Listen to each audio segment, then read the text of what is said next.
He's pushing in, he's trying to turn this around. He knows his time is running out. He knows he's about to be eliminated if he doesn't make a play right here, right now. But the Cocoon just gets chopped through. Smite goes down! And so does Flappers, a cross kill! Cassidy's in trouble. He's in bear form. He's pulling back.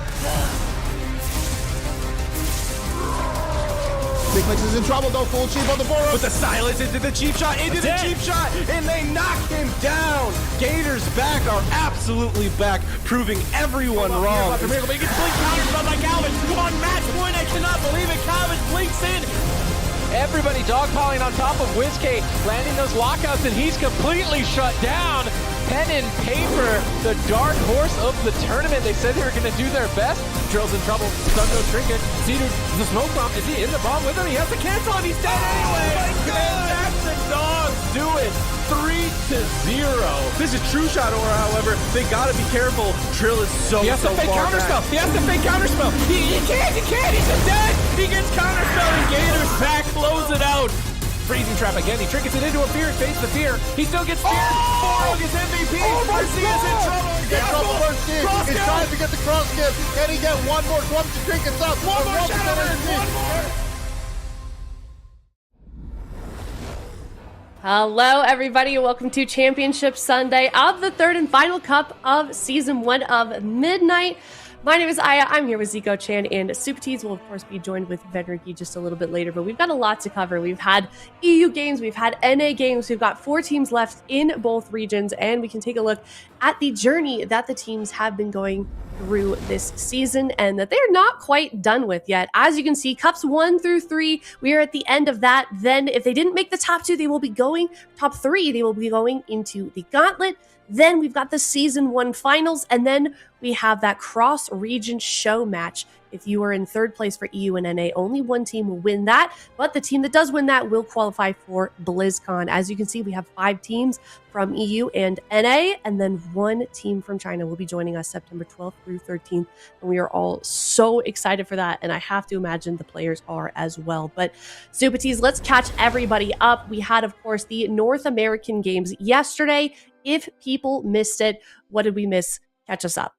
I think the most standout moments and team in particular were F tier. I feel like Dallas was an absolute goat getting clones like this on Life Cocoons against the team. Welcome to the JUNG. He was absolutely popping off, but even just as a roster, it's been the Rogue Mage cartel running the show between Europe and North America, but F tier stand alone with their Feral Druid and their Elemental Shaman, and they're kind of bodying Welcome to the JUNG with this composition. We see moments like this where they are confident enough to swap to Jung Bahai, which I think for most players would be considered the best healer in North America, able to topple him in 3 minutes and 30 seconds. Just remarkable pressure, surprising plays. Dallas with great utility usage here, like his bear form on stun locks to make himself immune to setups from Welcome to the JUNG. He's just the entire package, both offense, utility, positioning, swaps, confidence. He's picking all the right moments to go aggressively. Meat Monk is supporting the team excellently as well with moments like this, with leg sweeps that hit the entire team and force every cooldown from their lineup, which actually forced Welcome to the JUNG to switch from Rogue Mage. How do you make a team switch from Rogue Mage? Well, you beat Dallas and you get chains like this, like the In-Cap Roar and the Cyclone, and then you go back, you support your team, you get bleeds up, and you just keep your pressure going and going and going. You land interrupts on Jung Bahai, you keep your harassment high, and with Meep's support and Saul's damage backing up all of that, F tier were just the entire package, and I'm really curious to see if they influence any other teams to try some compositions aside from the Rogue Mage as well. Yeah, I'm curious as well. Maybe we'll answer some of those questions as we get into the North American games for the second half of the day. But of course, Zico, we are starting off in Europe, and we've got to talk about standings. That has been, a hugely competitive thing for these teams. As we know, they're trying to get into top 2. But what's going on with the rest of the teams here that didn't make top 2? Yeah, so in EU, there's still, a spot open here between the 2nd and 3rd place. In the finals, 2nd and 3rd are going to be facing each other anyway, but still playing for that momentum. Burger King, they want to be 2nd to Echo. Streamer Zone, they want to be 2nd as well. And of course, Echo winning yet another season. In terms of points, there's still, the finals and the BlizzCon and all of that. They're far from winning the year, but they're starting off very, very strong as usual.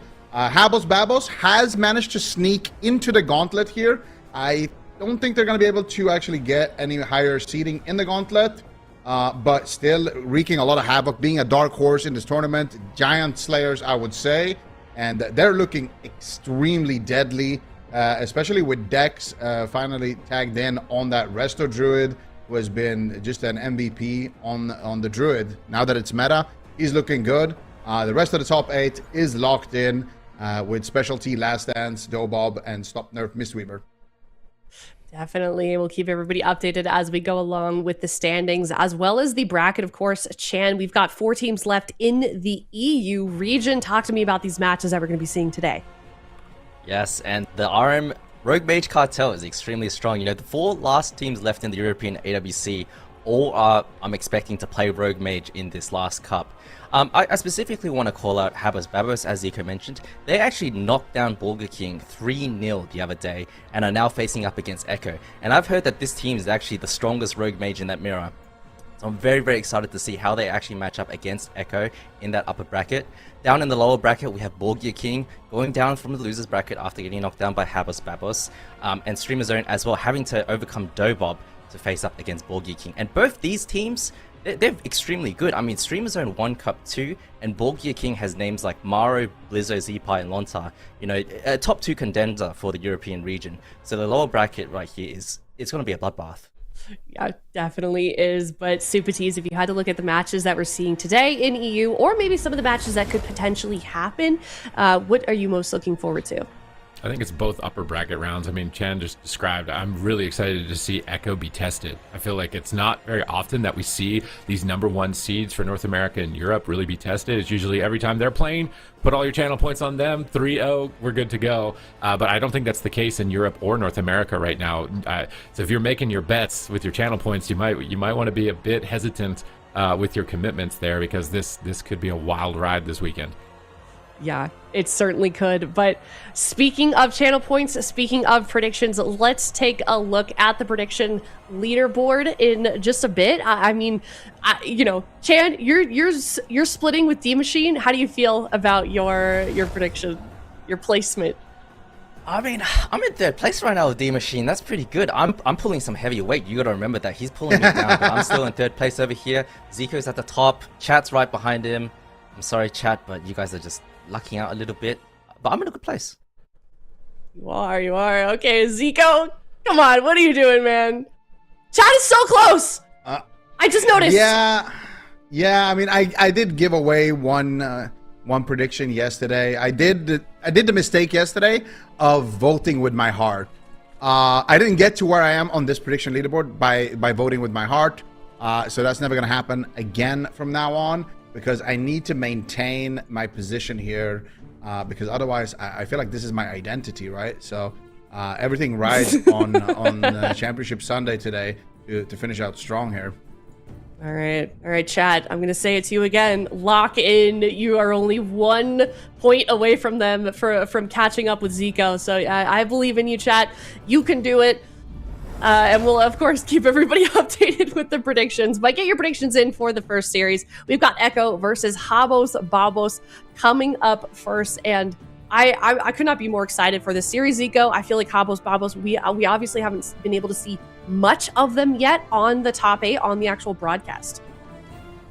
Absolutely. I mean, this is a tricky team to call because Queener is really, really solid on the just any melee, really. Of course, Warwick's on the bench, Goated on the Warlock, and Oscar on the Mage also had a really, really solid season back in the War Within. Been very solid as well so far this weekend. And then Dex, I think, is the big one on the Resto Druid. I think Dex is just owning basically all of the Druids. And there could be a bit of a skill gap there because JT, of course, is that main priest healer on the side of Echo. So I think Dex could potentially be what kind of swings this matchup here in their favor. But then, you know, we have the Echo roster, which is also pretty stacked. Yeah, definitely stacked, Chan. I mean, how do you feel about JT in the current meta with Resto Druid? I mean, the reality is, and I hate to say it, but he's extremely good on the priest. I think he's extremely good on the paladin. but I think his ults are a little bit weaker, especially when it comes to the rest of the Druid. And you got to compare the other Druids in the tournament. We got Dex on the main, very, very good on Druid. We got Next, who is a Holy Paladin main, but has basically played Druid for several expansions and now also very strong. And then you got Lonta on the Druid. I mean, you bring in JT on the rest of the Druid reroll with a week or two of practice, it's going to be rough. And we'll see how Echo adapts to that. See if JT has put in the work, if he's able to make it work for them. Yeah, we certainly will. All right, we're getting chat predictions in 76%, 75% for Echo, Habos, Babos, 25% Super Tees. I'm going to start with you if that's okay. You want to do predictions? This is good to start with me because then everyone can pick the opposite, and there's a good chance that you're going to be right. So this is what I was thinking. Helping everybody out. Okay. Thank you so much. I'm going to be helping everybody out here. Altruistic of you, yes. I'm gonna lean into the new team. I'm gonna lean into Habos Babos. I think they're gonna take it 3-2. I think there's gonna be at least one no block game, and which mage we'll find out. But there's gonna be at least one no block game, I think. Okay. Zico, what's your prediction?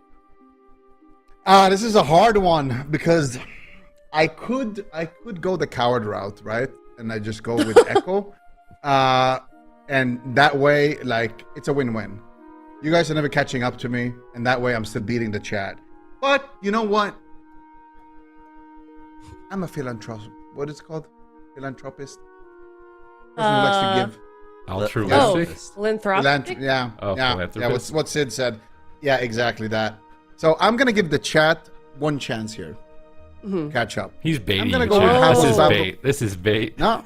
I'm going to go with Habos Babos. 3-2. I think the Dex gap is going to be big. I think Queener is going to get slightly gapped by Waz, but he's going to be able... The gap is not going to be big enough for him to, throw the series off of that.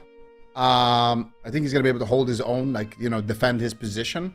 And I think Oscar is going to be able to be pretty even with Raikou. I think they're both going to be, kind of similar. I don't think one of them is going to make a huge play that's going to swing the game in their team's favor. So I think the biggest gap is going to be on Dex and versus JT, and I think that's going to be enough for Habos Babos. I already regret it as I'm saying this. Because it's the same coward. as mine. Don't be coward, Zico. You should have picked a different score at least. Not They're not winning 3-0 or something. All right, Chan, what is your prediction? This is a hard decision, man. The last time I voted against Echo, they ended up winning, and Waz slid into my DMs with a big fat smile. So I don't want that happening again. But I've been hearing some really good things about Habos Babos, and I think that Oscar on the mage, he's very much like a mini Thesia. He's very much of a playmaker. He plays very quickly, and I think that with the rest of the difference between JT and Dex, I feel like Habos Babos are actually kind of going to dominate this one.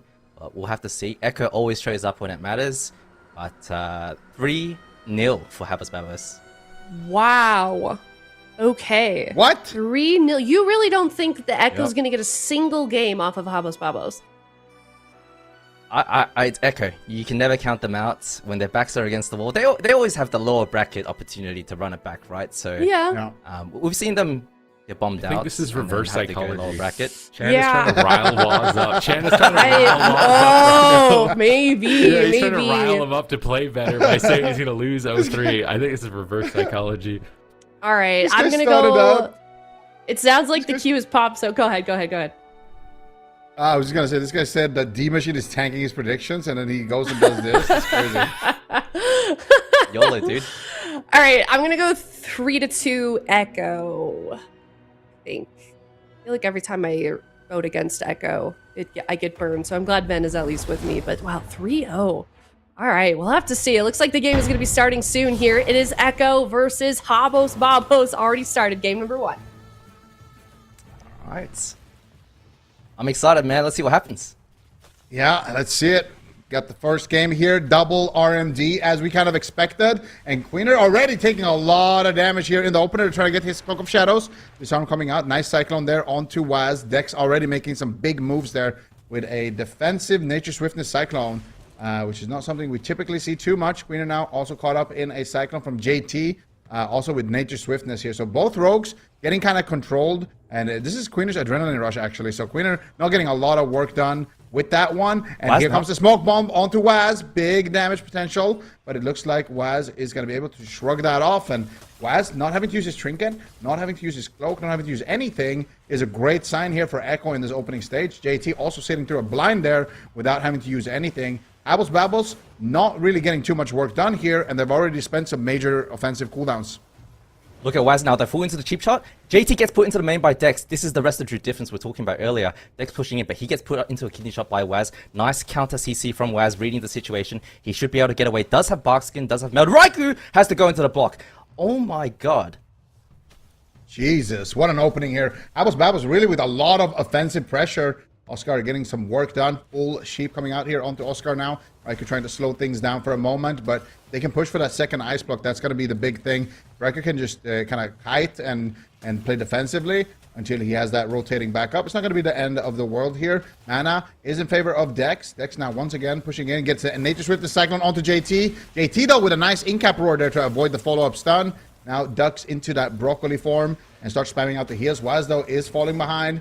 And this is the problem. Dex, in a kidney shot, actually, they're swapping to him, trying to punish that aggression there from Dex, but Dex not really feeling too much of the heat there from Echo. And so far, it's looking good for HABOS BABOS. Dex sitting through a full blind here, doesn't have to use his trinket, which is a very intelligent move. Dex used his bark skin there, so if he trinkets that, that could be a checkmate situation for Echo that they're trying to set up here with a swap onto Dex, but it's going to be a gouge onto Dex, and once again, Dex pushing in for JT, looking for the CC chain here, but he gets caught up with a kidney shot once again. Dex actually is going to trinket now this Dex, one. No a lot of damage committed onto him here. They're punishing that aggressive play. Raikou coming through, but Raikou at the same time is falling very far behind. Can they get that second ice block? It would be massive. JT's in a full stun. I think they can do it. Glacial Spike is going to connect onto Raikou. Nice ult time though by Raikou, buying himself a little bit of time there, dodging that Glacial Spike damage, but now Waz getting swapped to here, Chan.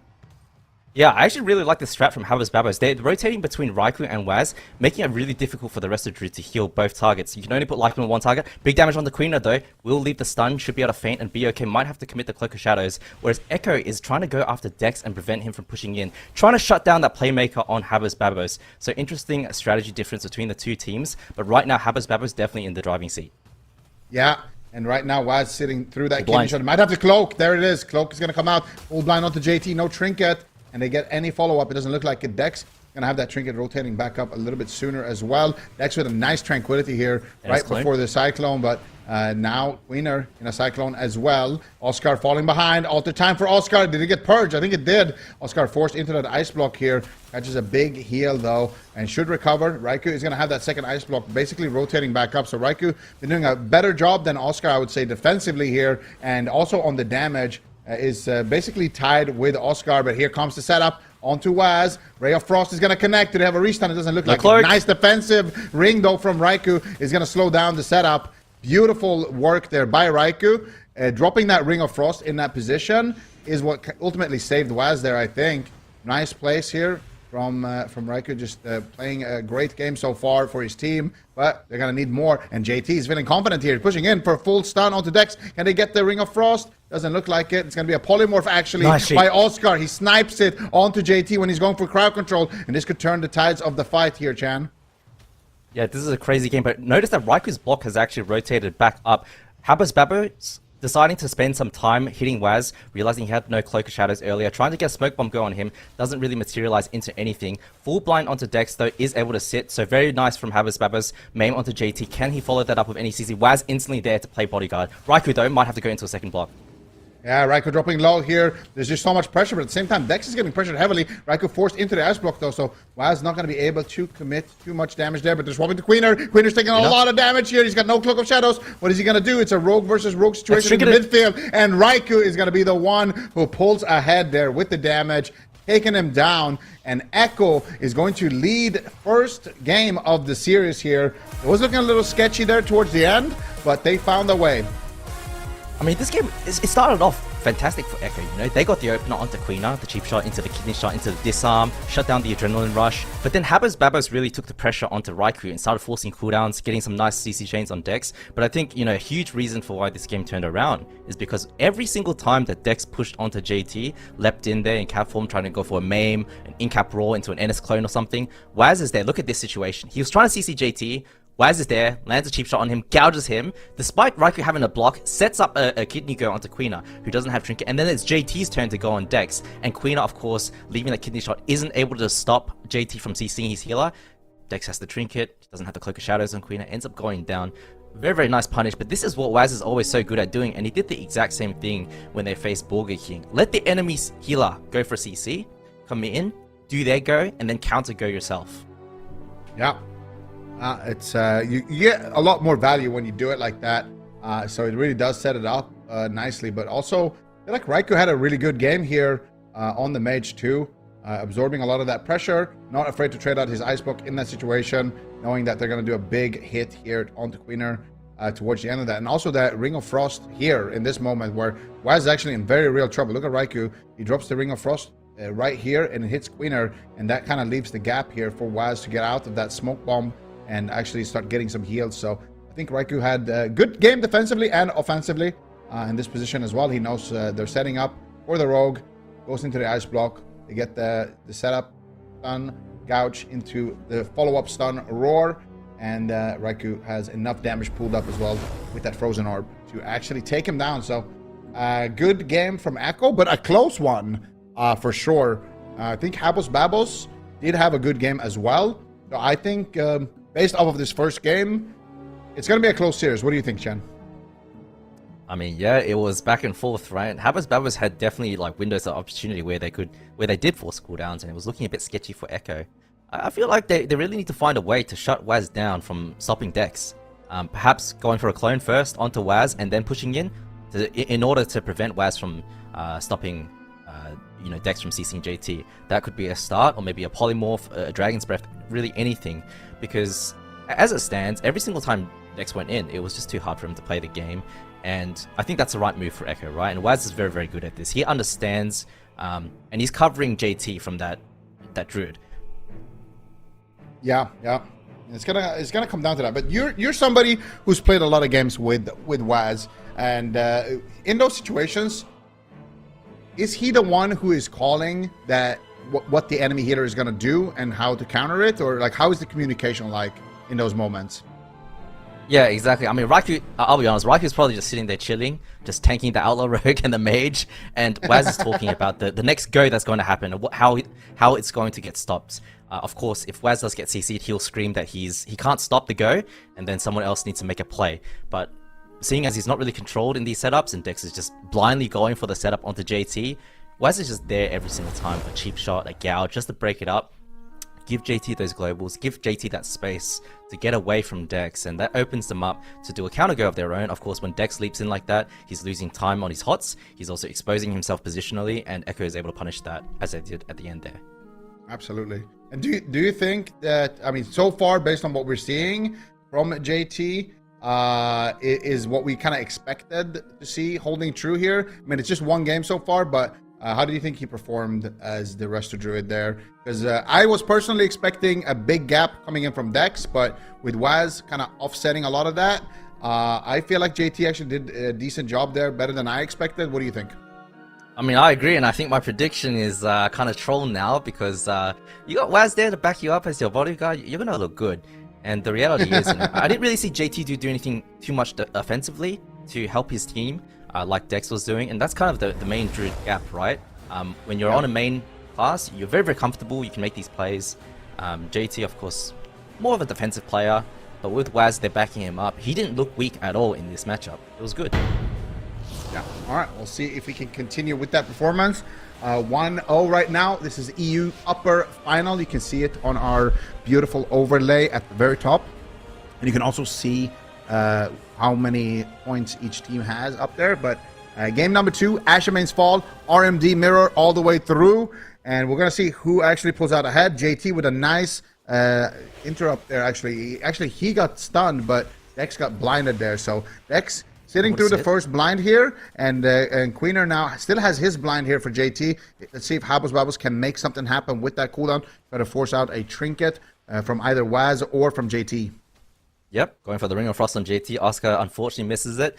Goes for the poly, gets gouged by Waz. Doesn't have kick available. Doesn't want to feed the precog anyway. Just play it safe.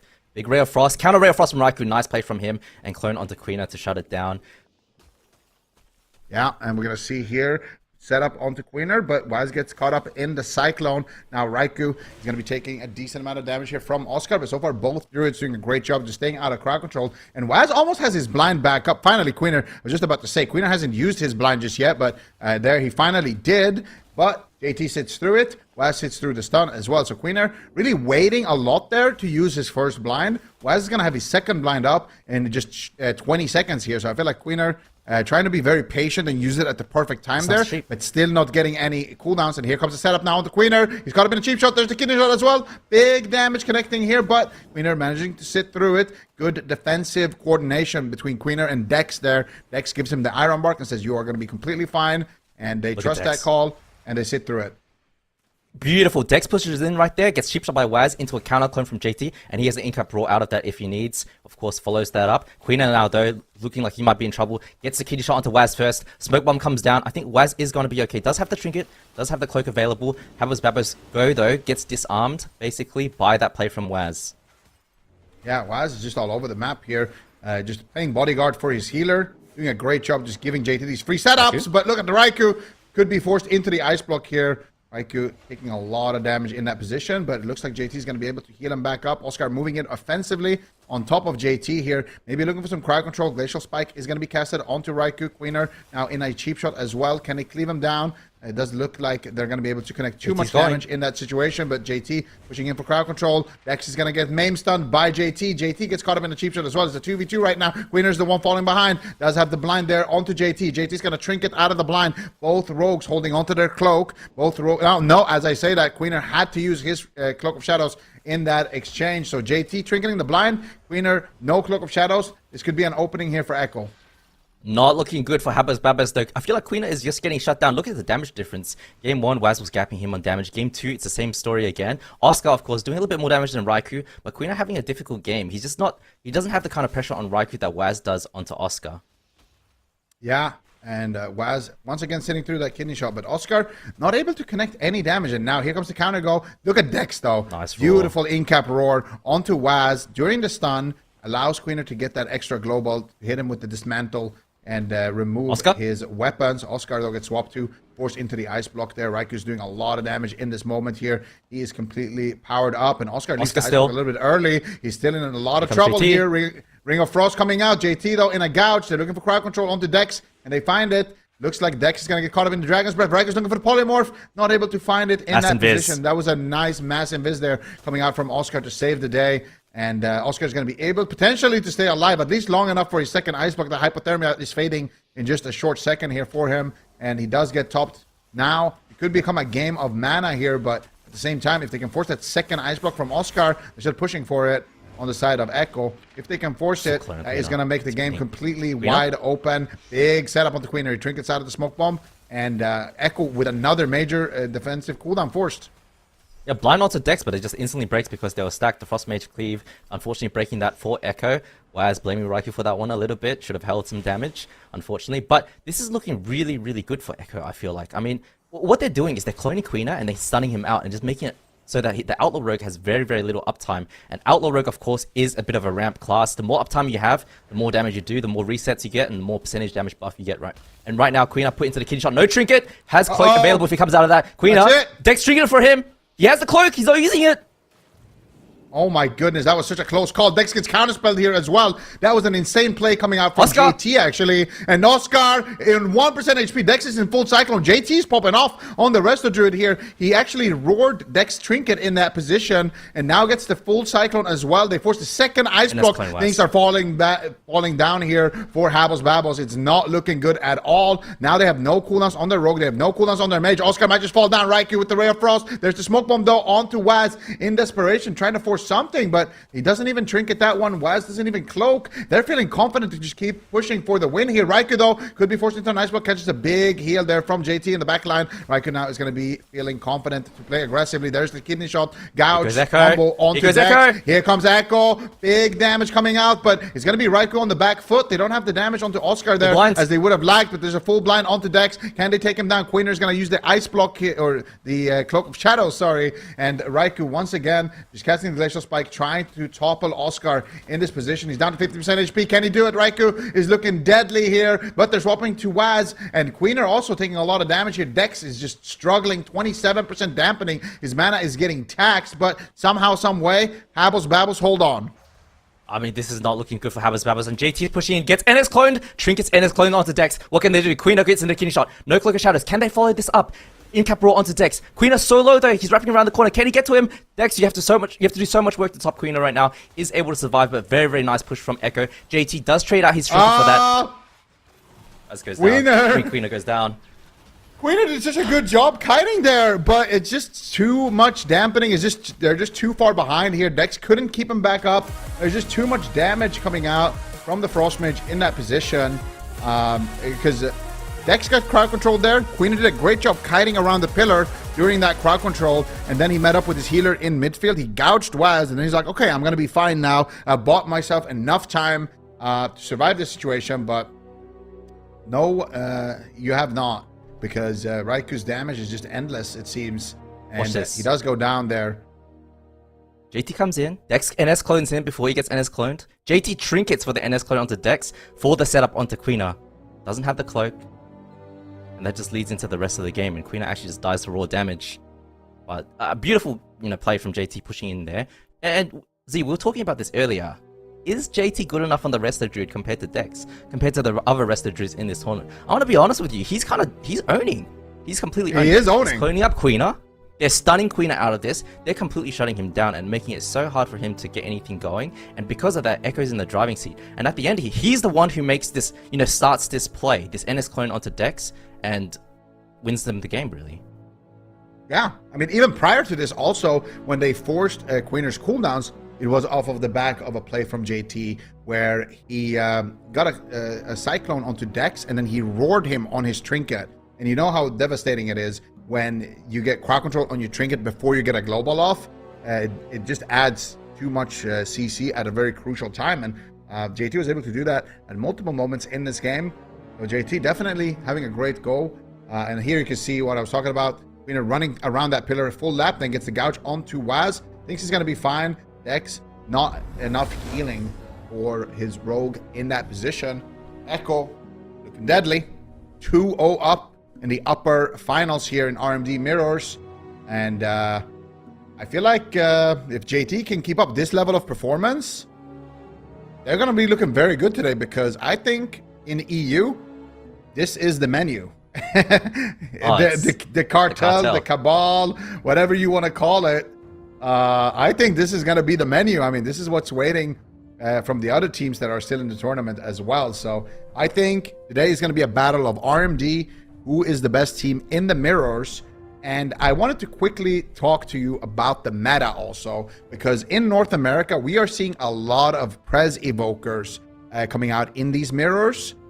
Whereas in Europe, it's a lot about the Resto Druids. What is your take on that, Shan? I mean, I love the NA meta sometimes. I do think that Europe is ahead in this situation. I think the Druid is very good in the Rogue Mage. I think we would have seen it from Gators back if they had played yesterday. Unfortunately, due to the forfeit, it didn't happen. But I feel like Druid just complements Mage so well. The problem with the Evoker is it's very good offensively, right? You have the Sleepwalk spam, of course Cyclone exists as well, but it's a bit of a short-range healer, and what that means is it gets really abused by other Rogue Mages and taken advantage of positionally. With the Druid, the Mage can just kite and play very safe. It's a lot nicer to play with than an Evoker. Doesn't have as many weaknesses as the Evoker does in this kind of matchup as well. I think Druid is the right play. I think we'll see that from Gators back later today. But yeah, over in Europe, it's the RMD mirror for I think every single series that we're going to see today. And I'm a big fan of that. I love mirror matchups. If you win, it's because you're better. If you lose, it's because you played worse. And, for Echo, they lost Cup 2 in a Rogue Mage mirror. When do you ever see Waz and Raikou lose a mirror? And I can tell you, that is a big hit to their ego. It is the worst feeling to lose a mirror, especially if you're these kinds of players. You need redemption, and they're showing why they're the best Rogue Mage in the world right now. Absolutely. Echo looking like they might clean sweep this. So I am the chat might be the only ones who called this right. The rest of us, predictions are not looking too hot. Habos Babos think I though, baited trying everyone. to fight it back. Yeah, I think you might have baited us all. I mean, I wasn't sure, you know. Yeah, it's a tough one. It was a tough one to call on paper. I mean, look at overwhelmingly the chat knew what was going on here, but I feel like Waz, we kind of underestimated how good of a bodyguard Waz can be, and also how fast JT has been able to adapt, and how crucial that's been for the matchup. Because, you know, the teams that are left are just super strong, like you mentioned earlier. You know, Next on the rest of Druid, Lontar on the Druid, Dex on the Druid. These are all more or less Druid mains, right? So JT has his work cut out for him. He's going to have to catch up to some pretty insane Druid players. Oh yeah, we'll see if Echo can clean sweep this, or if Habos Babos can adapt anything here. I feel like when it comes down to this mirror, it's just going to be about who plays it cleaner, who has better goals. And I feel like the rogue gap is very, very large right now. I'm not going to lie. I don't know if it's necessarily a rogue gap as much as a strategy gap. I feel like Echo understands that Outlaw Rogue is a ramp class, a ramp spec. And the Outlaw Rogue needs uptime. And the issue is Queener just gets spam cloned by JT on cooldown, and I feel like I want to see Dex do that to him. Just make it unplayable for the Rogue, make it a 3v2 situation on Raikou the whole time, and then from there you lead the snowball and grow it bigger and bigger and collapse onto JT. But as it stands, he's just going for solo CC onto JT. He's not really working as a team, whereas Echo is working as a team. Waz is covering JT, and then they're counter going. Dex has to change it up a little bit. Queener perhaps needs to stun Waz a bit more, lead it into a cyclone. Yeah. We'll see if they can get that, but I also want to see Queener go for early blinds as well, because last time around Waz was getting more blinds out because Queener was just trying to time it at the perfect moment, whereas Waz, he's okay with just throwing it out there as soon as they have damage, and to see, you know, never know how it's going to play out. So Waz going for the stun, and there it is, Cyclone onto Waz here, shutting him down on his adrenaline rush, making the game less playable. But look at that early blind coming out from Queener as well onto JT. They're not going to be able to force too much with it, though, unfortunately. Waz still going to be developing some pressure onto Oscar, and both teams making some adaptations here. Both teams burning through their blinds, controlling the rogues, but it's going to be Raikou here, forced into the ice. Very Oh nice. my god, that was an insane typhoon by Dex. Clip it and ship it, and knocking him into that ring of frost. Unfortunately, it's not going to lead to a kill, but they did get the ice block and developed a lot of momentum at the back of that CC chain. Raikou still, though, actually, maybe it does lead to a kill. Raikou taking a lot of damage here. They force out the Iron Block, but Swap coming out onto Dex. Queener is there, though, playing bodyguard for his Druid for once. And things are looking a lot better here for Habos Babos. Probably the best opener they've had so NS far. clone Dex. KT pushing in, though, for the NS clone. They're going after trinket. Queener. Do they have the damage? Doesn't look like it. Dex actually gets polymorphed there by Raikou. Raikou with some nice place there as well, catching him on global. Oscar in big trouble. Glacial Spike doing tons of work here, but Dex is going to be able to keep his team topped in this position. Good offensive counter push, though, by Echo. Dex. Now Dex pushing in for a full maim stun, and look at that positioning behind the pillar. No one can counterspell that. That's going to be a full casted clone there onto JT. Can they develop more momentum, though, to push for that second ice block of Raikou? They certainly would like to, but it's going to be Oscar, actually, on the back foot. Yeah, greater invis gets traded up by Raikou. Full bomb onto Queener, though no trinket available. Dex trinkets to save him. Nice read from Dex there. Raikou stops the Ray of Frost. Excellent plays from Habos Babos, communicating that Queener doesn't have the trinket in the smoke bomb. Dex choosing to trinket to save Queener from death. Oscar now under a lot of fire. Half ring lands onto Dex. Counter bomb onto Waz, who does have the trinket and cloak. We'll see if he has to use it. Nah, it doesn't look like it. He's going to be greedy once again, and he's not even going to use his cloak in that position. But once again, when it's all said and done, Dex is the one without trinket. Queener is the one without trinket. They have an opportunity here to potentially KO him. Waz has his adrenaline rush, ready. and he's got his set. He's got his sights set here onto Queener. Can they KO him for a quick 3-0 here in the upper bracket? There's the gouge. AT pushing in. DB. There's the gouge. There's the DB. There's the kidney shot. There it is. Full cycle Look at into Queener. Dex. Here we go. 3-2-1 setup. Looking very clean. That's Oh, man. the way. And that is going to be it, ladies and gentlemen. Echo with an insane setup right there. They see the opportunity. They see, okay, well, we got Dex trinket there earlier on. We had the trinket for that one. Queener still has no trinket. If we set this up perfectly, we're going to get the win. And JT, what a performance as well. Capitalizing on that moment as well with his team. Perfect coordination, perfect execution. And Echo making it to the finals.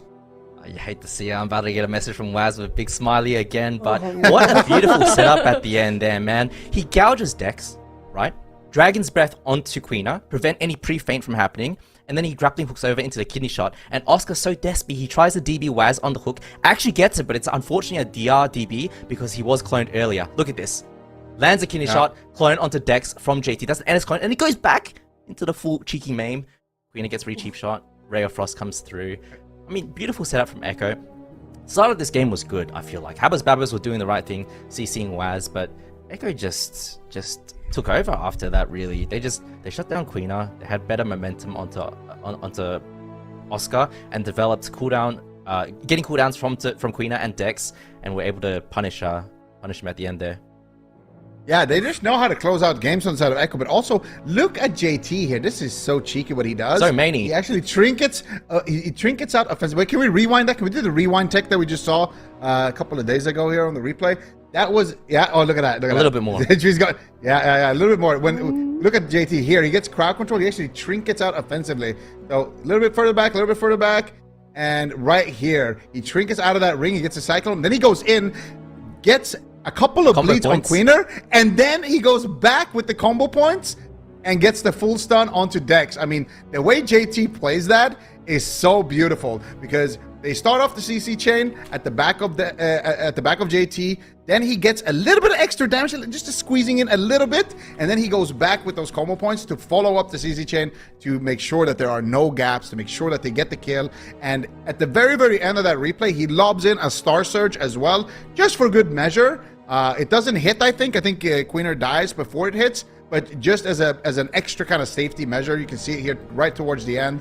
After he goes for that stun, you're going to see him lob a little Star Surge right there. You saw it. So JT, I thought he was going to get gapped in this series by, a Druid that's as good as Dex, but he definitely went above and beyond. He had a great series. I heard he's a 10-day Druid reroll. 10-day Druid reroll. Good. Baby, he's a kitten. Oof, that's scary, man. That's scary. I mean, I really want to say JT, he was kind of the GOAT this series. He played really good. I didn't see any real mistakes from him, and I love the offensive trinkets. This is something I always say about JT, that he's historically always been kind of not the strongest offensively. He's very, very good defensively, keeping his teammates like nice and healthy, but offensively, I don't feel like he has contributed to kills as much as he could have. But on the Monk, on the rest of Druid this season at Midnight, this guy has changed it up, man. He's grown as a player a lot, and it's good to see. I agree more. Well, that definitely sets them up nicely for the rest of the day. 3-0 Habos Babos. I don't think anybody on the desk, even Ben and myself, who predicted Echo, predicted a 3-0. So certainly unfortunate for Habos Babos, but well done to Echo, and definitely just kind of knocked them over on the side of Habos Babos. So I think that's going to set them up nicely for the rest of the day. Chan, what do you think? I mean, this is the best feeling if you're Echo. You just Habos Babos is getting this rep as like, very, very good at RMD. Of course, we mentioned this earlier, Dex on the rest of the Druid, whereas Echo is practicing with JT re-rolling. He's at 10 days to get to this. That's actually crazy. And he's looking so good, man. He's looking absolutely incredible on the rest of Druid. I love to see it. I love to see a player grow like that. I feel like he's playing very well offensively, and I feel like that big part of that is because of Waz's teaching him as they play together. So it's wonderful to see, but excited to see how Habos Babos is going to do in the losers bracket as well against BORGIR King or Streamer Zone. Yeah, definitely true. Also, you can see down there in the bracket, we've got that next series coming up, and the winner of that will determine who goes on to play Habos Babos in the semifinals, and the loser unfortunately knocked out. And there's Jan with your smiley face, or there's Waz. Oh, it's so disgusting. I hate this. There's two DMs from Waz as soon as that game ended, and I'm just molding seeing it. You got two DMs and an at in the chat? He's so happy right now. I hate it. That's so toxic. You reverse psychology them to win. You should be happy. I mean, to be fair, you should never bet against Echo, especially in a Rogue Mage mirror, right? But I voted with my heart today. Wanted to give the people below me in the prediction standings a chance as well. So happens. Yeah. We ruffled the machine's feather a little bit. All right, well, we're going to be heading to a break. When we come back, we've got that lower bracket series up next. Winner determines who moves on to face off against Habos Babos. It is BORGIR King versus Streamer Zone GG up next.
Welcome back, everyone. If you're just now tuning in, we are in our second series of the day. Echo versus HABOS BABOS in the upper bracket. Echo won 3-0. Now HABOS BABOS is waiting on an opponent from this series, BORGIR KING versus Streamer Zone GG Chan. And these are two teams that I don't feel like we normally expect to be in the lower bracket, especially with Streamer Zone GG considering how they played last weekend. Yeah, I mean, they won Cup 2 and they dominated Echo in the Rogue Mage Mirrors. I mean, it was a stomp, if we're being honest. And you don't see Echo getting stomped in Rogue Mage Mirrors very often. But then also on BORGIR King's side, you got Blizzo, you got Maro, Zeepai, Lonta. These are players that are typically on a top 2 contender team in Europe, and you're finding them in the lower bracket right now. Having to adapt into this Rogue Mage meta. I know that Zeepai has picked up the Outlaw Rogue. We'll have to see. Has he got enough practice on it? JT dominating that last series with 10 days on Druid. Let's see what work Zeepai can get done on that Outlaw of the same kind of time span. Yeah, definitely curious as well. Supties, what do you want to see in terms of compositions from either side? Well, we did see Jamie on the Elemental Shaman earlier on in the tournament, so I think if Rogue Mage doesn't work out, that they may attempt to fall back on that. But you would think on paper that they should be winning, right? I think like we've seen how big the Rogue diff is between Waz and Queener. When the Rogue has the edge, like it just feels like you're able to snowball the match so heavily. So you would anticipate that Brunhilde would have that edge over Zeepai. But I was also crediting Zeepai as like the MVP of the team in the previous series that he was in. So maybe this is going to be the case. And obviously a lot of the classes have been, simplified down from where they were in previous expansions, so that does give more opportunities for players to jump on them for the first time and catch up. Although I think Outlaw is still probably one of the more challenging ones to be able to do that on. But it's down the middle right now. It's 50-50 here. And when we're just like weighing these players individually, Chan, like what edge are you giving each team, given each individual player? Oh man, I think it's really hard. Lonta and Next both are top healers in Europe. I think the difference between those two, it's really, really hard to say.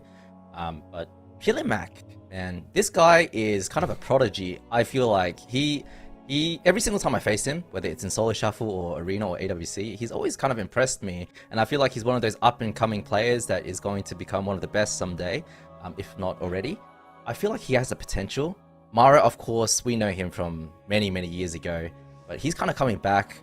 I don't know if he's, I don't think that he used to be one of the best mages, one of the best players in Europe. We'll have to see how he stacks up. But then Brunhilde on the Outlaw Rogue versus Zeepai reroll. I mean, come on, that's going to be a big gap, right? I'm hesitant to say that though, because JT impressed me last series, and Zeepai, of course, is a world-class player in his own right. But it's going to be a close matchup. That being said, HABOS BABOS dismantled BORGIR King very, very quickly the other day. And with that RMD, I don't see why Streamer Zone can't do the same thing. So. All right. Well, given all of that, Chan, you want to make a prediction? I'm going 3-1 for Streamer Zone. I'm not convinced in the Zeepai Outlaw. Oh no. I think Zeepai on Ellie Shaman's great. His ults I'm not the biggest fan of, to be honest, but we'll see how he does. All right, Super T's, what you got? He's gonna be in the chat now. You know that, right? He's gonna be. They're always here. If he wins this series, he's gonna be smiley face at Chan, just like Waz is gonna be there right after him as well. I think we need to make that a trend, chat and AWC players. When Chan is wrong with his prediction, just a little at Chan. He's so mad. Writes you off completely, and then you got a smiley face in the chat. Yeah.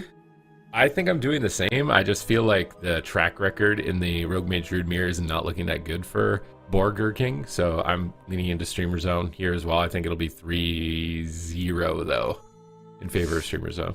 3-0. All right. What is Ven's prediction? What is Zico's?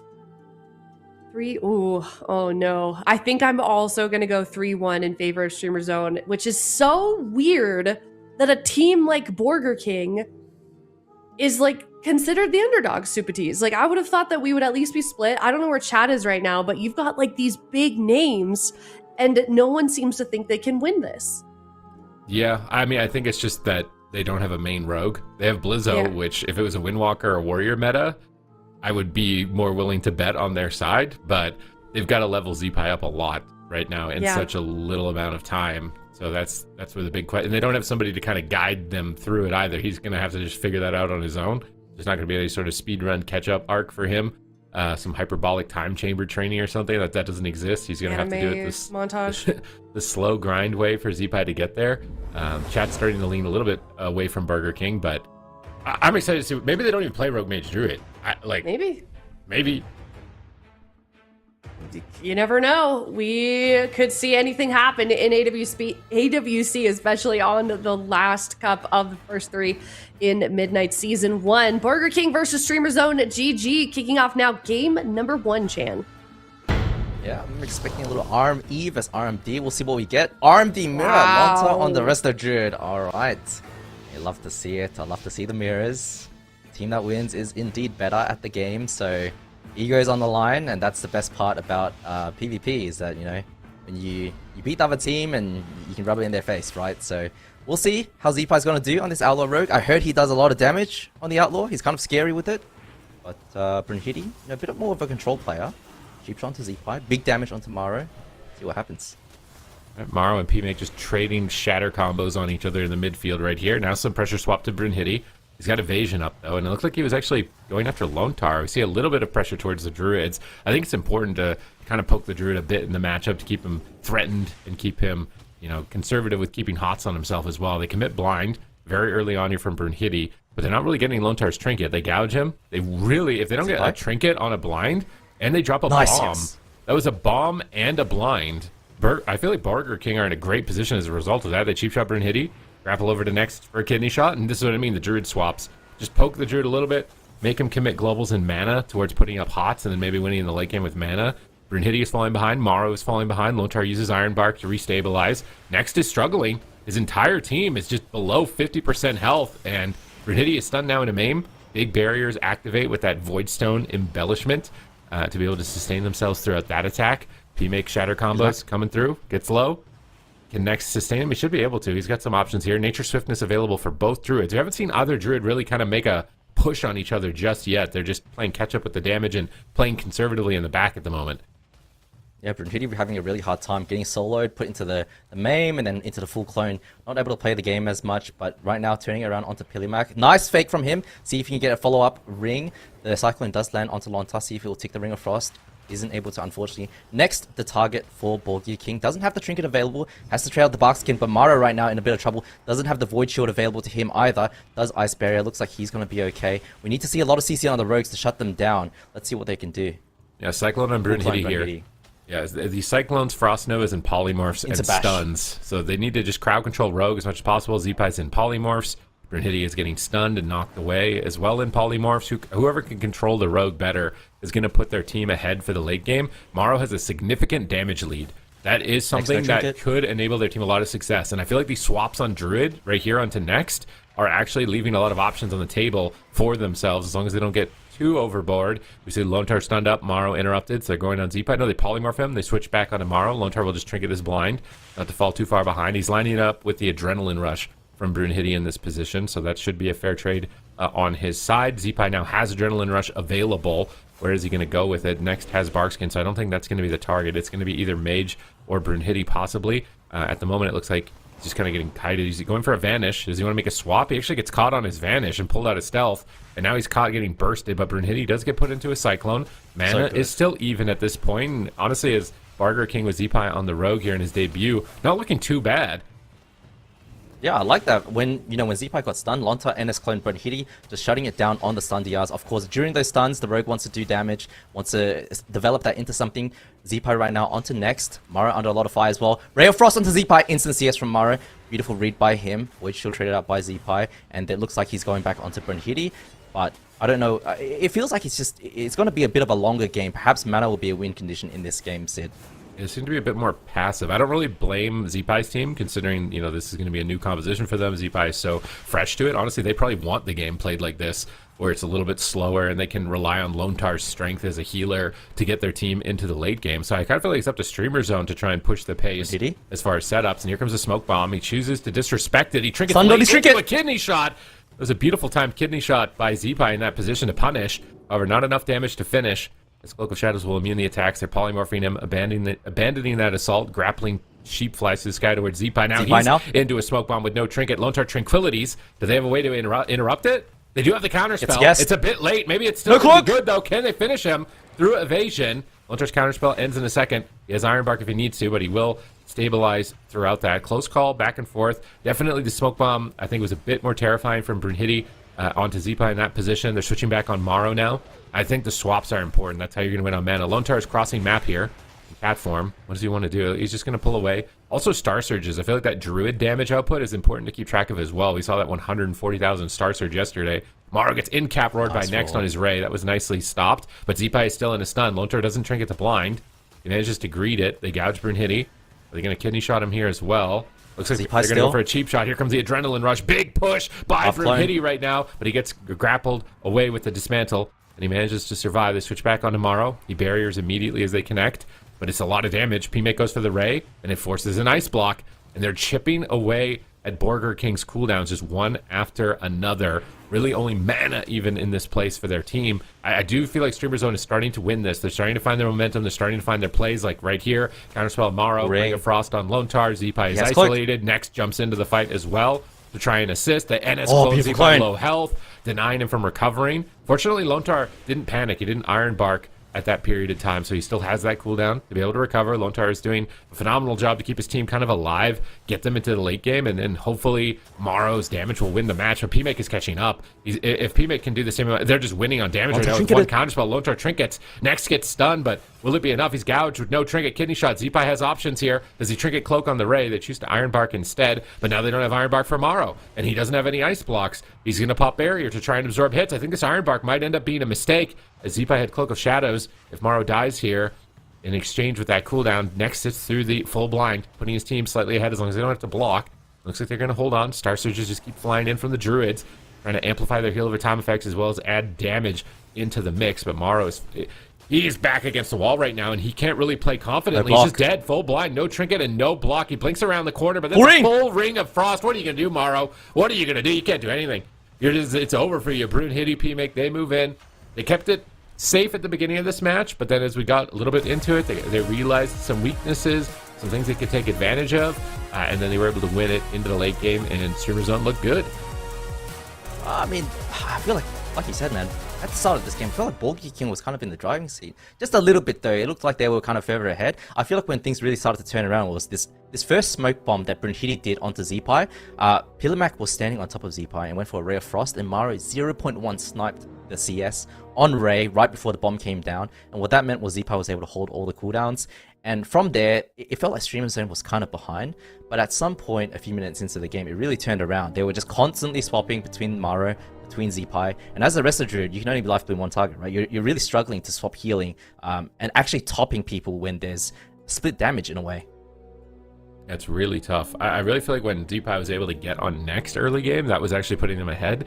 But then they started swapping to Zeepai, and then he started getting pressure, and he wasn't able to make the same type of swaps that he was making. And then when he started playing more passively, it let them start overwhelming Morrow, and then it let them kind of just collapse on top of BORGIR King here into the late game, and there's really nothing you can do. Like, I mean, maybe defensive ring, isn't it? You can't even do that. He's trying to Frost Nova and move away, but Brunhilde has Cloak. It's pretty much game over there as soon as that Ring of Frost lands, or when the blind lands. This close call earlier on with Tranquility from Lone Star and Zeepai. Like, if that got counterspelled like even a millisecond faster, Zeepai would have been dead right there.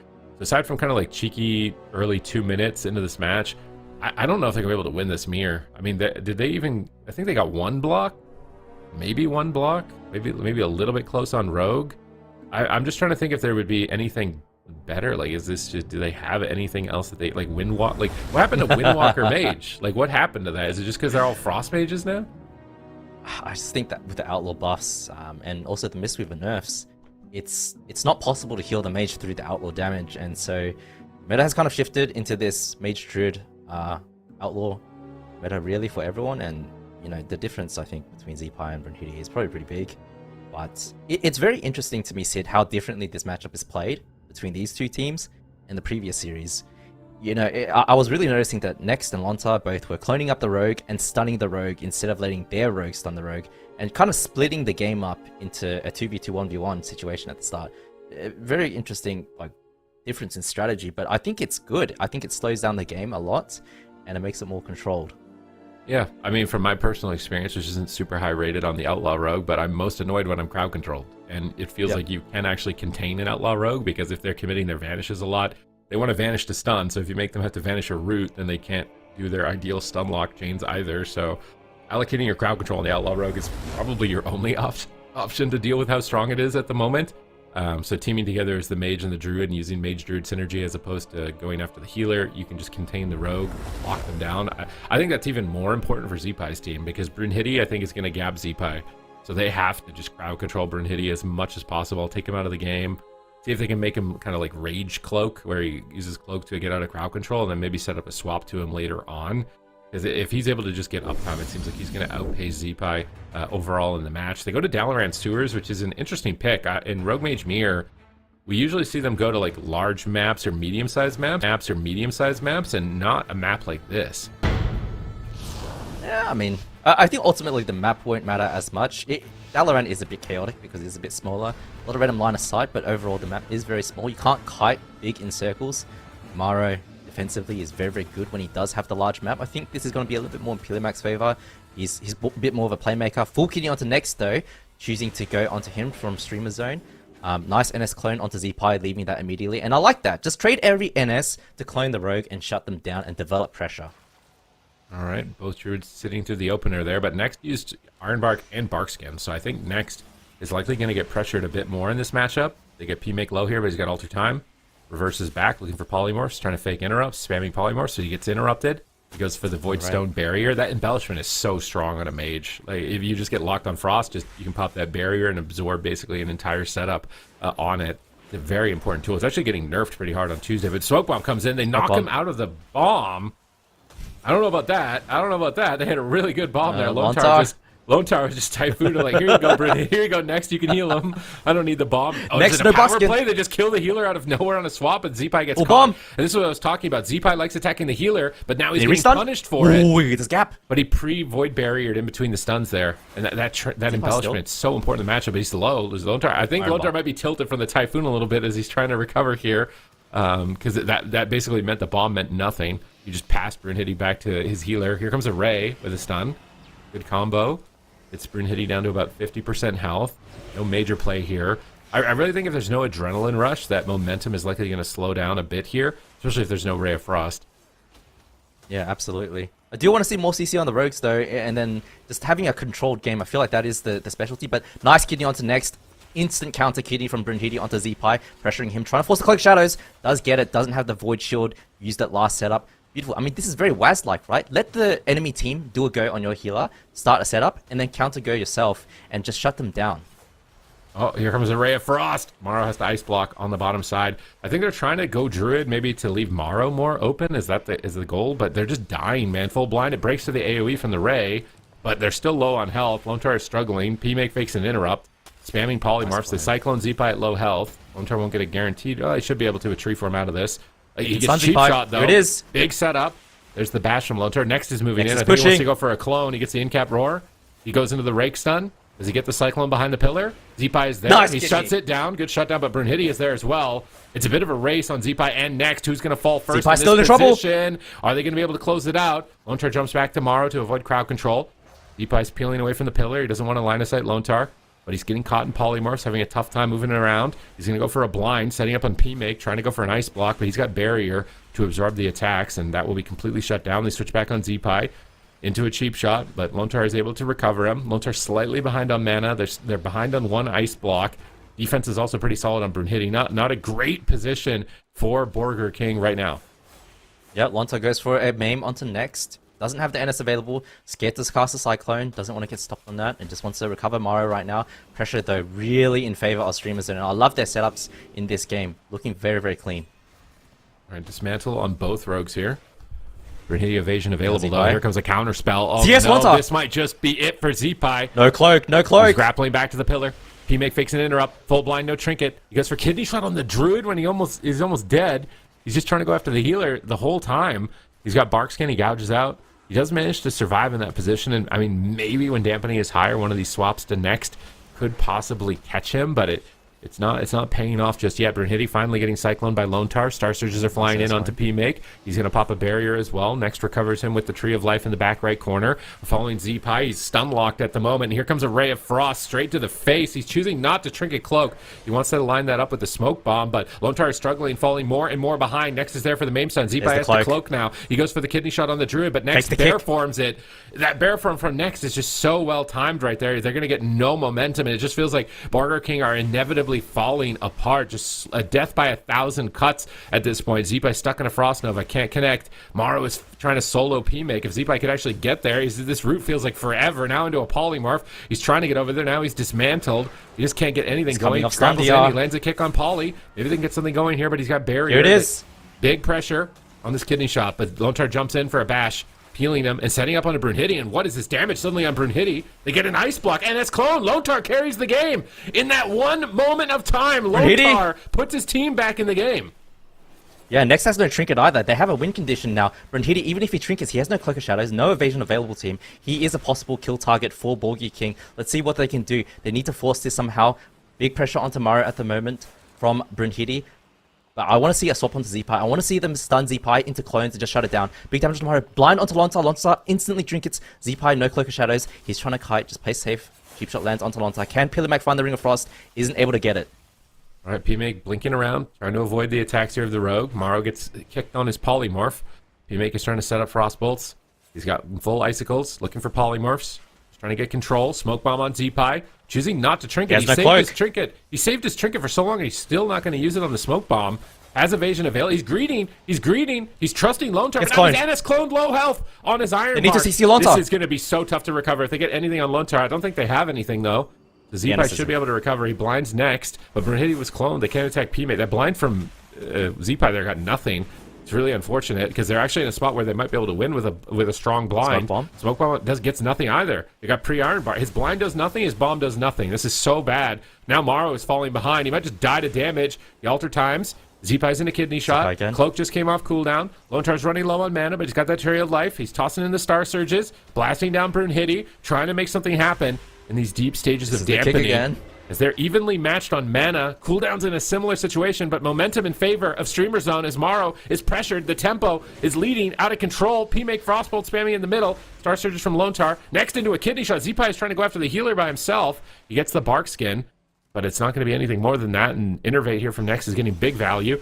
He's getting maximum hot set with that. Full blind on Lontar. Another setup on Z-Pi. Still has that Trinket Cloak available. He's greeting through the stun locks as Polymorphs and Brunhilde peel the Rogue away. And honestly, I feel like BORGIR KING might have a shot here. They may still have a shot. They have Adrenaline Rush. They have a vulnerable Mage. They're pressuring Druid. Are they actually going to be able to drop it? Next has no skins. He has no Bark Skins, like you say. Is he actually going to die to Z-Pi? Trinkets. He trinkets. P-Make is low. P-Make has to block, and suddenly that split pressure on Next, and P-Make is creating momentum for their team, but now they're switching on Lontar. He bear forms. P-Make, he's on high. He might just die. They're actually doing it. Iron Bar comes out after the blind, and it should allow P-Make to survive. But now you can see Streamer Zone. They're stealing some moves. They're swapping to Lontar. Lontar has no Trinket and no skin. If they can get a clean swap on him, Z-Pi has nothing, though. And Z-Pi has nothing. They can force a block from Maro, but Brunhilde's just dying. You can't really push. They stun Z-Pi. He's on Z-Pi is low. Who's going to take it? I mean, Brunhilde's the target right now. He trades out the Cloak of Shadows. Z-Pi is on Stun DR, so he's not a target for StreamerZone.gg because he is on that Stun DR. They're choosing to go on a Next, force the Bark Skin, but they do get a Cloak out of Maro, a block out of Maro. The thing is, though, dampening is so high. Lontar right now into the full stun. No skins available to him. He could go down as well.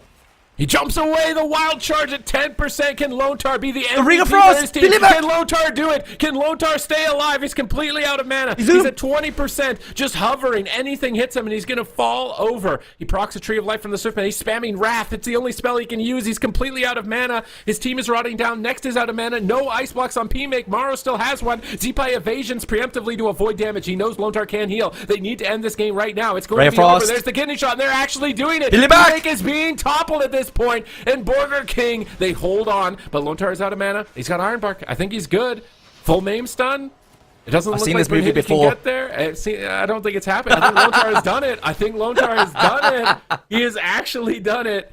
He clutched this out, man. He clutched this out so hard for his team right there. Tied it up 1-1, doing their best to try and get a high placing in the European region for this final cup before the grand finals. Want to show that they can go toe-to-toe with the best of them. even with Zeepai green on that Outlaw Rogue, the swap onto next. It's interesting how Zeepai was doing this strategy. Yeah, when this strategy finally paid off after 7.5 minutes. Early game, it seems kind of risky, but when you get in dampening, where the Druid can't really recover. Here, look at this ring. Oh, the double ring onto next Brunhilde, gets a block from Pilimac, and all the momentum just goes like that because Brunhilde gets Rung of Frost and next as well. I mean, that was insane from Maro, but Sid, this was sketchy, man. BORGIR KING were losing the entire game until like the last 2 minutes. I don't know. I mean, yeah, I don't know if this is if I was Lontar, I would not be super comfortable with playing out the rest of the series. It does feel like it's going to be a little bit of a coin flip in the mid and late stages of a match like this. And once dampening gets up there, look how tough it is to recover. Lontar with just a sliver of mana. He pumps everything that he's got out here at this moment in time, and he doesn't give up. He doesn't surrender, even though he's here at the pillar at 0%. He's just doing whatever he can, which is Wrath. He's just sending in damage. He's using whatever spells are lowest mana cost, trying to min-max his globals to have any sort of chance of winning this game, and they get good crowd control on 2 players here. They push in, and they can ultimately close it out on PMake. It's actually kind of remarkable that they were able to do this. So it's 1-to-1. Signs of life are showing. Signs of life. I think Maro and Lontar both are helping, hold the hand of Zeepai a bit throughout this game, working together to keep each other alive in all of these situations. And they can actually do it. They got into dampening. They're able to pull it off. Because Brunhilde just has so much experience on that Rogue compared to Zeepai. There's literally years of tournament play on Rogue over Zeepai. So trying to catch up Zeepai in that regard and keep them going into these late games, buy them any sort of opportunity that they can, and they do it. They get one win, but it was brutal. It was long. It was 8 minutes. They're sweating, and the thing is like, even if you win here, guess what you have to play against in the next series? It's like the same thing again. You gotta do this 3 times, man. You have to win times for a mere 3 times. Who is the best Rogue Mage Druid of Europe? That is what we are deciding right now, here and now. Echo looked really good in the upper bracket. I mean, I don't know if anybody was really expecting him to look that good against HABOS BABOS, but now down on the lower side, BORGIR KING can get Zeepai even just closer to Brunhilde in ability here. It does seem like Maro and Lontar have it pretty locked down on their part and their role in this match. So we'll have to see if it evolves here. If Zeepai can step up to the plate, if he can live up to his potential, like we were saying at the beginning of the series here, because he's been the Ellie, the Lightning Lord, for so long, but his lightning must be cast aside and retired. He must pick up the sword and the pirate ship. The gates are open. Ashamane's Fall. Yeah, we'll see how they approach the opener. You never want to open as the rogue first. You want to wait for the enemy rogue to open. They're able to find each other though and get a little cheeky sap. Could be good. Reason why you don't want to open first is because then you get counter stunned by the enemy rogue and you waste your stun DR. So both rogues playing it nice and patient, see what happens. But Maro is the king of damp, man. Oh, sap onto Zeepai. And the clone. And it's clone, cheap shot onto Zeepai. Reaction right now onto Zeepai. Is this a string cloak? He trinkets, he barriers, he greets the cloak. Rain of Frost. Cheaps. Okay, it looks like he might hold on. He shots the druid. Uses the cloak. I can't believe he's still going druid when he just almost died in the opener. He just got sapped. His first move is attack the druid. Like he almost dies in the opener. Attack the druid. Must attack the druid. Zeepai's only plan right now. Just attack the druid. Try and get some pressure going for his team and try and be a distraction maybe so that Maro will be more free. Now he's grappling over to PMake. Cheap shot. I like that. They interrupted him on polymorph so he's not able to blink. That was really good coordination, actually, but they don't get anything, unfortunately, not even an Iron Bark. Now Zeepai is cycloned with no trinket. Brunhilde still has Smoke Bomb Adrenaline Rush. I think they're going to 100-0 Zeepai at some point in this game. It just depends on when they can coordinate it. They need an NS clone on Lontar and then a stun bomb, but here comes the Adrenaline Rushes. Who's going to connect theirs successfully? It looks like Brunhilde is crowd controlled at the moment and unable to by Maro here. He does get out of that Nova into another one as Maro blinks away from it. And I feel like Brunhilde, there's the cheap shot, but they're actually going Maro? Oh, here's the bomb. Here's the Ray. Big damage. Well, he pre-Iron Bark. Lontar is stepping up right now for his team. Lontar and Maro just trying to hold Zeepai's hand like a little toddler in the ball, but no, he just gets absolutely destroyed on the swap. They get the Iron Bark on the Rogue, they switch to the Mage and get the Ice Block, and these swaps are so deadly against the Restoration Druid. Yeah, I feel like StreamerZone.gg had a fantastic opener onto Zeepai, but Brunhilde wasted his blind earlier in this game.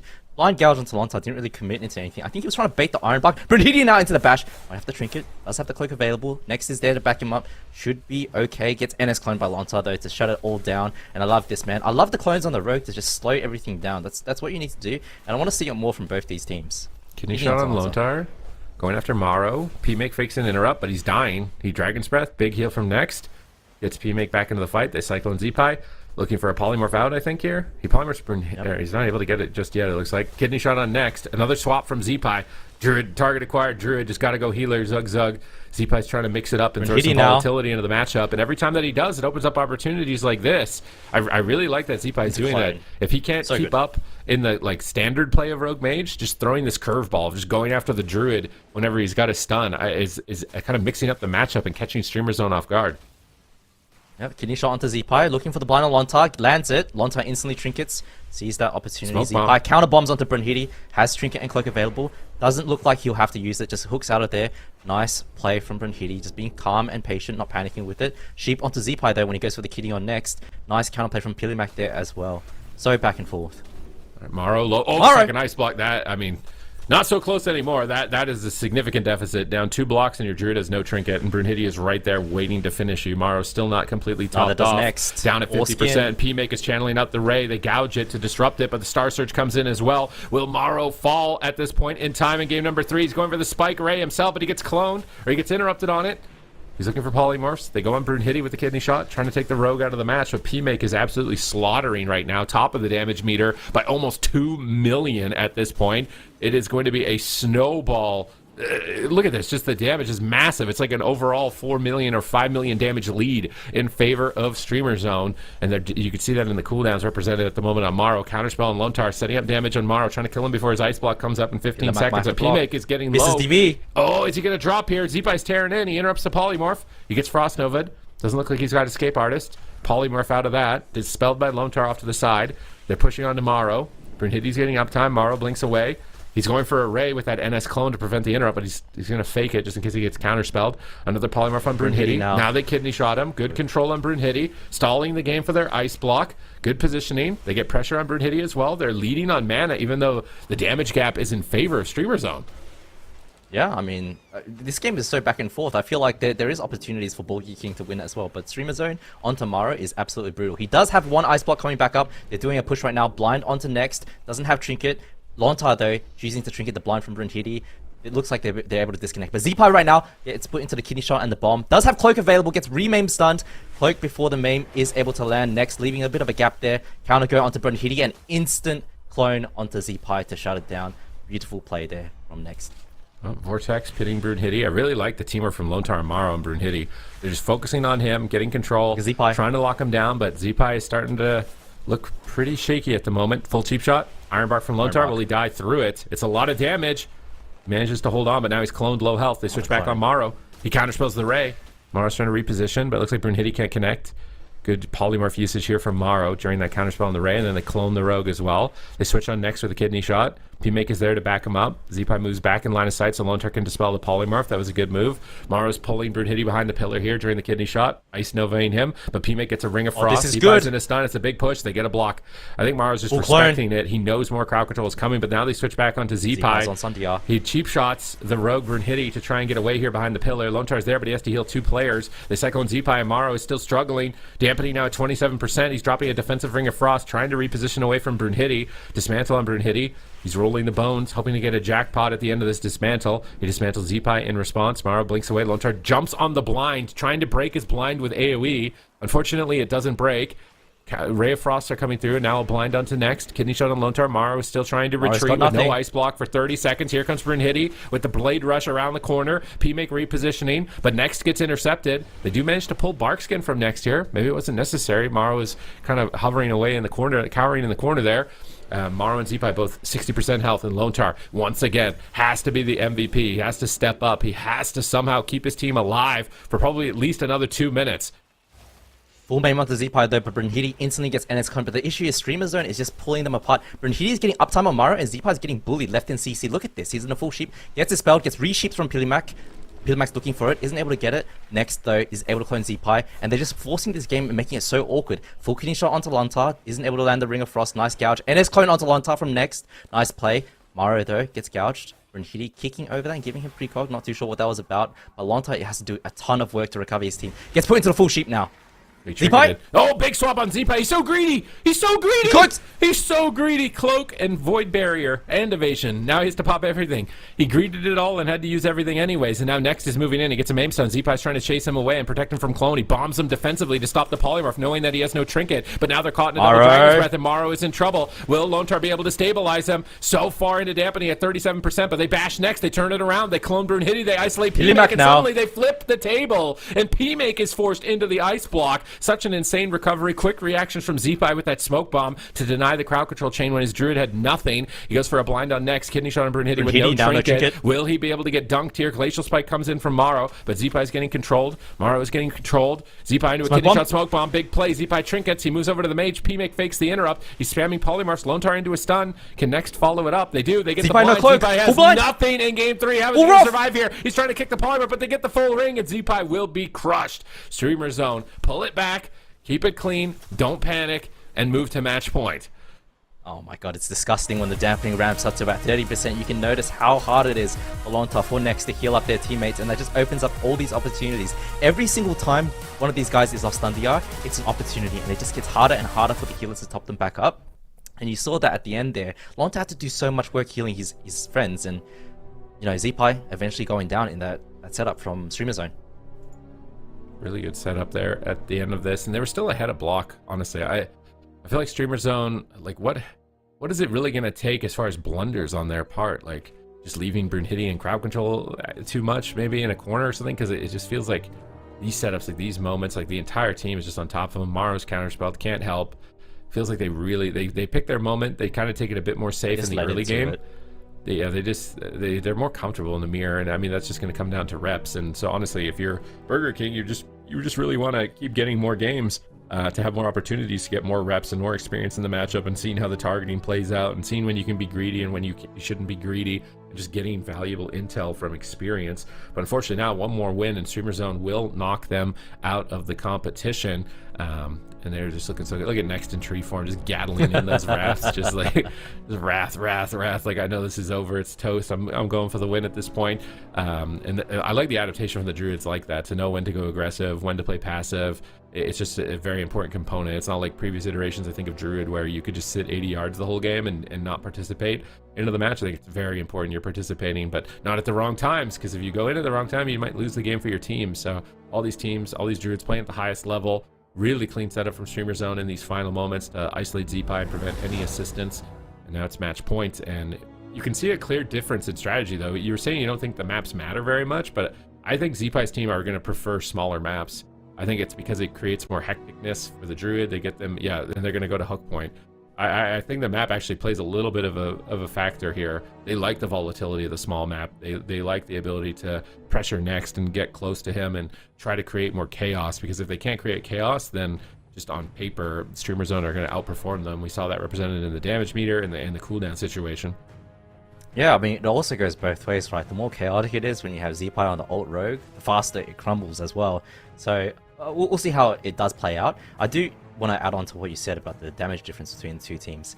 I was hearing from teams that StreamerZone.gg, you know, of course they won Cup 2, but they were really struggling in practice on the ladder because Pillarmac wasn't able to bring out the damage that other mages were able to. And you're seeing in this series now, he's gapping Mara in the damage done. And part of the reason for that is because they do have some good CC onto Z-Pi. Z-Pi's not able to, like, get things going as much as Brunhilde is, and because of that he's able to get freed up, do more damage of his own, and it looks a lot more playable for him. So I'm very excited to see how Streamer Zone levels up in this series, in the next series, if they win this one, and how they, you know, potentially could perform against HABOS, BABOS, and Echo as well. Well, I mean, a lot of the healers obviously weren't Druids, so that's something they've had to adapt to, but the mages were also fire. And they were having to kite a Windwalker, so that was like their main prerogative, was how can I be the best fire mage, how do I kite a Windwalker? But now it's different. Now it's an outlaw rogue, and now you're Frost. So it's a significantly different kit, swapping between those two. So the mages need some time to level up and scale up as well here. You would have thought that Tessia would have been favored in that sense, because I think he's been playing Frost the entire time regardless, but Dobob already out of the competition here. Brunhilde definitely the GOAT here for Streamer Zone on this rogue, just doing remarkable pressure, finding these opportunities and just pushing forward when necessary. And then of course next on the Restoration Druid, backing him up at critical moments. A lot of these druids opting for Innervate as well, because these matches, when they go long, can come down to mana. We saw that one game where Lontar was healing at absolutely 0 mana, so if they know these matchups are going to be going the distance, they're picking up that Innervate for like a late stage recovery where it makes all of your healing free.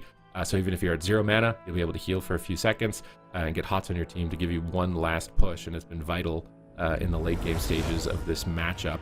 But here we go, it's Hook Point. It's a small map.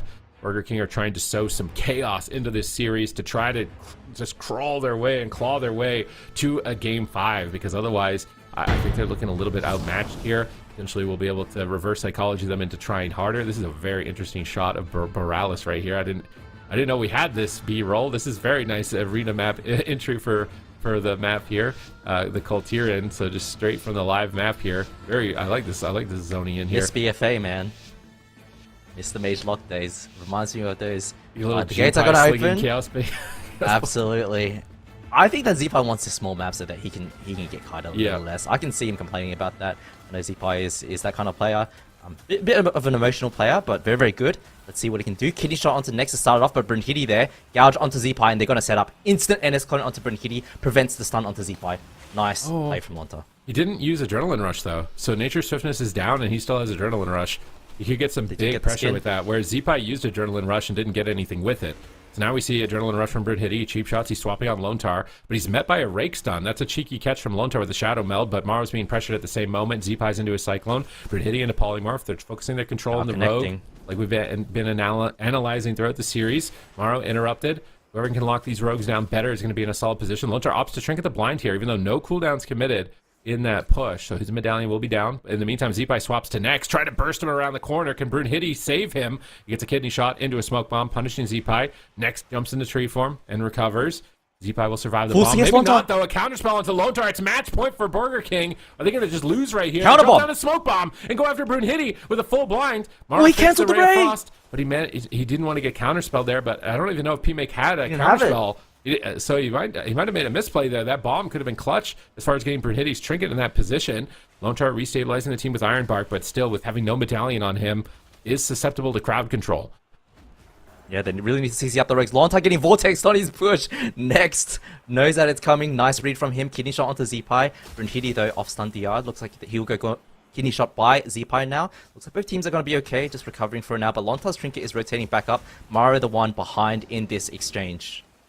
Damage leading slightly in favor now of Streamer Zone. Lontar's trying to gap Next on damage, which every point of damage is going to matter right now in a matchup like this. If Lontar can actually beat Next significantly on damage to even out Brunhilde's damage with Zipai or PMake's damage with Maro, it's going to be critical. Lontar just adding some Wraths into the mix every time that he can here on these burst moments. Zipai in a kidney shot, but Lontar has tree, and it looks like he's not controlled, so he should be able to stabilize. Zipai grapples over to Next, but he's met by adding some Wraths into the mix every time that he can here on these burst moments. Zipai in a kidney shot, but Lontar has tree, and it looks like he's not controlled, so he should be able to stabilize. Zipai grapples over to Next, but he's met by a Polymorph. Full blind, Ring of Frost onto the tree. Maro is isolated. I might swap to Zipai. No, they're still going after Maro with the Blade Rush. Trying to finish him here, down at 50% health. Lontar has been crowd controlled for a while, so reloading these hots is going to be very difficult, but he manages to do it. Star Surge is incoming, amplifying his heal over time effects. Next and Lontar, both playing conservatively here, far in the back on opposite pillars, just tossing in damage into the mix and maintaining their hots and trying to see where momentum is going to swing for the stuns. They get a counterspell. Yes, Lontar jumps in with cat form to get a bash while counterspell. That was great min-max of his global usage there. And now that there's no counterspell, they can use a Ray of Frost as well. Zipai is moving towards PMake, but both rogues are dismantled. Zipai now moving to Next, full kidney shot to catch him out in the open. He's going to Bark Skin immediately, which I think is a fair response in this point. He's going to NS clone the rogue and then reposition. Lontar Ring of Frost set up here on Maro. Has ice blocks. Lontar chooses to trinket instead, but he trinkets before blind. So this is a critical moment here. 20 seconds on the blind. Lontar onto, I think Zipai actually blinded Next there. Was able to sit. Brunhilde right now though does have the Cloak of Shadows. Should be okay. Full kidney shot onto Zipai. Next coming out of that meme now. Should be able to heal him up. But nice NS Cyclone from Lontar to shut Brunhilde down. I love these stuns into Cyclones, man. Makes the game so much more playable for the mage. Easier for Maro to get something going. Right, Maro being pressured at the moment. Lontar with not a lot of options to heal. Maro's trying to kite, uses invis, but Blade Rush connects, and they get a block, and there's the full blind that we're talking about. Now they swap back on Zeepai. They're probably going to get Trinket Cloak here as well if they have any amount of damage. Full Maim stun from Next, in position to set up for Ring of Frost or Polymorph. They interrupt the Poly. Lone Tar is free of crowd control for a few moments. They drop the ring again. He Typhoons it to try and get some distance and breaks free from the roots. Zeepai into a kidney shot, but it looks like Lone Tar is there. Struggling a bit, but he's there. Is he going to be able to save him? Maro is whittled down as well from some of the shatter combos in the mixed, and Lone Tar's really getting tested on his heal over time allocation. Where is he putting the life bloom? Is it on the right target at the right time to deny some burst here? If he's juggling it too much, he's going to run out of mana. He wild charges in for the bash again in this position, goes into cap form. He's got the Feral Frenzy. He's set up for a Maim there. He'll get 5 combo points. He goes for the Nature Swiftness clone. Is he going to jump in for a Maim stun? He's just healing at the pillar right now, wrapping around the corner. He's in cap form, ready for the Maim, but he actually gets cloned.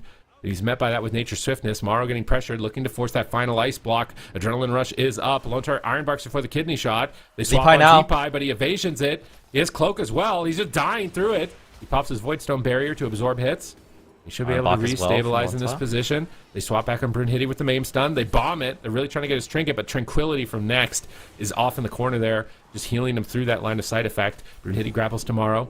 Beautiful Tranquility. Zeepai low, Brunhilde low. Mages are just brutalizing each other's rogues at the moment, really putting them to the test in these final moments. Brunhilde gets faked by Maro and put into a Polymorph. Next can't dispel for a second until he's out of that kidney shot. Zeepai gets a Vortex rooted away from P-Make as he's trying to connect. They punish Zeepai. They're going after him. Smoke Bomb. Adrenaline Rush. A big commitment. Zeepai trinkets, but he greeds the Cloak of Shadows. They disrupt the Ray, but he's still getting low. Lone Tar Nature Swiftness, and his clone on the Rogue at low health, denying recovery. Big swap on P-Make. He doesn't want to not block in this position. They bash Brunhilde for the follow-up. They get his Trinket Cloak. They got Iron Bark. They got a block and Iron Bark, and Lone Tar once again MVP in this game. If they win this game, it is all off the back of Lone Tar. Yeah, Maro is absolutely cranky the damage right now, gapping Pilimac a little bit. Feels like momentum is shifting in favor of BORGIR King now. Streamer Zone in the driving seat first half of this game, but now turning it around. Full clone onto Zeepai, I like that. Maro now going to be in a bit of trouble, but full kidney onto Zeepai, full blind onto Lone Tar. Zeepai has no trinket, instant DB onto Brunhilde from Maro, reads the situation, and then clone, counter kidney onto Brunhilde. He does have no trinket or cloak, but Zeepai has cloak ready, available to him. Should be okay. All right, big heals from Lone Tar, recovering. His mana looks good. Cooldown situation is solid.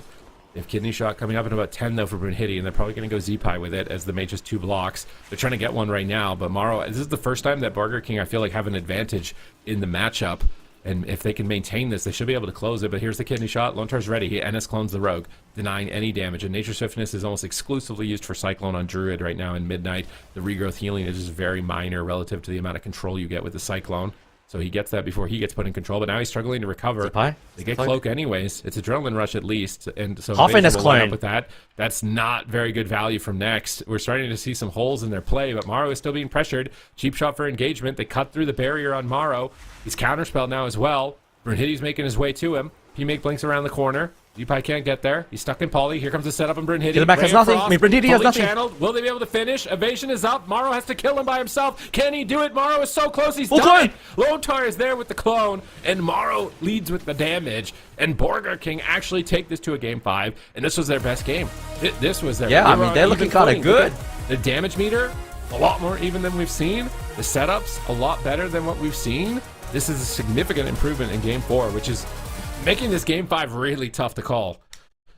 Yeah, I mean, I don't know. As soon as the dampening starts to ramp up after the 3-minute mark, things just start to change into BORGIR King's favor. And I feel like, you know, in Damp, they're playing better. They're getting cooldowns. They're connecting with the damage better than StreamerZone.gg are. And that's changing everything. This moment here where they get the Trinket Cloak from Brunhilde, they get the block from Pilimac as well, is where they won the game. Because later on, full bash onto Brunhilde, gets disarmed. Next into the Maim from Lone Tar, into the full clone. And just closing out the game there. Pilimac didn't have counterspell available to him. Nice setup from Streamer Zone, but BORGIR King, they're looking better and better every game. And I feel like maybe Zeepai, maybe the nerves are wearing off. Maybe he's getting a bit more practice and leveling up throughout the series. But he's making it work. They're doing it. You know, with as little reps as they've got, they're doing it. This was their best game by far on the day with this Rogue Mage Druid in the mirror. Really good setups. Lone Tar with good plays, getting in position for these Maims and these stuns and these Cyclones to be able to lead his team to victory.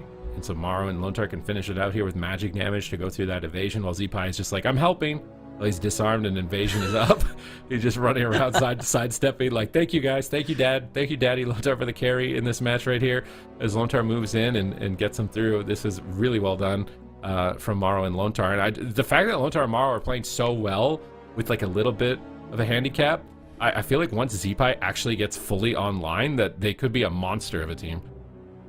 Yeah, absolutely. I mean, look at the names on that team, right? There's no doubt. The ability of that roster is incredible. It's really a matter of time and if they can adapt in time for this cup and then the finals with all the meta changes, the balance changes that happen. But Zeepai, he's looking not too bad. I'm kind of happy with his performance in this game. It was good, but they have to live the onslaught. The first few minutes of streamerzone.gg, where they look a lot more comfortable and they're in the driving seat. If BORGIR KING makes defensive mistakes, they can easily close out the game. You can see how much damage the Rogue takes during the kidney bomb combo. If you don't have Trinket, if you don't have Cloak, you might just die through healing. Yeah, it's a very tough gamble, but again, we see the dynamic shift here. Empyrean Domain, Streamer Zone opting for those larger maps, trying to take advantage of Zeepai's ability at Rogue to maintain uptime, as opposed to the smaller maps where he can be a bit more of a playmaker and it's less punishing. These teams are vying for, you know, third and second, although that means they fight each other anyways, regardless of who comes in first and second. But you want to be, you know, establishing dominance, I think, here in the final cup, and you know, winning out for the prize money as well for this series, and establishing yourself as a rogue mage druid dominant force, because that seems to be the meta right now. The comp to beat between the two of them. So evenly matched throughout the season. BORGIR KING has in Cup 1 took Echo to Game 7, almost beat them, then kind of fell off towards Cup 2. Now Cup 3, they've had to reorient themselves around Zeepai on this rogue, and honestly, with how limited the time they've had with it to move forward, I feel like they're not looking that shabby. I was expecting them to kind of get wiped away with. They got another, I like the intros, like a little bit away from the arena, finding little cinematic intros here for the arena matches. This is pretty epic for game number 5. Who is going out and who is going forward? Second and third seed battling for dominance in Europe. Who is the greater rogue mage druid? Gates are about to open and there will be no going back. Absolutely. I think we're going to see a slow opener here, Sid.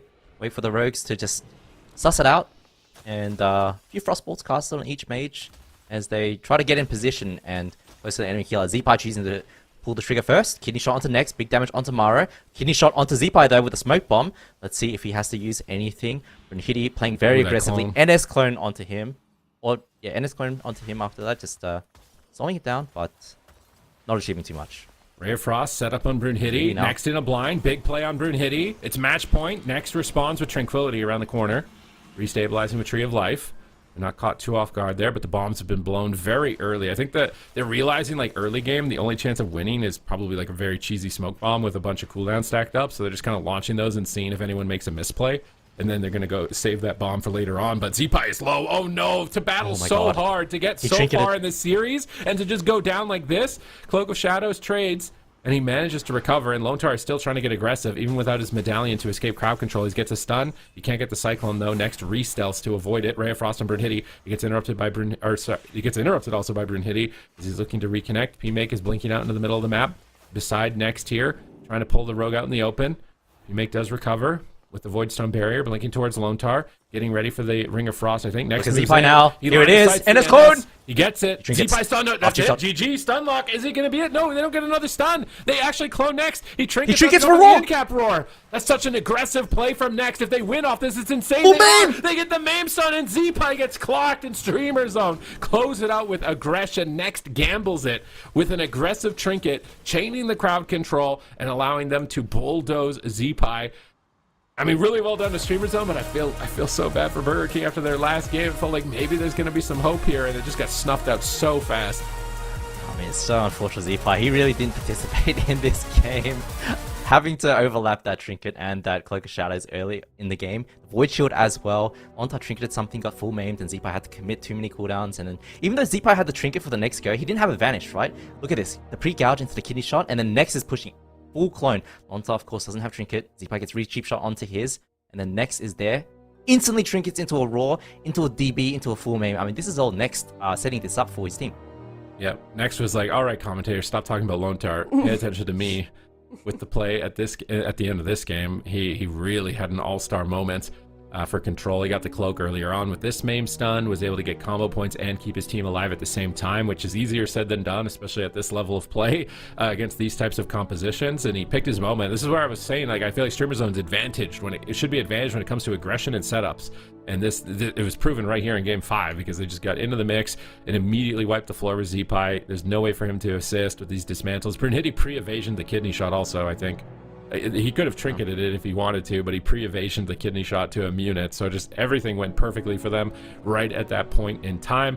They're able to overwhelm them, and now that means that BORGIR KING will have to go back to the drawing board and start preparing for the European Grand Finals. They are locked in, although I do believe that means that they'll be the 3rd seed. Again, not a huge deal because they play the same team no matter what, but it means they're 3rd place instead of 2nd or 1st, which obviously I think matters a lot in terms of pride out of the competition. There's patch notes coming in though, and honestly I think patch notes are favoring them. I feel like if you're Blizzo, like with those warrior buffs, like you're probably not too unhappy. Like, you're unhappy right now, you lost, you fought pretty hard, but like when it comes to the finals with the changes that are coming through, honestly, their team could jump to a #1 team. Yep. Yeah, I mean, these cups are important, right? These cups are qualifying you to the finals next month, but realistically, what these teams really care about is qualifying and performing well at the finals to go to BlizzCon and winning that event. At LAN, we haven't had one in a while, in person, EU vs NA, so I'm very, very excited for that. And of course, these teams, losing this cup to them, it's unfortunate, but it doesn't change the end result. They're still 2nd and 3rd, they'll face each other. They're really praying for the meta changes away from this rogue mage, I think, if you're BORGIR KING. Yeah, definitely. Just like looking back, I'm kind of curious because I know that leading into that series, we were really worried about Z-Pi on that rogue in particular, Chan. How do you feel like he did throughout the course of the series? I think he did fine. I mean, I feel like there's a few specs that are very, very difficult to ult. Outlaw Rogue is one of them, Rest of the Druid is another, which was why I gave such praise to JT earlier in the day. Typically, when you see people reroll to these specs, it's a disaster, man. And Z-Pi, yes, he's played Outlaw before. I remember he played it in Shadowlands, but comparing his level on Rogue to Brunhilde, to Waz, to all these other rogues who've played it for so long, it's very, very difficult, and I think he did fine. This last round in the series was a bit of feed, but it happens. Yeah, certainly does. But that does mean that our next series, HABOS BABOS versus Streamer Zone GG, they're staying alive in the lower bracket. HABOS BABOS, of course, did fall earlier. Super T's to Echo 3-0. Do you feel like that's weighing on them at all as they move into this series here against Streamer Zone GG? They're probably psyching them out a little bit, I would think. It doesn't feel good to lose the mirror. It doesn't feel good to get completely annihilated either. So, if, their experience is mostly coming from the ladder as well. So they might not, maybe they can't put it back together in time, mentally here for a series like this. That's going to be the real test for them. Yep, certainly will be. We're looking at the bracket right now. Of course, Echo, they 3-0'd HABOS BABOS, so they are sitting in the grand finals. They've been waiting for an opponent, so only 3 teams left. They are going to end up playing against HABOS BABOS or Streamer Zone GG for the 3rd and final cup here in the EU region. And like Chan was saying, these games are definitely getting very, very important. So with that, we will be heading to a break. And when we come back, we've got HABOS BABOS versus Streamer Zone GG coming up next.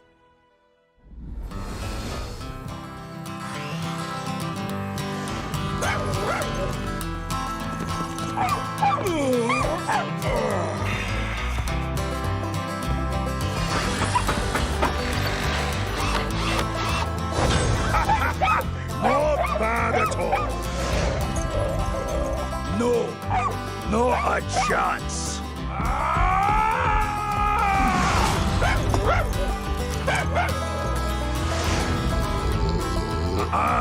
Nope. Off with you. Top-notch craftsmanship guaranteed.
Hello, hello, everybody, and welcome back. We've got yet another series for you. Winner of this one determines who does go on to the grand finals against Echo. It's HABOS BABOS versus Streamer Zone GG, Vin. Yeah, I mean, it should be an exciting game. Obviously, HABOS BABOS, they're coming off a pretty rough loss against Echo in that upper bracket. Streamer Zone, they have a lot of momentum. And in my eyes, Streamer Zone, they've kind of been like the top team in terms of these Rogue Mage mirrors. So I think this one should be quite a challenge for HABOS here. Yeah, I think so, especially considering, like Ven said, that 3-0 that actually sent them here in the first place. So they do have a potential to pop back up to the grand finals, but they've got to get through Streamer Zone GG and Super Tees. They've kind of been having an incredible day. They've stayed alive in the lower bracket for many series in a row. Yeah, I mean, Streamer Zone are just heating up. I think for a lot of people at the moment, we would consider Streamer Zone to be at kind of the pinnacle of the hierarchy when it comes to Rogue Mage, especially after they won Cup 2. So they got a little bit messed up though by OK Let's Go in the open bracket, which is surprising. They lost to that Discipline Priest Assassination Rogue team, but since that loss they've been just cleaning house in this lower bracket, just dismantling Dobob. I mean, these are all the highest ranking teams in Europe. They've just been going one after another, right? Dobob first, Stop Nerf Mistweaver next, and now BORGIR KING, and now they're on to HABOS BABOS, which are the new kind of newcomers to the debut here, but they did 3-0 BORGIR KING likely in mirrors, so I think they're going to be a bit more challenging, at least in the mirror match. Yeah, some big names for sure, and we just know how important momentum can be in a series such as this, especially when you're against so much pressure. So I feel like this is going to be a difficult series no matter what side, but I'm curious to see what these predictions are going to be. I believe they are started in chat, so definitely get those in chat. Remember, I told you to lock in. You got to catch up to Zico. But in the meantime, Ven, what is your prediction for this series? I feel like I have to go with Streamer Zone. This is a team that I've talked up for a while. They ended up winning Cup number 2 and beating Echo in kind of Rogue Mage Mirror. So for me, they're the team to beat right now in this meta. And even though I think HABOS BABOS will put up a fight, I think ultimately it's going to be 3-1 for Streamer Zone. 3-1 Streamer Zone. All right, Super Tees, what you got? I'm doing the same. I think 3-1 Streamer Zone. 3-1 Streamer Zone. Okay, I hate to copy you guys, but I also feel like it's going to be 3-1 Streamer Zone. Let's see what Zico and Chan have for their prediction. I wonder if we're all going to be on the side of... Oh. Wow, that's crazy. Exact score, too. That is... When I was watching the Echo versus HABOS BABOS, I was surprised every single one of you went against Echo. That felt real crazy to me. Oh yeah, not you. That's true. We had the same prediction. Yeah. Yeah, you and me. Yeah. By Super T, Zico, Chan, that was a wild pick. Hey, Chan went really hard in favor of HABOS BABOS, but I swear that was psychological warfare. He was trying to psych Waz out to get him to play better or something. Like Chan says he wants them to lose and he hate watches them, but I think that's all a cover. I think he's just psychologically actually motivating them. Like, it's like when someone says you can't do that, you'll never do that. It makes you want to try 10 times harder. Yeah. I think that Chan is just faking his hate. I think so too. I think that definitely makes sense. I'm definitely keeping an eye on that guy. But yeah, all of us 3-1. Let us know in chat how you feel like this series is going to go. But HABOS BABOS certainly the underdog in this series, Super Tees. I mean, do you feel like we're going to see another mirror? And if so, what do you want to see from HABOS BABOS? I mean, we saw a little bit of pressure, pushing in on Druid and attacking Druid in that last series, which was an interesting adaptation from ZPie. So I'm curious to see if other teams find influence from that. It's really just a matter of playstyle decisions here, because Streamer Zone have proven that you can win fast. They just won that last game very fast compared to the previous ones in that series. So are they going to get the gas pedal down, play aggressive, early smoke bomb, try and bait cooldowns, or are they going to play more passively? Game 1, I kind of think they're going to play passively, just to try to feel out the other team and see if they can get a late game advantage. And then if they feel like they can get away with something later in the series, then maybe they turn up the crank and they start being a bit more aggressive. All right, and Streamer Zone, like we were talking about earlier, this is their second. They've played many series in a row, so I do hope that they're taking that momentum. But then I also hope that they're not feeling any fatigue from these multiple games that they've had to play so many times today. Yeah, these guys are built for it, playing 4 or 5 hours, 6 hours a day, every day. You know what I mean? They know exactly what's going on. Fingers would hurt. Yeah. I mean, they do. Luckily, in these mirrors, they spend a lot of time in crowd control, so they get a little bit of a break. Oh, okay. Which is nice. But I wanted to say, when I was watching those, I was upstairs in my house, and I was looking at, I was watching the games on my TV, and I was really impressed with Next. I really like what Next was doing in that last game. He was willing to trinket aggressively, came in with the NS clone, the disorienting roar, the maim stun. Those are the kind of plays I want to see, and Next is definitely someone I'm going to be looking out for in a big way for this series. All right, well, here we go. Game number 1. Big one as well. Winner of this one moves on to face off against Echo in the grand finals. It is HABOS BABOS versus Streamer Zone GG. All right, what's it going to be here? Well, we already knew it was going to be Rogue Mage Druid Mears. Who is the greatest Rogue Mage Druid of Europe? That is what we are deciding right here in the third and final cup for qualifications to the finals. Gates are open. Mages are immediately in the midfield, trading shatter combos and trying to spell steal so that they can strip off that barrier like Oscar was able to get immediately. If he got a quick yoink on those barriers, that's 2 barriers he's been able to spell steal. That could create a lot of momentum, as that ability does absorb a lot of damage. They blind Dex, Ray of Frost being channeled. Looks like they're more standard game, attacking mages early on. No kind of rogue smoke bomb shenanigans. They go for a nature swiftness on the adrenaline rush of Queener. I like that allocation for nature swiftness. Take out that early momentum that the rogue is trying to develop, but Oscar still taking some big hits. Just massive explosion. Oscar is doing so much damage in this game. 41,000 DPS. He's doubling P-Make. Yeah, definitely a really offensive opener here from the side of HABOS BABOS. The flip side, Streamer Zone looking like they could battle it back here. Brunhilde finally getting aggressive, getting the gouge here onto Oscar. They are swapping onto the rogue. What are they going to be able to get done? A full kidney shot lands. P-Make gets interrupted. Nicely done there by Oscar, but Queener's just getting absolutely soloed in this moment. Treeform comes in from Dex, and that should be enough healing to keep him alive, but Oscar's still low. He's just getting completely destroyed. At the same time, Brunhilde might just outright die. It is so back and forth in the early stages of this match. P-Make interrupted on Frost. Not enough damage to finish, it looks like. Brunhilde grappling over to Oscar. Cyclones from Next. He's just been using Nature Swiftness clone on Queener, basically on cooldown, as opposed to Dex, who's been sitting on his Nature Swiftness. not really getting value from it.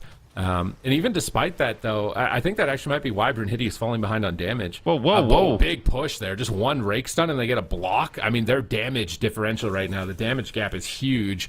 That alone is forcing so much momentum for their team right here. They still have good pressure. They clone next out of that. They kidney shot Brunhilde. He has to trinket cloak. P-Make is still low on health. Desperately altering time. Barriering. Praying it doesn't get spell stolen. Looks like Oscar got another spell steal on that one. They counterspell Oscar. Brunhilde is low. Next trinket's out. Will he be able to recover? Gosh. Blind comes through. Looks like it either broke or didn't get any value there, unfortunately, for Brunhilde. And now Next has no medallion. Brunhilde has no medallion, and they have Smoke Bomb. We've seen that situation before. It usually means that Brunhilde is about to die, unless they can somehow win the game right now in this kidney shot. Tree of Life from Dex, it looks like he's going to block it. So as long as they set this up, Nature Swiftness clone and a Smoke Bomb, I think Brunhilde, it might be lights out. Yeah, definitely could be. I would say Dex right now is pulling miles ahead over Next in this game for Druid CC. He's been playing very aggressive, getting Next Trinket with just a maim stun. P-Make's getting a little bit low on health. Dex moving forward, maybe looking for a Cyclone. Unable to find it for the time being. P-Make gets interrupted. Ray of Frost gets channeled, and this could be the end of the game, but it looks like the Tranquility from Dex is going to be more than enough to keep him alive. A great heads-up play. Queener and Polymorph dispelled. Interrupt on Oscar. When is Queener going to go? Here's the kidney shot. Here's the Smoke Bomb. How much damage do they have? They didn't control Next, though. He was able to get into that Smoke Bomb. He was able to assist by NS cloning the Mage. So Next just totally shuts that down by getting into the Smoke Bomb. Mana's in favor of HABOS BABOS. Cooldown's in favor of HABOS BABOS, though. So Streamer Zone need to find their footing here as far as where they're going to build momentum. Is it going to be a rogue game? Is it going to be a mage game for them? Where is their target going to be? The kidney shot Dex. They maim stun Queener, but clone. They clone out. They really need to get a cloak here, but the blind on Next is actually putting P-Make in a tough position where he has to attack while his healer is in crowd control. It's very unstable for him. He fakes an interrupt, which is critical. He's just polymorphing Oscar, polymorphing Queener, trying to slow down their aggression. Blasting out some damage, but Dex looks like he's going to be able to recover. I feel like Oscar is just getting a really good spell, but Queener out of nowhere almost dies. Oscar gets blasted down. P-Make is striking back, but it looks like Dex has been able to recover that in this position. Now, Next has Nature Swiftness. Where is he going to allocate it here? His team is being pressured. Is it just going to go out onto the rogue? They blind Dex, but it breaks. It breaks on Dex. That blind gets 0 value. I feel like Brunhilde's blinds have just not been getting anything for his team.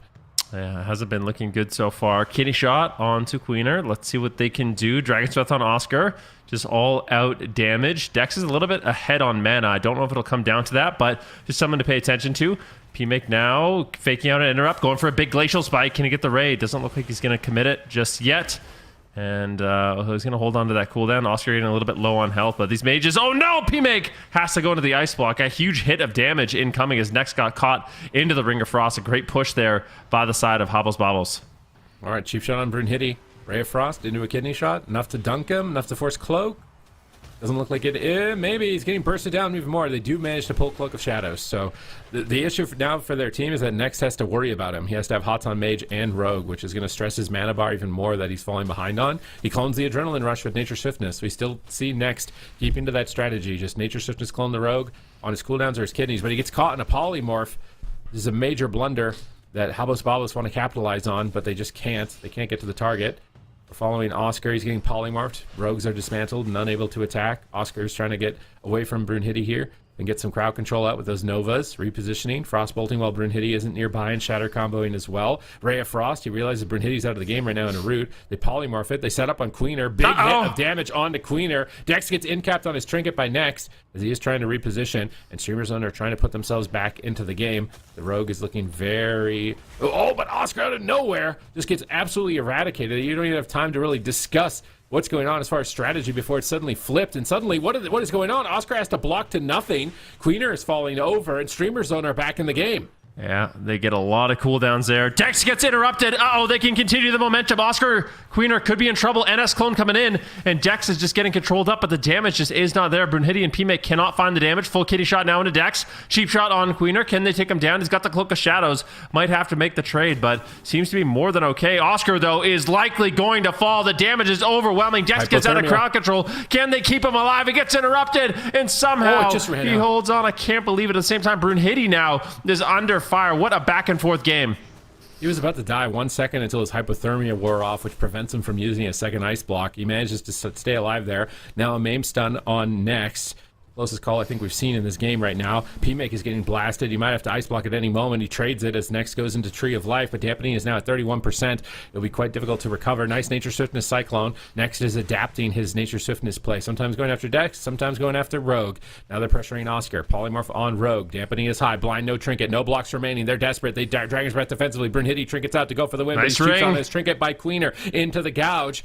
And now Dex is still in crowd control, choosing not to trinket. Why is he not What? trinketing? Oscar is so low. He's cloned up. He trinkets, but it's way too late. He didn't want to get NS cloned on his trinket, I think, in that position, but they just absolutely swarm Dex. And Streamer Zone, once again, looks like they're losing in the early game, but when it comes to the late game, they just absolutely bulldoze you, pulling off that win, 1-0 in the series. I wonder if they're doing it on purpose sometimes. I'm actually wondering if they're like, you know what? Let HABOS BABOS think they're winning. It's pre-dampening, and we know they can't, but let them think they are. Like, get them a little bit close, you know, give them the taste, because then they're thirsty, and then they'll do risky stuff later, and we can punish them. As opposed to if we do nothing and make ourselves look invincible, they won't get baited, right? It's like you're like lulling them in as a false sense of security, making them think that they're winning in the early game when it's not as critical without dampening as high as it is at this point in the game. And then they play aggressive, you can punish them. Because it's played out like this so many times where I'm wondering if that's actually their logic is like, no, don't play aggressive early. Just kind of sit back, let them fall into it, and then we'll make our move a little bit later. Because all these games seem to be ending around the 30% dampening mark, which is where like swinging momentum becomes of the utmost importance. So great turnaround there from Streamer Zone, because it did look like they were losing for most of this game. Yeah, this is the Streamer Zone I've wanted to see for a long time. I want to see these final moments once again. Like Dex, he is in a MAME stun. Oscar, what does he displace back? He alters back.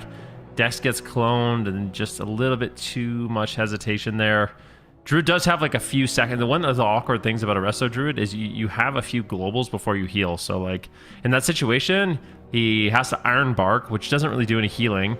Then you have to Overgrowth, and that doesn't really do too much healing. And then you Swift Mend, and it's that third global that's likely going to keep him alive. So there really can't be too much hesitation. It just takes too long to catch up on the Resto Druid, and unfortunately it's going to cost HABOS BABOS there. But Next just threatening the clones. You can see he's just pre-casting it. Dex didn't want to trinket into the clone, so a bit of an awkward situation there. And maybe you know, if Oscar was just in, or sorry, if the mage was just in line of sight, and not trying to like pre-LOS, he could have just comfortably trinketed and Iron Barked, and it would have looked a little different. But I mean, honestly, I think HABOS BABOS, they had a good game, like you said. Felt like they were winning at the beginning of it. I feel like Dex was making some amazing plays, pushing in, getting crowd control on Next, getting his trinket out of the way, and it felt like he was winning the kind of the Druid mind game until a little bit later on. Streamer Zone, like you said, they battle it back, they get the win, and Super C's, I'm starting to think that we're going to be seeing this matchup for the rest of Europe, like the rest of the day in Europe. I'm thinking it's going to be a Rogue Mage Druid kind of tournament here in Europe. Maybe F tier will mix it up though in North America. F tier are the, you know, the beacon, the light. Now here's my Rogue question. Mage darkness. So in Europe, you know, this is what I'm thinking right now. In Europe, every single team in the top 4 is running Rogue Mage Druid. In North America, we saw 0 Druids. Like, do you think the North American players? Chan pointed it out. We didn't get to see Gators play because they got the bye. You think we're going to see Druid? Probably play a Druid. I think Cubs. I've been watching their practice, and all of Cubs their. is not a Druid. They've been playing double Outlaw Rogue Mistweaver. I haven't seen There's the no Druid way yet. they're going to do that. There's no way they're going to do that. But they already did it. They did it in the whole off, like yeah, the open bracket. They're going to do that in the top 4. Maybe you can do that out of the top 4. But I don't think you can. I'm going to be wagering some channel points that I think they will be doing it. To be honest with you. Okay, I mean, you're getting ahead of yourself here. We're still I know, here. I know. Astromane's Fall, HABOS BABOS, Streamer Zone, Rogue Mage Druid Mirror, Streamer Zone lulling their opponents into a false sense of security in the early game, and then just absolutely dominating them for the last minute and a half to 2 minutes. So a very effective strategy. They know where their win condition is, what time in the match that they need to flip the switch, start getting aggressive, and start developing their momentum. So is HABOS BABOS going to fall into the same trap of playing aggressive early and then run out of options and get trip up in the late game, or are they going to play more conservative as well? P-Make blinking away from the Rogue, but Queener does immediately reconnect. We see P-Make trying to control Queener, cheap shots and polymorphs on Oscar, trying to slow down their assault. They swap on Rogue, big swap on Queener, getting blasted out in the early game, and Dex is trying to hold on without committing major defenses, but now he's NS cloned low by Next. They switch the pressure onto Oscar. They cheap shot Dex. They're setting up for more momentum. They switch back onto Queener. He's so greedy. He cloaks so late. He has to evasion. And that NS clone from Next ultimately banks some more cooldowns that they otherwise would have gotten, but now he's into a full blind. P-Make barriers up, soaks some hits, Dragon's Breath Queener into an Ice Nova. He actually used the Gnome Racial there on that. He's got to vanish the root afterwards and try and connect, but Brunhilde is there, and they're focusing Rogue a lot more, constantly putting these kidney shots on Queener. This is an interesting strategy adaptation from Streamer Zone. Yeah, Dex comes in, gets the double roar, NS clone on Brunhilde. He wants to shut that down. He's sick of healing the damage, taking full control. P-Make, though, getting a little bit low on health. Tranquility comes in from next, and he just cancels the Tranquility. Going to be throwing in those heal over time effects. P-Make seems to have stabilized, and you mentioned it. Queener seems to be the main focus target for Streamer Zone in this game. It's a lot of rogue swaps. Oscar also under fire, and it makes it very awkward for the rest of Druid because you know it's easy to have HOTS on one target, but once you have to put HOTS on two, because there's two threats, things can get really, really dicey. Kidney shot now on Dex, interrupt on Oscar. Queener seems to be okay, but HABOS BABOS just has no damage at this point of the game. Yeah, there's just no momentum, even though on the damage meter they're on top, but they're not actually securing that into any sort of major cooldowns just yet. Oscar repositioning, Brunhilde in pursuit. He fakes the interrupt, so he's going to go for a polymorph here. Trying to get control, blinks away from the rogue at the same time, gets counterspell on the polymorph, but Brunhilde can't get there just yet. Ray of Frost punishing that counterspell on P-Make, blasting an ice block, so P-Make regrets that. He gets bombed on his block. I don't really like this. He's just going to recover to HOTS. That bomb doesn't get too much value. They switch back onto Brunhilde. They do get his trinket at least, you know, and he's going to trinket here because he sees the bomb, so he can just line that up. NS clone on next. Nice play here from Dex. P-Make low on hypothermia, I think. Is he just going to die? Next uses Iron Bark to reduce damage. P-Make recovers. They switch on Brunhilde likely, but now Dex is into a Cyclone from next. Oscar's the target, it looks like, but no one can really get to him. He's off in the corner here, and we don't see the rogue Brunhilde able to connect. He's in a cheap shot, so Oscar will survive. They do manage to land a Ring of Frost in this position. Maybe they can kill the rogue. Big swap on rogue. They get Iron Bark from Dex. They don't want to attack into that damage reduction. P-Make getting blasted here. The barriers, they spell steal. They blast back again onto P-Make. He blinks away from Queener. Queener reconnects here with the Blade Rush. He alter times to reset that blink. Blinks away with the Frost Nova from his Water Elemental. Queener's making his way over, just waddling in through the slows. They choose to clone P-Make. He actually trinkets it, realizing that he can just blink the stun, so he wants to try and get out of that. But now he's in a polymorph, dispelled. Maim stun on next. We're hitting in trouble with no trinket if they get a kidney shot here, but Queener doesn't have a kidney shot. So all this crowd control on next, I think, is basically going to be wasted. They blind Dex. Evasion ends for Queener. They're pressuring Rogue. In-cap roar on Dex now, but P-Make is getting owned at the moment by Oscar. He's doing a colossus amount of damage. He gets Ice Block right there in that position. Just Oscar and Queener topping the damage meter. And we see it's similar to the first game. They are massively ahead right now. So if Streamer Zone can hold on for 3 minutes, which might be tough, 0 blocks, you just used Iron Bark, P-Make might just be dead right now. I think it's over. Maim stun comes through, and HABOS BABOS, they lead with their strengths, which is aggression. They close it out at the 3.5 minute mark, winning on every front. Damage, cooldowns, mana, crowd control, just absolute decimation here in game number 2. Yeah, that was a great final push there by HABOS, but just really controlling the tempo of the game. There was a few moments where it didn't seem like they had that much pressure, but still leading the scoreboard like we kind of mentioned. So the damage is there. They just didn't have the crowd control, and at the end, they kind of put it all together. They found that game-winning crowd control. We'll have to see what happens. See Dex right now into a Cyclone, into a Maim. Next getting control of the game, but inevitably it is Dex who turns it around. This was actually a really good crowd control moment where it felt like Dex was out of the game for such a long time, but they just weren't able to close it out. Dex here gets the NS clone onto next. P-Make has no ice blocks like we talked about, and a Maim stun is to follow it up. And that's one of the things about the Druid. You have a lot of instant crowd control. Almost all of them are playing Disorienting Roar. So not only do you have instant Disorient, you have instant NS clone, you have instant Maim stun if you build up your combo points. And that's one thing to look at. These Druids, they're doing a really good job getting into cat form, you know, using their attacks and building up combo points on just random targets. So they have that available to follow up on their NS clone, and it just provides a big window for their team to close out the game. Great chain of crowd control from Dex here. And now, you know, I was like, hey, Streamer Zone look like they have control of this, but now after this game, I'm like, I don't know anymore. It's anyone's match, yeah. It's just anyone's match. It's very tough to like pinpoint the exact details of why. Like, why is the game so dominant like that for one side compared to game number 1? I think maybe it just comes down to Druid, you know, engagement. I feel like Dex was able to get a lot more Maim stuns. It was similar to how we saw next against Lone Tar in game 5 of the last series. Like, he was able to get in there and get Maim. As soon as you're getting Maim stuns, because the Outlaw Rogue only has the kidney shot once he's run out of vanishes, so the Druid actually becomes very vital in that regard. Although this is interesting in the series to see the teams opting for the same maps, right? Whereas Zeepai's team, they clearly had a bias towards small maps. But these teams, they don't have that bias. They're okay just playing it out on the larger locations. Yeah, and honestly, the hierarchy for which one of these teams, like, seems like the teams just kind of everyone could beat each other depending on the day, who plays better, you know, what strategies they implement. Like, I don't know if there is actually a clear hierarchy right now, because you expect after Echo kind of destroyed HABOS BABOS, that Streamer Zone would also be able to do that since they beat Echo last week in the Rogue Mage Mirror. So I don't know. It's up in the air still. Any one of these teams can win. Who's going to be able to rise to the occasion? Lots on the line here for these rosters as we go into game number 3. And I mean, these series have been so close. These games have been so close. I really, it's too close to call at this point. Final Cup of Europe. Who is the greatest rogue mage of the region? We're zoned into Empyrean Domain. Flurry shatter combos from the mage in the midfield. Queener gets Frost Nova'd without a stun, slowing down his initial engagement. Now Brunhilde is picking his target. It's going to be Queener with the cheap shot, but he gets Frost Nova'd on his grappling hook. He can't move. He's vortexed. He's pinned down. Both teams outplaying the rogues quite heavily. They know how to contain that outlaw. Queener now into a cyclone, shutting down his momentum. Brunhilde grapples over to Dex. They're swapping onto Dex. They're going for a Resto Druid hit. He barkskins. They smoke bomb anyways. They're going for it, but no, Brunhilde gets caught actually in the smoke bomb. He's getting blasted down, and they're trying to punish him. What's interesting is that Streamer Zone are taking Zeepai's strat and attacking the healer, and that didn't work out for them overall in the series. So is this a winning strategy?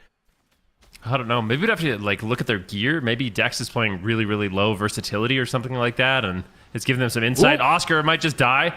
Big Eye Spirit comes in. Looks like it will not be dispelled off. Queener at the same time taking some damage as Streamer Zone looks to get aggressive early on, but at the same time, P-Make is under fire. Needs to be careful. A full polymorph lands onto next. Queener, though, getting low on health. Double Dragon's Breath from P-Make, trying to just lock them in place for the kill, but it looks like at this point, HABOS BABOS should be able to find some pressure here. Oscar, though, low on health. I mean, this damage is just insane from these teams. Just every once in a while, I think the Outlaw Rogues is like a Star Surge plus a Blade Rush, and just hit someone for 300k, and we watch their health spike. P-Make down at 50%, barriers. Looks like he's recovering. Oscar's trying to spell steal, I think, here in a second. No, he's just going for the Glacial. P-Make tried to line, but he wasn't able to get around the corner. Dex is just keeping Hots up, getting his team stable for their next attempt. It looks like they're pressuring P-Make. Huge hit on P-Make right there. He manages to fake an interrupt, though. He's in a shatter combo. Oscar. We see them just trading flurries and lances. Ring of Frost actually hits Dex around the corner. Did he get that out of a stun? Queener runs into it. Was that an invisible ring, I think? I think they might just get a block off of that. They do onto Oscar. It's a clutch play from P-Make, setting up that invisible Ring of Frost around the corner. Now Queener's trying to find a target. Kidney shot on Brunhilde. NS clone on the healer. So this is a more standard strat. You use the Nature Sickness clone Druid and Kidney shot Rogue and attack Rogue. This is the strategy that I've seen teams play a lot more consistently. Oh my gosh. Setups. Unfortunately, it doesn't get anything. Oh, maybe it does. It oh my gosh. Right at the tail end of it. They gouge Queener. Grapples over to Oscar. Brunhilde gets interrupted on Polly. Full blind on Dex. Big power play on Oscar to try and get his second block, but Brunhilde's rooted up. He goes for a kidney shot now, but now he's polymorphed.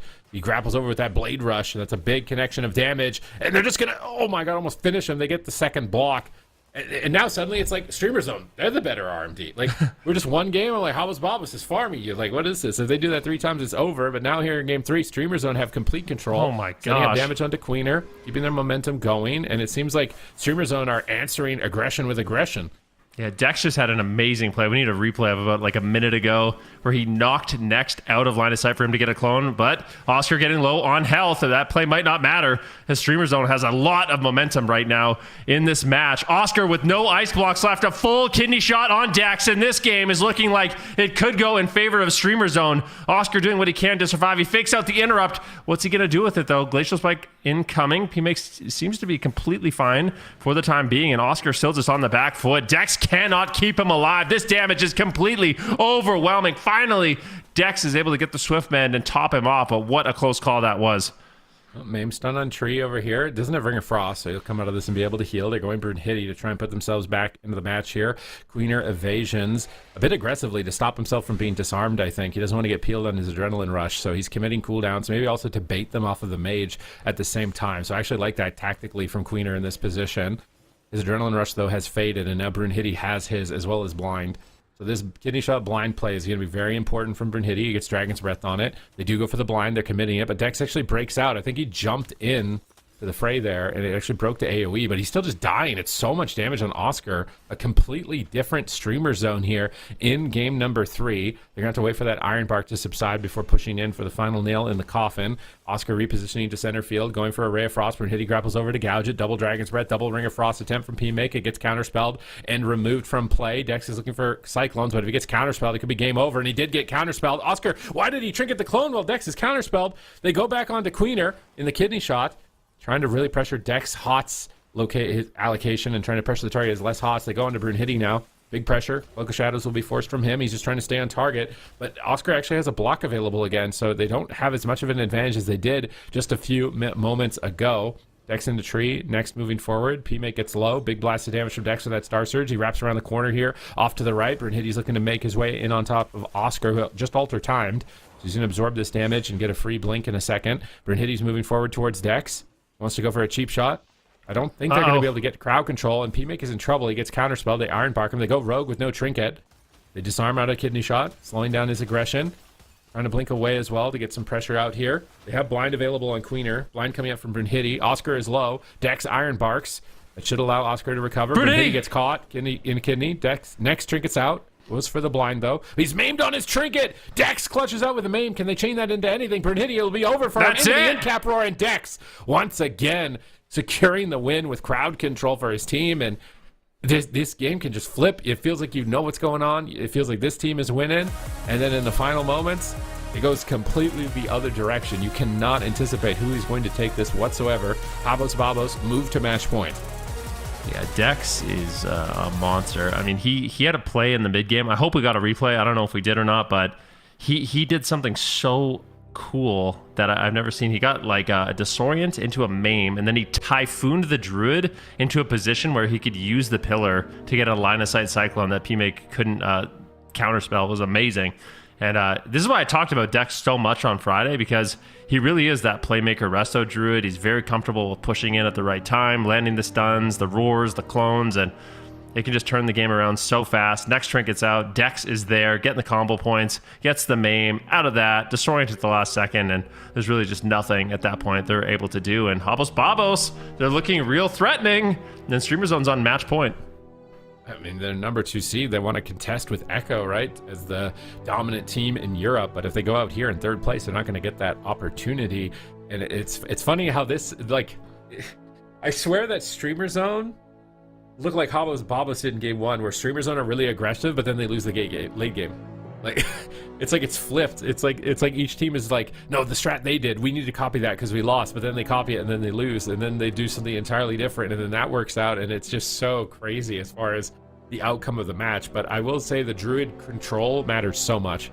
Dex getting in and getting these maim stuns and getting the cyclones. There it is. Look at that play. The typhoon into the clone behind and the P-Make pillar. Can't CS can't counterspell. That was so cool. I love that.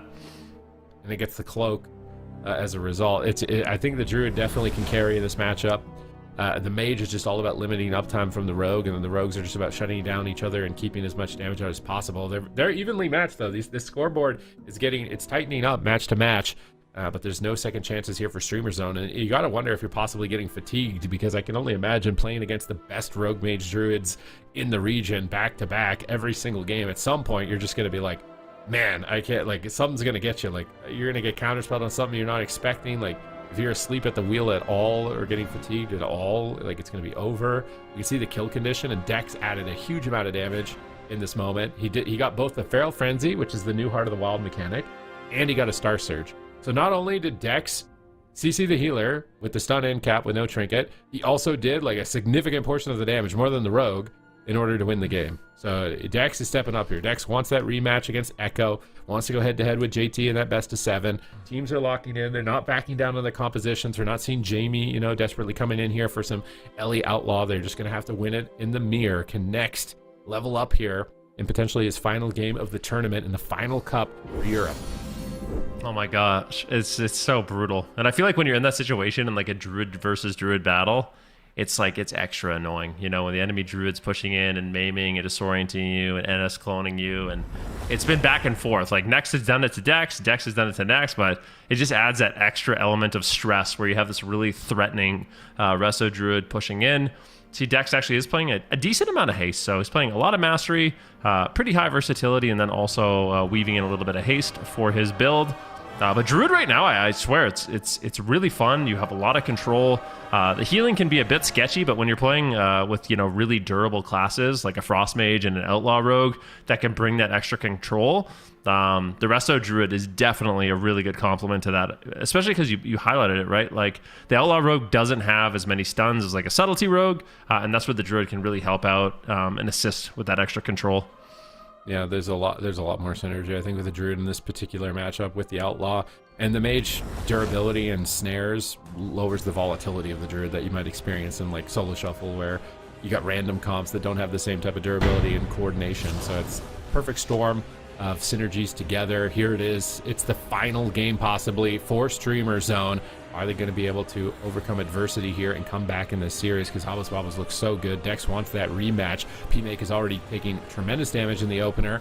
Next gets blinded, trying to follow that momentum, but Queener gets intercepted. Cheap shot away. Oscar gets pushed, but he will recover from Dex. Oscar and PMake just trading flurries on each other here on the pillar. Oscar decides to retreat away. Ice Nova trying to get control of the rogue. Brunhilde grapples back in. Oscar blinks away. He blade rushes over to reconnect. Queener's coming into the mix with the grapple onto PMake now. PMake and Oscar still just trading attacks. Star Surge is flying off to the side. Cyclone attempt from Next. He actually gets it on the Mage with a blind. That's a critical moment. Actually gets a trinket from the Mage. That is going to be a beautiful setup, honestly, from the side of Streamer Zone, but PMake is getting blasted. They're going to have to allocate the Iron Bark. Brunhilde evasions to protect his Adrenaline Rush. We're starting to see the Rogues use their evasions aggressively. Both Rogues in this position to try and stop the dismantle. Ooh, nice ring. That does open them up for swaps, though. I love that ring, but they just don't get any damage. Oscar just preemptively line of sight, does such a good job avoiding that situation. Really good positioning there by Oscar, but Dex can Dex keep him alive? It looks like he won't commit the Iron Bark, and their team should be fine. Now it's actually PMake on the back foot once again. Next in a good position to heal him up, though. Line of sighting. Big NS clone. Dex is moving in for game-winning crowd control, or at least get an ice block out of the way. Double barrier there by PMake. So those ice barriers are going to be on cooldown for quite some time, and now it's going to be a little bit of an opportunity. Big disorienting roar there by Dex as well, interrupting that Ray of Frost. Instead of healing the damage, he just interrupts it, and I think that was a great play. Smoke Bomb comes in and gets nothing. Next gets the Tranquility behind the pillar, completely negates it. So now Brunhilde still has Smoke Bomb. Oscar's repositioning. If they can stop Dex on Tranquility, like a blink counterspell with the Smoke Bomb, that could be an option for them here. Queener goes for blind. They're pressuring Brunhilde. Queener grapples over, but Oscar is low. They dismantle Queener. Maim on Next. Where's the follow-up? They get the Ring of Frost. Brunhilde is at 50%, has to make a tough decision. He'll activate his Void Embellishment to absorb attacks. He gets in-cap roared. Counterspell on PMake, taking 2 players out of the match. Brunhilde just not able to get value to the Smoke Bomb just yet. He blinds Dex. They're going Mage, I believe, here in this position. And the full Ring of Frost on Next, but Oscar barriers. They actually break through the barrier. They're cracking skulls right now. They get the Void Stone Shield as well. Maim stun on Dex, and Next is leveling up. They get an Ice Block as a result. It will be vitally important that Next gets Maim stuns like this if his team is going to be victorious. Yeah, the Druid control is just so imperative in this match. PMake taking some burst now with both mages under fire. It's going to be a kidney shot here on the Queener and a smoke bomb, so not really accomplishing too much in that situation. I think it was Dex using the Tranquility, ultimately keeps him alive and his team nice and healthy. Queener goes over to PMake, still trying to get the damage rolling, but he gets controlled, and now it's Oscar in trouble. Brunhilde gets the cheap shot onto Dex. They get the full Ring of Frost, and this could be the second ice block out of Oscar. Streamer Zone is looking to strike back in this match. Ooh, Dex trinkets, beautiful clone, and this could be not only the Iron Bark, but also the ice block. But it looks like Oscar will be able to hold on with just that Iron Bark for the time being, and good patience there by Oscar, not overreacting in that situation. And now they have blind in 10 seconds from Brunhilde, and they have a Ray of Frost. So if they can connect a Ray of Frost with a blind, it'll be lights out for Oscar. But Brunhilde's getting controlled. He can't get any momentum going just yet. He's just waiting on the trigger. Now he's into the Maim stun. A lot of control allocated to Brunhilde. They swap back to him, but they actually decided to clone Next. They're really committed to the Rogue right now. PMake is getting blasted by Oscar. They're both low on health. Next has a tough decision here to heal them. It looks like he's doing a good job, though. The blind on Dex gets nothing, unfortunately, from Brunhilde. That vital window is lost. They polymorph Queener. They're trying to target down Oscar. P-Make fakes an interrupt, looking for polymorphs, still pressure on Oscar. They get the block off nothing. I feel like that was like almost like a respect block, but now they don't have anything. They swap on Queener with a clone out. Next is getting aggressive. He walks into a blind though. Both rogues could be in trouble. Blind is going to subside. Looks like both sides will be able to recover here in this position. Medallion's available for both sides, so no major advantage there. Smoke bomb is coming up though. Some potential for Queener with that to make a play. No Oscar block. is just getting pushed. They're just owning him with damage. It's a completely different team. It looks like we're getting closer and closer to game 5, but Dex is holding strong, not committing to anything really, just powering through this with Tree. Double Dragon's Breath. Teammate gets Dragon's Breath away. Ray of Frost. Counterspell immediately. Instant dispel on the DB to get that. Next into a kidney shot. Ring of Frost, but Brunhilde's caught in a poly. They go for it again. And can they win here? Oscar has no block for 14 seconds in game number 4. They can't connect, it looks like. Next is in a defensive position here at the pillar, getting ready to line of sight any crowd control. Maybe he's going to get in aggressive here. Gets an NS clone over onto Queener. Now he's just healing up behind the pillar, reloading his hots. Oscar's just dying to damage through Iron Bark. He clones him low on the Iron Bark. He trinkets hit so that he can recover with that extra heal over time effect. Oscar gets counterspelled instantly on his Ray. Goes for Glacial Spike instead. Looks like he's trying to go after P-Make. Next in a Maim stun. Dex in position. Gets an in-cap roar. Into a Cyclone. Big play. Queener is low though. Dex gets intercepted by an in-cap roar of his own. And will he die through Cloak? It's game number 4 and Queener's dying through Cloak. He's almost fallen at this point. Dex has to recover with basically nothing. He gets rake stunned by Next. Queener's desperate. Defensive blind. Not enough. And Streamer Zone strike back, taking it to game 5. Oh no, Dex. I feel like Dex got a little bit ahead of himself there and he got punished in a big way, spending a lot of time trying to just go on a solo mission, crowd controlling Next, and he falls behind. His rogue gets low. Next realizes it and just decides to trade out his trinket aggressively, gets a disorienting roar, and at that point Dex just could not recover. We're going to see it in those final moments. So it all kind of starts when Dex pushes in. Both druids are on the pillar. Dex pushes in. I think it's a little bit after this. So this is where he gets a disorienting roar. He's going for a cyclone. Queener's getting low, and Dex just decides, okay, I'm going to trinket and disorienting roar you back. And at that point, Dex just doesn't have any throughput cooldowns. He just fell way too far behind on healing and late dampening. Next gets the rake stun. Dex has to trinket, but it is too little, too late, and that's just one of those situations where Dex, I think, just had to play it a little bit more conservatively, realizing that he and Queener basically had no cooldowns. All right, game number 5 here between Streamer Zone and HABOS. Oh my gosh. Zone looking to get their rematch against Echo. The only team to beat Echo in a cup has been Streamer Zone. So they want to get a rematch in this finals and show the world that they are the best team in Europe. Can they do it? They just need one more win. It's such a nail-biter series. You can't call it. I'm thinking this whole game, HABOS, BABOS are going to win. And then right at the tail end of it, Next levels up and just gets in its face, gets a ton of crowd control, the cheeky Shadow Meld rake stun to be able to win the game. The scoreboard is like evening out almost completely across all 6 players. Games are going a decent duration. Like, this is the type of competition that you really love to see in the AWC, and it's great. It just means that Europe has leveled up so much. You know, it used to be very top heavy, maybe 1 to 2 teams at most look like serious contestants for like a first place position, but now I feel like it's so many more at this point, and they flip the script. They go to hook point. This is a major development. We've seen these teams locking large maps for the entire series, and this time around HABOS, BABOS want aggression. This is confidence, I think, from Dex. This is saying, like, let's go the small map. Let's get in their face on game 5. I'm the better druid. I will outplay him. That's what it's speaking to me, at least, by going to hook point. Yeah, I was just having this thought, like, you have these amazing players on the bench that just have to watch these RMD mirrors and just hope, you know, like they might get their time. Just cheerleaders and water boys for their. But like, they're so team. Good. Like Walrick, really, Jamie. We're gonna have to like make like a water boy section for all the bench warmers at BlizzCon if this ever happens, and they can like sit together with water bottles and give water to their rogue mage teams, keep them hydrated. It's normally the mage that makes the food, but now IRL it's gonna be the warlocks making the food for the mages here. So. This is a crazy series. I've been like blindsided every game. I'm just like, this team looks like the best one. Obviously, this is over. We're going into the finals. It's gonna be HABOS, BABOS. And now I'm like, oh, I don't know actually. Next had a really good game here, and he's now looking like he's probably gonna be the team that goes into the finals. So if you put a lot of channel points on either of these teams, I think that you are just shaking at the moment. You're gonna be shivering because there's no way to predict this. As all little micro plays you can make with the invisibilities to get Ring of Frost on the ground, or to just stop an important cast, prevent a crowd control chain.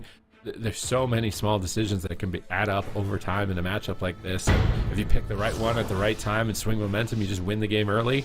Other times you got to be playing it conservatively into the late game, prepared to keep your mana going. And the chef has cooked up a great game 5 here between HABOS, BABOS, and Streamer Zone. Yeah, it's going to be interesting to see what happens. I mean, these teams are very evenly matched. Just because one team's winning in the early game doesn't mean they are going to win the late game. Early blind here on to next doesn't really amount to too much. I weren't able to follow it up with any additional crowd control or kind of damage. No cooldowns going to be netted. NS Clone coming in from next immediately onto Queener just to slow down that adrenaline rush. We've seen it consistently. Big setup here onto Brunhilde and great pressure for HABOS BABOS. Full blind now into Dex as it looks like Streamer Zone is looking to reverse the pressure and get some damage rolling. All right, Dex is adapting here. He uses Nature Swiftness clone on Rogue. He's been using his clones more aggressively, so this is an interesting adaptation. But now Streamer Zone adapt. They go after the healer. They're doing an all-in on Dex. Is he going to choke and die through the bark skin? They in-cap Aurora at low health, and it looks like he will hold strong. Iron will discipline right nice there to kick. not commit any more crowd control, but Brunhilde grapples over and interrupts the clone. Dex gets combo points. He goes for a maim stun. Oscar is getting blasted. Dex is struggling to deal with this, and I wonder if they regret going to the small territory of Hook Point, because it feels like Streamer Zone are the ones taking control. Yeah, a lot of pressure, a lot of aggression coming in here from Streamer Zone in the early game. We need crowd control on next. He steals basically every cooldown, just using Tranquility out of line of sight. Dex now into a kidney shot. They're making a swap on him once again. Can they take him down? Rake stun out of the kidney shot. A big shatter. And Dex, nice NS clone on the Iron Bark. And now Oscar's just dead. Oh, Streamer Zone is playing this absolutely beautifully. Dex is struggling to stay alive, but he manages to hold on to his trinket as well. I can't believe Dex is playing this so greedy, but ends up paying off. Full maim now on to next, as it looks like HABOS BABOS is trying to get something rolling for their team, but Oscar's still just outright dead. Dex does a good job getting crowd control, but it just doesn't amount to too much. And his team is doing more damage. It's really surprising to actually see Streamer Zone, the game is in their favor, even though Dex's team is doing like almost double the damage in this position. Not even 2 minutes into the game. Here comes another setup. Blind into Ring of Frost. Streamer Zone are just getting way better crowd control at critical moments here. They're blasting Oscar. Does he die without blocking on game number 5? As he's at 30%, Dex sits through the crowd control and greeds it out. Oscar is able to kite and navigate those seas to stay alive and hold on to his ice block. He Frost Nova's Brunhilde, but now he's Polymorph. P-Make repositions away from Queener. The kidney shot Brunhilde. All control onto the Rogue. All hands on deck. Oscar is trying to get away and reposition. He barriers. He ice Nova's Brunhilde on his roll to bones. He's looking for Polymorphs, but he gets interrupted. He goes for Glacial Spike. They stun up. They interrupt P-Make. They're really blasting P-Make suddenly here. Next is trying to recover him. Here's the cheap shot. Next, what are you going to do? Where is the clone going to go? NS clones the mage. Interesting allocation. He jumps over for a maim stun. Is he going to try and hardcast a clone? Maybe Oscar. They don't even need it. Oscar is just getting annihilated in game number 5. Dex manages to hold strong. He's getting into cat form, even though Oscar's getting blasted. I think that might be a mistake. He gets counterspelled on Frost. He manages to recover. Dex with critical decision making right here. He's trying to gamble and get aggressive, but every time he does, Oscar gets so low on health. Yeah, they just really punish these aggressive pushes. There's just all out pressure. P-Make a little bit low. Oscar as well, turning into a mage race here in this game number 5 elimination series. This is going to be a close one. Next gets interrupted. Brunhilde's low on health. He grapples away. He's trying to line of sight. Queener is there though. To follow it up, Brunhilde gets a little bit of a cheap shot. Ray of Frost comes in. P-Make polymorphs it. Ray of Frost in return onto Queener. He's in danger. Cloak of Shadows, clone on Dex, and he just holds on with the Void Barrier. Ultimately will survive, but now it's Oscar under fire, and I love Streamer Zone just playing so aggressively. At the same time, P-Make's getting low. Do not want to throw away the game. I feel like Streamer Zone is in such a dominant position. All right, counterspell on Oscar. Dex is blasting in Wraths, but Oscar is getting low. Dex keeps taking these super greedy gambles. He's into the gouge with no trinket. Queener, is he going to fall here? A massive hit of damage on match point. He drops the defensive smoke bomb. Line of sighting the mage's attacks. Buying time for Dex to recover. And he manages to stay in the fight, but now they swap off the Ironbark over onto Oscar. They crowd control Brunhilde with the Nature Swiftness clone. I think it was actually just a hard-casted clone. Dex is getting into cat form. He's building up combo points. He gets Typhooned on his wild charge. He didn't get the maim stun. Next with an instant Typhoon. Someone clipped that. He literally Typhooned him mid-air to stop him from stunning him right there. That was an instant reaction from Next. He's getting combo points now, and Next is going toe-to-toe with Dex, showing that Dex isn't the tallest tree in the forest. Queener gets stunned into a bomb. Dex is in position to Tranquility, completely negating its push. Blind is allocated allocated onto Nex. Big power play onto Brunhilde. Is Nex going to be able to respond in time? They dismantle the rogue. They poly the mage. They stop the damage, but Dex is in position. He gets the maim. Next is forced to trinket. He NS clones Dex in response to turn it onto Oscar. Can they force his block in this position? He barriers. He void stones. Dex into an incap. P-Make is low. He has to block. Both teams are playing aggressively as hell right now, and it's costing them dearly. P-Make is on hypothermia. Oh no, he NS alters clone! back. Is he going to fall? NS clone onto Next. He comes out in a moment with Iron Bark available. Dex's Iron Bark comes up in 5 seconds. They need to get an ice block from Oscar here. Oh my gosh. They don't have the momentum. They drop the Tranquility to recover in this position. Restabilizing on both sides. Mana even. Momentum, though, in favor of HABOS BABOS. P-Make is low. He manages to recover. Dex is moving in. He's on Next's pillar. He's in cat form. He wants to go for a stun. He gets the main with no trinket. Oscar! Can they get follow-up? But Oscar has to block despite Dex being the one who's aggressive. Oh Now he's my into gosh. the incap roar, and he might regret it. They're turning it on its head as Streamer Zone attempt to push for this final ice block from Oscar. Yeah, what a insane game. Both these druids are trying to make aggressive plays, but they're falling behind on healing. Big punishes from both teams. Double Dragon's Breath coming in from P-Make. Oscar's low on health. He has an ice block. Will he make the trade? He's so greedy in this. You're so greedy. Oh my gosh. Was he on hypothermia? I need the replay. We need the replay because if he wasn't on I don't think hypothermia, he was. I don't think he was either. Feels like it's been a while here. It had to happen eventually, okay? There's there's too many mages to not have it happen where you die without blocking at least once. Yeah, he had to please be on hypothermia because that was slow motion. Like that. I mean, Vinruki would know a fast kill, right? Like he would know the difference between a fast kill and a slow motion kill. Okay? It's been 20 years, all right? People don't forget, Vinruki. People don't forget. All right, let's see what happens here. So Oscar, I want to see these final moments because like, was he on hypo? He gets low. Okay, here's the ice block. This is at 5 minutes and 19 seconds. Dex, Iron Barks. He's on hypo right there. Okay, what about right now? Is he on I think hypo? we were following Oscar, right? I think we see him in the final moments. In the replay. Ooh, I don't know if we know. He was on hypo. It's 5:45. I had 1 second to see if he was on hypo, and I think I saw the debuff. What is hypo? Is it? Isn't there a talent? May just have a talent. I'm 99% sure he was on hypo. I mean, we have the timestamps. Look at his. We need to frame freeze it when he's just about to die. So he blocks it. 5:18. 5:18. And then I swear, if you pause the frame, he has hypo, but it's like 10 other debuffs, so it's really tough. Like right. You have to be frame perfect. We get one frame to see if he's on hypo right here when it swaps cameras. I'm pretty sure he is. Right. Oh. I don't see it. Yeah, I don't see it. Wait. Play like a second, and then pause again, and then just play pause. Until it shows up, because I think it shows up. I'm pretty sure it shows up, but there's too many debuffs. I'm not seeing it. Right there. There it is. There. It's on the left. No. It's for like 1 second. It's like 1 second left on it. Wait, keep going. One frame at a time. He can't block right now. I'm glad we have this. He died. He couldn't block. Oh. He couldn't block. That was close. That's so crazy. That is insane. I need to check now if he's playing the short hypothermia talent, because that actually might have cost him the game. I'm double checking right now. He was on hypo 1000%. It was like 1 second away. He's not playing it, dude. He's not playing. He's not playing frost conditioning, which reduces hypothermia by 10 seconds. That actually cost him the game. Oh, that's Is that so normal to unfortunate. pick And that was I game don't have a mage. Is 5 that of normal? an elimination I think that's pretty normal in a series. matchup like this. I mean, it's 10 seconds off hypothermia. It makes it 20 seconds instead of 30, which to me feels like a big deal. But maybe Is you it just. normal to play that talent or die like that? Is what were you asking? I mean, we all die like that. Every mage knows exactly the struggle that just happened there. But I mean, whatever. We don't need to hyper focus on that one moment in the game. But that's the talent. It's like row 3, that one right there. I feel like that's a good talent for these mirrors, but maybe I'm wrong. Oh, just as a reminder, also, if you want to go check out the talents yourself or the build, any of the gear that they are running, you can go to awc.gcd.tv and look at any of the builds from any players that are currently playing. Here's a damage breakdown as well from that last series. If you want to take a look at that at all. Yeah, and it's crazy. I mean, what a back and forth series. And at this point, I really don't know which one of these teams kind of leads. The fact that Echo destroyed HABOS so bad was kind of crazy. And I wonder if they're going to do the same thing to Streamer Zone or like, because nothing makes sense to me in Europe anymore. You know, I don't know what team's on top.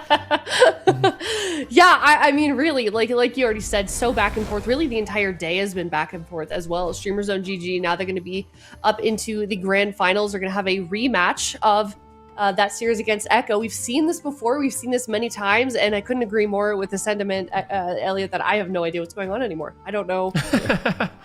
Do we have to do predictions? Can we skip that? Can we boycott the predictions for the next one? I don't know if I No, we got to do it. We got to. Really want to do that. My gosh. But yeah, that is, I mean, it's the last grand finals, also the last championship Sunday before we move into, you know, all the gauntlets and the season 1 finals, and then finally into BlizzCon. So this is going to be a big deal, Supatees, if we look at the bracket here. A major deal. I mean, Echo, it's all about legacy when it comes to Waz. He just wants to be known as the best player in World of Warcraft Arena, period. So, like, even if it's just a cup, even if he's guaranteed #1 seed or whatever, he still wants to win it. Like, it matters so much to him to win that. And then Streamer Zone, which are relatively new as far as, like, a roster coming together here, and they dismantled Echo last cup. And they look good right now on Rogue Mage Druid. So it's a best of 7. This one could likely go the distance between these teams. I think Echo might have an edge just because they're not fatigued. They cleared HABOS, BABOS. They've just been chilling, watching Streamer Zone sweat 3-2, sweat stream 3-2. Like, Streamer Zone, they might be at the end of their leash when it comes to fatigue management here in the grand finals. All right, I certainly hope not. We're going to let them get a little bit of a break, but they definitely have got to make sure that they are ready for this series, because this is definitely a big one. It is the 3rd and final Championship Sunday series that we have seen many times before. 2 teams that have been back and forth all season long here in the EU region. You don't want to miss it. We're going to go to a break. Echo versus Streamer Zone GG coming up next.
It is the last series for the EU region here in Cup number 3. Before we move into North America, we are about to crown our Cup number 3 champion for Europe. It is Echo versus Streamer Zone GG. Chan, we've been here before. Only difference now is Streamer Zone GG. They're kind of on a momentum swing. They're kind of making a run through the lower bracket. And then Echo, they've had a nice little break. So I don't know how, in your mind, how do you feel like that's going to affect these two teams?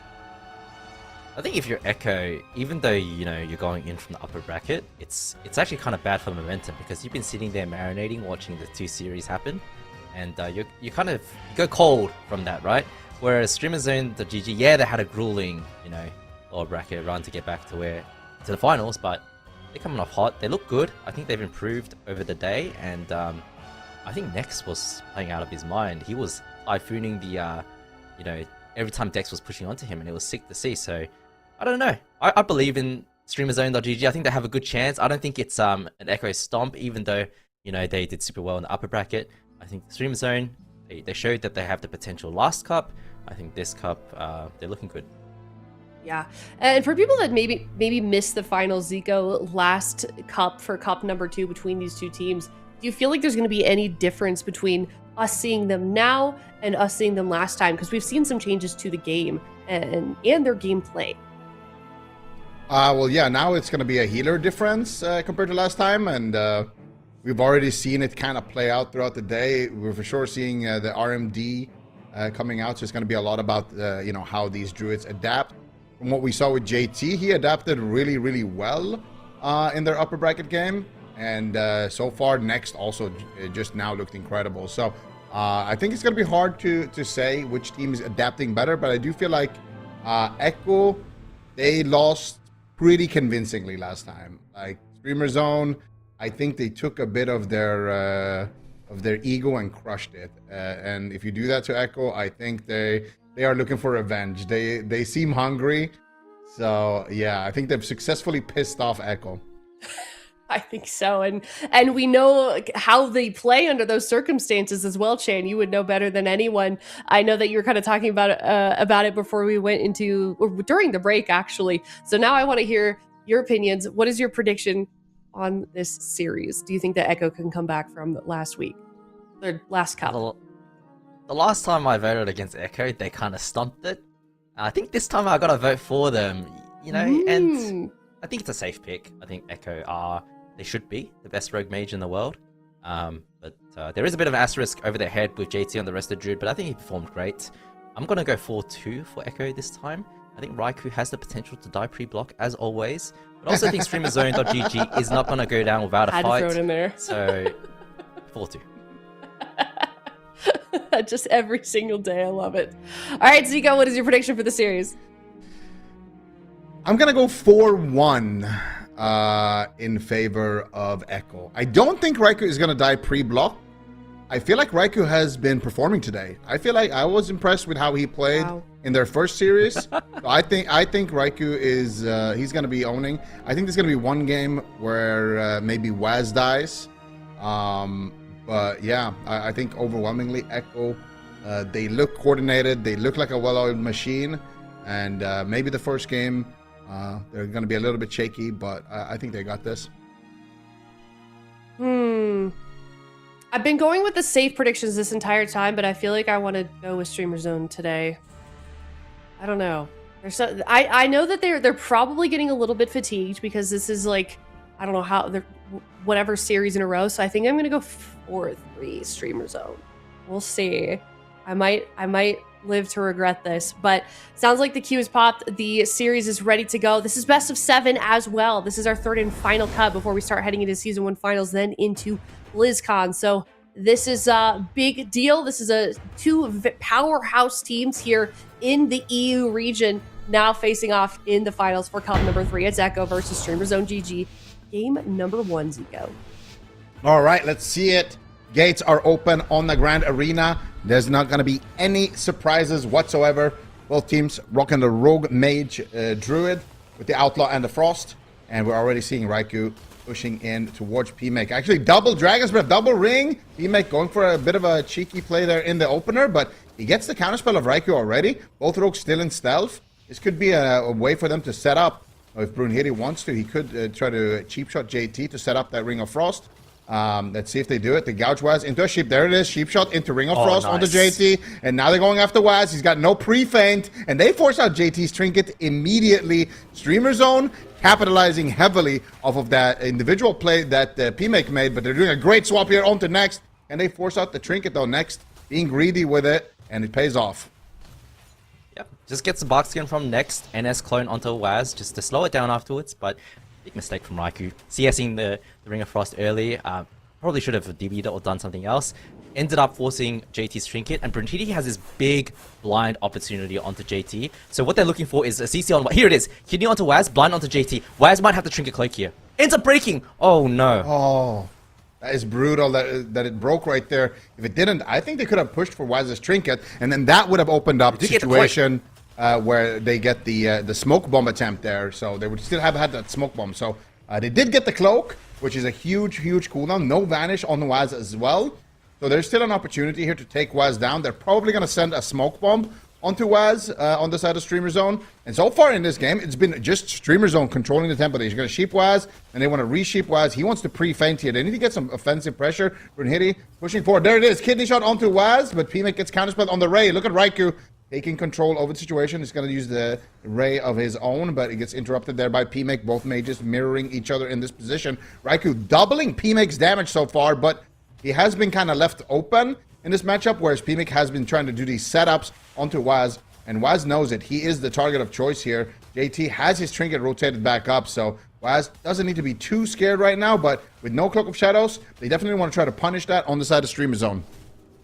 Yeah, and I like what JT did there. He cloned up Brunhilde because Pilimac didn't have CS. Just getting, slowing down the momentum from Waz on the Outlaw Rogue, not letting him develop. Nice kick onto Raikou on the Ray of Frost.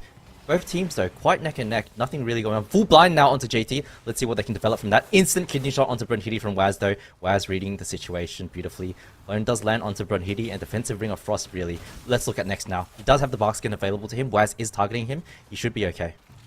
Yeah, Next, though, to be a little bit careful. It's the cheap shot there from Waz. That was the vanish coming out. Should have a kidney shot. No, it doesn't look like it. Next is going to be able to just heal through that one. They were not able to get the trinket there. Waz wanted to sheep shot him right before he got that big heal off when he was still low. And that surely would have been his trinket. But now it's going to be a DR stun from JT onto Next, but not able to follow it up with any more crowd control. Just a smoke bomb actually coming out here onto Waz. Dragon's Breath coming out defensively by Raikou. PMake gets the full Ray, but it doesn't look like they're going to be able to force too much. Counterspell on Raikou's Ray there as well. Raikou taking a lot of damage. He's locked on Frost, actually. He could go down without blocking right here. Oh, my goodness. It's close. He's being greedy. Can it pay off, though? It looks like he is going to be able to recover here from some heals from JT, but that was extremely greedy, and Chance prediction of a no-block game almost came through. Yeah, but Next had the trinket in that onslaught, and Pilimac trinketed to peel Brunhilde on that kidney shot to CS the Ray of Frost. Big kidney shot onto Waz. Now no Iron Bark available to JT though. I think Echo are quite good defensively, and Streamer Zone are really the ones who are a bit more vulnerable without that trinket on Next and Pilimac. Kidney shot bomb now onto Brunhilde. Can Raikou connect any damage? Doesn't have a Ring of Frost available. I think Brunhilde's going to be okay. Might have to trade out the cloak potentially, but if he gets away with that, and it looks like he's going to, it's a very good situation for Streamer Zone because it buys more time for the cooldown to rotate back up. Yeah, it doesn't look like Raikou had a Frozen Orb or a Ray of Frost or anything on that Smoke Bomb, so wasn't really the biggest Smoke Bomb there. PMake, though, still taking a lot of damage. Waz in a kidney shot. He could have pushed for the Ice Block here, so that was a great defensive kidney shot from Brunhilde into the disarm onto Waz. Raikou is taking a lot of damage. Here comes Next, though. Nice. Looking for the Cyclone. Gets a double roar there, but not able to find anything more. Here's the Ray of Frost. It's counterspell there as well. Full Sheep onto Raikou and a Clone onto Next with no trinket, but looks like they will recover here on the side of Streamer Zone. And once again, it's going to be just two mages battling it out in midfield. PMake might actually have to use his Ice Block here. He's dropping quite low. There's decent amount of momentum coming out here from Echo. There's a full kidney shot onto JT. Are they actually going to go out after him? It looks like PMake gets gouged, but he can't access that Ray of Frost, but still a lot of damage. No, they cyclone the Ray. Oh, that's very, very unfortunate to get the clone there onto the Ray, but at the same time, JT is still very low. PMake is also dropping low. PMake surely gets forced into the ice block here. Next is in a kidney shot. JT still struggling here as well, but with the Iron Buck, it should be fine. Nice blind onto next there as he is low. Full stun onto Brunhilde into a maim stun, actually. Almost took him down there, pushing the trinket and the cloak. This is a great push from Echo. Yep, but Waz is going to be just okay in this kidney shot. Brunhilde really wants to go after JT. Doesn't have the bark skin, no trinket for 30 seconds. Unfortunately for him, because he was low, because Next chose to sit that blind, JT is going to be able to rotate that skin back up. Maybe they're able to connect here. Full main onto JT. They really want to get there. Brunhilde just can't get there. He's in a polymorph. Next choosing to play offensively instead of dispelling his rogue. But JT's not out of the woods yet. No Iron Buck! He could go down! JT! What an insane Druid swap here coming out from Streamer Zone. And it's all at the back of Next coming in, setting it up there with the double stun. And they are just able to take him down in a miracle fashion. They had a big swap on JT earlier, and I think they got the bark skin right there. And then now they were able to actually finish the job. That was, we gotta rewatch that on replay. That was a very, very nice kind of catch here. This is the moment where they got JT's bark skin and they cyclone him very low. It was on the Ray, but I think they still denied a lot of healing there in that moment. That's okay. And it was on his skin, so it wasn't. It was decent cyclone. Then they do the same on the side of Echo onto Next. JT Iron Barks here as well. So now he has no skin and no Iron Bark. And then look at that. Next sets this up with a stun into another stun right there, and then they just have enough damage to take JT down. So they're really testing him there on the Restoration Druid, realizing that maybe he's not as experienced as you know, his teammates on their classes, and they get a quick kill out of it. Yeah, and I think the reason why he had the Iron Bark was this beautiful NS clone into Raw combo. Kept JT low, didn't have any hots on himself. And the thing about Resto Druid in this expansion is it's a little bit of a slower healer. It doesn't, like, you know, you typically use NS or Cyclone because Rigoroth is kind of weak. But it means that Resto Druid really struggles to, you know, top people up. When you make constant swaps against the Resto Druid team, they typically stay low health until they begin to recover and ramp up those hots. So nice push from Streamer Zone onto JT, the NS clone into Raw, just putting him behind, forcing the Iron Bark as well, and then Next pushing in for the full maim into the Mel Pounce onto him to extend, and of course Brunhilde able to connect afterwards. Next, not dispelling him out of the poly. I don't know if he had it available, but Brunhilde comes late, but JT is just too low. Pilamac has just been doing damage the entire time, and when he finally connects around 40%, it just takes him too many globals. He's too far behind, and so it's a great punish from Streamer Zone, but I think if JT plays a little bit safer, maybe he can get away with it. Yeah, Next really showing how confident he is on that Druid. Even during the kill there, was able to add in a decent amount of damage. And we saw JT kind of do a similar... Yeah. Look at that. He actually did the most damage here. Star Surge, 66,000. Feral Frenzy. I mean, what is going on? He basically soloed the enemy Resto Druid in this position. That's crazy. That is crazy. He did the same damage as his Rogue and his Mage combined. Like, what? That's insane. Yeah, he's role-playing as Cubsy out here in cat form. Yeah, and he did the stuns. He did the stuns too. Yeah. I think this is like showing the comfort that Next has on that Restoration Druid, whereas JT, like we said earlier, he's only had 10 days to practice this thing in preparation for Cup 3 with all the meta changes with the nerfs to Mistweaver Monk. I like his Mistweaver Monk, but, you know, this is the AWC, and when balance changes come through, you have to quickly adapt to a new class if it gets buffed or your class gets nerfed. So, yeah, great play from Next. I think he's on fire today, and it's good to see. Yeah, Next, I feel like he was picking up steam in that lower bracket final, and now he's like hitting maximum capacity here. He just looked better and better and better each series in that lower bracket, and now he's taking it and carrying that momentum forward all the way into the finals.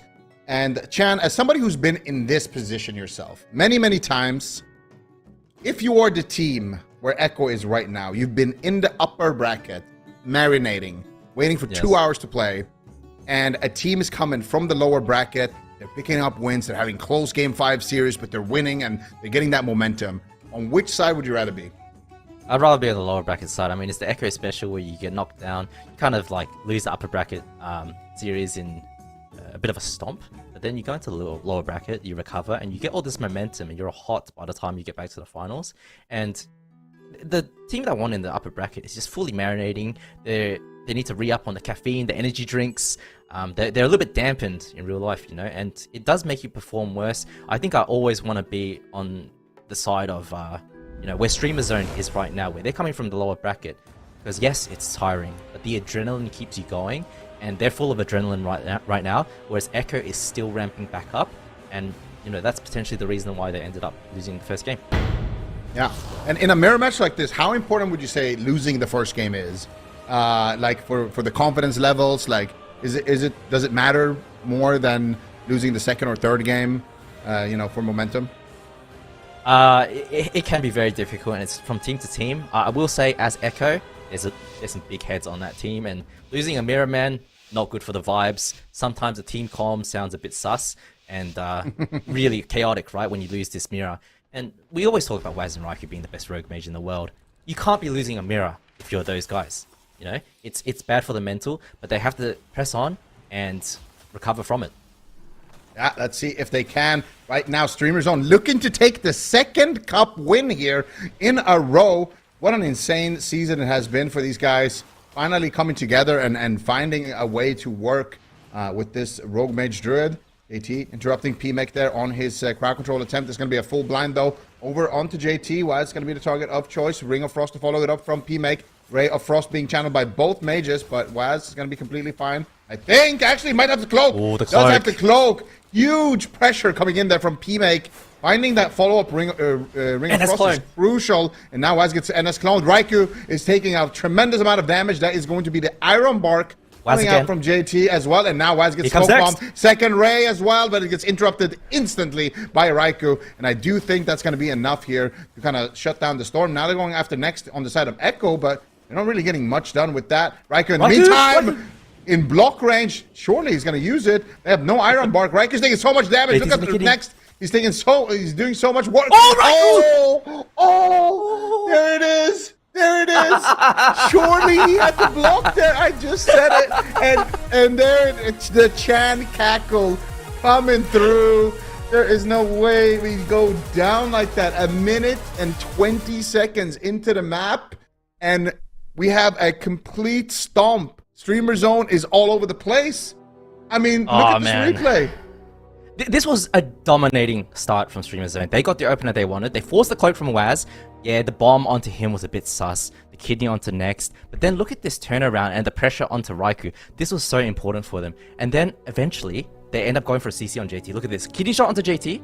And cheap shot onto Waz for CC. And look at Raikou just ticking down. The blade rush from Bronchidi just... It must have crit because he went from 40 to 0 in, 0.2 seconds.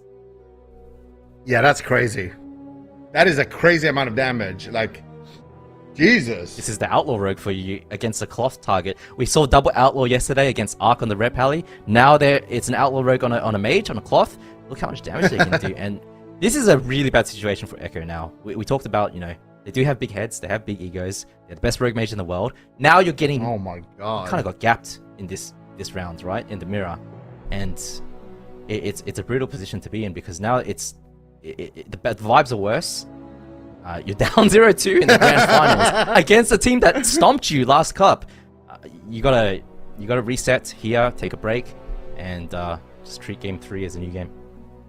Yeah, you just gotta forget about these last 2 games and just start over fresh here. But I mean, this is kind of difficult. This is kind of difficult. I mean, he got hit with a flurry, Iceland's blade rush all at the same time. I think he had a bleed as well from next, but we'll see it on the def log. That was, to be fair, a very, very quick def. But, after you lost that game 1, you just want to get back into it. You just want to play that mirror. And then dying like that in game 2, that is terrible for team morale. And yeah, you can see it there, the shatter coming through. There's the flurry, shatter. 97 blade rush. Jesus. I don't know. I think Streamer Zone are kind of on fire. I like this a lot from them. I think that Brunhidi, Pilimak next together, they work really well. I think the teamwork is there. And I wonder if very unlikely, but I wonder if there's an angle for Mercy to come in somehow. Probably not, though. I think the poor Demo Warlock might get victimized by the Outlaw Rogue. Off target with an Outlaw Rogue, not really fun for him to play the game. So he might just stay on the bench. I'm expecting just another RMD mirror, but they're going to take this time now to just talk about what they want to do and strategize. Yeah, I I mean, if Echo is thinking about swapping off of their Rogue Mage, that is a huge statement. So I really wonder, I wish I was just like a little extra like coach sitting. I wish I was Mercy right now. I could just listen to the comms and hear what is being the fly on the actually wall. said. Yeah, the fly on the wall, man. I would love to hear what is being said in that call right now. Like what are the comms like? Are they thinking about swapping healer? Are they thinking about swapping matchup? Are they thinking about bringing Mercy? Or are they just discussing the game? You know, how are the vibes also? Like, that's what I want to know. But they are going to lock in the RMD once again. And to be honest, this is what I expect to see from them. Just play the same matchup and just reverse, just win. You know? Yeah, I mean, Win. game 2 was a bit unfortunate, right? Raku going down pre-block. Unfortunately, the curse is real. But it was game 2 wasn't real, right? It was not a real game for them. It's a bit of a fluke loss with Raku dying pre. Yes, they were behind in terms of momentum and pressure and things like that. But game 1 was a real, like, an actual real game. So just take this time to... I love to see that. Just go into game 3, reset the mental, and play better. And you got to remember, right? I think game 1 was a bit tough for them. It wasn't an easy win for Streamer Zone. I think if Echo just keeps playing the RMD mirrors throughout the series and levels up as they play, there is a potential for them to still win the entire thing. Yeah. There's definitely still potential, but I don't know. Where do you think the big difference is? Where do you think the big difference lies? Is it Druid diff? Like, is it just the team in general is less coordinated than Streamer Zone? Like, why is it clicking so much for Streamer Zone here? I think it's really hard to say, but I think they're just working well as a team. They're connecting at the right times together. They're going for the CC at the right time. It's all about timing, right? Especially with the Resto Druid. You can play super aggressively on the Resto Druid, but you're going to get punished. I think Next is doing a very, very good job. JT hasn't had any openings to really make any plays, but last game, man, Waz had the cloak, and then he got NS cloned by Next. He's just getting shut down and having a really tough game. So I think that's a good adaptation from Streamer Zone, shutting down Waz. Waz is the playmaker. Let's see what happens now. Raw onto Waz, into the cheap shot bomb. Can they get anything? Yeah. Let's see it. Waz taking a lot of damage here, but it looks like he's going to be completely fine with that Cyclone onto Brunhilde. Nicely done by JT. Get a full kidney onto Next, but Free Bear into the gouge. They want to go after Brunhilde here. They get a cheap shot onto him. Do they have any follow-up CC onto Next? It doesn't look like it, and the Iron Bark is just going to block that kill immediately. So this is, once again, Echo trying to do a go onto Next. He blocks it. Then they try to do a go onto Brunhilde. They don't get the follow-up CC, and then he blocks it again. So Next right now, having a great time so far in this game. Yeah, full blind onto JT, is able to sit it. Full cheap shot onto Waz. Now, can they get any follow-up CC? Ooh, leaps when Next comes in for him. But Waz, though, might have to cloak, uses his Void Shield. Nice play from JT to avoid Next on that setup. Very, very, very good read on the situation. JT, though, might have to Iron Bark, does trade it out, uses quite a lot, and he's also an open target now for Streamer Zone. Yeah, that was a really good defensive maneuver there by JT. The leap on the leap to avoid the stun Cyclone CC from Next, but as a result, he got swapped to because he's in the middle of the map. And this is Streamer Zone just immediately split-second decisions, capitalizing on those moments. But he might just die again! Oh my goodness! What is he gonna do here? JT is sweating right now. The Greater Invis comes through. Big heals coming through there from JT as well to save the day. That was way too close for comfort here. And honestly, Streamer Zone is looking even better than they do in the last game. But here we go. Here's the setup from Echo. Big stun into stun. Next, what are you going to do? Trinkets, Iron Barks. And there it is. Finally, Echo getting themselves a major cooldown out of the way. Waz has the blind. They could snowball this into a potential win here if they can get a blind onto Next. And they could set up on him out of that. Or if they could blind him and go after Brunhilde. They have options now. Yeah, he will have the box skin though, so he's going to be okay. Big go onto Waz right now, might have to trade out the cloak. Gets Trinket from JT, that's huge for Streamer Zone. Waz, can he get away without using cloak? Looks like he is going to be just okay. Does have the evasion available, but Raikou also taking so much damage. And JT, without that Trinket, if they could get some CC on him and just chain that and get more momentum, it's going to be huge for Streamer Zone. Yeah, they have that blind there. They're planning it right now on the side of Echo. The question is who's going to be the target. There's the Dragon's Breath, but now Waz can't blind him. And as a result, Brunhilde is going to be completely fine in this position. They get a full Half cycle NS on clone. Brunhilde, but they get the, DR NS clone. Brunhilde still taking a lot of damage off from Raikou. P-Make as well taking a lot of damage. There's the Ray from Raikou. Huge pressure onto Brunhilde. How is he going to deal with the situation? Full kidney shot onto Waz. Nice recover. Nice defensive moves. Stalling the go here from Echo. Beautifully done there by Brunhilde and P-Make. And now Brunhilde is going to go offensively here onto JT. Gets a cheap shot. P-Make not able to find the follow-up polymorph there. JT with an excellent bear form right before that setup happened. And now P-Make is on the back foot. How are they going to deal with this one? It looks like they're going to be able to survive it just fine. Next is going to be able to keep him alive. And now Raikou is the one who is taking the pressure. But Raikou just moving back to the side. And now back again on the Rogues. Yeah, a bit of a reset for both teams though. Both defensive cooldowns are going to come back up. Adrenaline Rush available for Brunhilde. Is the one taking the most of the damage right now. Nice sheep onto Waz. Kidney shot onto Waz now. Should be okay. Smoke bomb comes down. I don't think that they're going to get too much with it though, even though JT wasn't able to pre-bar. Nice. So nice hold by Waz. Nice. JT with an insane play right there with that.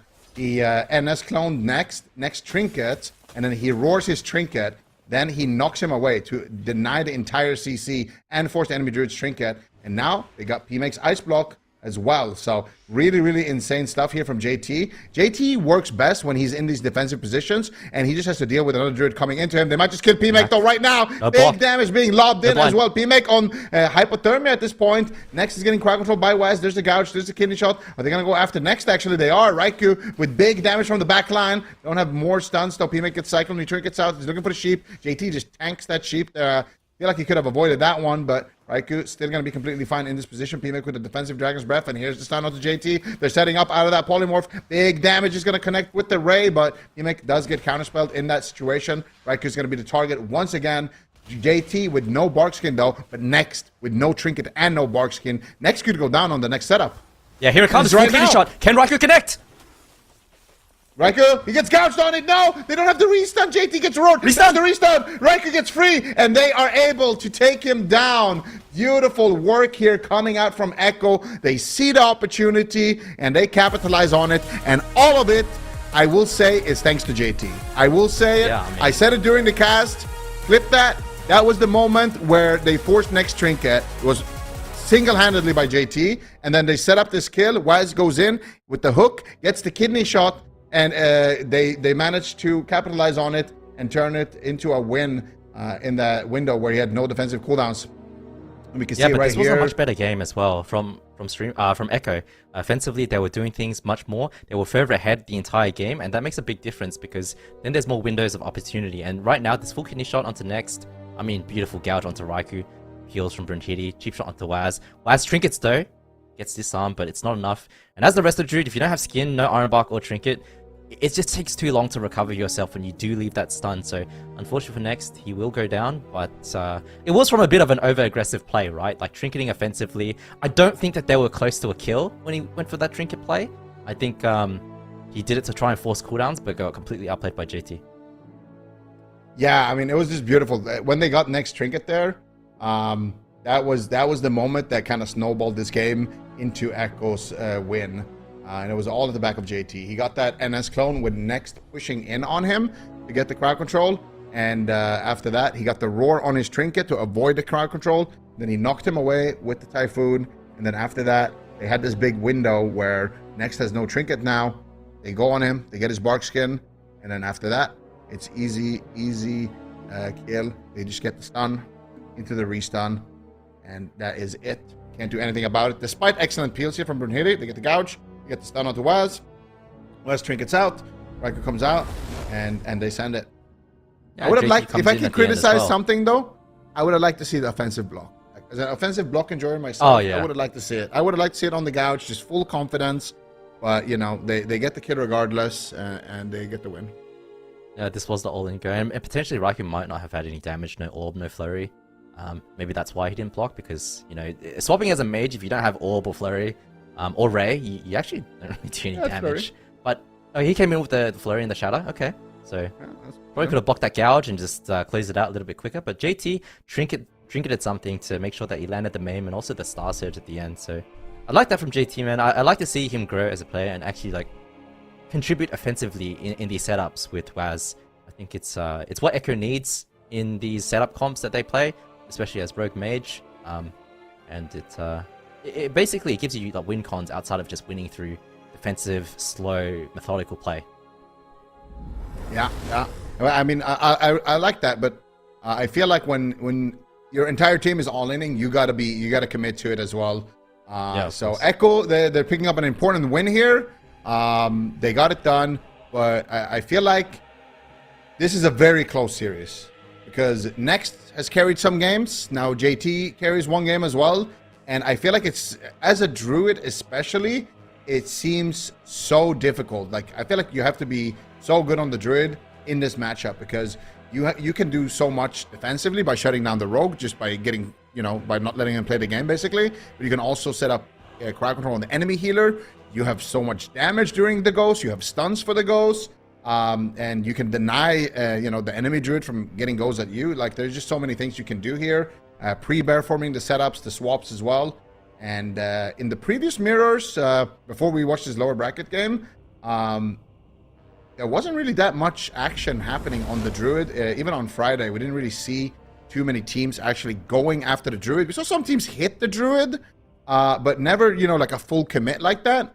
And it just goes to show, like, the matchup is also still evolving. Mostly was about the mage race with rogue swaps. And now you can just see, like, all three members are a target. Yeah, it's nice to see how the players are adapting to that. Yeah, absolutely. And, something else JT did in the middle of that game is when Next was leaping towards him, JT actually leapt towards someone else to get away from him at the exact same time. So reading the situation and kind of 1v9ing in that game. So good to see that happening, especially on his ult class. Very, very difficult to do. Now Traxxas, though, Arena. Very, very big map. It's going to be a bit of a slow opener, as both rogues just sit in stealth and suss the game out. JT always choosing to get the combo points nice and early before going to tree. Gets DB, does he land the Ring of Frost? Gets CS by Raikou this time. No CS available now, so the opportunity to cast some Cyclones from Next is there, if he wants. He is going to wait. Oh, both rogues might find each other. They do. Oh, he gets a gouge! Oh, gouge into smoke bomb. Beautiful. Full kidney shot. There's the orb. P-Make with big damage here, but Waz is taking 0 damage. That was a nice... No. That was a tranquility from JT that just blocked that. So that was a good read from JT. And now they get a stun on the Brunhilde. There's the smoke bomb. The counter go here from Echo. Both rogues just immediately using their smoke bombs. And both druids, double trank there as well. Beautiful. Yeah, NS clone on Waz as well to start the momentum for Streamer Zone. JT doesn't have his NS clone available, so looking to do a lot of damage to Raikou right now, but Pilimak is the one who's further behind. I'm very curious to see. Big stun onto Waz. Iron Bark comes through. Cheap shot onto JT. Any follow-up CC? Doesn't look like it. Just happy with the Iron Bark now, turning back onto Raikou, making it hard for JT to heal them both back up. Hit is in a kidney. Taking a decent amount of damage here. There's the Ray. Gets looking for the blind. Immediately counterspelled. And he is looking for the blind, but JT with no trinket. We've seen this movie before. Raikou now, what are you going to do here? Going to be able to just walk away from this one. Huge damage there with the Blade Rush onto P-Make, but P-Make is going to be able to survive. No, he gets Cyclone, actually kind of low. Glacial Spike gets casted there onto Brunhilde. Big damage onto Brunhilde as well. Nice low Cyclone. Now they're going to rotate the pressure back onto P-Make, but P-Make is just going to be able to link back to his healer. Fortunately, break on the blind right there, and now they're in a situation where they could potentially go after JT here. They're going to go after Next, actually, on the side of Echo first, pulling the trigger, but Next is not even going to use his Bark Skin. JT still has his Bark Skin as well. They would like to force that before that Trinket rotates back up, but doesn't look like they... there it is, full stun. Is JT going to Bark Skin? He's trying to be greedy with it. I think he might be too greedy here. No. Uses the he's going to be able... Okay, that's very greedy, but it works out. Nicely done there by JT, holding on to that. Yeah, and he would have been okay because he does have his trinket coming back up. Big damage onto Raikou right now, though, and Pilimak also taking a lot of damage. NS clone available for Next. Full blind onto JT, no trinket available. Let's see what they can do. They're trying to go for Raikou. Ring of Frost does land. Waz, can he peel Raikou at all? Raikou choosing to meld. Looks like they're both going to be okay, but now it's Echo's turn. JT pushing onto Next. Full maim. Brunhilde now into the cheap shot. Does have the cloak out of this. Nice CS onto Pilimak from Raikou. Ray of Frost lands. Void Shield as well. Evasion gets traded out. Might have to use his cloak as well, but now look at Waz. Yeah, he has to use cloak, evasion, everything. Waz is going to be the target. Waz holding on to those important cooldowns. So this could be a rogue game now. Next having his trinket. P-Make still having his ice blocks here. They're trying to push for one while they're waiting for those stun dares to come back. Waz gets cyclone, and that should allow P-Make maybe to recover. Raikou forced into the ice block, so good push here from Streamer Zone, but P-Make also catching a big heal. JT is going to be in trouble. Not using his bark skin in this situation, not using his trinket. Brunhilde kind of on the solo mission, but Brunhilde could be the target here as well. Next with a nice disruption there onto Waz, making sure that he doesn't get too much pressure. And that's a good way for these druids to stay ahead, is to just make sure that they are crowd controlling the enemy rogue during the setups, during the stuns. But here comes the setup onto next. They get a full rake stun, but no follow-up crowd control. JT misses his roar there. Very unfortunate, but Raikou and P-Make, bit of a mage race going on. Both rogues should be fine in this position. Which mage is going to fall, Chan? I don't know, but I feel like Raikou is a little bit far behind right now. Waz, did commit the blind, but Next was able to sit it. So nice play from Next. Reading the situation. Bomb comes onto Waz, but JT, of course, behind the pillar. Tranquility does come through. Is going to be okay. Counter go onto Brunhilde now, who doesn't have the cloak. Full NS clone onto Next from JT. Nice play from him, but when Next comes out of this, he can NS clone Waz as well. Chief shot lands. Brunhilde now looks like he's going to be okay. They're turning it onto Pilimac. I think they'll be fine. And JT as well, able to sit the full blind. So both teams getting zero value from the blind. Feel like it's a bit of a blunder there. Their setup not the cleanest, but Raikou right now taking a ton of damage. JT able to just cleanly top him back up. Yeah, Waz in a kidney shot, taking some damage, but P-Make in a counter spell, so it's going to be completely fine. P-Make actually just polymorphing Waz in this situation into a cyclone, just trying to deny him. Oh, nice vortex! That was beautiful. JT reading the situation once again. Next wants to go in there and push for crowd control, and he stops him dead in his tracks. And now JT pre-bear form gets the double roar on Brunhilde, and Next NS clone onto Brunhilde as well. JT knowing that, hey, if you guys want to go on me, it's going to take a little bit more than that. Gets ahead of the situation, reads it beautifully, and now here comes the smoke bomb. Big attempt here coming out from Echo. They're going to force out the trinket and the cloak, and look at JT. He gets the stun into the full cyclone, forcing out Next's trinket as well. They might kill him through it as well, but even if they don't, this was an excellent push from Echo, once again at the back of JT.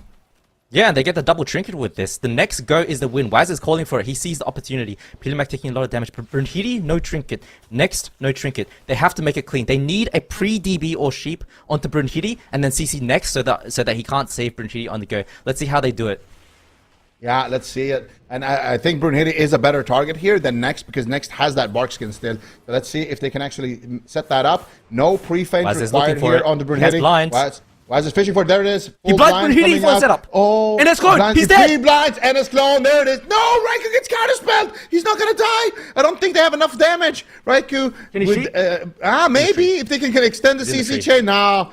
He's gonna live. P-Make, what an insane block there on the kill. Reading the situation perfectly. If Raikou just got that ray, it would have been lights out there on Brunhilde. That was so beautiful. They got the full pre-blind, but still, they have another opportunity here. No trinket for 20 seconds on Next, and no trinket on Brunhilde. There's still another window of opportunity here for Echo to take him down. Yeah, and that was the all-in. Waz cloaking for that go as well, hoping that was a kill. Unfortunately, Raikou getting CS, as you said. But, the vision was there. Unfortunately, now, Next does have the trinket in 7 seconds. Can trinket Iron Bark Brunhilde if he needs to save him. And Waz, of course, no smoke bomb available to him. So, streamerzone.gg, very nice peels from Pilimac. I love that from him, protecting his teammate. Yeah. Let's see. P-Make now dropping low. This could be the first game that actually comes down to mana here. Both teams just kind of blocking each other's kills so well at this point in the game. 33% dampening, and both mages now could start to feel the pressure from this kind of continuous mage race that's going on. And P-Make does press the ice block there. Next is sitting down for a drink, though. They're trading it for a drink, and Next gets 50% mana. JT still has a lot of mana, though, but look at this momentum that they lost. Brunhilde has to cloak. P-Make has to use his ice block. I'm not sure if that drink is worth it. They need to get something back here offensively on the side of Streamer Zone. Otherwise, Echo could snowball this momentum into a win here. Raikou still holding on to his ice block, not on hypothermia, and Waz still has his cooldowns full blind onto JT. JT is sitting this blind at 36% dampening, and it looks like Brunhilde, with no Cloak of Shadows, could just die here to the pressure. Huge damage, but there's a smoke bomb onto Waz. He's going to trinket out as well. Gets disarmed by Brunhilde. No cloak, Waz still taking a lot of damage here. Without the cloak, he's going to be a vulnerable target, but it looks like he's going to recover with the Iron Bark. And now they have the opportunity on the side of Echo to get aggressive. Yeah, and next instantly drinking the blind from Waz. But this is not looking good for Streamer Zone because Brunhilde has no cooldowns. Pilimac has to use the second block. That's the last ice block available to them. Next does have the iron block, but if he gets CC'd, Brunhilde is just going to go down through any healing. Yeah, and Brunhilde, this could be his moment right now. He's in a kidney shot. Need to Waz trinket edges for the bomb momentum. on top of Raikou so he can cast big damage, but he gets fainted on the Glacial Spike. That Glacial Spike just looks like an Ice Lance at this point, not doing a lot of the work, but JT now caught up in a kidney shot. He has the trinket. They're committing to JT. He's sitting it, though. Once again, Raikou blocking the kill. It gets interrupted, though, by PMake on the Ray of Frost. PMake now in big trouble. No ice blocks here. They could just tunnel down this mage here with raw pressure. 42% dampening. Waz sees the situation, and he's going after PMake for the kill. Can they do it? How is he going to live? Next pushes in for the crowd control onto JT, but when he's doing that, he's not healing his mage. PMake could just die here. He had the pre-iron bark, though, but now no cooldowns left whatsoever. If they can just connect damage, Waz has no trinket. Waz, though, stunned with no trinket. Last ditch effort coming out. Beautiful sheep, though, by Raikou to shut down the Ray on PMake. And now, I don't know how he's going to survive, but good, look at the pressure from Streamer Zone. Raikou gets kicked Raikou across. he can't block. Oh, no! He can't block. He's just going to die. He can't block. What is he going to do? 1 second left. He can't block now, but PMake at the same time. Oh, my God, it's so close, but I think PMake is going to fall. Echo might have done it. Waz is in a cyclone. He goes out aggressive, but Waz is dying as well. He Cloak of Shadows as well. PMake will fall first, but it could be a cross kill on Waz. Doesn't look like maybe actually full kidney. JT's in crowd control. Can they do it? Raikou blocks defensive. He gets the Dragon's Breath. He gets counterspelled. Waz still staying alive. Gets a full kidney on Brunhilde's trinket and does manage to do it. Echo tie up the series, but that is as close as it could possibly get. I mean, disgusting game. I think Echo played this game super well. You know, they had the opportunity to win early in the game. Streamer Zone bouncing back, healing the go with Pilimac, choosing to CS the Ray of Frost by blocking. Nice plays from them, but this was... Echo is leveling up, man. They look very comfortable, and I wonder if they're no longer cold going into this game and going to the next few ones. I feel like they're going to dominate because this was... I feel like Echo was in the driving seat for most of this game. Yes. Yeah, I agree with you. I think that there is a world where Brunhilde dies if they are either more patient with the go, or if they can just somehow force PMake's counterspell, or they can force a way to deny it. That one blind go with the NS clone looked so clean. If they just had Raikou's damage there, maybe they just needed to wait for the orb before they commit that, and it would have been enough to just take down the rogue earlier, but still, despite that, they're able to navigate through it. They shut down a lot of these setups, they shut down a lot of these moments, they read a lot of these swaps, and here, especially at the end, man, Raikou did an insane sheep on PMake, and that is ultimately what kind of carried the game on that Ray of Frost. I think it was right before this, PMake manages to survive for a second, and then they go after Waz, and Raikou gets the Ray of Frost onto PMake, and Waz manages to survive here as well in this position with some help from Raikou. He blocked actually to save him there as well. Really nice stuff. Yeah. Both of these teams are playing insane. Both of them are playing really well. Right here. Oh, yeah. There it was. He sheeped that Ray of Frost because he had no interrupt for it. That was it was nice play. But to be fair, what happened was Pilimac Shept was casting Sheep, and then he tanked the CS from Raikou, and then he immediately casted Ray. But Raikou knew this, right? He knew this, and as soon as he CS that Sheep, he knew the Ray was coming, and just instantly pre-sheeps the Ray. So Raikou playing well. Very consistent, and you can see he's topping the meters, and it's making a big difference because the pressure on Pilimac as dampening started to rise up, it really, you know, it forced 2 blocks and then eventually scored them the kill. I feel like, I'm not too sure, I feel like one of my criticisms this game is that Waz was just playing too much. I do want to see Streamer Zone going back to the strategy where that you shut down the rogue a little bit more. Every time NS is available, just NS clone the rogue and develop something from that. Next did hold onto his NS for a little bit too long. Probably could have gotten 2 uses out of it, but Echo is looking clean. Echo is looking better and better, like you mentioned, but Streamer Zone played their hearts out in that last game, and I think this is, I have a feeling this is going all the way to Game 7, the way both of these teams are playing. 9 minute, 20 seconds slugfest of both teams just blocking kills and finding ways to greed their cooldowns and to stay ahead. I think it's going all the way. I don't see any other way to end this cup here in Europe. Yeah, I don't know, man. I feel like it's hard to call it. I love the RMD mirrors. I'm a big fan of the RMD mirrors. I'm a bigger fan when it's Echo playing them as well because it's always such a treat to watch. But Streamer Zone, holding their own. Lost 2 in a row here, but it is now hook point. And, you know, their map pick. I think they want a bit of a smaller map. Maldraxxus is a bit too hard to get things going, perhaps. Maybe they want to play a bit more of an aggressive game on hook point. Yeah, maybe that's what they need to do, actually, to just mix it up a little bit. I like this from Streamer Zone. They lost on the big map, and it was kind of a long game. It was a big battle. I feel like the short games are usually looking a little bit better in their favor. So bring it to a small map. Try to bring some chaos. See if that works out for you. Yeah, and make JT uncomfortable on the ult resto druid, right? Make it a bit more chaotic, harder to call things. On Maldraxxus, very big map, a lot of distance. The resto druid can play far away. You have plenty of time to communicate what is happening next, who's going to press next. Hook point, though, you don't have time for that. It's just going to be a bloodbath, and Streamer Zone looking to take advantage of that. Waz has to do a lot of work to peel that setup, you know?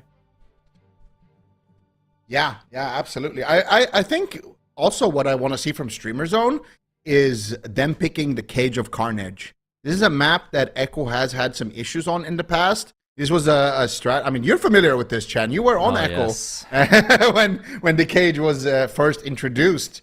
You know, the Cage has been you know, painful for Echo. A lot of teams have tried to pick it to just try to get like a win on a map that they're not super comfortable on yet, and it has worked.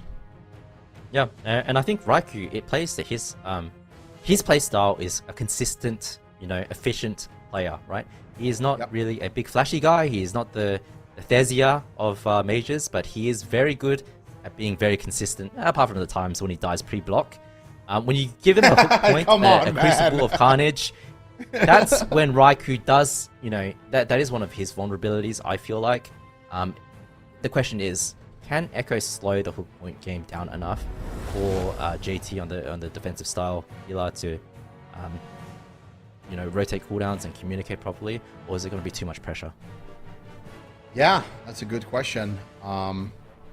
I do like the idea behind it, but Echo looked really hot. They're taking their time, you know, and that's another thing, right? Right after you win a game, I'm a big fan of trying to let your opponent marinate a little bit in the loss, let them tilt a little bit, let them, you know, blame each other maybe a little bit. Make sure that you're maximizing, you know, the emotions on the opposite side before you queue up again. I'm a big fan of that. I'm a big fan of the one and done as well. You know, if you're queuing like on ladder, you just get a quick dub and then you just like, yep, that's it. You don't queue up again. I'm a big fan of all of these mind games that you do to tilt your opponent as hard as possible. So I think Echo are playing out this champ select beautifully as well.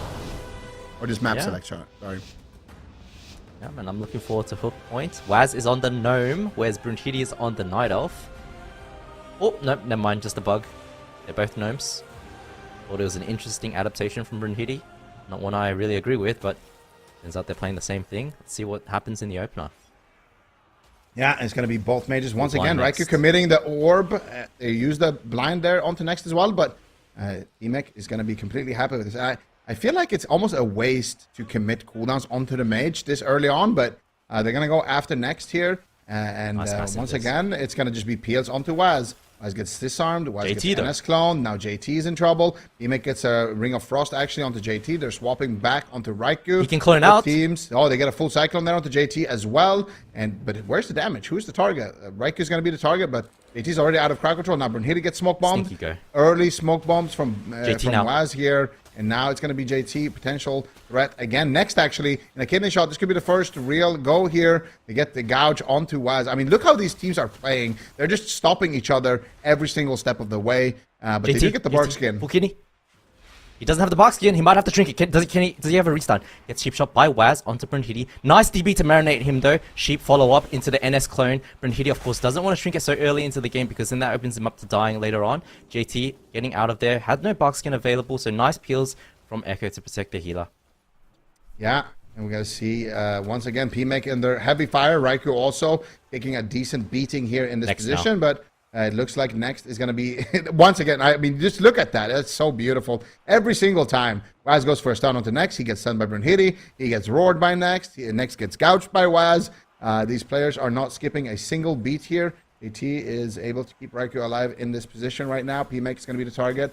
It's just so hard to go after the Druids, but finally some pressure onto PMake. He's going to use the overpowered barrier, though, and he's going to fake cast a kick as well, get a glacial spike here. Big damage coming out from PMake, but looks like they're not going to be able to develop any sort of momentum with this. Full kidney shot on the Brunhilde. JT pushing in, looking for the Cyclone, finds the Nature Swiftness Cyclone onto JT, but looks like JT is going to be completely fine in that position. But now, interestingly enough, Next has no Trinket, and this is an opening once again for Echo. If they can go after Brunhilde with a blind onto Next, that could be an opening, or if they can get a crowd control onto Next, they could force Brunhilde's Trinket like that, or they could just try to win the game by going after Next with no Trinket. However, Brunhilde is a great bodyguard, so if they go after Next, they need to make sure that he's crowd controlled. Raikou got CS, but JT's making a push now. What's he going to do with it? That is the stun on Brunhilde. Raikou now, cheap shot onto JT. Can they land a Ring of Frost? Nice CS from Raikou right before the gouge lands. Next pushing for CC as well, but JT melts the Cyclone from Next. NS clone is available. Next has to use his bark skin now, and he doesn't have Trinket for 26 seconds. Echo are looking for blood. Yeah, there's going to be a very, very short window here before Next has his Trinket, where he's on DR. There's going to be a short window there where they potentially can win the game onto Next, but they're going to have to capitalize on it fast. I would like to see maybe a blind onto Next into a full go. Here it is. There it is. Full kidney shot. Can they do it? Couple of seconds. Pre-bear coming out. Raikou gets completely shut down. He can't even get there. Beautiful shutdown once again by the bodyguard Brunhilde. I would like to see Wes commit the blind there. Blind Brunhilde and go after Next, or blind Next and go after Brunhilde would have been, I think, a better play.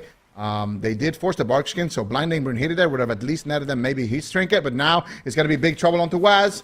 Huge pressure coming in. It's going to force out the cloak there. Nice setup coming out from Streamer Zone, capitalizing on this. And I feel like Brunhilde so far has had an amazing game, just shutting down the ropes. Once again, there's the full gouge onto Next. Brunhilde might have to use his own Cloak of Shadows right now. PMake gets counterspelled. Brunhilde manages to stay alive with some good kiting, and I think he's going to be able to hold on to it.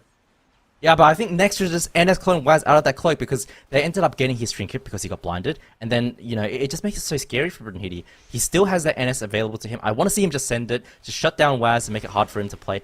But considering defensive cooldowns, Waz doesn't have the cloak, no evasion. This is an opportunity for Streamer Zone to set something up on Waz.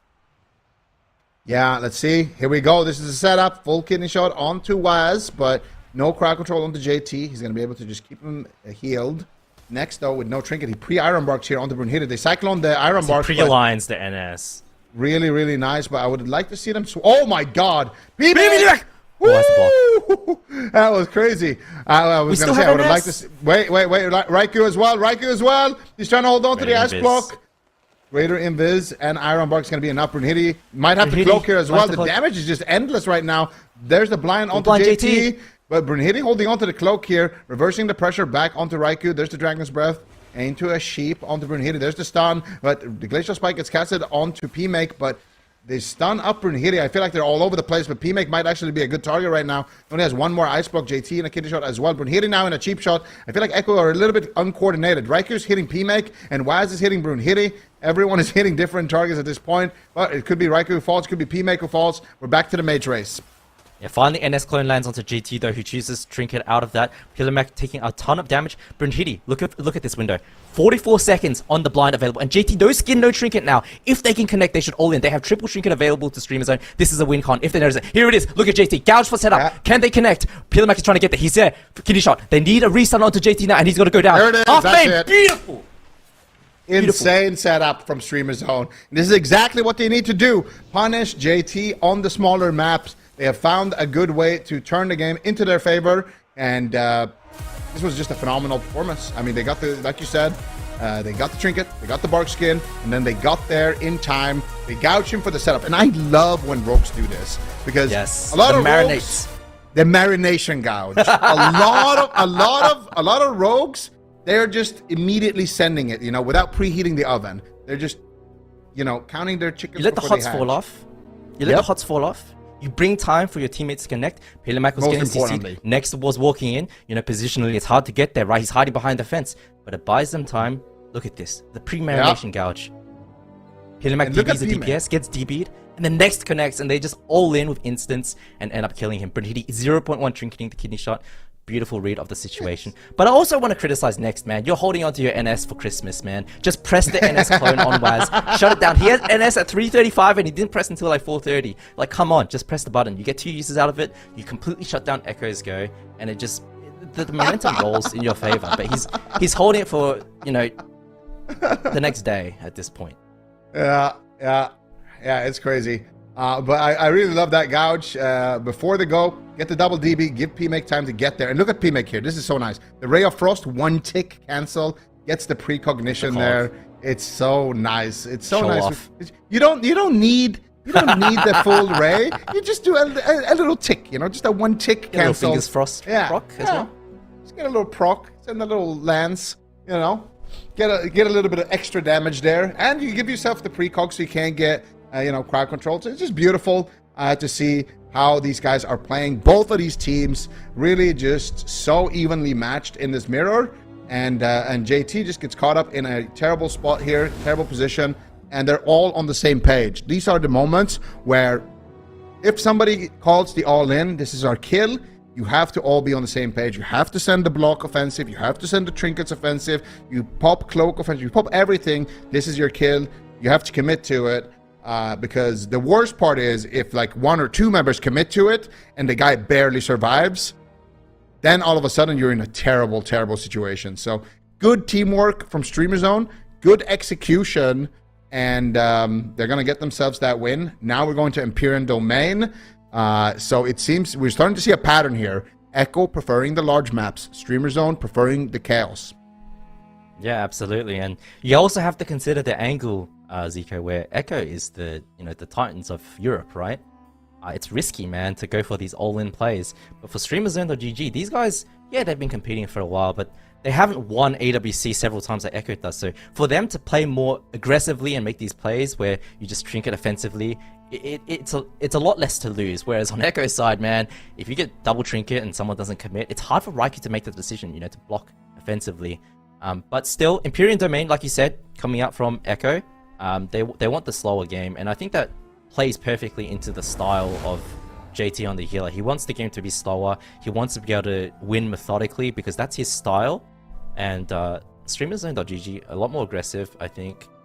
The chaos of the hook point map paying dividends for them. But it could be anyone's game on Empyrean Domain. The toothpick pillars are very small, so it could backfire as well for Echo because JT has less room to work behind. But they're fully marinating in the team comp selection right now. I think they really need to discuss what went wrong and how we prevent that from happening again. But ultimately, it is going to be a mirror matchup. I don't think anyone expected anything else from them. I'm very happy to see this as well. It could be anyone's game. It absolutely is. I'm thinking we're going to a game 7 here, but we'll see. Streamer Zone looking very hot. They might just take the entire thing right now. 3-2, best of 7, grand finals here in Europe. Who is going to take it for Cup number 3? Streamer Zone won this matchup convincingly in Cup number 2, and now in Cup number 3, they have 1 leg up, or should I say 1 block up, because they did win that 1 game pretty quick. Echo locking it in once again. It's such a curse, and I feel bad for Raikou because it was a really quick death, but it just has to happen. It's Raikou, right? It just has to happen. Dude, I thought production just showed Raikou's transmog right after that. That would have been such a clean transition. It's kind of BM. That would have been really BM. I had to double check that one. But PMake rocking the tier 3 mage set. He had the frost scythe of Ahoon from the slave pens event. Yeah, from the pens. I'm very familiar with the pens. Also have a neighborhood called the pens. If anyone is interested, it's 100,000 gold per month property tax though. But anyway, Echo versus Streamer Zone here. This could be it. Streamer Zone looking to take their 2nd cup here in the European Grand Finals, and it is once again a Outlaw, Rogue, Frost Mage, Resto Druid mirror. Yeah, and Raikou's... Ooh, snap onto Waz! What can they do? Let's see. Ooh, nice roar from JT in stealth onto Brunhilde. Turns it around. Beautiful, beautiful play. Now they are the ones who get the setup. Echo onto Brunhilde. Half sheep shot lands. I think he's going to be okay. Follow-up gouge, but Brunhilde is able to use a void shield if he needs to. JT, MVP with that roar. Beautiful stuff here from JT. But at the same time, Waz now feeling the brunt of a setup. But looks like he's going to be able to pre-feint that one. Almost took no damage whatsoever there. PMake with the alter time here. Should be able to go back and get full HP here in a second. Actually just gets stopped And he is going to go back just for that extra blink. Raikou, though, gets a counterspell, gets a full Ray of Frost channeled here onto Brunhilde. Brunhilde still holding on to that Cloak of Shadows. Both healers so far doing a great job. So far, no healer had to use their trinkets. Full blind onto JT. He wants to sit it. Nice triple Dragon's Breath there by Raikou. Slowing down everybody on the side of Streamer Zone. Doing that blind onto JT. They really don't want JT to have to use his trinket. He gets a roar onto next into a stun. JT could go for the Cyclone here as well, but doesn't want to risk it. Instead, it's just going to be NS clone ready. Takes the damage. Raikou, though, taking a lot of damage as well. And both of these mages feeling the damage of the exchange. Here's the smoke bomb. Waz has to trinket and respect it. And it's going to be Streamer Zone who pulls the first major defensive cooldown. Yeah, but now we need to see an NS clone. He is holding his NS for next Christmas again. I'm not sure why he's doing that. It's just a momentum shifter to shut down the Outlaw Rogue, or even to get an NS clone on Raikou, right? He's holding onto his NS again. Waz has no trinket there. Maybe he wants to save it for next DR. Pilimac under a lot of trouble. Is he going to be okay? Next is able to top him. JT choosing to NS clone Brunhilde to shut the pressure down from StreamerZone.gg. I like that from JT. Next now, is he going to push onto JT? Let's have a look. Yeah, next is just walking through that frozen orb in the midfield, not getting too much work done. Raikou, though, is taking a lot of damage. Look at JT with that defensive positioning. It might be a toothpick pillar, but he is definitely using it to its full potential here, flossing as well. And right now, full kidney shot onto next. They're swapping to him. They're punishing that aggressive position. Next, not using the bark skin here. It's going to cost him potentially. Oh, that is so greedy. Holding onto the bark skin to the very last second, but he's going to be able to keep himself topped in that position. There's the double roar. Waz in big trouble. There's a full stun onto JT. Next playing very aggressive. No cloak just yet from Waz. He's being so greedy, but it looks like he's going to be able to get away with it, I think. 50% HP, but JT is just spamming out the heals. Nice stun onto Waz once again. Keeping up the pressure. P-Make just unloading, but they get a kick onto Raikou there. Nicely done, shutting down the pressure from Streamer Zone. And Waz will recover, and now it's going to be Raikou on the back foot, though. Can they do it? Full kick shot onto JT. Can they continue the chain? Raikou gets topped, Waz gets topped, and it's going to be P-Make on the back foot. Yeah, but next is NS clone ready to shut down the next setup, and he does have his skin rotating back up in 15 seconds. So the first setup onto next from Echo doesn't amount to anything, doesn't materialize. Good saves from StreamerZone.gg, and let's see what they can do now. NS clone onto Brunhilde again from JT, and next holding onto his NS. Really want to see them make a push now that he's on that clone DR. Cheap shot on Waz. Let's see. There it is. Cheap shot coming out onto Waz, but next is going to be the target. Here we go. Can they force his trinket? Raikou doesn't get that ray. Gets a late orb as well to the party. And I think next is going to be able to just survive with the skin. And next is just going to walk out of there in that broccoli form. Raikou now, those watches go down. Oh my god. He manages to find that ice block this time. But Raikou now down a major defensive cooldown. Could be an opening here for Streamer Zone. They have been kind of going after Waz and JT mostly. But Raikou now could be an opening as well here. He make dropping kind of low, 50%, 30%. It's kick on Frost there, actually. Big kick from Waz, but Dragon's Breath into Sheep. He-Make is going to recover, and it looks like they're trying to set up once again here. DR blind, not going to net them anything there. And now Brunhilde, Ray of Frost, big damage, blind on next. Can they force something? Maybe the Cloak of Shadows, they get the gouge follow-up. Big damage coming out from Raikou. Clone low here. I like that from JT. And next still holding it on for, you know, the next business day. Still has his NS available. Big kidney shot onto Waz now. I really want to see an NS clone. Just throw it out there. Just stop the pressure from Echo onto you. I don't understand what he's doing. Raikou, though, under a lot of fire as well. Can they get to JT? Cheap shot lands. I don't think that there's going to be any follow-up CC. Pilimac can't find the Ring of Frost. Waz is on top of him with the cheap shot. Does have kick available as well. Next, rotating around to the other pillar. Still holding onto that NS. Who knows when he'll next use it. Yeah, we're just going to count the minutes here before next uses that Nature Swiftness. Nice, yes. A lot of pressure here. Actually, Waz gets NS cloned right there. Yeah, right, beautifully done there. He's saving it for a perfect moment. And that was a pretty good moment to use it. I'm not going to lie. They got a full sheep there onto Brunhilde.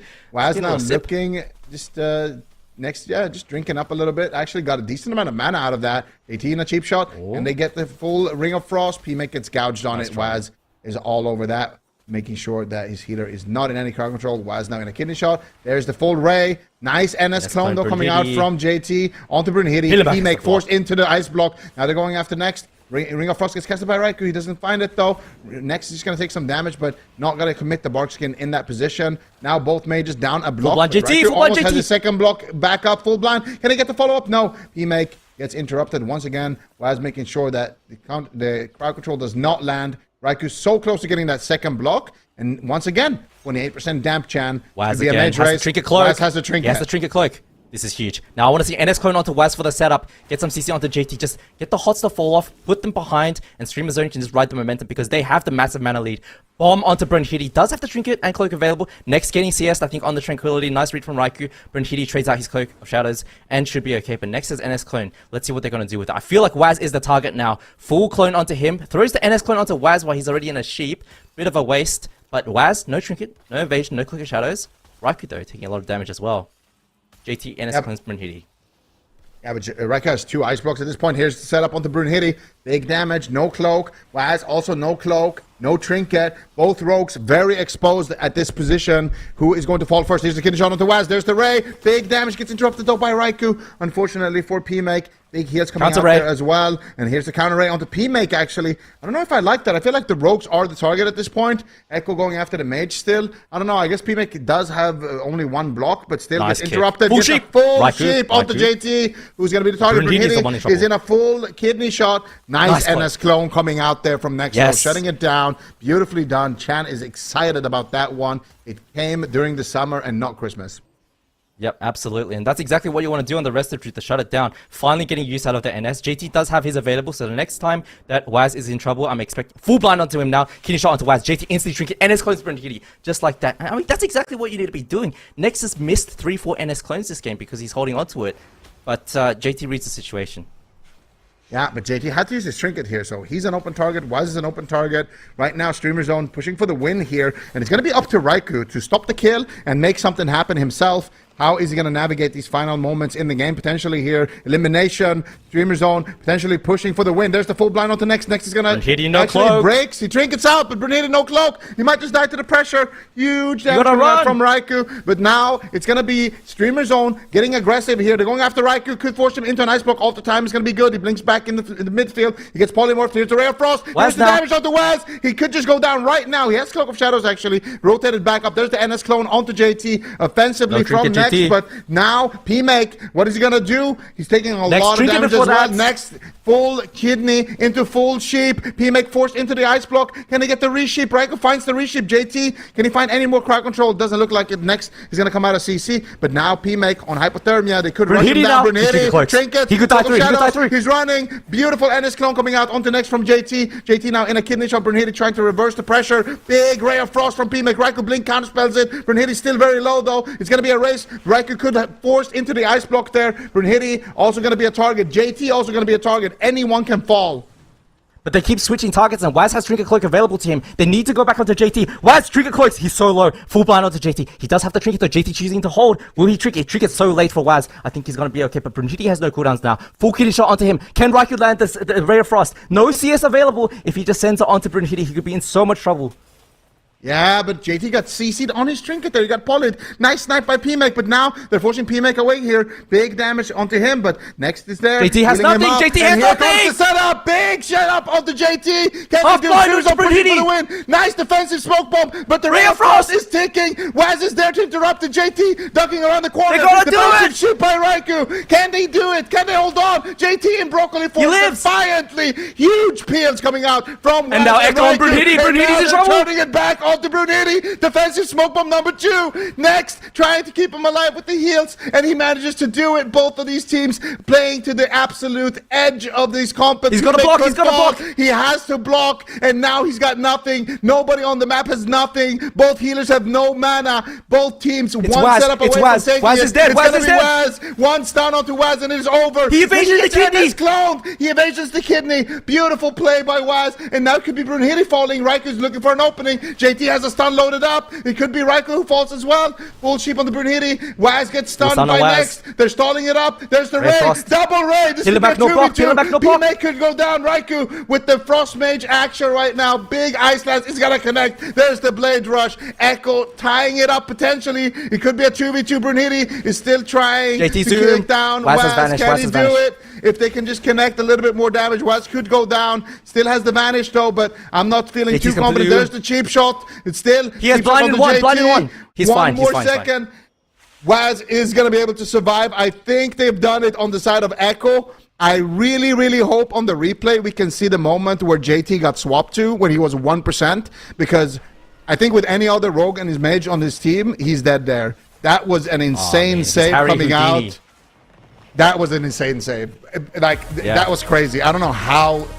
they played so good to survive this long. It's crazy. Oh, it's absolute cinema to see that happen. And JT making it out of there like Harry Houdini. He left that 10% health. Sheep onto Brunhilde. Gets the spell, re-sheep onto Brunhilde. And he just slips around the corner. And it was so close. Look at this. Slow it down. Kidney shot. Blind. Half blind onto Brunhilde. No trinket, right? Pilimac has his trinket. Look at the bomb. Does have the Ray of Frost. The Raw. Ray of Frost comes through.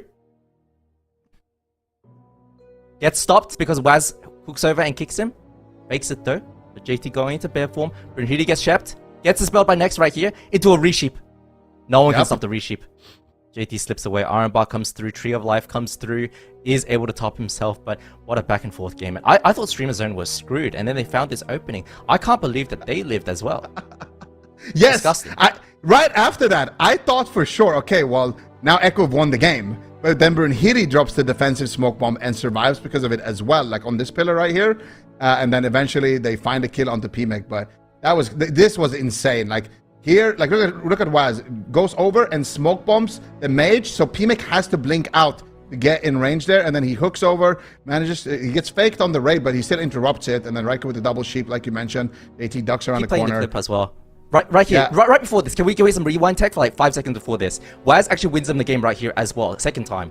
Can we with the evasion on the kidney. So disgusting. Look at this. Waz right here has evasion in 5 seconds. I think this is where it happens. 5 seconds on evasion. They force the block, right? And they realize, okay, GT's not a target anymore. He has the bark skin. Waz has nothing. He's stuck in mid. Look at this. Brunhilde hooks over for the kidney shot right now. Yeah, right. And the evasion comes through. Dodges the kidney. He dies there. 50% full kidney shot lands. It's over. NS clone onto JT. It's over. But Waz comes through a second time. And this was like 20 seconds apart. This guy's making plays, man. Yeah, I mean, that's why he's the GOAT. Like, that's why he is the GOAT. He's the player. He is the GOAT. Like, I mean, it is what it is. It is what it is. I've said it. I mean, he's... It is, you know, we all know it. We all know it. It's crazy. Yeah. It's crazy. It's disgusting. It's crazy. First, he stops his team from losing, and then he stops himself from dying. He 1v9s to live there. Yeah, he just 1v9s twice, you know, in the span of 30 seconds. That's insane. Ruins a Lord on, and Sid isn't here, but Sid's the final fitting resting place. As it is a back to cemetery. Wrath of the Lich King. Oh, wow. That's crazy.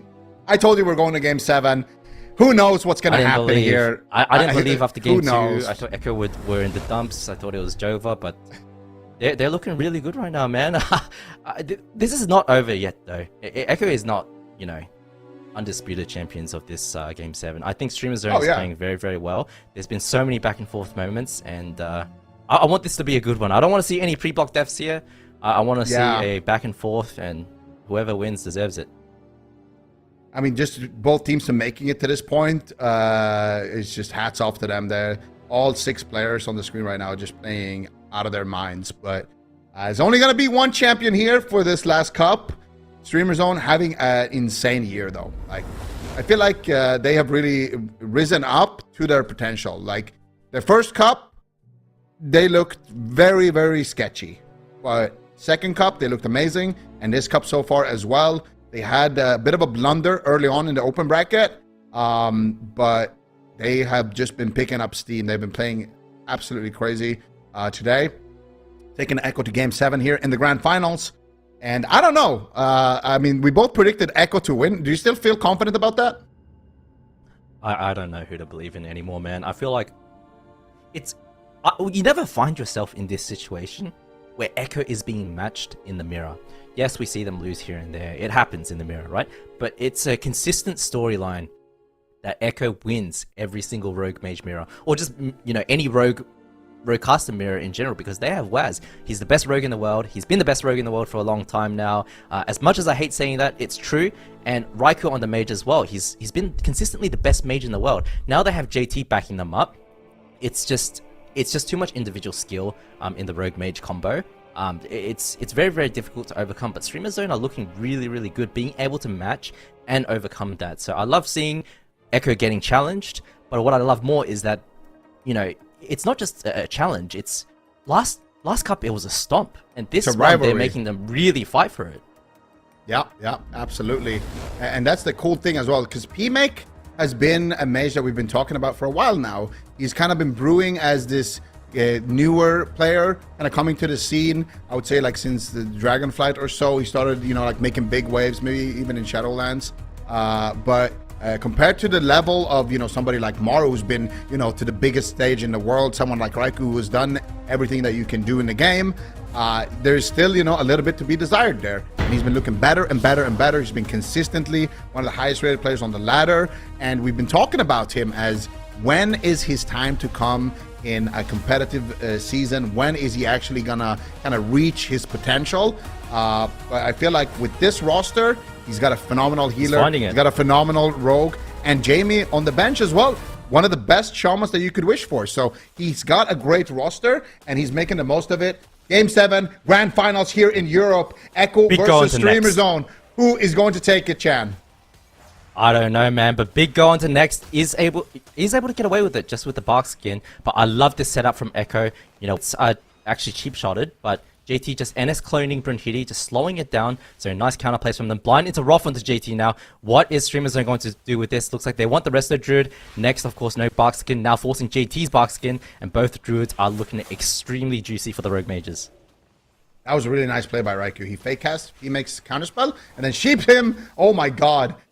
Sheeped him on his Ray right there, and now they're swapping to next here. Can they get the trinket? They're pushing for it. No, the restun is a little bit too late there. Unfortunately, not gonna be able to find it. Both Druids now with no bark skin, but I would say it's still in favor of Streamer Zone. The next setup onto JT could force out his trinket. They're looking for it. There it is. Full stun onto JT. Can they get? No one is gonna be able to reach him there though. Waz shutting it down once again here before it even gets going. It's gonna be forced to be a mage race here. Raikou's gonna be able to blink away. You could half NS clone. They could potentially still force the ice block here onto Raikou. We need to be careful as well going down pre-block. Raikou, what are you going to do? All the times, blinks away, manages to get the Iron Bark, gets himself fully topped here by JT. Close call. Here's a smoke bomb though coming out onto Waz, but he just gets pre-Iron Bark there, I think, by JT. Yeah, nice pre-Iron Bark there by JT, and that's just going to completely shut down the momentum.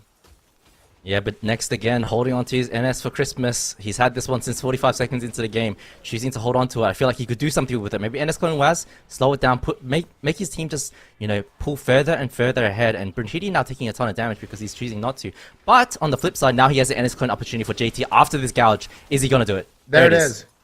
Beautiful NS clone. Can he make something happen with this? Waz is in a full kidney shot. Nice counterspell. Once again, look at Raikou with the precognition. Fake casting PMake and then shutting down his Ray. Every single one of these setups, and now here comes the Ray from Raikou. I feel like Raikou really wants this. He's playing really well so far in the Mage v Mage matchup, but it's still early on in the match. Every player still has their cooldown despite putting up so much pressure. Here's the smoke bomb from Echo though. Full kidney shot onto Brunhilde. Nice trank though from next behind the pillar there as well. Line of sight, but look at Raikou. Fully channeled Ray of Frost. PMake moves in. Oh, he could shoot that. Waz could trinket. He's so low. Oh my god, the pressure from that Ray of Frost almost taking Brunhilde down. He forced out the cloak, and now they're on to JT. JT trading out the bark skin, holding on to the trinket as well. Oh my goodness, JT has nothing. This could just be over on JT. They're gonna need a miracle, and Waz has no trinket. Next has NS. There it is. You just used the NS clone onto Waz though. I would have liked to see them wait with the setup here and then potentially just go after JT. They have all the cards right now. Next can die. Next can die. Brunhilde needs to heal. They could just kill any of these Druids right now. Next, what are you going to do? Full cheap from JT as well. It could be a 2v2. JT also going down here. PMake with the full Ray of Frost. Everything down JT. So much damage. Both Druids survived an almost impossible situation there.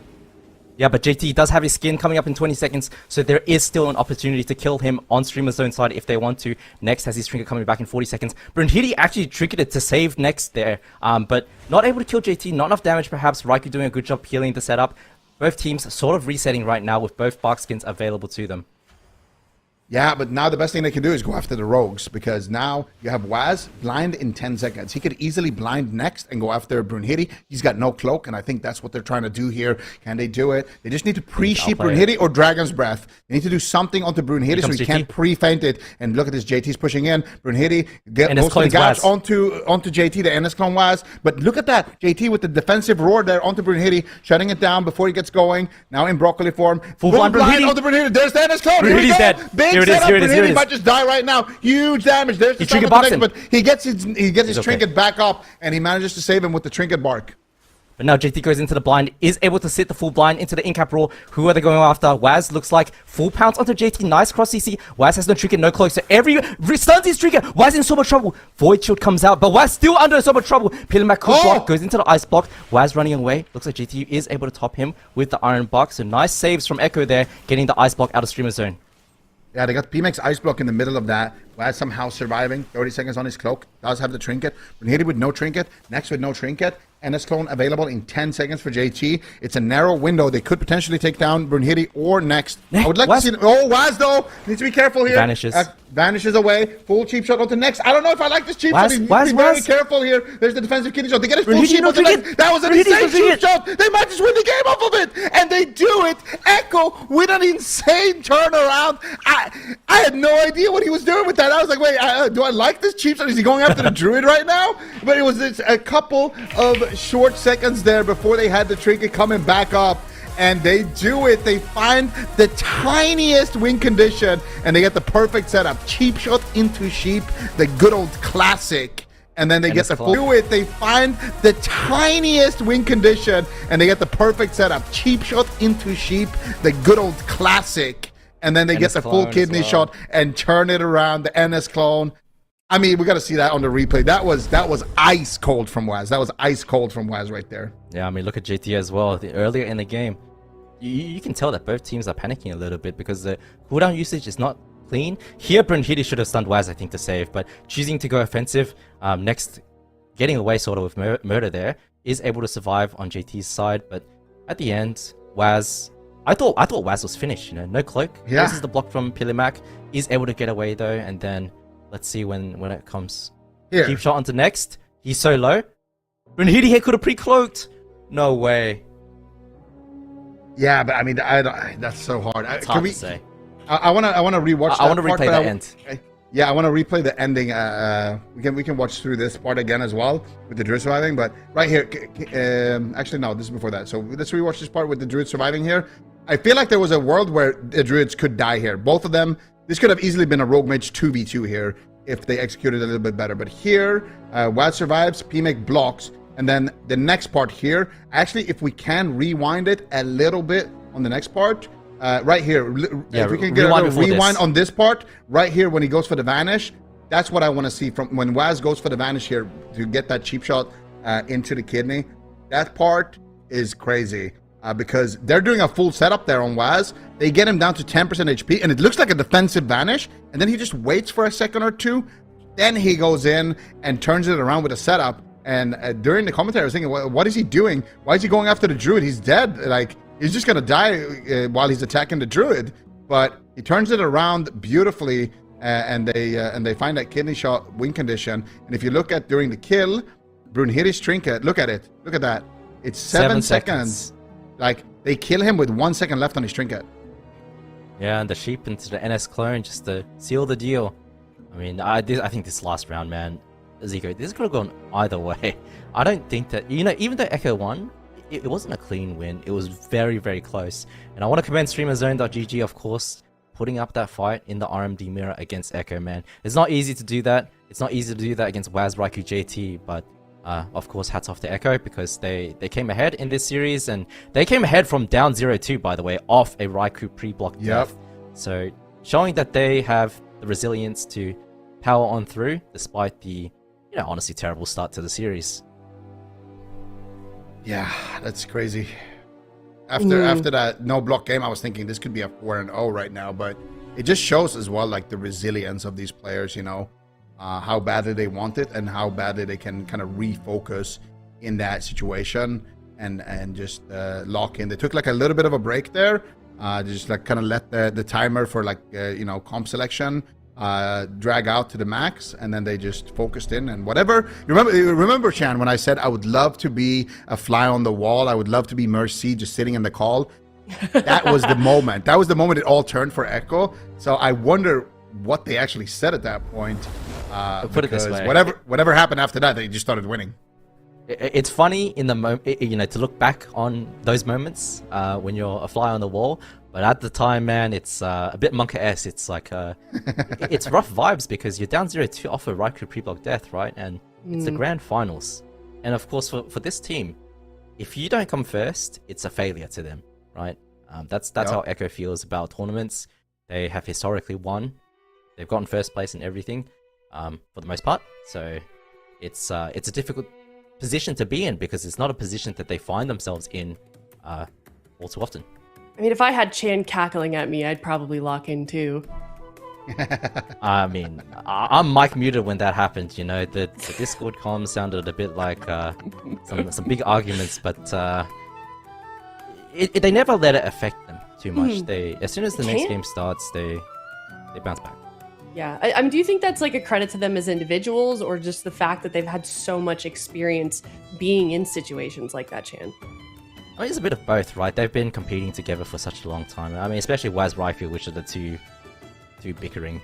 But they've played together for so long. They've been together for over 10 years. Yeah. Oh yeah, it's like it's terrible, but it's also like it's okay that you can speak to each other like that because they've known each other for so long.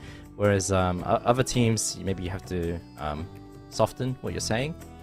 But they never let it affect them, and as soon as the arena game starts, it all, you know, is in the past, and work together to make the dub happen. Yeah, and I feel like that's also part of why I'm so excited for BlizzCon, Zico, because at LANs, you don't really get to see that kind of communication amongst the players, and it's really prevalent when you get to see them actually interacting with each other on stage. Yeah, absolutely. I mean, you can tell, like, that's the thing, right? If you're great friends, you can be brutally honest with each other as well, and kind of not take that personal, you know. But it's also like, you know how it is, like every rogue mage druid, every rogue mage duo, it's just a classic, right? Every rogue mage duo, we hate each other, and then we also love each other. It's just, you know, it is what it is. I have the same with the rogues I play with. You know, I think every rogue mage, it's a typical thing for rogue mage, you know. It's just a rogue mage experience. Yeah. You have to go through it. Definitely. All right. Well, it sounds like we've got an interview ready already with JT from Echo. JT, can you hear me? Hello? You guys hear me? I can. Yeah, I can hear you. Can you hear me? Yeah, I can. Awesome, awesome. I'm on phone, so the mic might be a bit bad. No, sounds fine. Well, I mean, you must feel perfect. after that series. I mean, what's going through your head after that win? I mean, the series was incredibly close. I don't know. I was very, very happy. I mean, I think when we won Cup 1, I wasn't as happy as I was now because the Cup 1 was... I mean, maybe I wasn't as happy because it was also close, but I went into Cup 1 and I thought I'm going to win for sure. This Cup, with the changes and me having to play Druid... I mean, I listened to the broadcast a bit. I think you guys were aware that I was pretty new on Druid, like 10 days, 7 days, like I barely picked it up. Yeah, I'm incredibly happy about it. Yeah, I mean, that was going to be one of my questions is what has that been like having to constantly adapt to this, the new healing meta, especially having to, you know, play a druid? Like, what has the practice been like for you in that regard? I mean, I'm not gonna lie. Practice was a bit rough at the start. I think druid is also one of those healers where you get rewarded for being mainly on it a lot. Like when you play druid a lot, you can do many things in the game. So when we started practicing, we struggled a lot. But to the end of practice, like up until now, like even yesterday, even today, I got more comfortable and my team is also supporting me. And I think it turned out very good. I think I played very well in the first series today against HABOS BABOS. In finals, I mean, I could have played a bit better. I lost like a game or two for us when I died, but you know, it happens.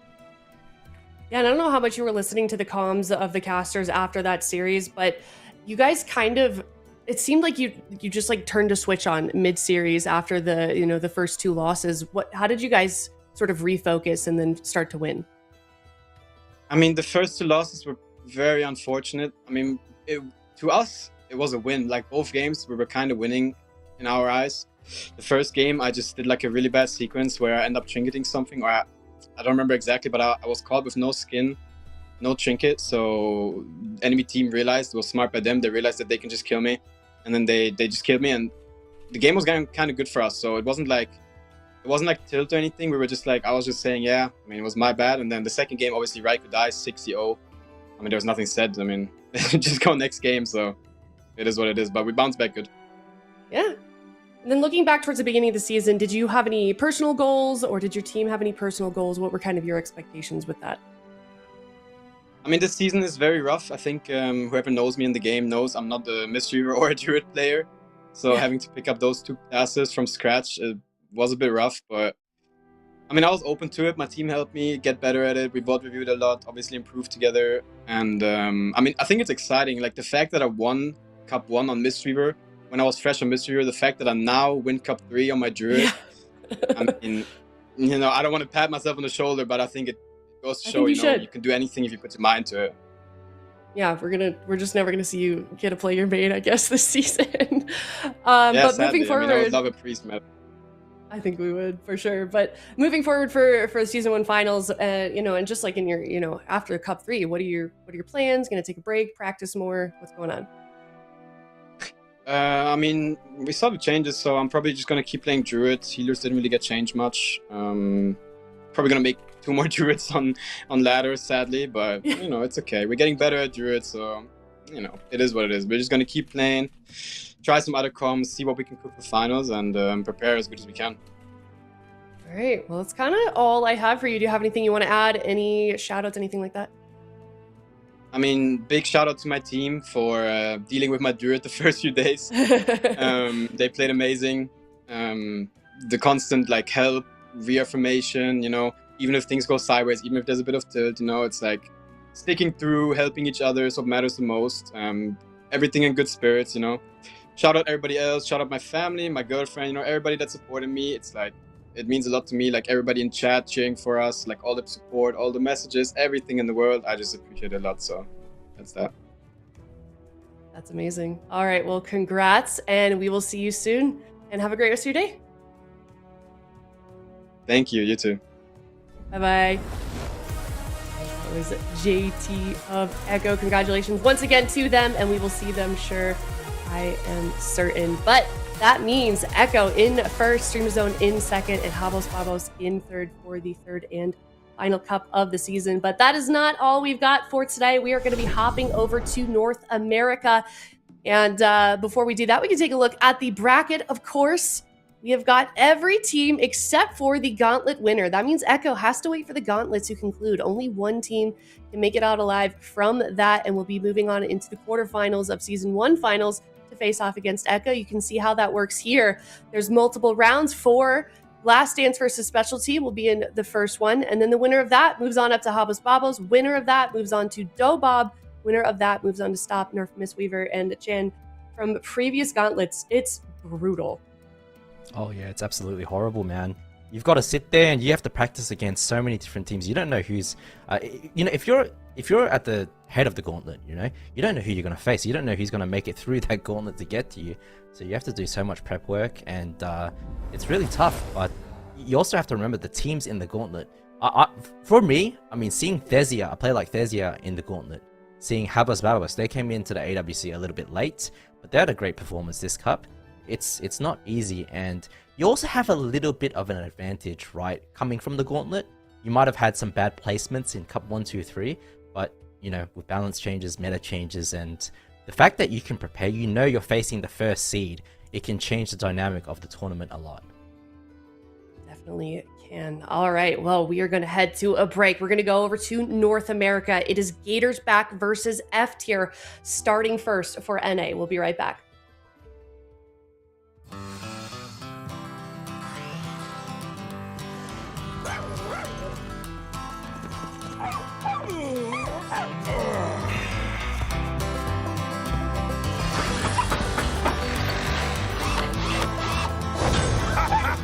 Not bad at all. No, not a chance.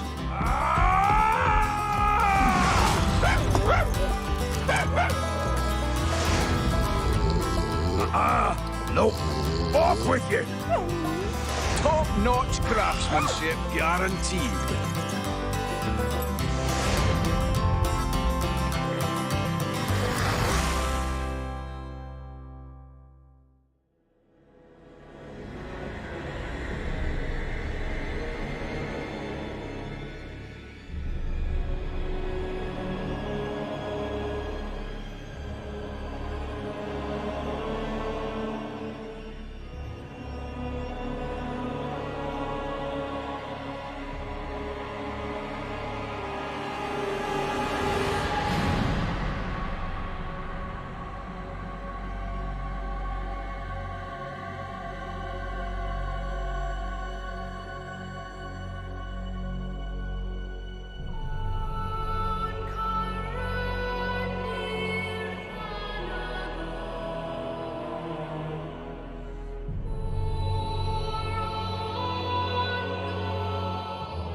Hello, everybody. Welcome back. We are in North America. If you missed it, Echo took cup number 3 for season 1 of Midnight. Now we're moving on into the North American games. We can take a quick look at the standings and where NA currently lies, because not only was EU competitive, but I feel like Chan, the North American games have been just as competitive and fun to watch.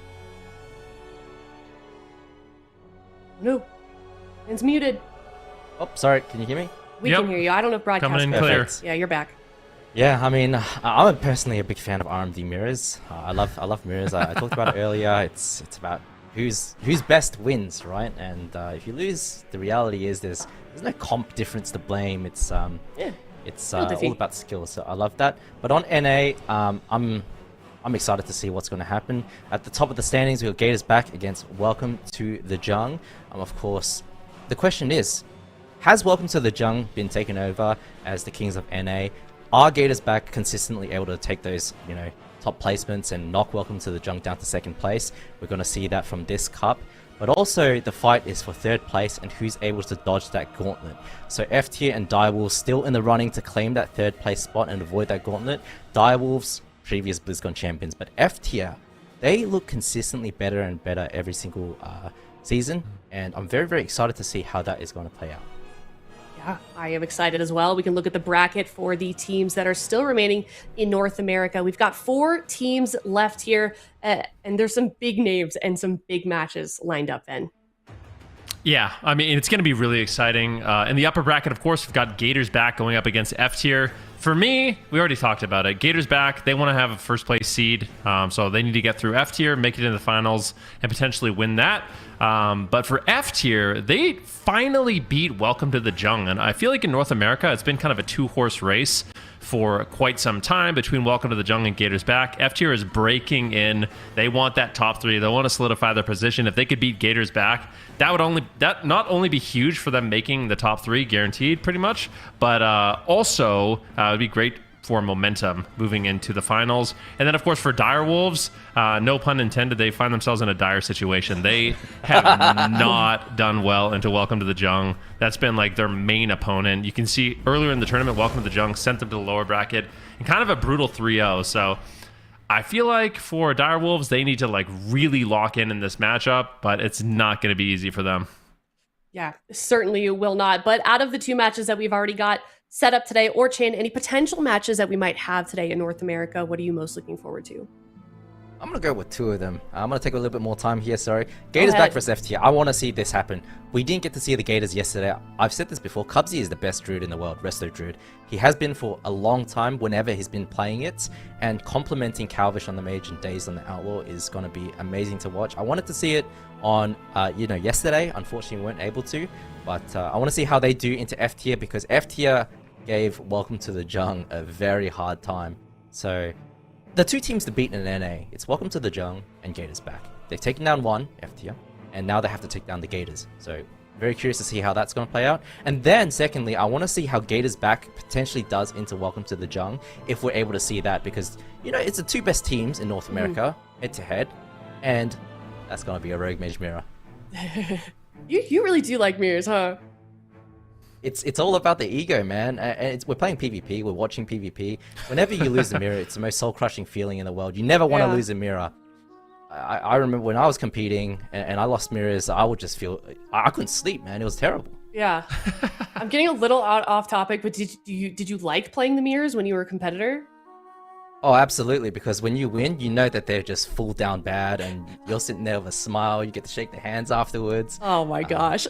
It sounds like you should have come out of retirement for this season, Chan. If you lose, and I've lost mirrors before, it is the worst feeling, because you don't get redemption until the next tournament, and there's the possibility there's a meta change, you don't get to experience it again. Yeah. Definitely not something fun to leave on the table, but we'll have to see if we get any of those today for North America. But we've got the first series of the day here in NA, Gators back versus F-Tier. Ven, let's talk about it. Who do we feel like is there even, I don't feel like there is an underdog. We know that there's going to be one just based on predictions and voting alone in chat. But these 2 teams are, I feel like, very neck and neck.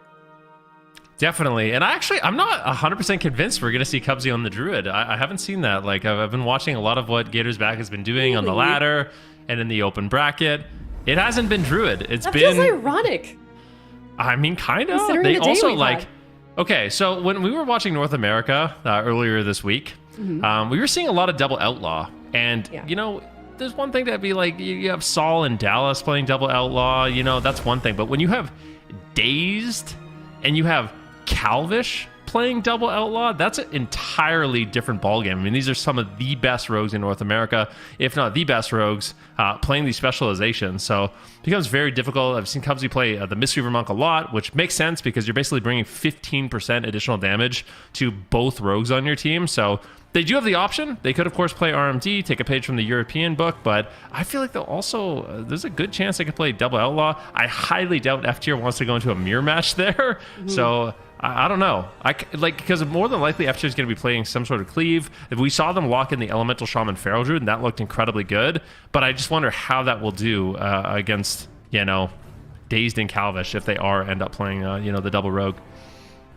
Yeah, most definitely. Here we're looking at some of the moments between the different compositions that we might be seeing from F tier. I feel like that was definitely also a big question mark, Chan, is like, why are they choosing what they're choosing? We saw the Feral Ellie, we saw the double outlaw, and there was a lot of questions behind that from the casters.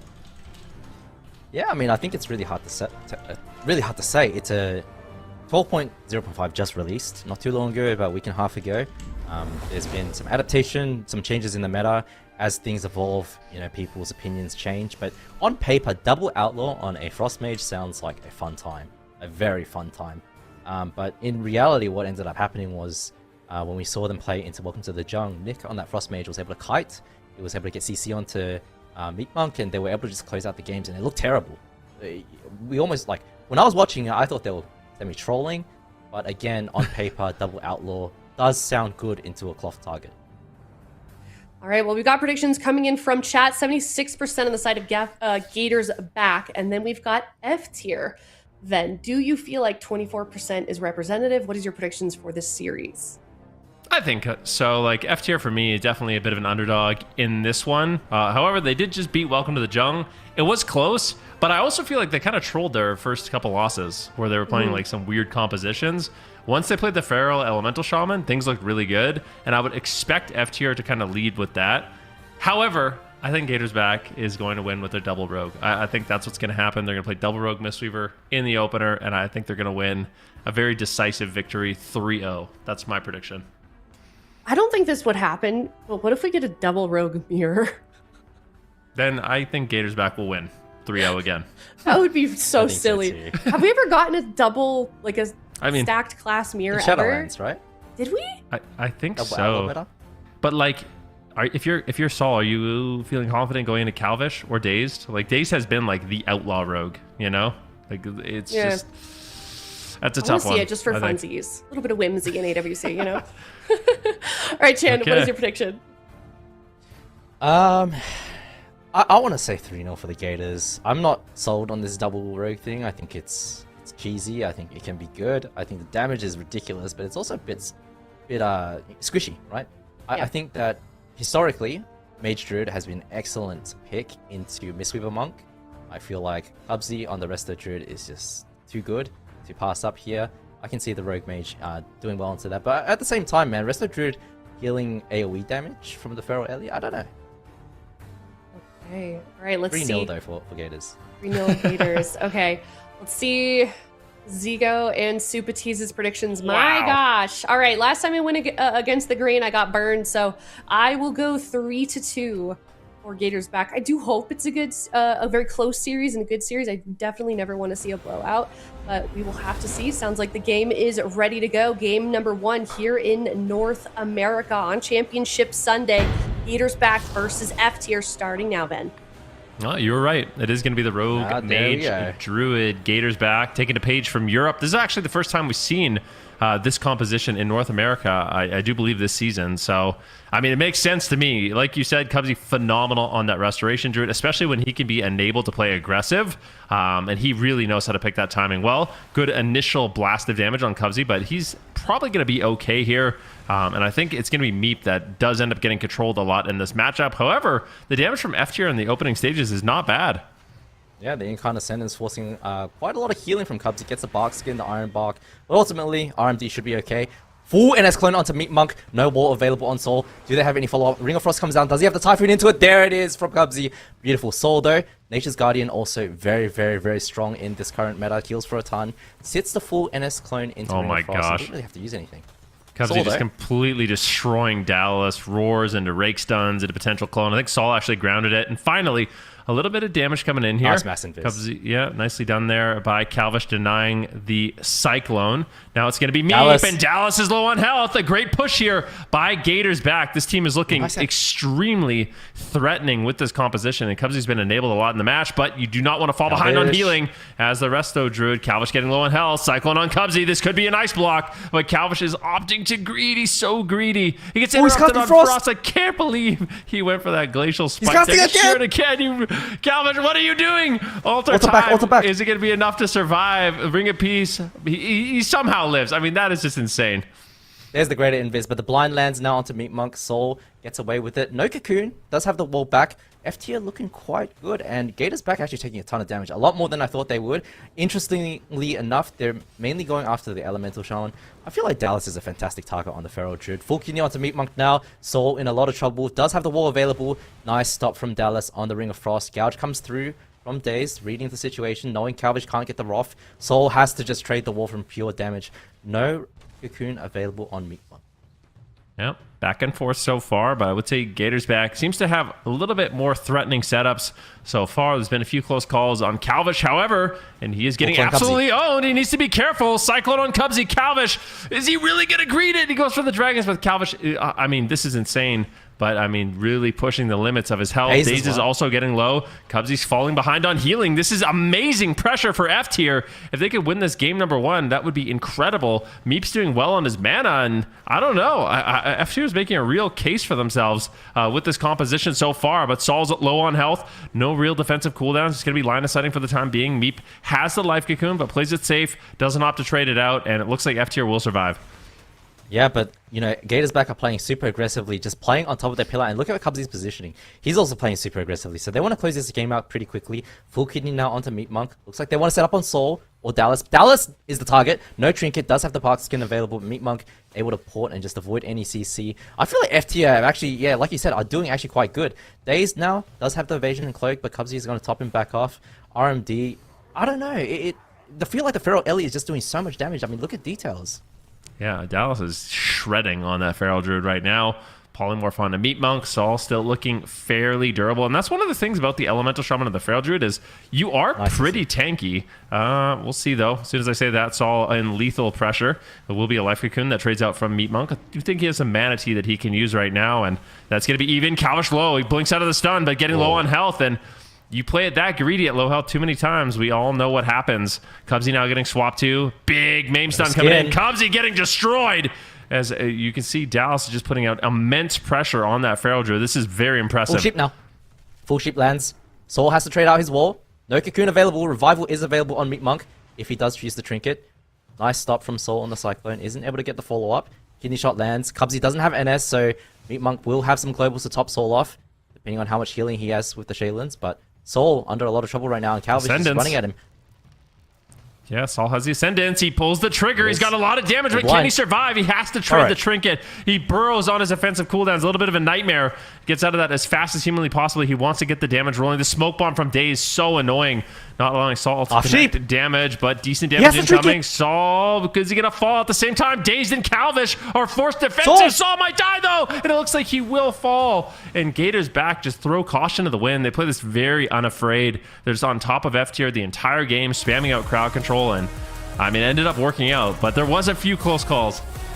Yeah, but the thing is, when you're the Mistweaver monk, you know, with the changes that have happened, healing high consistent damage does become a problem with the Cocoon being on cooldown and Revival being on cooldown. And the problem is, Outlaw Rogue just does so much damage. So any bit of CC on Meat Monk, as you saw at the end there, with a nice little chain from Gators back, just added up. But F tier was looking good this game. I didn't really expect this from them. I honestly thought Gators back were just going to go in and roll them over, but Calvish could have died pre-block several times this game. So good fight from F tier, but I do want to say the fact that Gators back are playing like this with complete confidence, playing aggressively like this, means something. Because when you're in a tournament, you don't play this kind of style of game where you just run on top of the enemy healer and just like completely smother them like they did here.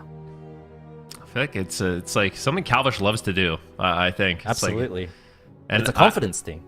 He's a young man. Like, he still has those young man reflexes. He's confident that in these high pressure situations he can outplay his opponent. He's faster than them, and he's gonna get the block off. Yeah, he's a very confident player, and it's good to see. I think with a composition like this too, like that style is really good, because the more annoying Calvish can be and in the face of his opponents, that allows Cubsy to be like a real threat with stuns and cyclones. Then it becomes such a nightmare for the side of F tier to deal with, like, you know, 3 threats that are just in your face, spam casting and killing you, and Dazed is just going crazy with gouges and kidney shots, and yeah, it's just insane the amount of pressure. It's so sad, man, when you're waiting so long for your Ascendants and Bloodlust to get off cooldown. As soon as you go to the Ascendants, you have to burrow, and you're just so annoyed about it. He just gets out of the burrow as fast as possible. Like, I swear, if he didn't use the Ascendants and he just burrowed and then he had the Ascendants after he was fine, like, it could have maybe ended up working out a bit different. Yeah, and I wonder if part of the problem is because of the positioning and how Soul is stacked on top of Meat Monk. Of course, it did naturally collapse onto that, but what it meant was every single time that Dazed wanted to CC Meat Monk, he's right there. You just tap Kidney Shot, tap Blind, tap Gouge, anything, and when Soul doesn't have Wall and Nature's Guardian has already been procced, and you can see how much healing it does. 200k healing, that's a 33% heal, you know, on a 30-second cooldown, right? But Dazed just sliced through that with Calvish's damage, and I don't know if they could position it a little bit differently, where perhaps Soul is at one pillar and Meat Monk is at the other. They wouldn't take as much damage because Dazed would have to grappling hook over, CC Meat Monk, and then come back. Of course, you know, a good punish from the Gators. We are going to see the same matchup again on Empyrean Domain. Ven, what are your thoughts on the big map? So this is going to be, of course, Saul and F tier's map pick, and I think it is mostly about kind of exposing Cubsy a little bit more. He's going to have to play in the open potentially. Saul's probably going to be hugging this pillar as much as humanly possible. But it's like you said, when Saul is collapsing onto Meat Monk, that's a good situation for the Rogue Mage Druid in a lot of cases, because then you can land double Dragon's Breaths. You have the Rogue who's able to set up the Mage with off stuns and gouges and kicks, and it can be really awkward really fast. But I think the idea behind this map is just, if Cubsy is in the open or Calvish is in the open, it's going to be a little bit more difficult for them to get away and utilize some of those bigger pillars. Yeah, fair enough. Feel like Calvish kind of got lucky last game. There were a few moments where they could have forced the ice block. F tier onto Calvish, but zap onto Meat Monk, Kidney onto Soul, instant rake on Daze to counter that. Off on Meat Monk, and he might have to trade out his wall. There it is, but that's all they'll have to really use. I think Meat Monk will be able to top them off and counter pressure Cubsy now. Yeah, Cubsy taking a bit of damage, but he's in tree form. He's got the bar skin. He got a lot of pre-healing out. I think he should be fine for the time being. Calvish getting hit, though, quite hard, as Saul is still in that Ascendant, so that is a very threatening cooldown. However, now that it has faded, Saul is potentially in danger. NS Clone here on a Meat Monk. Saul burrows. He's already traded out the burrow, so no burrow, no astral shift. Meep is just in crowd control endlessly so far in this game. Adrenaline Rush finally fades here, and maybe Saul has a moment to breathe. Yeah, Cubsy looking for the clone though onto Meat Monk. Grounding comes through from Saul. Nice read on the situation. Isn't able to get the clone. Dallas getting a clone on Daze though. Nice play from him, just peeling it up. Cubsy's fishing for it. They realize Soul doesn't have wall for 40 seconds. They need to get onto Soul right now, and Daze is able to connect. Calvish is able to connect. Cubsy, NS clone in 8 seconds. Let's see how they do it. Full sheep on Meat Monk. Yeah, big damage on Saul. Does he have the Nature's Guardian proc? I think he does. He's in Ghost Wolf right now, reducing incoming damage, just trying to be as tanky as possible. He uses the Void Barrier as well, but he gets cloned up. Nicely done there by Cubsy. Paralyzed finally onto Cubsy, as it looks like F tier is trying to get some damage rolling, but this game offensively hasn't looked quite as good. They've had a few setups on Cubsy, but he shakes it off easily with just a bark skin, not overreacting, and just look at how aggressive he's able to play. Full Cyclone onto Dallas once again, giving Gators back full confidence to make a push here onto Saul. Could he fall? Super low on health, and that will be the life cocoon from Meep to keep him alive.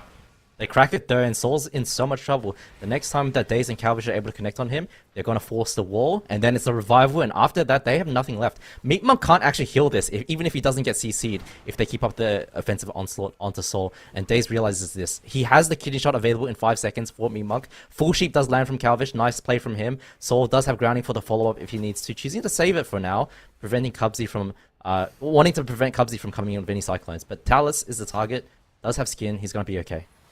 Yep, Calvish right now. This is really late damage on Dallas. They might take him down. Whoa, that was such a big push. They get the revival, they get the bar skin. Dallas plays a greedy. Cubsy, though, half health in a leg sweep. Daze is low on health. Finally, some good pressure. They're going all in on Cubsy. He doesn't panic, though. He holds onto the trinket. His team should be fine. Big heals incoming. Saul's getting low on health. And I like the fact that Gators back put pressure on Dallas. A full polymorph lands. And no skin, no trinket. Seems to be okay. Big setup no skin, here. No trinket, Dallas in the smoke bomb. Might fall. Somehow he survives. Offensive the double block. disorient. Nicely done. Calvish blocks out, trying to continue the aggression. But F tier survive. Yeah, but look at the cooldown situation on F tier. Meatmonk, no trinket, no revival, cocoon in 10 seconds, but that's the last cooldown. And Dallas has no trinket, no bark skin either. The next stun DR is going to be so brutal. Soul does have the wall available to him, so he should be okay. Calvish looking for the Ring of Frost around the corner, a little bit, perhaps adventurous. Not a big fan of that one, but lands a full sheep, and Dallas now no skin for 5 seconds. Yeah, Dallas in trouble. Cubsy there for a Cyclone. Manages to find it. Nicely done, and now Saul's in trouble. Good raw pressure.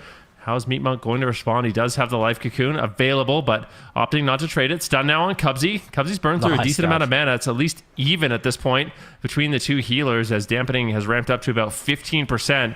Increasingly more difficult. Daze now getting completely owned. Uses the stone form to remove the bleeds and reverse the momentum here onto F tier. But F tier has a lot of pressure. Ascendant's coming up in 30 seconds. If they can force an ice block, Ray of Frost being channeled. Beautifully done there by Meatmonk, using that Ring of Peace to deny that cast and slow down the damage of Calvish. Yeah, looks like they are able to get a bark skin out of Dallas though, so there's an opening there. Meatmonk going for the CC on Cubsy, goes for the in-cap, didn't go for the leg sweep for some reason, gets put into a full sheep. Dallas pre-running, knowing he's a target. DB lands onto Soul, clone on Meatmonk. Dallas though, in trouble. Meatmonk has the cocoon if he makes it! Life cocoon comes through. F tier survive for the next DR. Yep, nicely done. This is the moment Saul can get aggressive. Gators back to have to respect this damage, and they do. Kitty shot on Saul. Calvish is still low, but he connects the barrier. Big heals incoming from Cubsy, but this is still a scary moment. Saul is just blasting them, and Dace is doing what he can to try to slow him down with stuns and gouges, but a full sheep snipes in on Meatmonk. Saul taking some Ray of Frost damage there. Glacial Spike to follow it up, but it looks like Saul is going to be okay with the Astral Shift. Meatmonk has a little bit of catch-up to do here, but still has his trinket. Dallas low on health as well. This is not looking good for F tier. Calvish still has an Ice Walk, almost 2 rotating back up, and I'd say Gators back have most of the momentum here. Yeah, absolutely. And the issue is Saul has no wall now. Meatmonk has no cocoon. Goes into the burrow, but Dallas has his skin back. They are able to force it here, but they have 2 options now. Both DPS can die. Rake, nice port from Meatmonk. Dallas still in trouble though. Cocoon isn't available. Revival is for Meatmonk. Dallas, I think, should be okay. They'll survive for a little longer, but Soul in so much trouble as well. 1 minute on the Astral Shift. Uh-oh, full stun on Cubsy. Trinkets and Iron Barks. What a scary situation that was. Dallas tries to clone it, but Cubsy line of sight's beautiful positioning there by Cubsy. Full Cyclone now onto Meep. Beautiful NS clone, and Dallas is low on health. Survival Instincts trades. It is just so back and forth between these two teams. Gators back still looking decent. I would say Cubsy's a little bit of danger. Yeah, no trinket. He's got no bark skin. Maybe they do an all-in if they can actually find the stun. Dallas is trying to get there, but Cubsy, look at him. He knows he's in danger. He just positions across the entire map, making it a nightmare for F tier to get there. Yeah, but now Meatmonk is on 5% mana. I don't know if he has any mana T stacks, but Cubsy just playing super far away, like you said. Barkskin rotates back up for him. Calvish, of course, has 2 blocks available, and Dazed has Cloak of Shadows. Soul has his wall coming back up. F tier will survive a little bit longer, but Meatmonk's mana isn't looking good. Full Blinds connects onto him. Nice counter clone onto Dazed. I think Soul is going to be okay, unless they can get any follow-up CC. Full clone onto Dallas as well. Yeah, Cubsy just doing Cubsy things in the backline right now. Dallas moves forward, trying to get the damage rolling, but I think Cubsy's going to be A-okay. Typhoons him away. Big hunk of damage, though. Saul is going crazy with the Ascendants. Cubsy pre-bear forms the stun. You can see a full polymorph on Meep as Calvish and Daze are trying to reverse the pressure and get them off their Resto Druid. Cyclone potentially landing here, but Cubsy's falling behind on healing, going for Tranquility, will recover with that, and no one can really interrupt it. Saul gets there at the last second, but it's too little too late. Cubsy's in trouble. He has pre-buff.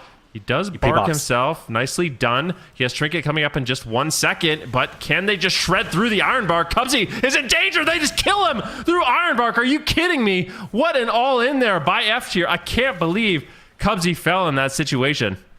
I mean, I think it was a great punish from F tier, realizing that Cubsy didn't have these things available to him, and without, you know, the Bark Skin, the Trinket, the Iron Bark available, he had to run away, and that made it so that F tier were able to survive, because when Cubsy's positioned in their base, you know, smothering them with the Cyclones, they were actually forced to use these defensive cooldowns. But you saw they went on Cubsy, forced them away, they weren't getting these Cyclone threats all the time, and they were actually able to recover all their defensive cooldowns back. This last minute and a half of this game, F tier were actually the ones who were, you know, winning the game. Yeah, I think as soon as like Cubsy was in a spot where he was afraid, that's when the game kind of shifted in favor of F tier. Like you were saying, it's like he knew he had to play defensive, but I'm so surprised even through this Iron Bark that he just did. Was Iron Bark on him? Or did he put it on someone else? Yeah, it was on him. Yeah, it was. He put it on himself. himself. I do, man. I wonder if he should have like 85% damp, man. Yeah, damp's high, but I do wonder if Cubsy should have like he had roar in that situation. Look at how low Dallas got. Just such a close call. I mean, that's actually insane that he lived that situation. Human form for a global there. Yeah. But I wonder if Cubsy should have wrapped around the pillar instead of trying to cross. I wonder what actually finished him off there, because if it was like a big Earth Shock, then I think that was a slight positional error there by Cubsy in those final moments. I don't disagree. Need to see the death log to see that one. But Meat Monk hanging on, mana-wise, to just last long enough for his homies to take down Cubsy. Yeah, I see here.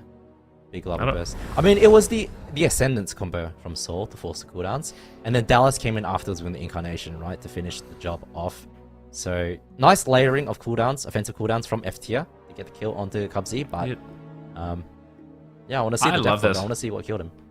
These guys have to be, like, F tier has to be a fan favorite at this point. You know, they're, like, one of the only ones kind of running a unique composition here. Let's see. So, final moments, Saul managed to hit him with a little bit of damage. I don't know if it would have ended up mattering. It was mainly Dallas. Yeah, it was mainly Dallas. Rushing wind kick actually finished him off. Yeah. Mr. Meep. With his death available as well, so yeah. I think Cubsy was toast there. He was toast. His goose was cooked, but well, I think Ashmane's Fall. This is a Cubsy classic. You know, anytime we used to play together, we lost the game. It was Ashmane's Fall. Nice neutral map. It's I think Empyrean Domain with the toothpick pillar. I don't necessarily think it was a bad map for Gators back, but I think F tier just capitalized on attacking the healer. And sometimes when you play arenas, you think that the correct thing to do when you're dying is to peel the DPS and attack the DPS, right? But normally what actually kills you in arenas is when the enemy healer comes in and contributes. And so going after the enemy healer in that kind of situation, like what's happening here, will actually push them away and slow the game down enough for you to where those setups from the 2 DPS aren't really enough to force too many cooldowns. So I like this from F tier. It was a good adaptation, it was a good game plan, and they get a dub on the board for it. Yep. And I love this F tier. They're making these top teams sweat. You know, they already took down Welcome to the Jung. If they could take down Gators back, they're certainly not out of it, right? Like, this is a very neutral map. I don't think it benefits Gators back in any particular way, so we'll have to wait and see. I do like that they're pressuring Cubsy. I don't want to see Cubsy just in their face. And it seems like Dallas on that Feral Druid, he is a heavy hitter. He's doing an incredible job on that Feral, and that's one of the reasons why F tier picked him up. Because if Ferals are good, Dallas is really going to deliver for them. And I love the fact that also Saul is playing Elemental. I feel like that's been a huge... one of his mains. Yeah, I know, but like there was a period where he was an enhancement shaman only, you know? So it's like, it's been nice to see him kind of flex a little bit on some of these different roles, and he's been doing a great job on that Ellie. Absolutely, and I think Saul is a very talented player. He's a bit of a newer player, I think. Oh, big damage onto him. Nature's Guardian procs, and that heals him for 40% of his life. Has to trade out the wall. Not sure if he necessarily needed to, but very, very good opener for Gators back, at least. Getting the wall out of the way. Incarn onto Cubsy as well. Just trades out the skin. Will be okay. Yep, good trade there by Cubsy. Doesn't want to fall behind. Just staying ahead of the damage, and Saul realizing they're probably going to be okay. Looking to reposition behind the pillar. Daze gets caught into a maim stun. Dallas doing a great job peeling here, but remember, Dallas lived at like a sliver of a health in that last game, and then it would have been 2-0 for Gators back. So this is an incredibly close series so far. Full stun now onto Cubsy. Can they get the trinket? Nope. He's just going to swift bend, go back into tree form, and manage to top off his team. But F-Tier's, I mean, their damage has been super good so far this game.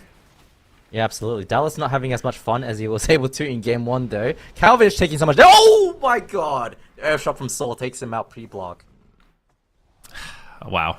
I mean, it just happened. I guess it happens to the best of us, but for F-Tier, let's just keep in mind, they just stole the swing match. Like, they're up 2-1 now. This is like, if you're F-Tier, you are so thrilled about that. You know, and also, let's talk about one thing as well, right? Like, when you're Calvish and you get away with the insane greed of game number 1, when something like this happens, it has to shake your confidence a little bit, right? Like, when you're just getting one shot by the Elemental Shaman, like, you're definitely going to think twice about holding onto your ice blocks, which could play even more favor for F-Tier, just in terms of mind games. Absolutely, and it changes the way you play, right? And we saw in the Echo series in the Grand Finals where Raikou didn't block that gouge to kill next, because, you know, he died pre-blocked the game before. Calvish, we'll see if he's going to play as aggressively next game.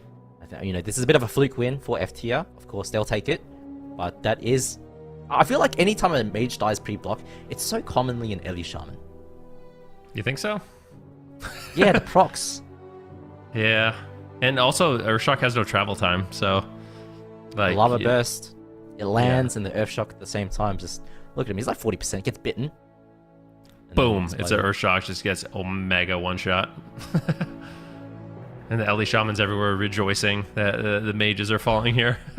I have a question for you, Ven. Does it What's pain up? you when you see a mage die pre-block? No, I love it. It's Me like... too. I'm glad we're on the same page for that Yeah, one. why would it Especially pain when the me? mage's name is Raikou. But I think... I don't think this changes anything for the Gators in terms of comp. I think... Is that an official count? I feel like that's a little low, to be honest with you. Like 6 seems... I think it's only recently being tracked. Today, Data in the last is hour. In the last hour, yeah. Okay, Oh, there we go. That sounds more accurate. That's perfect. Yeah, this game was unfortunate. I don't think it changes the comps, though. I think Nah. I'd be quite disappointed if the Gators swap comps off this. I think, you know, it's unfortunate loss for them, but this is what happens when you play the Mage. The Mage is not as tanky as it used to be. A little bit of pruning going on, and I feel like Mage's expansion is a little bit softer than it used to be, so it happens. And Ellie Shaman, of course, from Seoul, coming in big for F tier.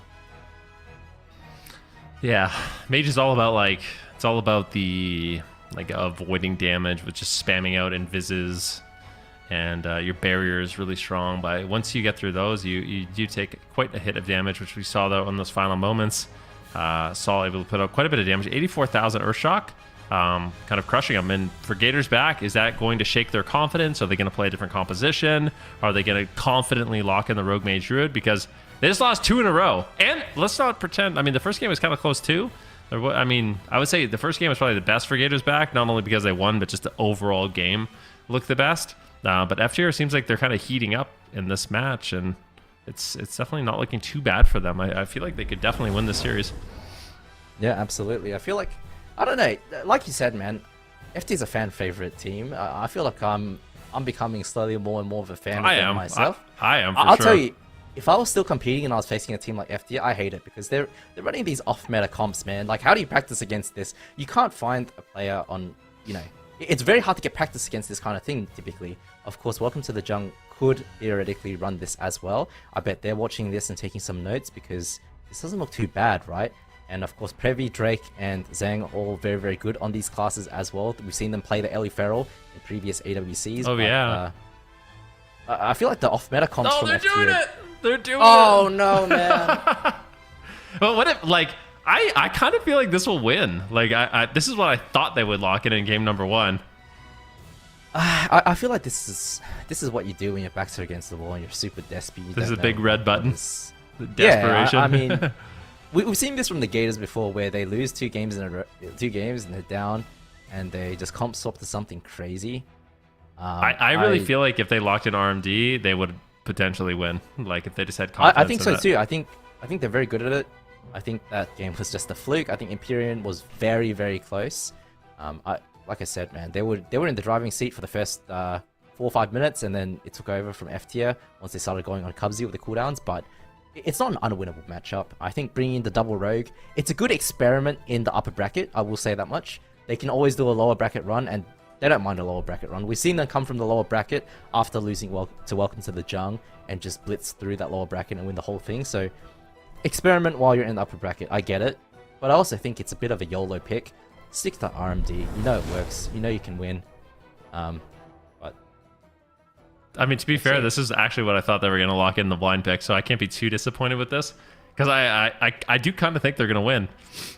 They're very coordinated. You know, a lot of the time with like the teams that are playing double outlaw, it looks a bit like cheeky. You know, outlaw rogues are very strong right now. You know, they're just throwing out cooldowns, they're surviving, they're attacking, and they win. But these guys actually do like really good setups and swaps. You know, like they play this like a real comp, and it is scary. You have 2 blinds, you have twice as many stuns, you could bounce around. I don't disagree with you, and I think the outlaw damage is ridiculous right now. You stack It's 2 pretty of them, good. it's gonna be a good time. You got the Zen Spheres from the Mistweaver Monk as well to And Mystic extra Touch. damage taken. Yep, and a little touch of death as well, and any additional kicks. As well as the incap, the sweep, potential sleep. I don't know if you'll play that because Tremor Totem is available for Soul, but it's gonna be a very, very quick game because the double outlaw is gonna take a ton of damage as well. Do you think they'll lock in double dwarf? I kind of feel like they will. Yeah, Dwarf of just course. seems- I mean, yeah. it's Feral Druid, right? They've got the dwarf set up. Just trade it on the Incarn, remove the bleeds. Yeah, chillax have a little good bit. time. Okay. And I think it's a big thing that, you know, you don't have to be a Night Elf anymore as an Outlaw Rogue. Before, there was tons of reset mechanics tied to stealth and vanish. So Shadow Meld was essential as a Night Elf for Outlaw. That doesn't exist anymore. It's been changed in Midnight. So now playing different races, the Orc, the Dwarf, the Gnome even that we see against Mages, it all works just as well. Yep. All right, here we go. I do wonder who... I feel like Gator's Back is going to go after all 3 targets.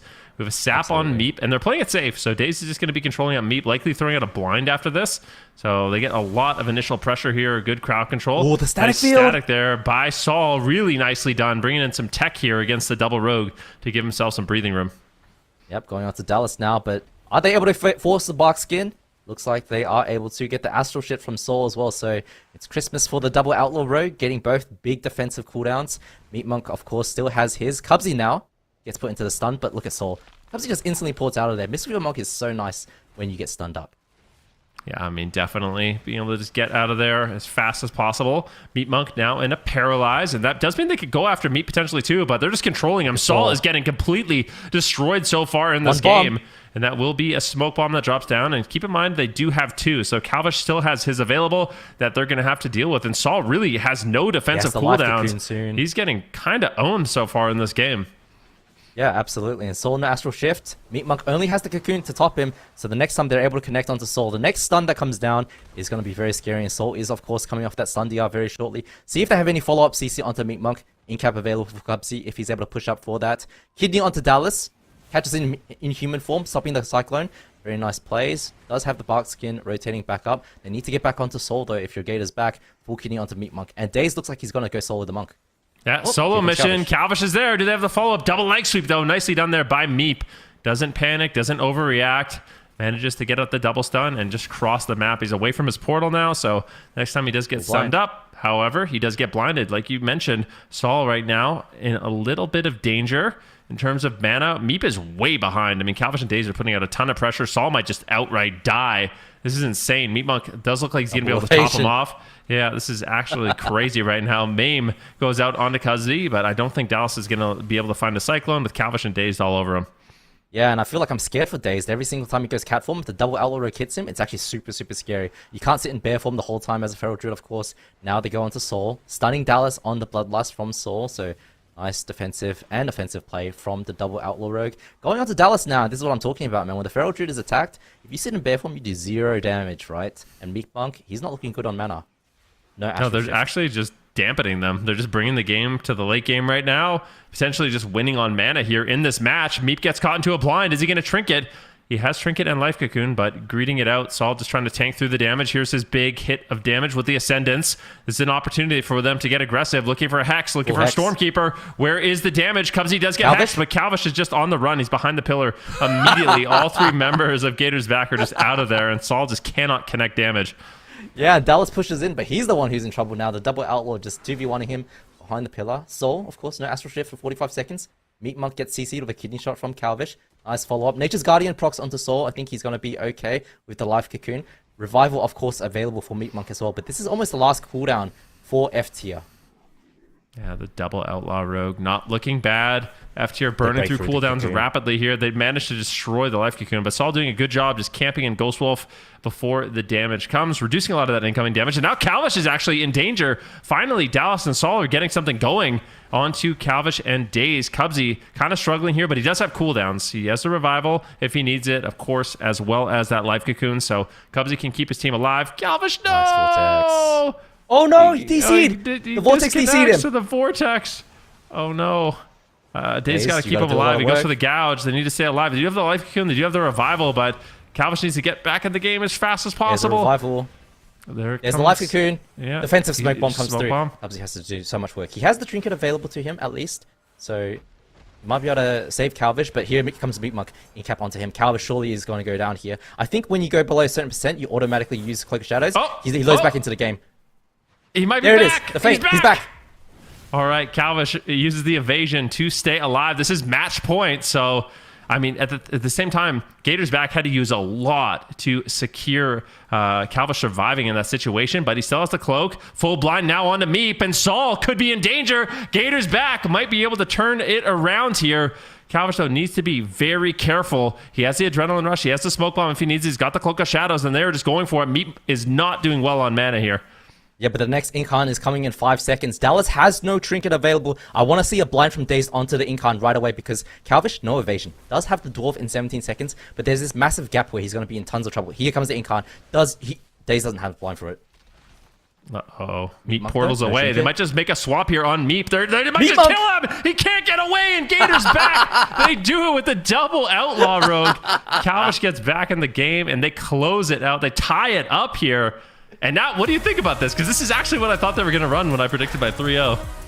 I still think RMD would have won, but man, I feel like F tier didn't actually have a single opening this entire game. Even with Calvish DCing for what, 30 seconds, 40 seconds, Cubsy had the Trinket, Cocoon, Revival him. Bro, when Calvish came back, he had Evasion, he had Cloak, he had Trinket, he had Dwarf.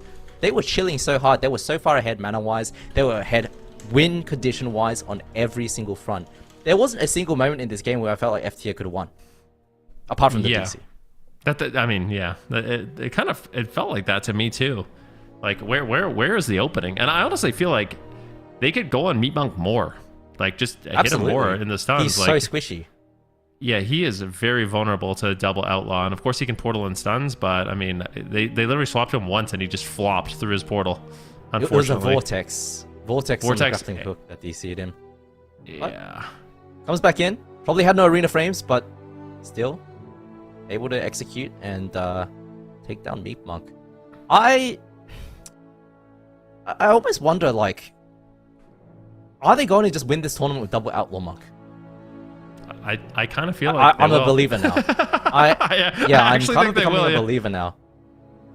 So the only thing I don't think it will beat, like the only thing I'm unconvinced double Outlaw Rogue will guaranteed beat is Rogue Mage.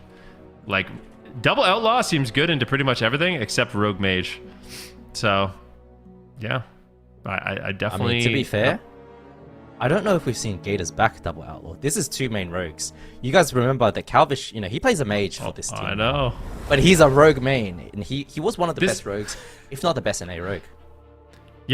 For a long time, I've never thought that Calvish's rosters really make any sense. They sometimes they have 2 mages, and Cubsy's the arcane mage, and Calvish is the frost mage, and they have 2 rogues. One's an outlaw rogue, one's a sub rogue. Now it makes sense. You take both Daze and Calvish, 2 of arguably the best rogues in North America, and now you can run double outlaw way better than anyone else can. And you also take a little bit of a monopoly on the rogues in the region, right? Having both of them on your team. I mean, that's a real strategy. You play with the best of that class. You don't have to face them. And a ton of players think about that when they're forming their rosters for the AWC. Of course, I love to see this from Gators back. I would prefer to see the RMD, but this adaptation and taking advantage of their strength here and able to abuse this double rogue is, I mean, it's working out for them. Yeah, double outlaw. Definitely. I mean, we haven't seen the double outlaw since the days of Shadowlands, you know? With teams like Liquid running that with Sam and Trill on the rogue. So Gators back, a little bit of a throwback here. I was in the Outlands at that time, but I remember tuning into the AWC and seeing double outlaw and being confused. But, you know, it's been a long time since then. Outlaw has been seriously redesigned since those days. I remember back then Blind used to have cooldown reduction on it, so you would have a very short cooldown on Blind and of course win conditions with that. And back then Blind was an 8-second CC, right? My gosh, yeah. It's hard to even think about that, Blind honestly. Sap. Yeah. Blind Sap Kidney. Oh. Ooh. Okay, so I like this fan. Warrior Ret is the king of melee cleave mirror. However, allegedly, we are in an outlaw meta. Like, in my head, this should win. F tier should win. Like, this should stomp double rogue. But I'm actually not convinced. I really am not. Like, Outlaw is very good right now. Yeah, I feel like Outlaw Rogue is actually so, you know, gaps Ret, gaps Warrior, and I don't know. I mean, the thing is, you do have the Sank, right, from the Ret, and that makes a big difference. You have the banner from the Warrior, reduce CC as well, and of course, Warriors is very annoying to deal with as a rogue because of the disarms, the stuns on your stuns, intervenes. It's really annoying to deal with. However, Outlaw Rogue is pretty slippery, man, and with double evasion and the amount of damage an Outlaw puts out, there is potential for this comp to work. They just need to make sure that they cover the Sanks from the Rets, so they need to kidney shot the Ret Pally first before going for a stun on the healer. Otherwise, of course, it is pretty easy to pre-read that situation and just sank the stun off your healer and break the chain. But I'm expecting Gators back. They know that. They will execute. But they could also get rolled by this comp. I really don't know who's going to win this. Like, all my World of Warcraft experience points to the Ret Warrior winning a cleave matchup like this, but I think anything is possible with double Outlaw Rogue. But I will say, Laros, he's really good at dismantling setups. Like, he's really good at intervening at the right time, dismantling at the right time, making sure he's away from his team so he can't get crossed easily at the right time. Pre-blade storming goes, you know, intimidating shout. If you're running, I do wonder if they're going to play undead maybe for the intimidating shout. Like, what race are the Outlaw Rogues going to play here? Because intimidating shout is going to be very disruptive for their setups. Absolutely. I don't think that they'll play undead. I haven't seen an undead rogue since Classic WoW. Since TBC, yeah. Yeah, it's been a long time. I feel like they will go with the dwarf potentially for the stuns. We'll see. Undead. No, undead! Oh, triple undead. Wow. They actually set up undead rogues. Oh, we gotta wait till the gotta wait till the gates are open. Might be bait. All right, we're gonna get a refresh on the gates open. It's undead. They are undead. They're actually triple Are undead. they? Yeah, they are. See, I was right. That's you know, every once in a while. All right, you know a thing or two for sure. And that's all just because the intimidating shout is just so powerful from Laros. And you can tell Laros, like I said, he's really good at just being away from his team during the setups. Looks like they are going to open on Cubsy. He's just going to portal away really quick. Triple shockwave comes in, and Laros is looking to shut them down, getting some damage rolling. Yeah, that's exactly what he wants. Yeah, I mean, strong opener for F tier, but ultimately, they don't really get any evasions, don't really get any cooldowns. Instant Will of the Forsaken, double on the intimidating shout. Looks like they're running after Cubsy, and I kind of like that. I feel like the Mistweaver Monk, yes, you can port while you're stunned, but if you stack them all up as the Red Warrior, you're going to have a good time. And Cubsy doesn't look like he has the port available right now. Gets blinded by one of the rogues, not sure which one, just to stop that setup from happening. Cubsy now able to kite away, and now it's double Outlaw's time to shine. Yeah, we'll see. I mean, Daze is actually under a good amount of pressure. I really like that Saul and Laros are they're playing split up. Meat Monk taking a huge hit of damage. He's forced to use the Transcendence. And the second with Escape from Reality, he manages to stay alive. Cubsy has a slight mana lead. I don't know if it'll come down to that, but it's certainly possible. Life Cocoon onto Saul, but he still has pretty much every cooldown in the game to survive. So there's a lot of cooldowns that need to get out of the way in order to take down F tier. Yeah, I also like these defensive blinds onto Laros, realizing that they need to... They can't fall too far behind, right? I mean, look at the mana difference. Soul is actually absolutely taking it on the Ret Pally, and Meat Monk is a little bit behind Cubsy in mana, so the double Outlaw not looking too awful, but the problem is Cubsy is very, very squishy on the Mistweaver Monk. If Soul is able to land a full Hodge on him, no port available, there is an opening. Laros now taking a lot of damage. I think he's going to be okay. Revival's available, trades out his parry, he's died by the sword, should be okay. Yep, looking okay. Cubsy now into a full paralyze as his entire team is rotting down. The damage is looking good. Saul taking a little bit of pressure as well. Trades out the Divine Protection. And F tier, they may just have crafted a perfect composition here to dismantle what Gators Back is doing. And that's the risk for Gators Back locking in this particular match is they do open themselves up to these kind of counter comps. And now, I don't know. We'll have to see what happens. We'll table that discussion for later on, depending on what happens in this game. But all three members of Gators Back are getting absolutely smashed right now. F-tier still has so many defensive cooldowns, but Cubsy's still leading on mana. Saul might die. I mean, the Outlaw Rogues are striking back in a big way with the Adrenaline Rush. Yeah, absolutely. And Calvish still has his running, is in a shockwave right now. Cubsy going to get CC shortly. Nice blind onto Meat Monk, double blind onto Laros as well as they single target the Ret Pally. But you look at details right now, look at the damage done. The double Outlaw is cooking them. Cubsy hasn't used a single defensive yet. He still has the Cocoon, still has a Revival, and he's able to keep up with the healing, whereas Meat Monk had to commit the Cocoon. So in terms of pressure, yes, it does look like Gators Back are falling a little bit behind in terms of health, but Cubsy is just able to hold everything for a rainy day, and there is the Life Cocoon finally committed, but Soul now put into the kidney shot, trades out his wall, should be okay with that. Meep has both of his defensive cooldowns available to help out his friends. Yeah, big damage here onto Meep as well as he portals away, throwing in a little bit of damage here onto Cubsy. It's a race right now. Saul's low on health, but Dazed and Calvish are also low. They do have evasion if they need it, so both teams have cooldowns to trade. A full blind now onto Meep. Laros is getting low on health, and they might just make a swap here on the ward. Big demolish incoming, but Calvish trades out the evasion to survive. Dismantle at the same time. Cubsy getting low on health as he manages to top himself off. Beautiful, intimidating shout, causing the Will of the Forsaken there from Dazed and Calvish, so a nice triple there by Laros. Yeah, look at mana now though. Cubsy is the one who's further behind. I don't know what the situation is with the manatees. Get the bop from Soul onto Laros. But Soul does have the bubble still. The parry has rotated back up. Gators Back not looking too good right now in this matchup. Ooh, double blind goes out. Yeah, Laros, I think is he playing the AoE blind instead of gouge to just reduce incoming damage? I'll have to see if one of the rogues is actually running that. Double shockwave incoming. Dazed and Calvish are getting low, and Cubsy is running out of mana rapidly in this situation. Saul still has his Divine Shield. Laros still has the parry, and this is looking good for F tier to send Gators Back to the lower bracket with their composition and map pick. We'll have to see what happens. Big spear incoming here from Laros. He gets dismantled, and Saul is still just on the run. Calvish is all over him right now, and his health is just not recovering. Meep is really struggling here, but at the same time, Cubsy is also, this is still anyone's game. Yeah, he still has the Cocoon, but the issue is both rogues are taking damage, whereas only really Soul on F tier side is the one taking any damage. Defensive line onto Laros, just to slow it down. Soul, lay on hands in 3 minutes. Is cooldown reducing that over time, but does have the bubble available to him. Cocoon gets traded out. Nice. They don't overlap. Blessing of Sacrifice onto Laros just to push to... Oh my god! Soul! He almost died pre-bubble.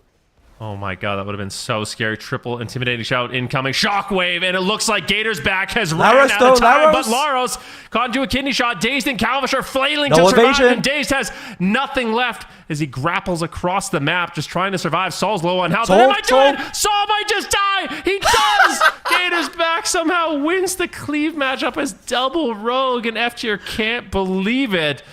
Gators Back bringing in this double outlaw and making it look extremely good. Even in a matchup where I feel like they have no business winning this, they still managed to pull off the win. No, on paper, I think the Arms Warrior Red is probably, you know, really good into this, but well played from Gators Back. I do want to say though, Ven, yeah, they killed Soul and they won this game, but surely we do the RMD next time, right? This was so sketchy. I feel like the RMD vs Ellie Feral matchup was way less sketchy than this was. Yeah, it might just be one of those situations where Gators Back is trying to take... Maybe they know, like, there is the possibility that Gators Back knows that F tier can run this. So, like, if we... Exactly. Yeah, so it's like, maybe Gators Back was... It was a bit of like they can counter each other in a way. You know what I mean? Like, maybe they were running the RMG hoping to catch this composition, and they know the double outlaw just automatically beats the Ellie Feral. Yeah. So it might just come down to the blind pick, in all honesty, for who wins this matchup if both teams can kind of counter each other in these matchups. However, it did look like with the RMD matchup, you can. It seems like you could probably more consistently beat both comps, so it's probably just a safe pick to play. But yeah. But it's an experimental thing, right? You're in the upper bracket. You don't really care if you get knocked into the lower because you do know the RMD is a solid pick into everything that F tier can throw at you, right? So you experiment in the upper bracket, not in the grand finals where, you know, let's say there's a scenario where Gators back were facing F tier in the grand finals, down 0-2, and then has to make that double outlaw decision. Because this is insanely sketchy to play this matchup, right? Yeah, they won, but it was close, and there was a lot of different moments where they could have lost, and they were also losing on mana too. So if they weren't able to kill Soul here, they you know, 20-30 seconds, Cubsy would have been and maybe F tier could have squeezed out a win. But congratulations to Gators back. F tier sent back down to the losers bracket, and if you're welcome to the Jung, you hate to see this. Why is that, Chen? They got knocked out by them down to the losers bracket on Saturday, right? Yeah. I feel like F tier is one of the worst teams to face if you're Gators back. Welcome to the Jung, because you don't know what to really expect. It's so hard to play against these kinds of comps, and Meat Monk on the main Mistweaver, he looks great. Do you feel like this is a comp that comes out in war games a lot, Double Outlaw, that these teams are getting practice against, Shan? I mean, I think everyone knows right now that Outlaw Rogue is sort of the meta. We saw Soul playing it and Dallas with it yesterday, and it looked terrible. I think specifically for the Gators, why it works for them is because they have double Rogue main. If you throw 2 rerolls onto an Outlaw Rogue, yeah, it might cheese you a few wins here and there depending on the matchup, but it's not really something you want to do. Okay, well, like Chan already said, F tier dropping down to the lower bracket, so that means that they are either going to be facing off against Direwolves or Welcome to the Jung.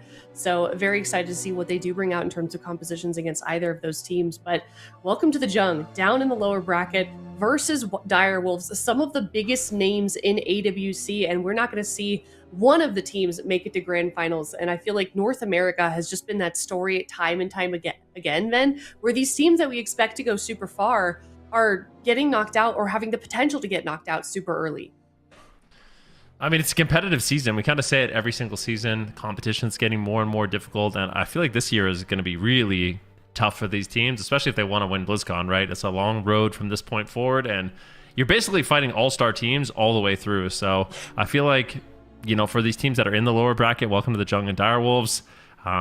They, even if they win this matchup, they still have to go through F tier. They still have to go through Gators back. It's not going to be an easy journey for either of them. But I do feel for Direwolves because I feel like this team has been their kryptonite. Like, Welcome to the Jung has absolutely been their kryptonite this season. I don't know if they've beat them like a single game.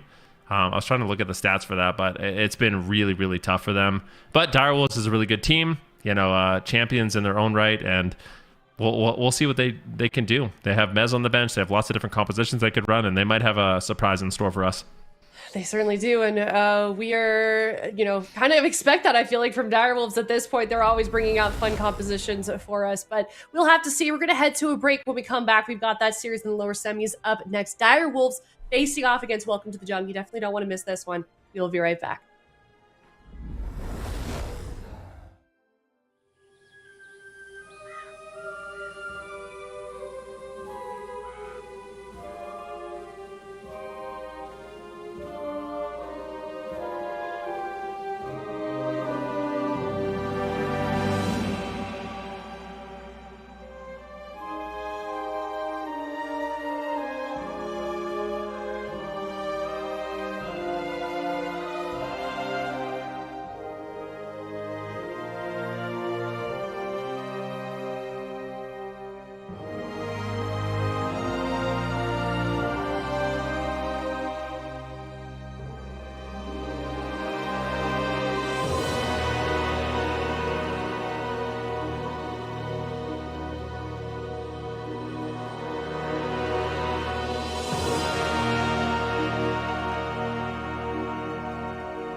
Welcome back, everyone. It is Direwolves versus Welcome to the Jung. It is the second series of the day here for North America.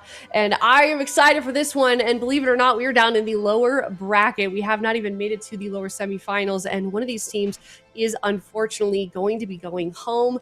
And I feel like these are also very veteran teams, Ben. We already know, apparently, that chat thinks it's going to be Welcome to the Jung winning this one, but there we go. They're catching up a little bit. They're catching up a little bit. I mean, just given the history of these two teams, honestly, I'm really not surprised just with how Welcome to the Jung has been playing this season, but I feel like Direwolves does have a chance. They have a chance, but I feel like from what I've seen when these two teams play, it comes down to Rogue Mage mirrors, and Welcome to the Jung has done exceptionally well in those games, so for Direwolves, they're gonna have to have a really good day, and Welcome to the Jung, I don't know, they're gonna have to have a little bit of an off day here. I feel like just based off the history between these two teams. But yeah, it's definitely gonna be an uphill battle because I'm trying to think of what else Direwolves could really run in a matchup like this, because I feel like Welcome to the Jung will very confidently lock in their Rogue Mage. I do kind of feel like, Zico, though, like Direwolves has deep pockets when it comes to compositions.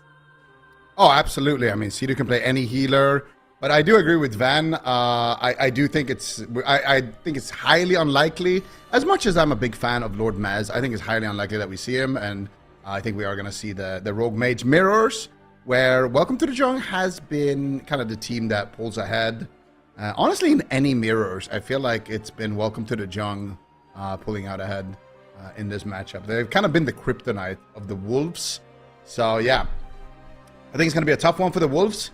But one thing that the Wolves have going for them is that I feel like they are a team that doesn't crack under pressure. Like some players, some teams, there's pressure and then they choke and they just crumble. You know, you just see them like you don't even recognize them, right? And some players, when there is pressure, when there's some stakes and there's something to play for other than, you know, like the ordinary, when there's like a little extra something, that's when they like get to that next level. And I feel like the Wolves are that team. They are a team like that. Right now, they need to win the entire thing. Like, yeah. Should we do what Chan does? Some reverse psychology and maybe try and anger them up a little bit? Worked with Echo. You can all predict against them. Chat's already doing that. They've already gotten with the program 71%. I can guess. All right, Zico, what's your prediction? Quick 3-0. That wasn't my prediction. What is this? Production is trolling. What are we doing? All right, Zico is a 3-0. Ben, what's your prediction? Yep. Oh my gosh, it's so brutal. I don't like that production guessed my prediction. That's not cool. I'm gonna say 3-1 in favor of Welcome to the Jung. All right, 3-1. Thank you very much. Okay. I'm gonna do, not to copy you, Ben, but I'm gonna do 3. What the heck? What the heck? They know. on it right away. They know. I mean, they know. I don't like seeing 3-0s. I don't like predicting 3-0s, but I do feel like it's going to be 3-1. I would love to see Direwolves step it up. I feel like they definitely are capable, and I'm excited to see what they play in the blind pick also. I think that's definitely going to determine the pace of the rest of the series, but I do kind of feel like Welcome to the Jung has an answer to anything that Direwolves could pull out, even if it's not something that we've seen before. But chat also in agreement here. I don't know if those were the actual predictions of Chan and Supatees, but it seems like Direwolves 100% the underdog. Yeah, and they were actually the real predictions. So nobody thinks that Direwolves unfortunately can win this, but we could be proven wrong. We have seen a number of upsets this weekend and this season. Yeah, absolutely. I mean, I feel like the competition has gotten to such a great point at this point that it feels like just F tier has stepped up to the next level. Welcome to the Jung, the Gators. There's just so many great teams right now in NA. And also in EU, we had that Game 7 finals, new champions last cup. Even last season, both regions having a new champion. I feel like just the top teams are more closely matched than ever. Could not agree more. Well, looks like we're going to be going into the series here. It is elimination series as well, as we are in the lower bracket in the Grand Arena game number 1, best of 5, Direwolves versus Welcome to the Jung, starting now.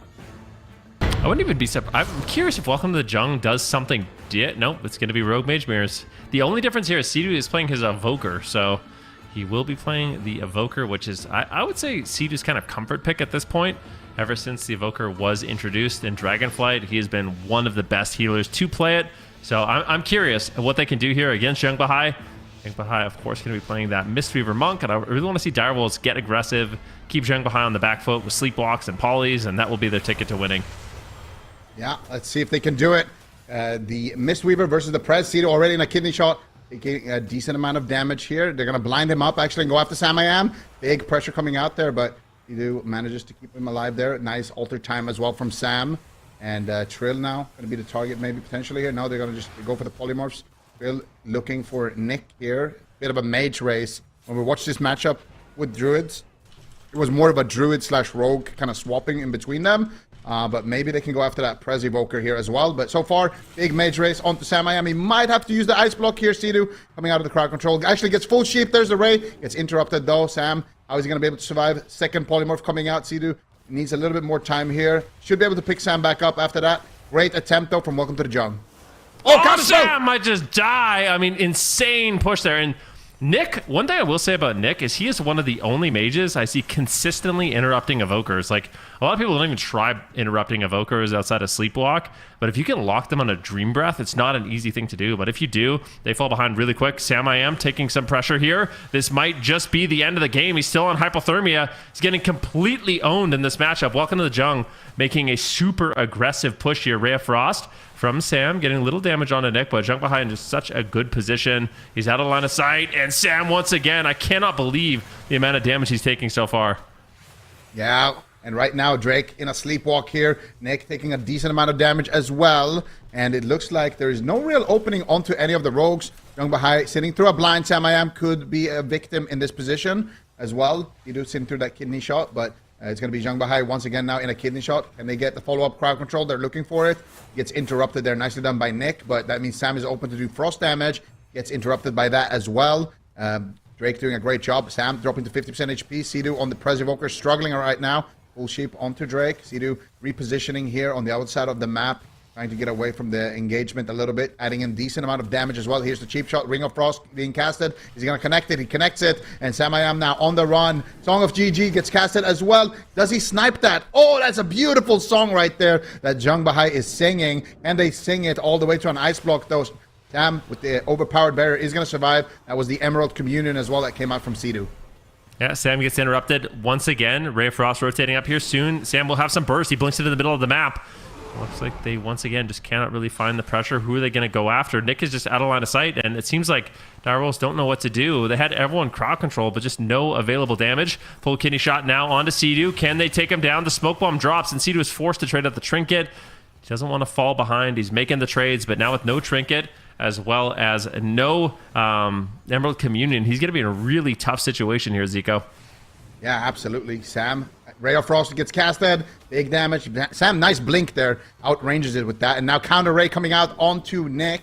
Sidu in a polymorph though. And it just looks so rough to play with the Prez Evoker, because Sam is constantly having to kite, constantly having to play defensively here. Sidu just sitting through so much crowd control in this position. Song of Shiji into a full kidney shot. Nick though on the back foot. Jung Bahai is going to have to trinket. Sidu gets swapped to. Big damage onto Sidu as well. Sidu activates the Obsidian Scales though. Still has the rewind, but no trinket. And now, last charge of Obsidian Scales, no Emerald Communion. They could swap to Sidu and 100-0 him on the side of Jung Bahai, or on the side of Welcome to the Jung. Let's see if they decide to go for it. They have Adrenaline Rush, too. I mean, Drake has a ton of damage available. I think Welcome to the Jung, they could close this game out. We'll see what Sidu's going to be able to do. I think he just loaded up a Stasis, so he will have a Stasis to keep himself alive in that stun lock. Drake and Nick are low. It looks like here they go. Drake's all over him, but he gets knocked away. Beautiful backup there by Sam. Managing to land the polymorph on Drake and buying Sidu some time. He's got Trinket in just 13 seconds, so just trying to play as greedy as possible. Doesn't want to allow Welcome to the Jung to get a free setup here. Nick is low, though. Finally, some pressure for the side of the Direwolves as they're looking to strike back. Smoke bomb, kidney shot, and Trill could volley Trinkets, Cloaks, and a rewind. A huge panic situation there for Direwolves, but they stay alive.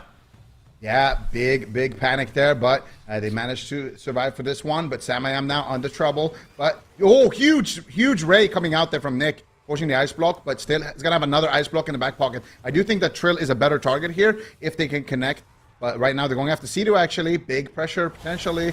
They can follow up with the more stuns. Doesn't look like it. Gouge instead. And go after Samayam. Samayam with the hypothermia right now. Not feeling too confident. Jung behind pushing in. But the Song of CG gets interrupted on it. Trill though in a lot of trouble. Either with a beautiful rescue. Double leg sweep coming out there from Jung behind. Continuing the chain. The crackling Jade Lightning is burning away here as well onto the entire squad of Dire Wolves. Drake looking for his next victim. Who is it gonna be? Is it gonna be Trill? Is it gonna be Sam? Drake gets caught up in a sleepwalk. Gets dispelled though. Gouge onto Sea-Doo. Sam is gonna be the target here for Welcome to the Jung. Do they have any follow-up? Sea-Doo comes out. Looking for another sleepwalk there onto Drake. Not able to find it. Defensive Ring of Frost for Sam. Trill gets swapped to though. Trill might just go down right now. Song of GG through the pillar here. Being casted by Jung Bahai. Big pressure there onto Trill. Needs to be very careful. If he overextends behind a pillar like that, it could just be lights out. And Sea-Doo once again is struggling on the healing. Sam is gonna be able to recover, but it is costing Sea-Doo dearly.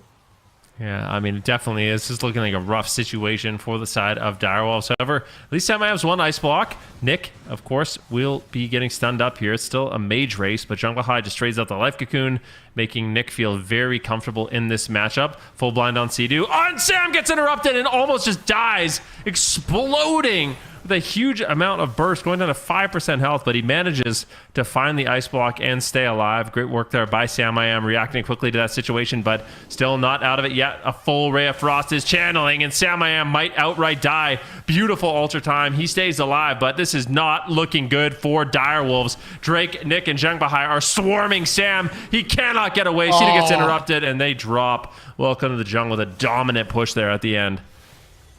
Insane push coming out from Welcome to the Jung, and there was a couple of close-ish moments of pressure, but overall this felt like a very one-sided game in favor of Welcome to the Jung. They had pressure on Trill, they had great pressure on Sea-Doo at times during these swaps as well, and just throughout the mage race they were winning. I don't like the Prez Evoker whatsoever here from the Wolves. I think that they need to switch off of it. And I mean, having Sea-Doo as your healer, he's bringing a lot of flexibility on this roster. He can play any healer. We've seen it from him. So I would like to see him off of the Prez. I don't think the Prez is that good in the mirror matchup. I talked a little bit about it with Chan. It's just too susceptible to getting spam crowd controlled because you have to play on that kind of mid-close range. And you're just susceptible to getting setups. I mean, look at Sea-Doo's point of view. He's constantly in Gouge, in Kidney, in Counterspell, and Sam throughout the match just has to play so defensively, has to be so careful, whereas Nick can just play with more confidence. I mean, look at the damage differential as well between Nick and Sam.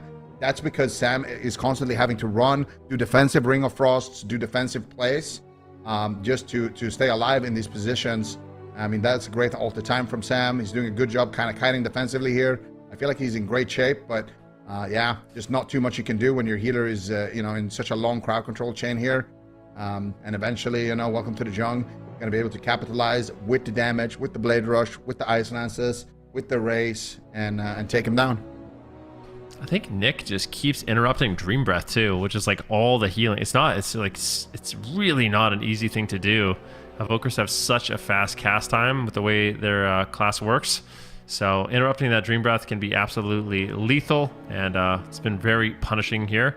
I think it's a Sleepwalk. He gets gouged. Okay, he's interrupted on Sleepwalk there. So yeah, nicely done there by Nick. His counterspells were really good this game. Welcome to the Jung claims game number 1, and definitely not the situation that you want to be in if you are Trill, Sam, and Sea-Doo. It's just such a hugely important match. You want to win this. You want to get through F tier and secure yourself in that top 3, but this is just... They're fighting, I think, the hardest team for them in this tournament, in this lower bracket match.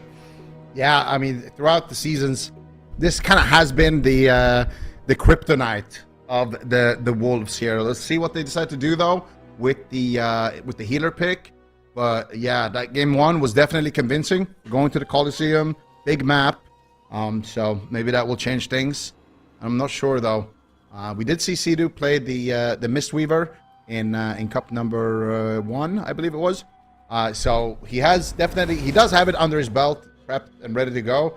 We'll see if they just decide to do a full head-on mirror here, because I do think they could win that.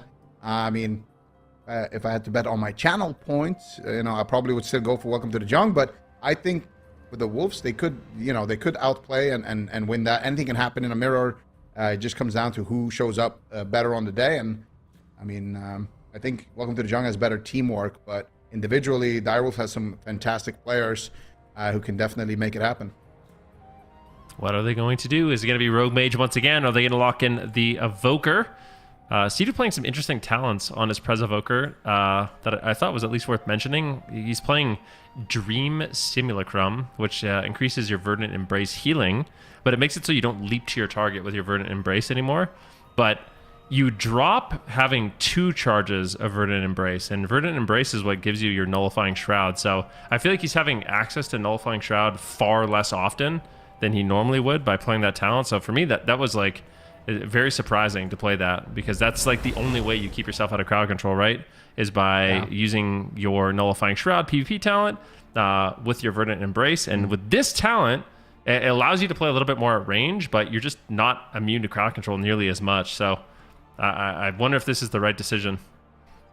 Yeah, I'm not sure. I mean, he does get more healing with it, at least, so that's that's the plus side there. But I did feel like he still had to play in the fight, and it felt like he was crowd controlled quite a bit, regardless, even if he tries to kind of stay away. So I'm really not sure how it's gonna play out for him. Maybe he will opt to just play more standard. But yeah, he's locking in the Prez once again, so we'll see how that plays out for them. They have a larger map at least to work with, but I just feel like the Mistweaver is just such a solid option, because you have, the Life Cocoon, you have great healing, you have extra stuns, you have good offense, etc. The Crackling Jade Lightning is a big thing, of course, Touch of Death as well, but the biggest thing about the Mistweaver, in my opinion, is the Transcendence. It makes it so you basically have a healer that you can't swap to, because they can just use that port while they're stunned. They have a lot of abilities that they can use while stunned, so it makes it really hard to crowd control them, because they can just port behind the pillar during the kidney shot or during the cheap shot, like when you're trying to set up the sheeps, and they can just port back into the open as well, and they can do the same when you're swapping to them, whereas Sidu could easily just get swapped to. But kidney shot into blind onto Sidu. They actually could sap this. No, they're going to sheep it instead. Gosh. MIM once again behind the pillar, taking a lot of pressure. Sidu gets hit by the Song of Chi-Ji. Sidu gets counterspelled there as well. So Sidu, the game has started, and he's basically just been crowd controlled the entire game. Now finally leaving crowd control, going for some sleepwalks, and getting some pressure done here for the Wolves. Yeah, definitely a really good push there by Welcome to the Jung. Getting some initial momentum, but I think Samayam did a really good job diffusing that situation with his altar, just creating as much space as possible. Sidu's going to be crossing the map, and they are playing on a small map here, on a large map here, which is interesting. You'd think the Evoker would want the smaller map, but looks like they will make a swap here onto Sidu. He trinkets Obsidian Scales and Time Dilation, so a huge commitment there by Sidu. Did they get the rewind as well? They do, and Drake is just completely destroying the Direwolves, getting Trinket, Obsidian Scales, rewind, Time Dilation, and they're still just dying. I mean, this is insane amounts of damage from Welcome to the Jung. Sidu finally manages to stabilize here. Let's see what they can do, but I'm just afraid. It feels like Welcome to the Jung, they have all the pressure, all the momentum, and also it feels like they have all the confidence in this match. Yeah, they have all the cards. They're holding all the cards right now at this position. And Nick is looking for that Ray of Frost here onto Samayam.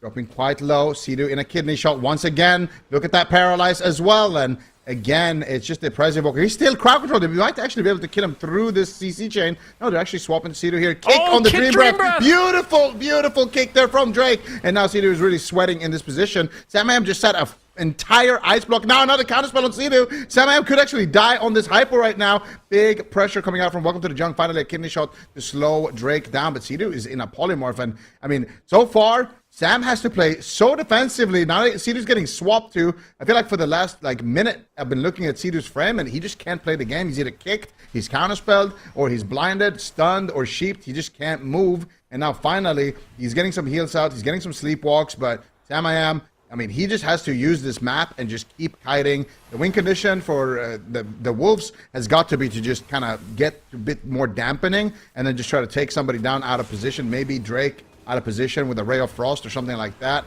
Because right now, the Wolves are just scared. They're looking like little puppies. Yeah, they are on the run. Nick taking a little bit of damage, though, as Trill finally gets to sink his teeth in, getting some damage rolling here onto Nick. Drake at the same time, and it just feels like Direwolves right now, they're just stalling. They're just running. They're just attacking. They're not doing any kind of setups here. They're just trying to win with straight up damage. Drake's going to roll back here, and they might actually go after Trill. Trill gets caught into the leg sweep. They're making a big swap on him. Sea-Doo playing from far away once again. Just going to be, you know, playing this interesting build of Presovoker, so he doesn't actually have to go into the fight with his Verdant Embrace. But it's just, is it enough healing? Samayam gets interrupted. It might just die once again. The burst damage here from Welcome to the Jung is absolutely insane. Huge Ray of Frost onto Drake. There's finally some pressure rolling here for the side of the Direwolves. A full Ring of Frost drops down. Well done there by Nick as they continue this push. Trill's getting low on health. He pops the evasion. Is he going to have to trade up the Cloak of Shadows? That would be a nightmare. Big Glacial Spike, but looks like Trill, I think he vanished it, or it was not casted. It was interrupted somehow there. I don't know if that was a Mass Invis from Samayam. Sea-Doo gets interrupted once again, and it's like you said, it just feels like Direwolves is so far on the back foot. Yeah, I mean, even just there, Sea-Doo tried to take one step forward to get offensive on the Presovoker, and immediate kidney shot, full Ring of Frost. Now he's in a full sheep here. Nick is kind of low. His team has momentum, but because Sea-Doo is in a polymorph, Samayam has to kite and just run to the opposite side of the map. And I feel like you can't really get any offensive sleepwalks with the way the game is playing out right now. There actually, he does get an offensive sleepwalk right there onto Jung behind. Nick is taking kind of damage. But at the same time, Alter Time activated for Nick. Full blind on Sea-Doo into a sheep. Here's a smoke bomb down to Drake. Can they take him down? He's being greedy. Beautiful, beautiful exchange there. But they force out the life cocoon only. Sadly, they wanted to get Drake's trinket there, so they hold on. Sea-Doo has to pull out the Emerald Communion as well, but his mana is doing good. So if they can hold on and just keep utilizing the map like this and kite, they could potentially dampen Welcome to the Jung. A full sleepwalk here onto Jung Bahai as well. On his Will of the Forsaken. Nick now actually feeling the pressure. There's the cheap shot. Samayam looking for the sheep. He fake casts the interrupt. He gets a full sheep on Jung Bahai. This could be actually the first time in the match where they are developing. Oh, never mind. Samayam is just taking so much damage. He gets interrupted on his Glacial Spike and drops to 50% HP. Immediate. Has to use the Greater Invis there for a second. Just buy himself a little bit of time, and oh my god, he's 1% HP. Sam almost going down there when the Wolves were the ones who actually had the CC chain. Immediate turnaround from Welcome to the Jung. Trill is dying still through everything. Has to use the Cloak of Shadows. Kidney shot onto Drake. Sea-Doo has a lot of work ahead of him. He gets counterspelled on the Dream Breath as well. His entire team is just crumbling beneath the waves here, but finally Dream Breath connects there onto Trill. Samayam doing such a great job kiting. Finally, a Sleepwalk is going to connect onto Drake. There's the Verdant Embrace as well, the Chrono Flames, and Samayam is going to be topped, but geez, that was a scary moment here for the Wolves. Yeah, really, but I mean, this is actually the best we've seen from them. They have good pressure on Drake here. Nick was under a little bit of fire. Maybe this runaway strategy is actually working decently well for them. Just create space, don't allow them to get these extended crowd control chains onto Sea-Doo. Samayam still low on health, 27% dampening, and Sam might just die. Sea-Doo's forced to trade his trinket. Sam blinks away, but Drake is there. Dragon's Breath shuts him down for a moment. Trill rolls back to try to help, but the Ray of Frost lands. Drake also getting Ray of Frost. It is a race between these two teams.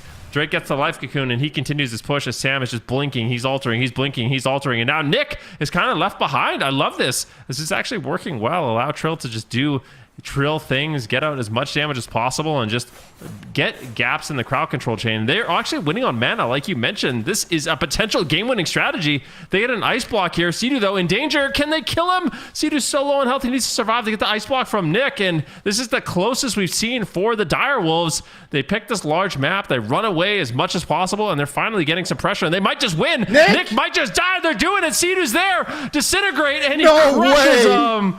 Direwolves battle it back. It was not looking good for them, but as soon as they started playing a little bit more passive and force Welcome to the Jung to push, they started developing momentum, and they get the win. That's a huge win for them. That is a huge win for the Wolves here. Just utilizing the big map, running in a big circle around the map, and just attacking the Rogue, forcing him away from Sam. I mean, Sam doing an insane job with the kiting as well on this map, but it is crazy that they recover from situations like this, right? Where Sea-Doo gets counterspelled, he gets interrupted on his Dream Breath. But prior to that, with the counterspell, then he finally gets it off. His entire team is on 20%. He gets swapped to here, but they don't have quite enough damage to actually take him down because of that sheep onto Drake and that disarm on Drake as well. So good shutdown. And then here towards the end, they finally connect with the Polymorph. Samayam popping off here in this moment, gets a full resheep there, and then they get the stun on Drake's trinket in that exchange as well. They have enough damage taken down, but here Sea-Doo was counterspelled on his green school, and then finally does manage to get out the heals here, but Samayam so low there as well. But that was a great chain, really, really good. And it just feels like anytime they try to play offensively, they're losing this matchup, but their knowledge of how the matchup is played out in a longer game seems to be working here against Welcome to the Jung, and could be a potential weakness here being exposed. What do you think, Van, should change on the side of Welcome to the Jung for them to kind of flip this strategy in their favor? Is there anything they can do? I think we're going to the smallest map. It's going to be Hook Point, because it seems like the way Direwolves is winning this is keeping Sea-Doo out of CC. He's just playing at range, keeping him out of crowd control. And it can be hard, right? Like the mages... Oh, Hook Point. Surprise. It feels like as the mage, it's really hard to land crowd control on a healer that's just running away, right? Because everyone's playing Blink. You don't have Shimmer. So you have no run cast with Ice Flows. So the only way you're going to be able to really land crowd control is like out of something else, or if the healer is playing in your face. And if Sea-Doo's not playing in your face and he's just running away, I feel like Welcome to the Jungle, they have a few options. One, go on Trill a little bit more, and if Sea-Doo and Sam want to just run away, so be it. Then they can just go after Trill. But the other option is just play on a small map. So I think that's exactly what Welcome to the Jungle is going to do. But if Direwolves can win this one, I feel like they put themselves in a really good spot. Let's not forget, for Direwolves, they still have top 3 on the line. So it's very, very important that they win this series. Yeah, for sure, for sure. I mean, for the Direwolves, this is everything for them, right? But in order to get top 3, I'm pretty sure they have to win the entire thing now. So they're going to have to go through Welcome to the Jung. They're going to have to go through the Gators. And then they're going to have to beat F tier as well. But what an insane story that would be if they actually pull that off. I mean, beating the entire competition, all the teams that are ahead of them, like, because currently in the standings they are 4th place, so beating the 1st, the 2nd, and the 3rd seed in the current standings would be just quite an insane feat for them. It would give them all the confidence they need to believe in themselves that they can actually win the finals too.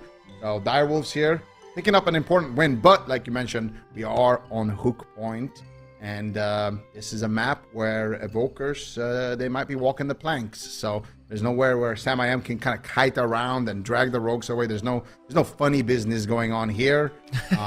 You know, they may have the dragon on their side, but Welcome to the Jung has the Drake. Wow, so poetic. They both have pirates, that was though, good, for right? this one. The Outlaw Rogue, I think it's a special buff here at Hook Point. I think they get extra lucky rolls for damage, you know, so... But unfortunately, both of them have that, so it kind of cancels each other out. But yeah, hugely important game. We'll see what happens. Sam I Am, we could take a look at his build, what exactly he's going to be running here. Looks like just a lot of versatility. Any interesting honor talents or anything like that? Doesn't look like it. Things are quite standard. I noticed like none of the mages, the only mage that runs Ice Wall is Tessia. You know? Sam I Am's not running it. None of the mages do. Yeah, Tessia is still holding on to that Ice Wall. To be honest, a world where Tessia is not picking Ice Wall is not a world I want to be in. Like, I feel like Tessia is just...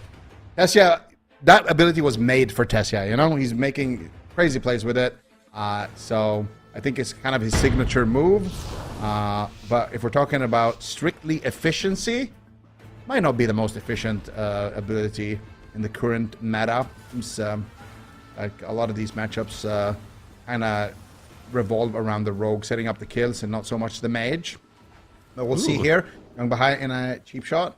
And Nick is going to get opened on. Sea-Doo getting a little bit aggressive. Paralyzed onto him. Nick fake has to interrupt. Looking for a Ray of Frost onto Sam. Huge opener here.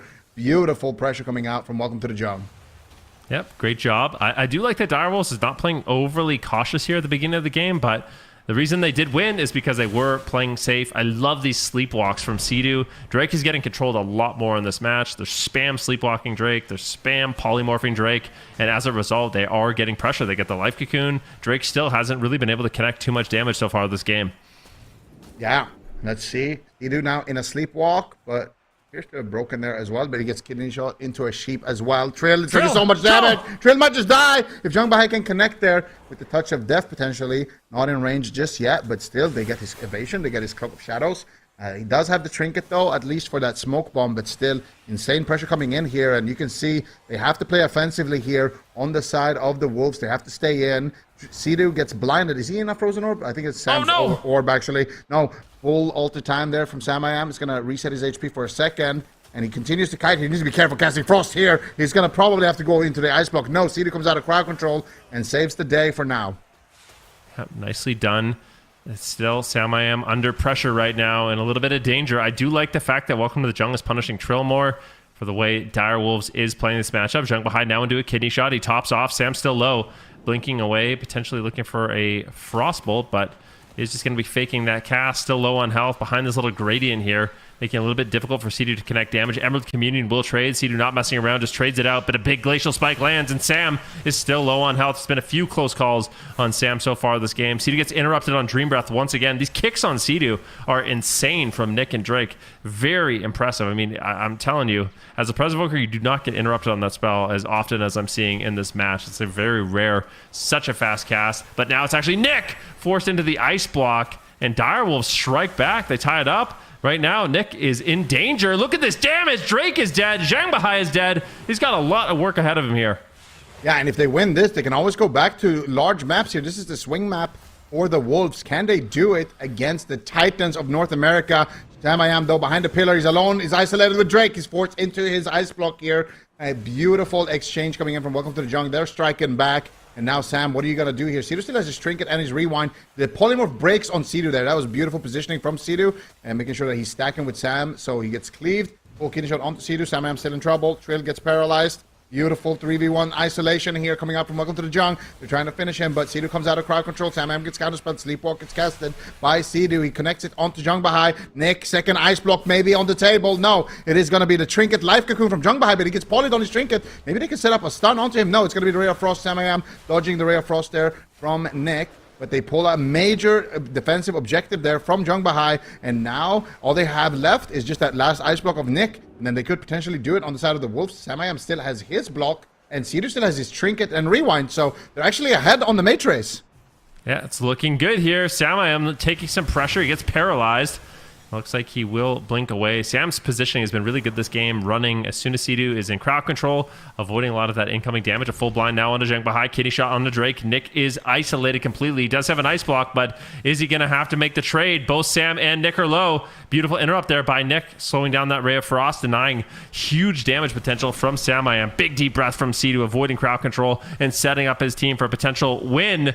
As Nick does get topped off, Zhang Bahai's mana is looking good, but this is such a back and forth game. A triple leg sweep there by Zhang Bahai, getting huge value, throwing out a Song of Chi-Ji. Paralyzed! Sea-Doo gets slept in that situation, but rescues Sam out of the fight, and it looks like Sam will be able to hold on. Kick on Sea-Doo once again. Big Dream Breath coming in as Drake tried to pre-kick that, but didn't end up getting the right spell, and now it's going to be Nick who's just getting owned. Keep in mind it was Sea-Doo who took him down in the last game, so that Preservoker damage can really add up in these games. Yeah, and Sea-Doo just forced Jung Bahai's Will of the Forsaken there with the Sleepwalk. So there is going to be an opening here where they could maybe make something happen. Drake has the blind though for Sea-Doo. Sea-Doo has no trinket. This could be a big push. There's the Life Cocoon coming out onto Nick. Sam in big trouble here. Sea-Doo, what are you going to do here? He's trying to keep him in the fight for now. Sam still taking a decent amount of pressure. Drake has the Adrenaline Rush. He has the blind. Could go for the play right here. There's the cheap shot onto Sea-Doo. Surely a blind will follow that one up as well. Doesn't look like it. Sam still at 50% HP. Trill now in a kidney shot here. Big pressure coming through. And actually, Drake did use his blind in that exchange, so he's not going to have that available. Managed to navigate through that storm. And now, once again, the Wolves are on the hunt. Yep, they are. Sam gets interrupted. Needs to be careful. If it gets kicked on Frost, it could be devastating. It is 1-1 series elimination game. This is hugely important for Direwolves to go up in this series. They cannot throw this game. Sam still has 2 ice blocks. Sea-Doo has the Emerald Communion. There are cooldowns to trade. Mana's relatively even for these two teams as dampening is getting higher and higher, and the game is going to start becoming very unstable. I love the sleepwalks from Sea-Doo onto Drake. Great control. Full kidney shot on Zhang Bahai as Nick is getting low on health. Alter Time's not going to bounce him to full, and he's forced into the ice block. Sam has a 2 ice block lead here in this game. Sea-Doo tops him off, and they can continue to make a push. A sleepwalk on Zhang Bahai. This is a great situation for Direwolves. Yeah, and right now, Sam with the Ray of Frost might be able to force the ice block on Nick.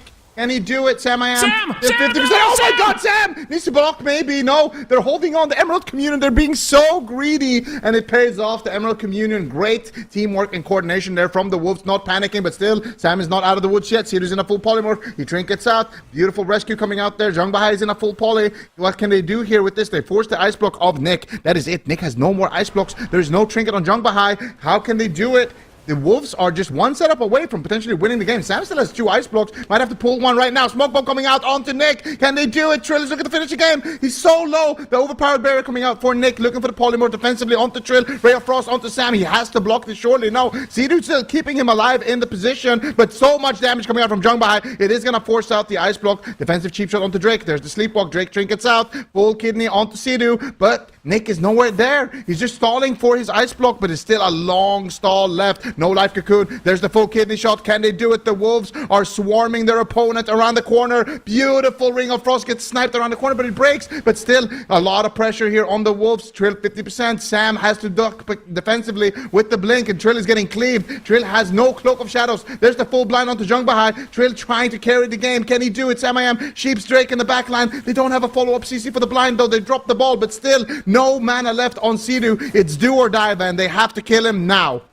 I'm so worried for Trill. Trill, he's just been chasing down Nick, but he gets caught. He's stunned up. Sidu stunned as well. And welcome to the Jung. Look like they're going to close it out somehow. Trill holds on. Touch of death, rising sun kick. Zhang Bahai is there to end it. And I feel like welcome to the Jung, they were so behind. Like, I just have to say, these guys are, I mean, they just play so well in the face of adversity. It felt like they were so far on the back foot. Zheng Bahai had like a beautiful triple leg sweep in order to keep them in the game. And Direwolves, you could tell they wanted it. They were hungry for the win. They were really taking some risks there at the end to try to close it out. You can't blame them. It was so close. But ultimately, welcome to the Jung. They recover, and they're able to reverse the pressure on Trill. That was a great match, though. Like, the fact that it was on hook point, and they kind of had to flip the script on the side of the Wolves and then kind of play more, you know, the style of Welcome to the Jung. It speaks volumes. It was such a close game, but yeah, Trill getting a little bit too aggressive here at the end, but I mean, Sidu had nothing to save him. At this point, you know, Trill had no trinket, no cloak. Sidu had no mana, no Emerald Communion, no rewind. They just used everything, it's really. They did everything they could, I feel like. As a competitor, that's like, I feel like that's like one of the toughest situations where you feel like you can feel your win. You can taste the victory, and your opponent just won't die. They just won't die. It's like, die, please, like fall over. And then you've just exhausted all your resources playing aggressive, and you just have nothing left, and it gets reversed. It's like, it's absolutely heartbreaking. So for Direwolves, they are playing well. Like, this is the best I think we've seen Direwolves play against Welcome to the Jung. This series is far from over. They could definitely win this in this situation. See exactly what happens here.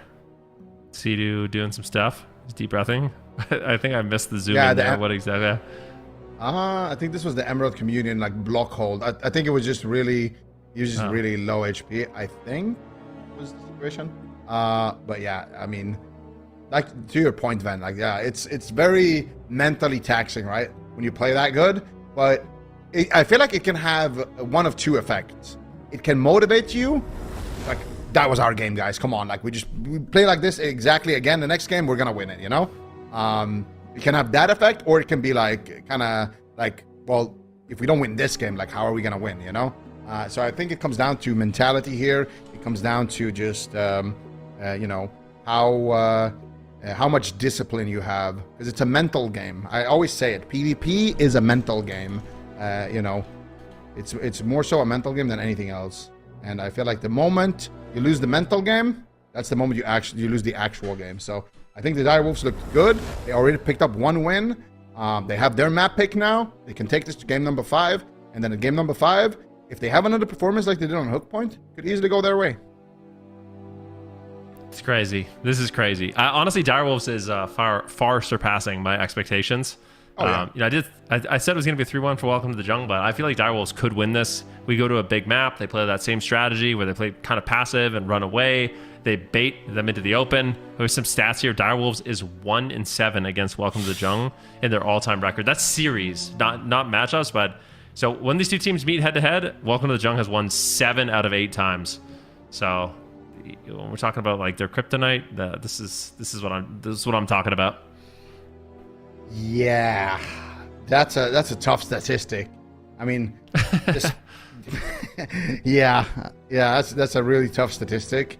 It has been, you know, their kryptonite. Welcome to the Jung has been the kind of the team to beat. Well, to be fair, also in North America, I feel like most teams have some kind of stat line that looks similar to that. I guess Welcome to the Jung. Just for the longest time, they have been such an insane team. So you can't maybe read into it too much, but yeah, still Direwolves, you know, playing a completely different version of the Rogue Mage here. And they're finding their own style, you know, playing the Prez Evoker with some unorthodox talents on the Prez, and just kind of playing the big circle, big kiting, late game strategy.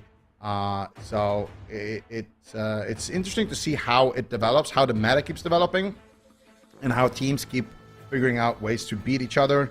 It's also interesting to see the healer meta differential in North America. You know, we're seeing Prez Evokers, we're seeing Mistweaver Monks. In Europe, it was all about the Resto Druid. So it is interesting to see how teams are adapting to the patch. Definitely, and we are going to a large map. This is a perfect map for running in circles if that's what Direwolves decides to do. I feel like they could play it either way, but yeah, it becomes so difficult. It's like when Direwolves, like I said, it's heartbreaking when you play so aggressive and Nick is so far on the back foot and you just cannot close it out. Will they play with that confidence again? Are they going to play super safe? Sam, I'm using both charges of Blink to get away and just create some space there in the initial stages. Trill getting swapped to. Keep in mind, this is match point. Direwolves, they need to win this series if they want to keep their top 3 dreams alive and avoid the gauntlet. If they lose this, they are going to be in the gauntlet. So a hugely important match for them.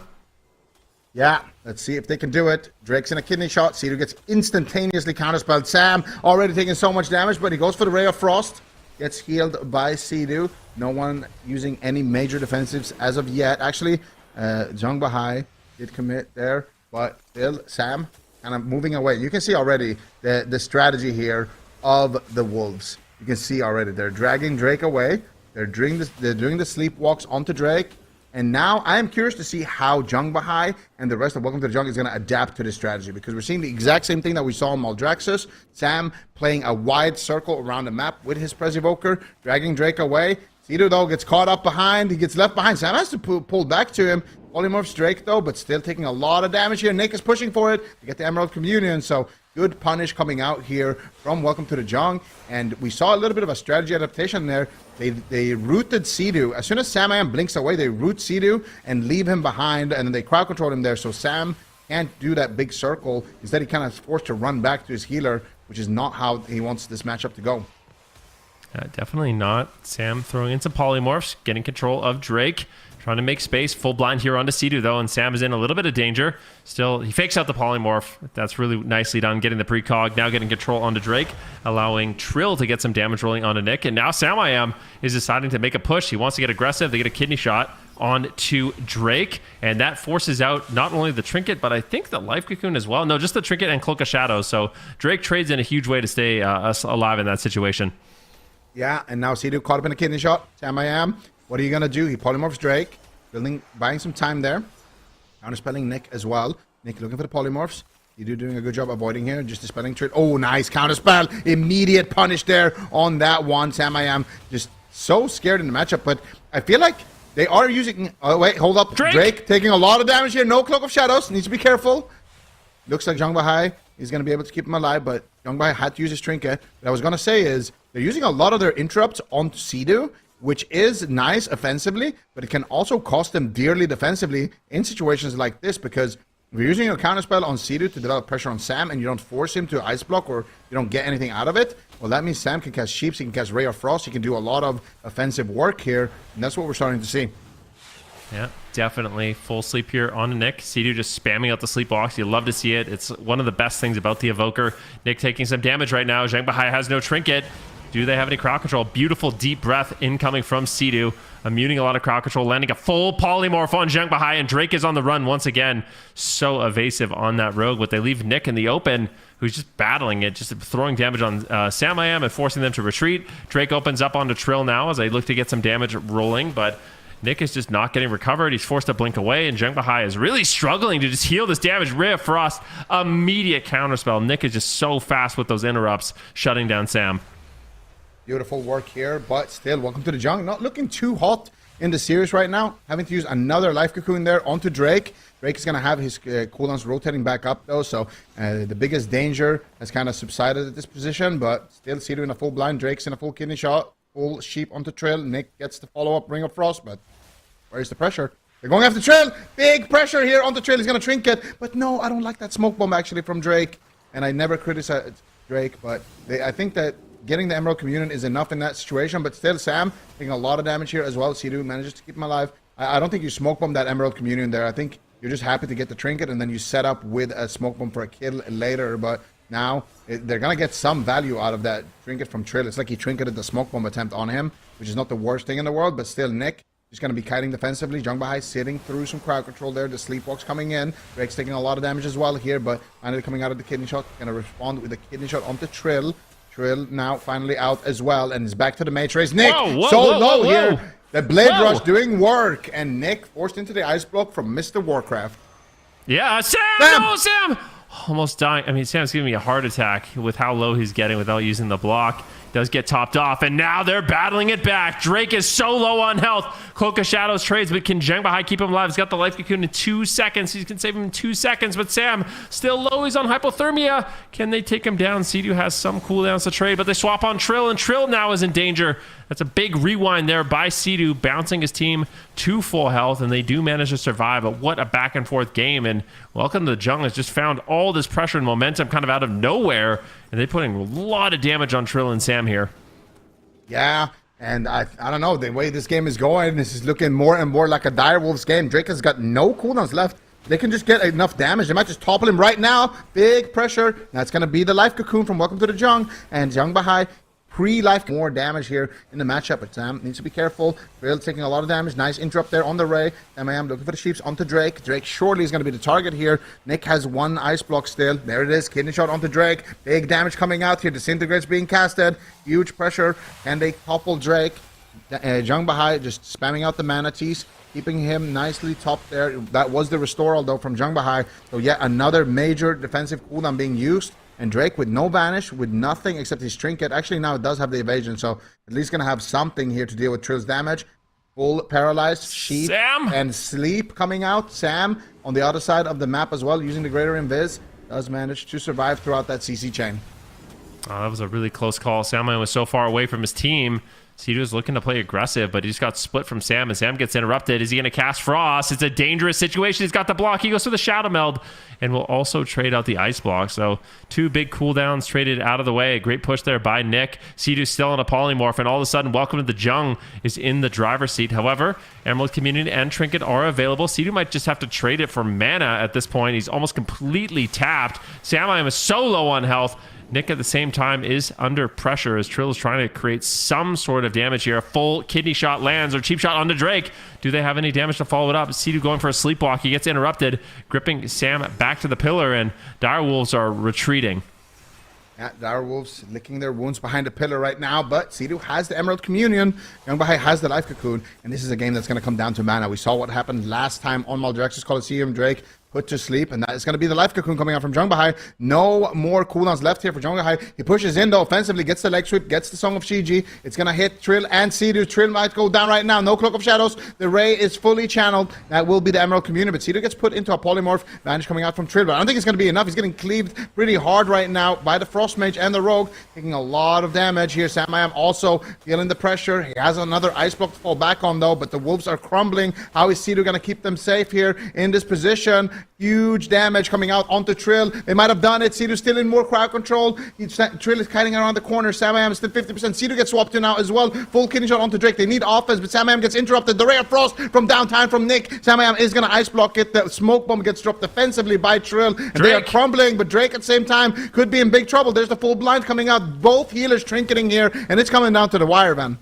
Oh my gosh, this is about as close as it can possibly be between these two teams. Elimination series. Direwolves, they need to win this if they want to stay alive, if they want to avoid the gauntlet, but Trill gets stunned, he's getting destroyed, and Welcome to the Jung crushes the hopes and dreams of Direwolves, securing their spot in the gauntlet, which is a scary place to be. Welcome to the Jung, they live to fight another day.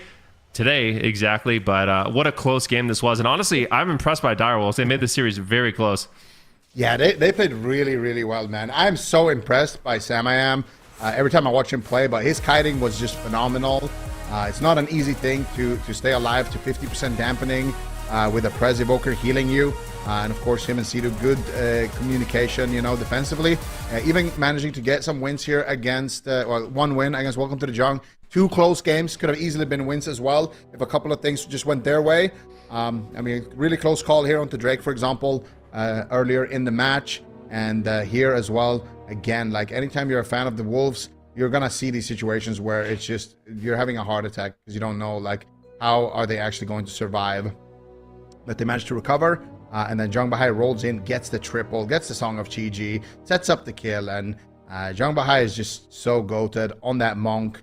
Absolutely deadly with the sweeps, with the Songs of Chi-Ji. Always just managing his mana so well.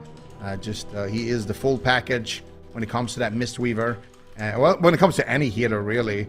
We've seen him just be absolutely goated on all of them at this point. And welcome to the Jung. Crazy turnaround here, but we're gonna get to see them go up against the Gators. That is insane. Yeah, welcome to the Jung, moving to the lower finals against F tier. So we might just get that series. They've only got one game left, game left between them and getting into that grand finals and getting that rematch. But well done to them. How do we feel like they're going to be doing in the rest of their series, Zico, given how we just saw them play? I think Welcome to the Jung is going to have to just play on another level here. I mean, I think they played well here, but this was also probably a mentally taxing series for them to play. There's a lot of late games, you know, it was a lot of close calls. So I think they just need to take a breather right now, reset, keep their energy high, make sure they're, you know, just stretching their legs and just focusing on the series one at a time. This is a team that, you know, we're used to seeing them dominate North America. We're used to seeing them just be the GOATs. So I think Welcome to the Jung is still the team to beat in the region, but they still have to prove it here in the last cup. Yeah, you certainly do. Unfortunately, that is the end of Dire Wolves for this weekend. Then I'm curious of your expectations for this leading into that series, if they outperformed where you thought they'd be. Well, for me, now go ahead. Either person. Okay, I'm going to take the question. I was going to say, for me, Dire Wolves was a bit of a wild card for this one. I mean, this is a roster that's been together for a really long time, and they really are genuinely capable of beating any of these teams. Like, they have a lot of flexibility with Sam I Am on the caster, Trill playing any kind of melee DPS, and Mez kind of playing the non-Mortal Strike melee DPS. So, you know, we've seen him play not only the Devourer Demon Hunter, but he's also super known for his Death Knight, so they can bring him in if they need him. This team has a lot of talent, of course, with Sidu backing them up as well. So I feel like being the final boss of the Gauntlet is not a bad place to be. Obviously, for them, it leaves a lot of things up in the open. You know, finals is not guaranteed. There's a lot of good teams in this situation, but I feel like they should still be confident because they are a phenomenal roster. Also looks like we do have our Gauntlet fully formed now after the conclusion of that match. As we can see, Dire Wolves, they are in round number 4. So they only have to play one series in that Gauntlet, but they don't know who it's going to be. They don't know who's going to meet them up into round 4. As you can see, all the way down in round number 1, I'm on stream versus Z-Rated. Winner of that moved on to play Shuffle Club. Winner of that moves on to play Guild Bean. And then, of course, winner of that moves on to play Dire Wolves. And in your mind, Zico, I'm curious, who do you think wins the Gauntlet? I know that's a tough question. Oh, that's so far ahead of time. I'm sorry. I'm curious. That's a tough question. I mean, the Wolves have won in the Gauntlet before. They have been the final boss in the Gauntlet and made it out alive. So I think it is a solid pick, but it's hard to call because we've seen I'm on stream have a top 3 performance. We've seen Z-Rated have, make it to Championship Sunday. The Shuffle Club has been, an absolutely deadly force. So it's just all of those teams in the Gauntlet. It's a tough spot to be in, especially because you have to prepare against everyone. You don't know which team. If you're Cedar's team, you don't know which team is going to come crawling up out of that Gauntlet to face you. So you have to be prepared against everything. Yeah, I can't imagine it's very fun to play in a Gauntlet, but I will say it's very fun to watch because it ends up being just an absolute bloodbath. But we'll cross that bridge when we get there. In the meantime, we're going to head to a break. When we come back, it is F tier versus Welcome to the Jung. We'll be right back.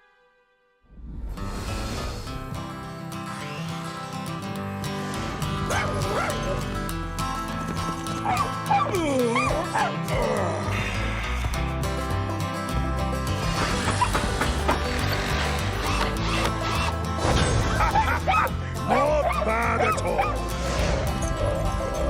No, not a chance.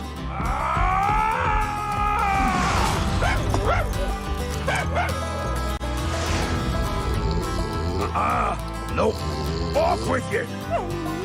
Top-notch craftsmanship guaranteed.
Welcome back, everyone. Second to last series of the day. We are in North America. Winner of this one determines quite a lot who goes on to be in the grand finals. It is F tier versus Welcome to the Jung, Zico.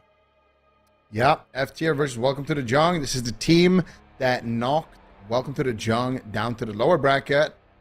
So F tier, and they do it again and actually knock Welcome to the Jung out of the tournament? Or are we going to see Welcome to the Jung kind of learn from that series and adapt and find a way to beat this elemental barrel that we saw from F tier?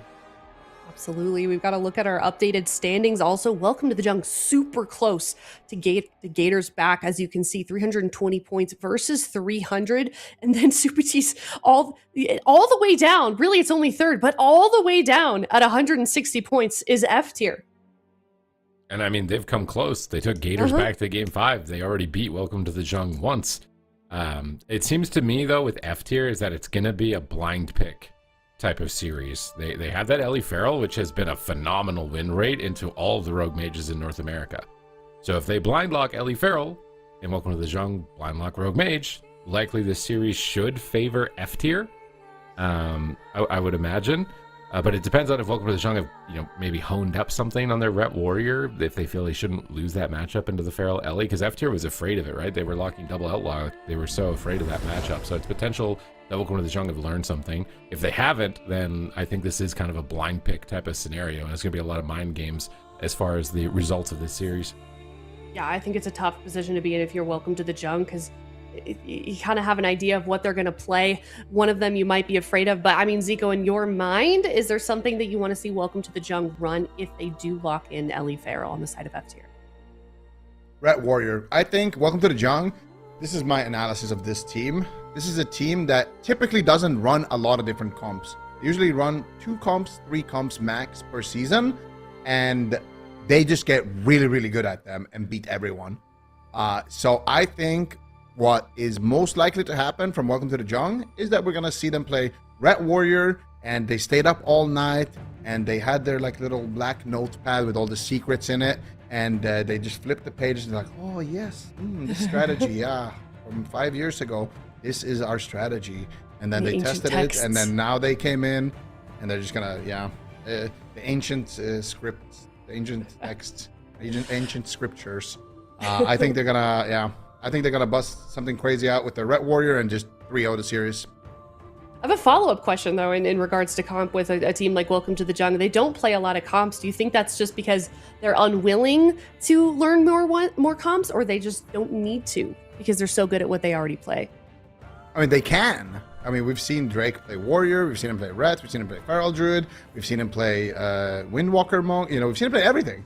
And same thing goes for the team. We've seen Previ on Shadow Priest, on Ali Shaman, on Boomkin, and the list goes on. I mean, I'm not even going to talk about the rest of the roster. We've seen what these guys can do, but I think that they just don't need to. Like, typically, this is what happens in the past. Like, Welcome to the Jung will just play like Ellie Farrell for an entire season, and then we'll be like, okay, but Ellie Farrell we're seeing all of them lose in this matchup. It's bad here, so surely they're going to swap. And then they just don't swap, and then they just 3-0. Because, I don't know, they're just built differently. Is that good? Built diffy. I think it's going to be a Ret Warrior 3-0. Ret Warrior 3-0 for Welcome to the Jung. Super Tease. What about you? Trying to make the difficulty increase for Zico is to predict the comps in the blind pick and the series outcome to get a point now on the prediction. Yeah, we gave him an it's too affix. easy if he just predicts the score. We need the comps listed too here. You know what? I'm risking the biscuit for the rest of the day. I have nothing to lose. I'm on the bottom of the leaderboard. I'm saying F tier win this 3-1. I'm going in complete opposites of what everybody else is anticipating. I have to. I have no choice, but I also believe. Okay.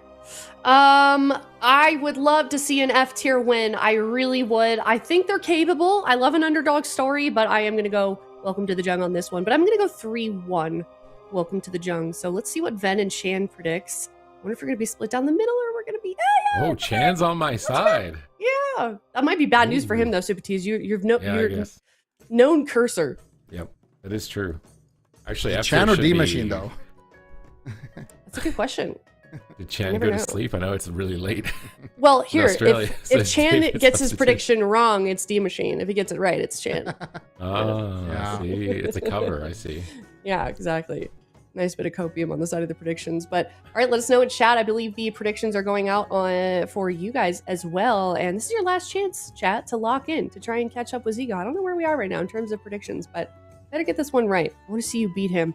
But we're at F tier 52%, and Welcome to the Jung 48%. Frankly, I am surprised, Super Tease, that it's so down the middle. I mean, there's a lot of F tier fans out there, man. They are an up and coming team. They're streaming every single day. They're building their community. They're building their fan base. They're not playing Rogue Mage. So there's a lot of people, I think, rooting for them right now because every other team has been Rogue. I guess we saw Welcome to the Jungle play Rat Warrior, so a little bit of difference there. But pretty much every team main focus has been Rogue Mage. So F tier are battling against the meta, battling against all odds here. Dallas has been having a phenomenal tournament, and he's going to have to continue it. They have to beat number 1 and number 2 seeds of North America if they want to win this cup. They have to beat JUNG twice in one tournament, which is already a statement in itself if they manage to pull that off there.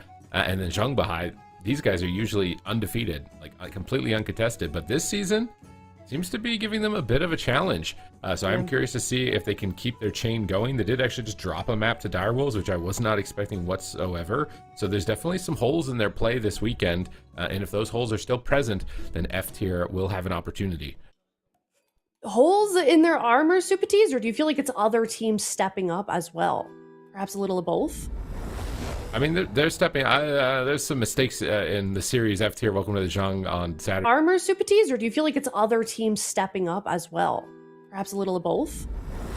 I mean, they're stepping. There's some mistakes in the series F tier. Welcome to the JUNG on Saturday that were pretty big, though. It was like just no response or overlapping every cooldown.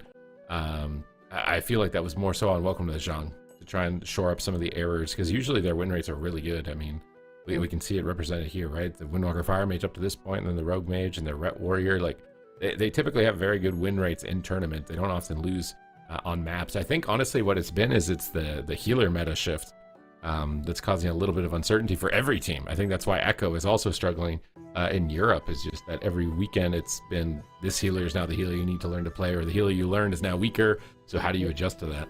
Not everyone's got a JT on their team being able to adapt to alt specs in under 10 days. But we showed their streams briefly. Definitely go check these guys out. As Supatees said, a lot of them are streaming every single day, putting the work in for their own content. While I'm at it, check out our co-streamers as well. We've got a lot of people co-streaming for AWC. But F tier, I mean, they're one of those teams, Ego, I think we were talking about it last weekend, that have just kind of been stepping up every single weekend, improving their gameplay, improving their comps, improving individually, and their mental as well seems to be doing amazingly well. Absolutely. I mean, this has been F tier's best weekend all season. I feel like F tier, when we came into this weekend, they were barely third on standing, and it was looking sketchy. There was a lot of teams gunning for that spot, but they fended them all off. They were able to defend their position. They beat Welcome to the JUNG. They were able to take the Gators to a really close game 5. Like, they have stepped up. They've shown comps that they have that can deal with basically anything anyone throws at them. So I think this is a great weekend for them. I could see them go the entire distance. And I think despite when you look at the points and you see that, okay, there's 2 teams with 300 plus points, and then there is a huge gap, and then it's F tier at I think 160 points. Even if you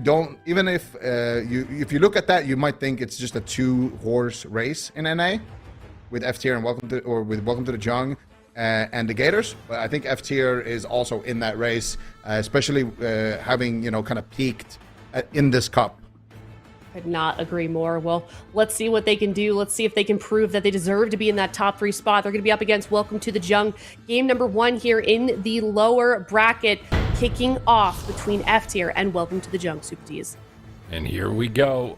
We got Ret Warrior for F tier. This is what I meant by the blind pick. I think they thought it was going to be a Ret Warrior mirror. I think that's what F tier wanted. But now they got the matchup they didn't want, which is Rogue Mage. So this is a win for Welcome to the JUNG. Before the game has even started, this is a win for Welcome to the JUNG. Unless F tier have learned something in this matchup, they're sidestepping. They realize what they've walked into. They're walking into a Rogue Mage, and they've got a gnome monk, so you can't will out of the Songs of Chi-Ji. They're going to be completely exposed to crowd control. They're just staying at the pillar and maybe trying to talk this through, because I don't think they were expecting this. I think they thought it was going to be Ret Warrior Mirror, and Welcome to the JUNG, they played them on the mind game. Yeah, so you might be right, Silla, that it goes that it's a series that kind of comes down to the blind pick. I gotta say, I love that alpaca mount that Saul is rocking. It's actually the same mount that I use. I've been using it for a long time now. It's my favorite. So shout out to that. But yeah, this is gonna be a brutal matchup. They could still win this one, on the side of F tier, but it's going to be tough. And if they Warrior do get a into win, Frost Mage and an I Outlaw. mean, I didn't say it's like they're very Just waiting for likely, but they dampening. could win. They could win Yeah, this. I haven't seen a team do this before where they're just waiting for dampening, and Welcome to the Jung also don't seem to care that they're waiting for dampening. All right, roll the bones from Drake. He's moving in. He's sprinting. They get the double Dragon's Breath, cheap shot, double Ring of Frost. This is a good opener from Welcome to the Jung. He does get a double intimidating shout, though, fearing the opener and denying their burst. Great response from Laros. Now he's laying in here with that Warbreaker going after Nick, but he's got Alter Time, and they have no way to remove it. So it's just basically 10 seconds of immunity, and then he gets to reset a blink. It's a very powerful effect at the moment for Frost Mages. One of the main contributing factors to why they're so tanky. If you don't have a way to remove it, as the team of F tier doesn't, it's really tough. Nick fakes a kick on that heroic leap, and now he's spamming out polymorphs, getting through the spell reflex. Laros blade storms it, and he timed it so that he got put on diminishing return and broke out of it at the same time. It's very challenging to do that, but now he's into the kidney shot as they're switching over to him, double leg sweep, and they're swapping off the life cocoon. Looks like they're still trying to target down Nick in this matchup, but Laros is having a tough time. He's finally, oh, no, never mind. Nick is gone out of there again immediately, and the spell steals also on the freedoms are super devastating in this matchup. Yeah, and Nick is just happy to just kite around and just deal cleave damage. Doesn't even need to do it in CC. There's a huge ray connecting there. That's going to be the lay of hands coming out from Saul. Meat Monk in a full blind into a cheap shot. Nick's not going to be able to follow that up, though, with any CC, but Saul is getting cleaved. Laros is getting cleaved. Glacial Spike being casted by Nick. And Laros is in a full kidney shot. Beautiful disruption there, though, with the shockwave, but still Laros had to trinket that one, and Drake has a smoke bomb. All right, where are they going to go with this? Decent pressure on Nick, but he's behind the pillar, man. They get an ice block right now if they could get to him.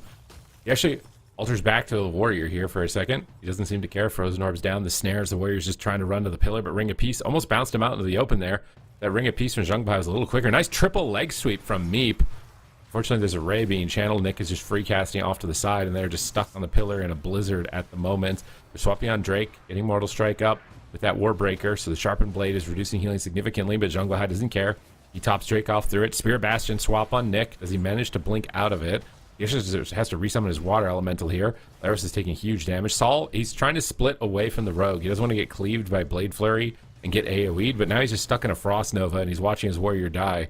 It is not looking too great for Saul at the moment. They swap onto him. They get his Divine Protection almost immediately. They're trying to go after Drake, but Zhongbahai, the Ring of Peace from Zhongbahai to knock them off the pillar to the line of Nick, I think is eventually going to be what wins them the game. Yeah, absolutely. Eventually, something like that could make a big impact, but they also still have that smoke bomb on Drake. So Laros is very scared, as you can see. He does not want to leave Meep Monk's side at this point, because he knows if he overextends and he gets caught up in midfield, that could be lights out. And look at that, the Ring of Peace. So annoying here for Drake, but Zhongbahai just chilling in the back line. There it is, finally making a push. There's 20 seconds on his trinket. Meep Monk pushes in as well. Double leg sweep connecting. Big damage on Drake. Double blind as well. Good push here coming in from F tier, but Drake going to be able to kite that one out. And now they're going after Laros. He realizes, if I get kidneyed into a smoke bomb, that could be it. And there it is, pre-life cocoon coming out from Meep Monk. Nice double leg sweep into full blind. Saul's life cocoon just got destroyed right there. Into a sap. He trinkets the sap. Laros is almost dying through his die by the sword. Critical mass moment for Laros. Is he going to sustain himself? Zhongbahai's crackling, having a time of his life right now, just shooting lightning bolts like a Sith Lord at Laros and chilling in the back on his gnome, sidestepping, completely full on mana. He is having the easiest game won here in this matchup. He is so happy that he got this matchup. I really don't even know a win condition right now. They got they got Medallion for Mage, but he just blinks. He's got 2 blocks. Rogue has everything. Monk has everything and full mana. Meep needs to try and drink, but there's no way he'll be able to with Blizzard on the left side. Frozen Orbs and a Rogue possibly on the right side. I just don't see him ever being able to get mana. They're just cheap shotting there, engaging Zhongbahai. Chi torpedoes in across the map as well to make sure that his Rogue is safe. Laros leaps over, lands a Shockwave as they swap to the Rogue and a Hammer of Justice. They paralyze the Trinket, and out of nowhere, they almost clock Drake. I can't believe it. They actually almost won the game right there off an instantaneous reaction from Meep. He paralyzes the Trinket of Zhongbahai. They sent everything they had into Drake, and they almost took him out. Now they got 2 medallions. They went from having nothing and looking hopeless to maybe having a chance. However, they've revealed their strategy. And I think that without that element of surprise, it's likely not going to be as startling next time. Yeah, but now Drake has no trinket. Zhongbahai has no trinket, so they could potentially take him out. But Young Bahai could still pre-life cocoon, also 18 seconds on that revival, so still opportunities here. Full blind onto Sol. Sol's going to trinket. There it is. Double stun. There's the paralyze as well. Demolish. But Young Bahai not going to be falling for these tricks from F tier. It's going to keep Drake nicely topped in that position. That was the evasion as well from Drake. Just swapping to Young Bahai though. Bahai needs to be careful. There's the double fear. Drake could still be in trouble. He's going to hook away. Laros charging in behind the pillar. F tier, despite having a pretty rough matchup right now, doing a great job. But at the same time, look at the pressure that Nick is developing. Gets a sheep onto Meat Monk into the ray of frost, forcing out the life cocoon. Basically single-handedly, Young Bahai is going to reposition behind the pillar across the map, actually, as Drake is looking for blood here. Meat Monk gets sheep shot behind the pillar. Huge damage coming out from Drake. Kidney shot onto Laros, but with the team not being there to follow it up, it doesn't look like they're going to be getting too much work done, but still, Drake is just soloing them behind this pillar with the Frost Mage kind of sniping on the side, and they're developing a lot of momentum, mana, heavily in favor of Young Bahai.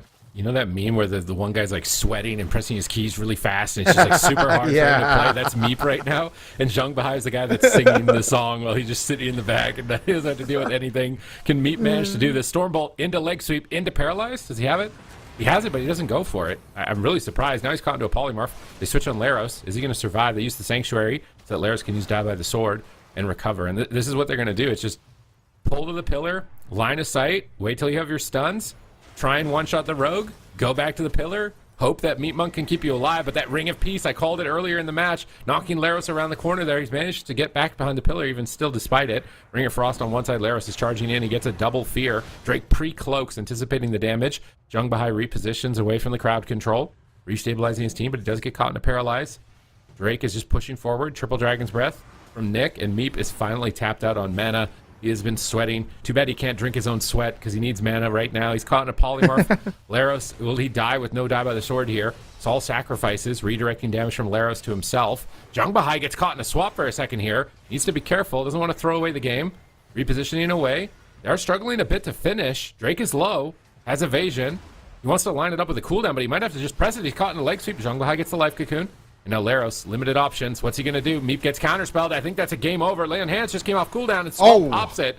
And tops Laros right when Meep Monk got counterspelled. And Meep actually got some mana. He must have actually drank some of the sweat.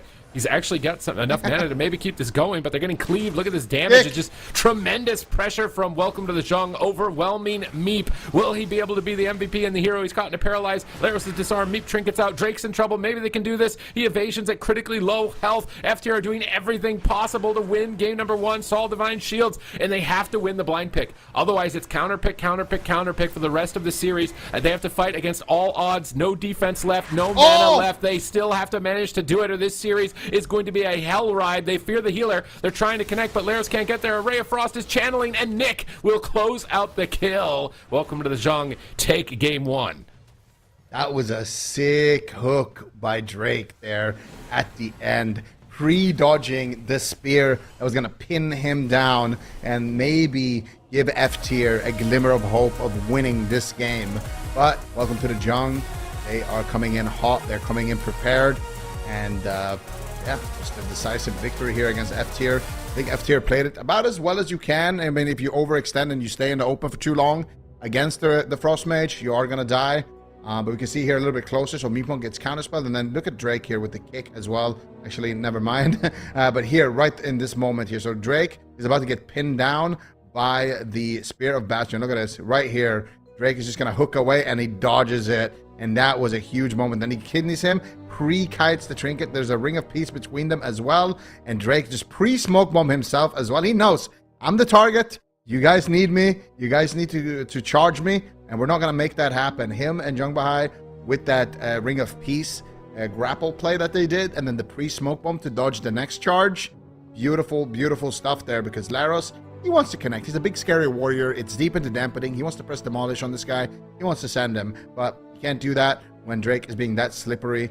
And you see here, he was quite low. Jung Bahai was even in a fear in this position. So very, very scary moment here for Drake. But unfortunately for them, on the side of F tier, they're not able to close that gap. And as a result, welcome to the Jung, wins the mind games and wins game number one. You think Ret Warrior has a better chance to beat Rogue Mage than Ellie Farrell has to beat Ret Warrior? No. I think this was a bad blind pick from F tier. The rest of the series. Yes, absolutely. I think they should have played. That's what I said last time as well. I think F tier should just play Ellie Farrell. They look so good at it. It looks like Welcome to Jung is not prepared for it. And I feel like they won that matchup on a large map last time. Now, granted, this is large map, damage. large enough, you know? Oh my god. 18 mil. He did he did F tier's damage combined. He's the entire team. He's the entire enemy team put together on the Frost Mage here. They survived 10 minutes against that. Poor Meep, dude. Poor Meep just sitting there. They pick a large map to bait a rogue mage pick. I wonder if there's any sort of strategy as far as map selection here. If they could somehow get all of the big maps out of the way, and then if they can get a small map matchup as Ret Warrior into rogue mage, maybe that would be better. But I feel like they want to set up the Ellie Farrell here. That unless they they set up the Ellie Farrell on the Empyrean domain. They were able to win this map last time, but I think it was off some pretty big blunders from Welcome to the Jung. So if Welcome to the Jung don't present those blunders, can F tier still win? That's the question, because usually what happens is Welcome to the Jung, they find a way to win the matchup that they lost previously, and they just win it with one comp. So this is very telling for Welcome to the Jung. If they're able to win this game, then I think they've figured out a strategy to beat the Ellie Farrell, but I'm not sure, because there's not a lot of Ellie Farrell, going around right now, and especially not on F tier's level, because let's be honest, there aren't that many Dallas going around in this economy. I feel like Dallas is... he is such a good prime real estate cat. Yeah, it's prime. He's prime real estate for sure. He's doing a great job on that druid. So even if you do get practice, it's not like Dallas quality practice, right? This old elite set for rogue. I think the Cataclysm elite set. This brings back nostalgia, man. It brings back memories. Season 11 from how many? I don't want to know how many years ago that is. Actually, never mind. Drake on this outlaw rogue looking phenomenal, cutting through that lower bracket, one team after another, looking to dispose of F tier in a rematch to get to the grand finals to face off against Gators back. Will they manage to get there? Saul on the Retribution Paladin. I feel like, I was kind of questioning his ability to branch off from the Shaman a bit, but I feel like it didn't have a terrible performance in that first game. Some good critical trades in moments when they needed it. To be able to get the game going that long in 10 minutes match right there. So maybe if he can keep polishing up on the Retribution Paladin, this could be a solid pick for them in future matchups and future series. But I think for this team, the Ellie Farrell, like you were saying, is just, it's got to be what we go to. And unfortunately, even though Laros looks sick with his transmog, I think he's going to have to sit on the bench at least until Tuesday. And then it might be his time. It could be Laros Blizzo show when it comes to the finals. The Laros Blizzo show. Let's see it. Maybe they can pull it off, but I have a feeling that Welcome to the Jung went back to the drawing board on this matchup, and they're like, okay, we know what to do here. So I don't know, but at the same time, F tier won on this map with this exact same matchup in the past. Last time they fought each other. So if you go by history, then F tier probably wins this one. But if you go by, Welcome to the Jung's, I guess, pattern in previous cups, then they might have figured something out. But I'm excited to see what that would be. If it's last time they tried to go after Dallas more when he pushed behind the pillars, but then Saul just blasted the mage. So I'm not sure what we're gonna see here in terms of strategy, but I do think that no matter what, F tier has kind of crafted a brick composition here, and Welcome to the Jung needs to find a way to actually defeat it. Full sap onto Meat Monk, full kidney shot onto Saul. And they're gonna be starting off the game with a beautiful pressure coming out here. Ascendance already ripped right now. Stormkeeper as well for Saul. He's doing a lot of damage, and Dallas is tagged in. And this man is never cold when he's tagged in. Look at that pressure swapping to Zhang Bahai already. Stun into stun. Beautiful transcendence though from Zhang Bahai, and they are going to be able to deal with this first incarnation beautifully. All right, good deflection from that Ascendance Incarn combo. Nice stun lock on Meep and Dallas. Really heavy fire right now. Meat Monk responds. Life Cocoon and restabilizes. Dallas is immediately not backing down, just maim stun on Rogue. Looking like he wanted to maybe move out of range and go for a Cyclone, but just gets full bleeds up instead. Goes for the instant entangling root, switches back onto Nick. Big ferocious bites coming in onto both. He pre-bears the stun, anticipating the attack here as Drake reconnects. Earthquake's being tossed down as well. Hoping he gets some stay. He gets one on the mage right there. That could actually be very annoying for him if they get a couple Earthquakes on this pillar like this, but here comes a kidney shot. Drake is trying to connect to Dallas, but he's just slipping around the corner. and he's trying to get back to his healer, but he actually misses his kick there, and he's going to get a Ray of Frost with Precognition. Bloodlust comes through here onto Dallas and Sol, trying to amplify their damage, get these bleed ticks rapidly incoming onto Zhang Bahai. Meep is there as well with Leg Sweep available. Does he go for the DR? He does get the DR stun. Can they finish Zhang Bahai in game number 2? Big heals, he tops, he cheat torpedoes across the map. Dallas is forced to retreat. Meep is in a cheap shot. Dallas is trying to get into bear form, but the Ray of Frost again fully channeled, and Dallas might just be down for the count. He survival instincts at critically low health. He rebuffs for the extra versatility, and then goes back into cat form to try and reload bleeds, charging towards the mage, but he's just dying. It's so much pressure on him. I feel like welcome to the Zhang. They've improved in this matchup, let alone, you know, not making mistakes. I feel like they've gotten even better. Yeah, definitely. And this strategy of going after Dallas more and just playing to survive on the side of Nick seems to be working for them so far, but they are leaving Sol open. And you know when you're leaving Sol open, anything can happen on that Elemental Shaman. Nick gets bounced back into the pillar. Dallas in bear form, anticipating a stun at this position, but doesn't look like he's going to be able to get that bear form, pre-bear form just yet. Drake is kind of hunting him behind the corner, still in bear form, just kind of kiting around there, just dodging Drake, but Drake finally is going to connect. But at the same time, Nick's taking some damage from Sol. Sol does get interrupted there on a Lava Burst, I believe. Jung Bahai also gets interrupted. A little bit of bleed pressure developing. Dallas now feeling confident to go into cat form, doing decent amount of damage. But there's the leg sweep, and this is the strategy here. They just want to make sure that they catch Dallas in cat form anytime he's overextending like this. They just want to use a stun on him in cat form. But now Dallas is on diminishing returns, so he's going to go in cat form and be a menace and do a lot of work here. Drake needs to be careful. That's going to be the evasion from Drake. Jung Bahai as well, sweating here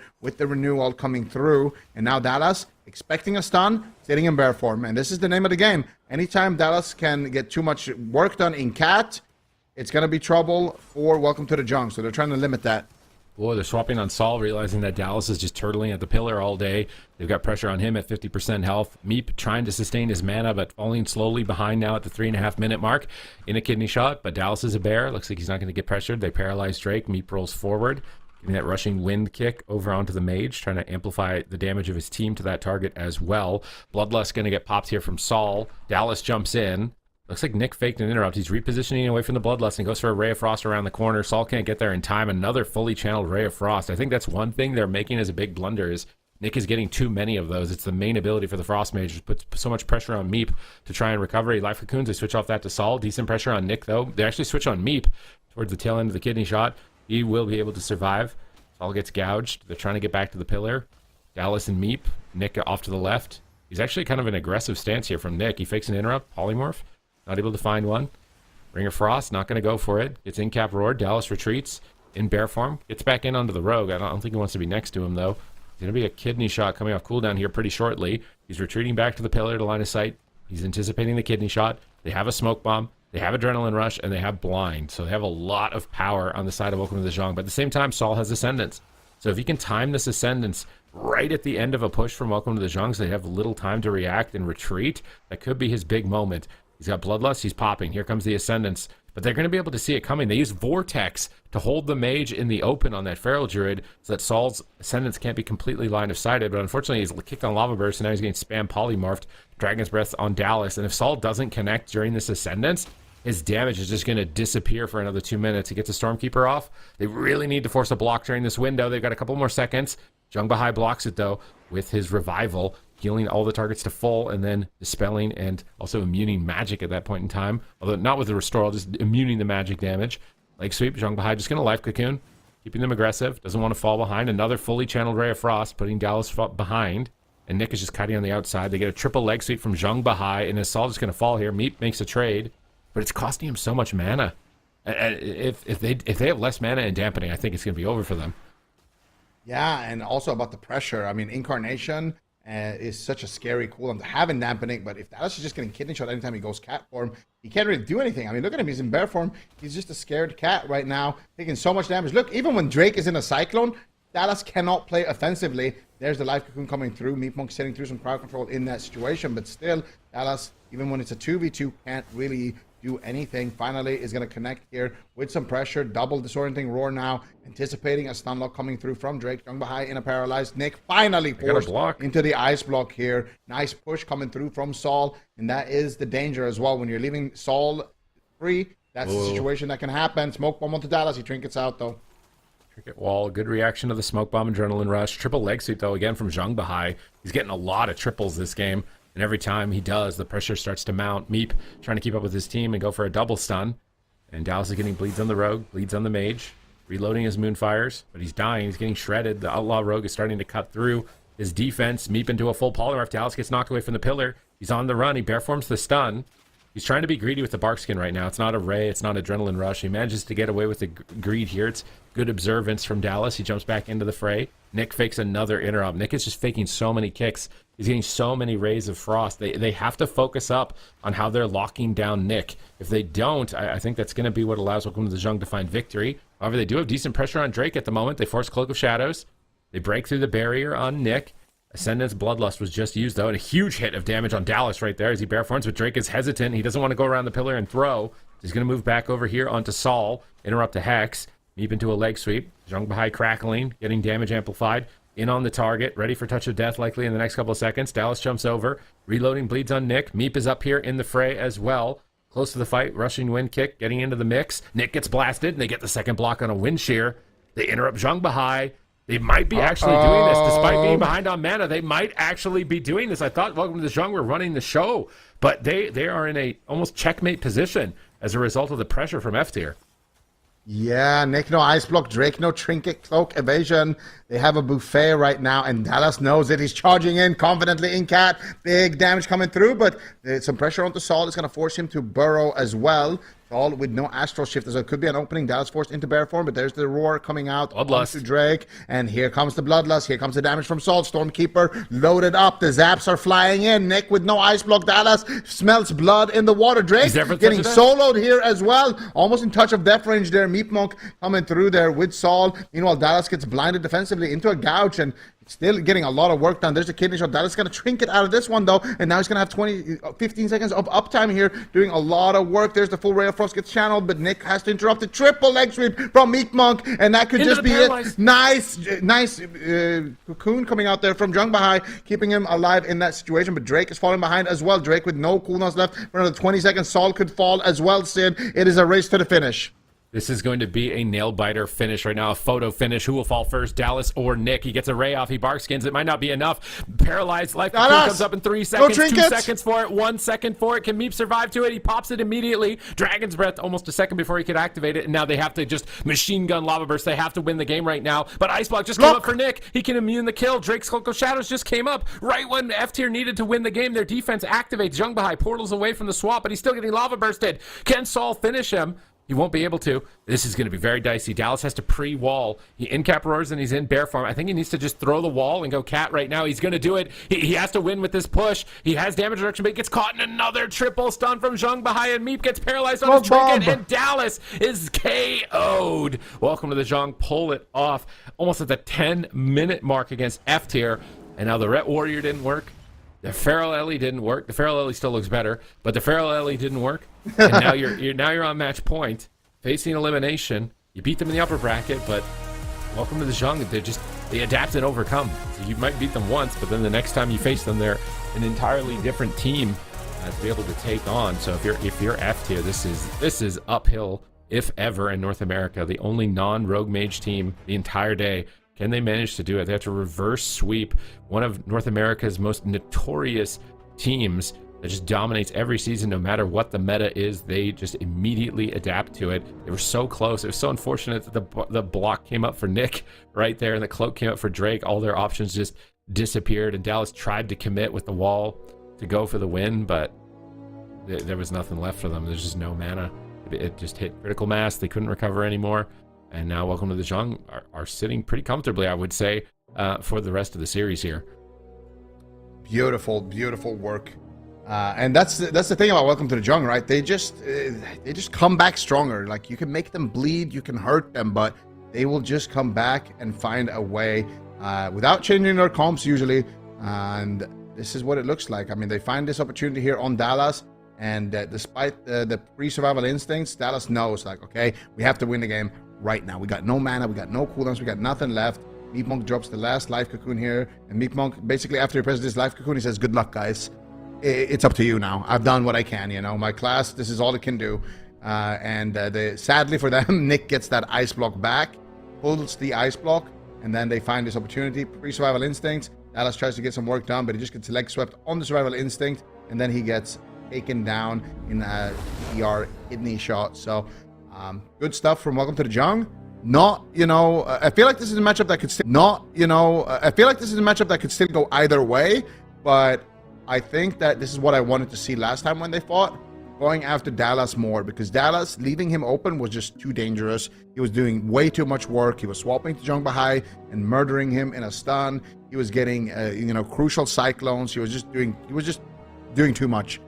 So shutting him down is a good way. Crucial cyclones. He was just doing too much. So shutting him down is a good way to kind of adapt to the series. I mean, if you're F tier right now, you basically have to win 3 10-minute games in a row. This is gonna be a marathon for F tier.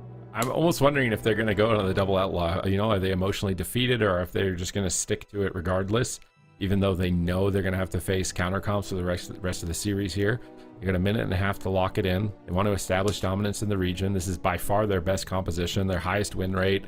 When you watch them play it, it just looks way more clean, put together, has pressure, momentum, and options. So they are sticking to it. They're not going to be getting into desperation hour and breaking out their double outlaw like they did yesterday on the first day of North America, which I think is wise overall for building their confidence.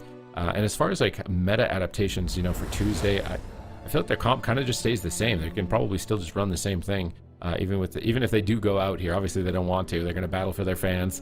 But this is probably the most difficult challenge that you could set a team under, which is down 2 points against Welcome to the Jung, and they have a rogue mage. They've polished it, and they have a ret warrior in the wings that was very tough for you yesterday as well. So yeah, F tier fans, they need your energy. This is like, if they're Goku, they're beaten down, they're desperate, they're trying to get a spirit bomb. They need your energy if they're going to manage to pull this off, because this is tough. But maybe this is like one of those old school The Move moments, where they let their fans think it's over.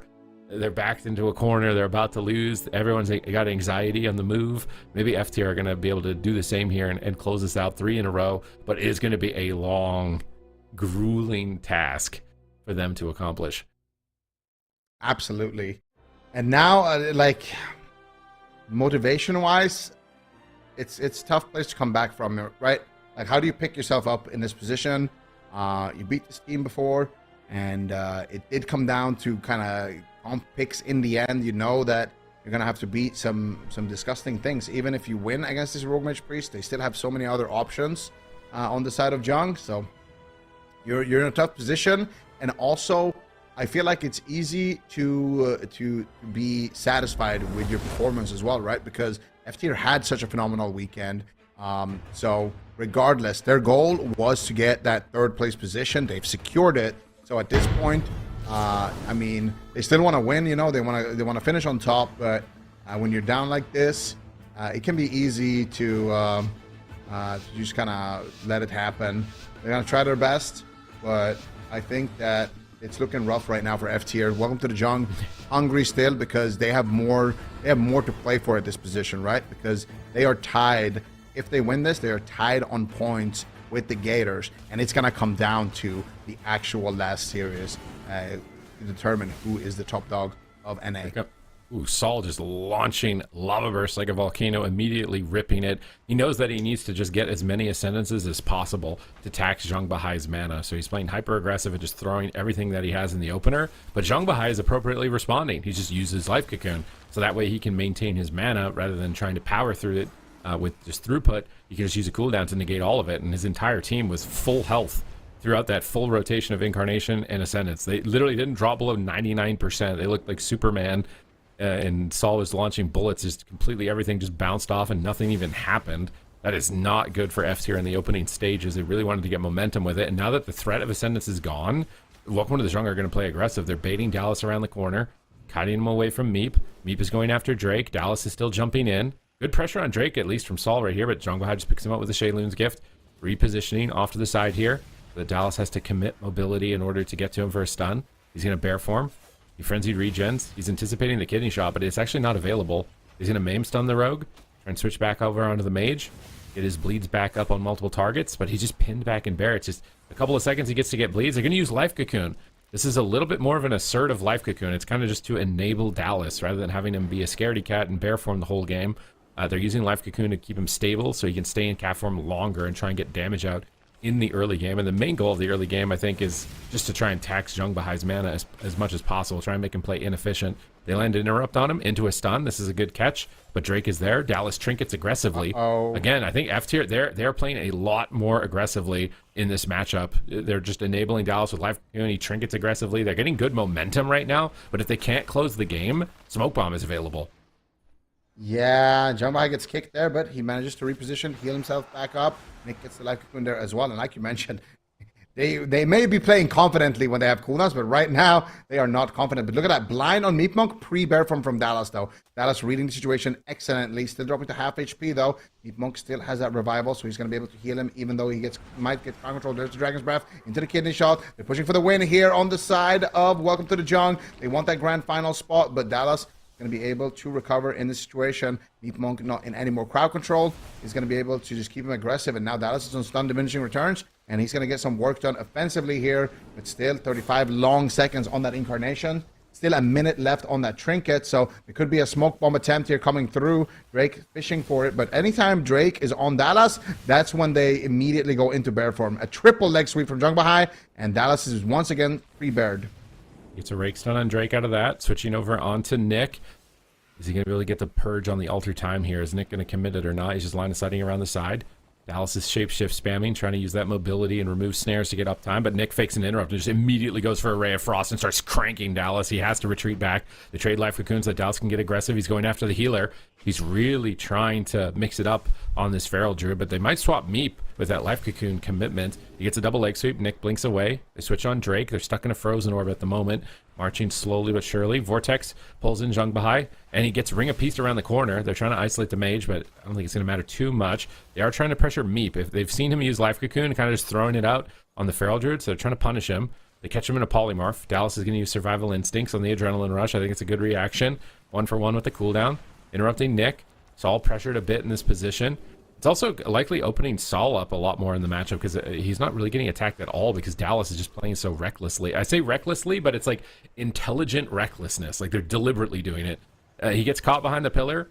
He bark skins, but he almost dies anyways. Nick is just such a good positional player. He's always getting these fully channeled Ray of Frost, even against an Ellie Feral, which is usually very difficult to actually get a cast off. He's just very tactical, finds his moment, connects a lot of damage, and forces major cooldowns. It's match point for F tier. They face elimination. If they want to show North America what they've got, they cannot afford any more mistakes. There are no second chances at this point for them. Stormkeeper is loaded up. Can Saul deal the killing blow here? Ascendance popped as well, but Jung Bahai just takes 0 damage. Saul launched his entire arsenal, and Jung Bahai is like, this isn't even my final form, bro.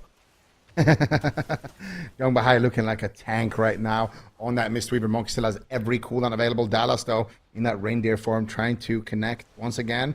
Scaredy Cat in bear form, but once again, gonna go for Jung Bahai. There's the rake stun, but it's on diminishing return, so not gonna do too much. And there's the full kidney, so Dallas immediately trinkets, counter stun onto Drake. They're trying to topple him, but Drake still has that evasion. Might have to pop it. No, it is going to be the stone form from Drake, as well as it's overlapped with that Life Cocoon. And now Dallas looking for some pressure onto Nick.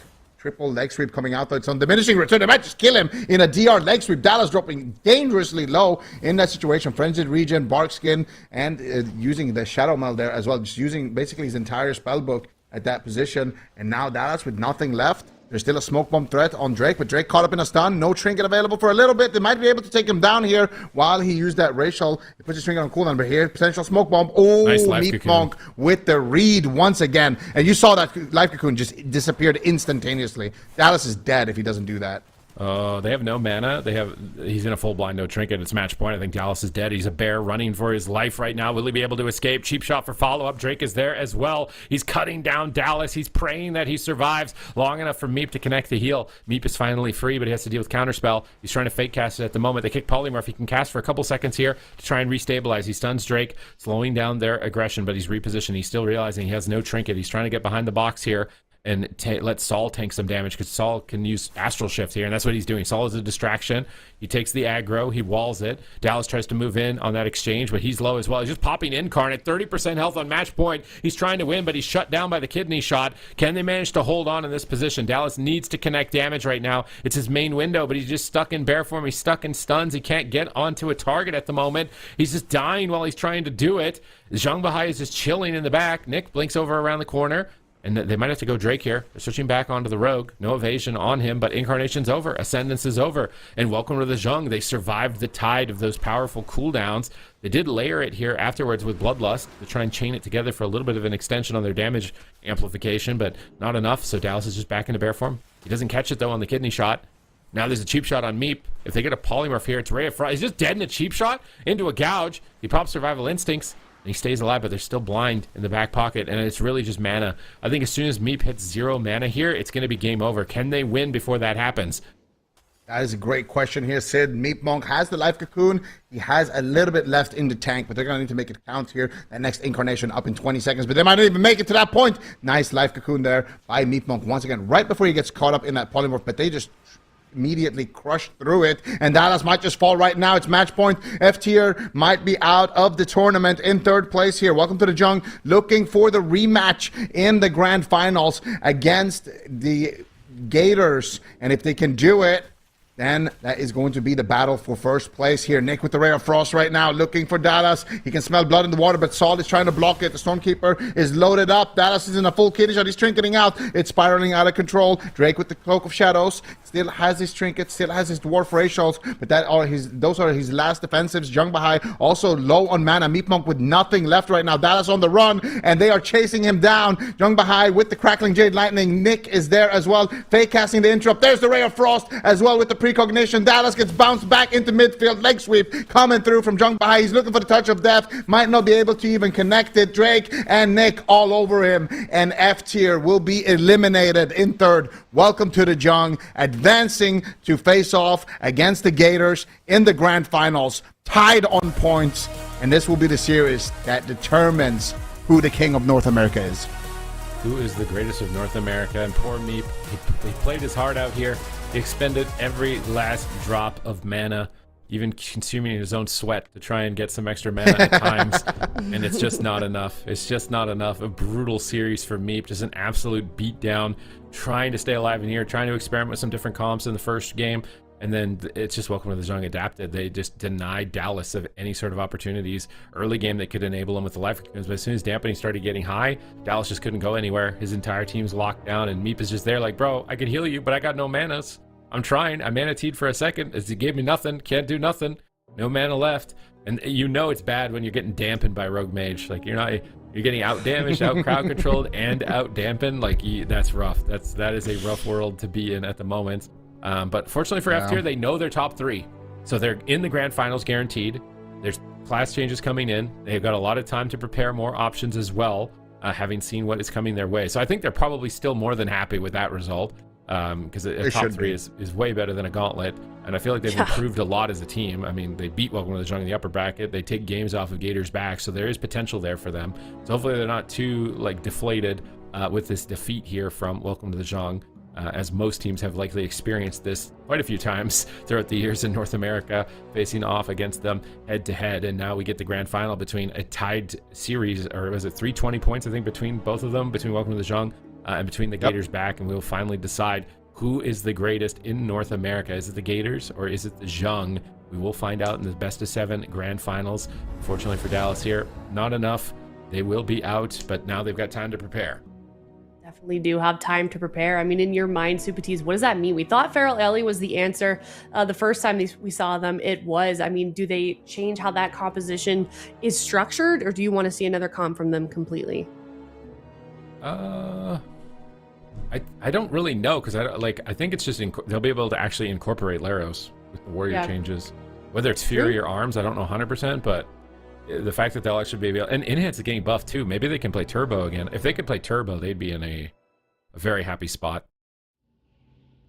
Definitely we'll have to wait to find out, but they've got a lot of work before we get to the Season 1 finals, but you're absolutely right. At least I'm sure they're happy that they are not going to be sent to the Gauntlet, because we saw just how brutal that is looking in North America. So that's going to be a 3-0 for Welcome to the Jung. And if you didn't see their series earlier in the weekend between F-Tier and Welcome to the Jung, it went all the way to Game 5, and it was F-Tier that actually ended up winning that. So very interesting rematch indeed between these two teams. But now, here we are into the grand finals. And Zico, it's Gators back, and Welcome to the Jung.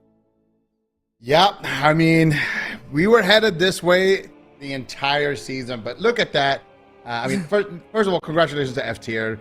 They beat Direwolves by 8 points, but to get those 8 points, they had to go up against the...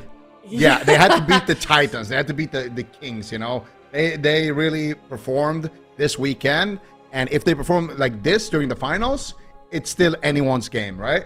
But Gators and Welcome to the Jung, 320 points apiece, and there is one series left to play. This will be the series that decides which one of these teams will be the top dog in North America heading into the finals. And the top dog will face the team that comes crawling out of the gauntlet, whereas the second team will know who they're against. They will be going up against F-Tier, which we saw both of these teams struggle with. So I don't know if I'd rather get a team from the gauntlet. So both of these teams definitely want to avoid F-Tier as much as possible.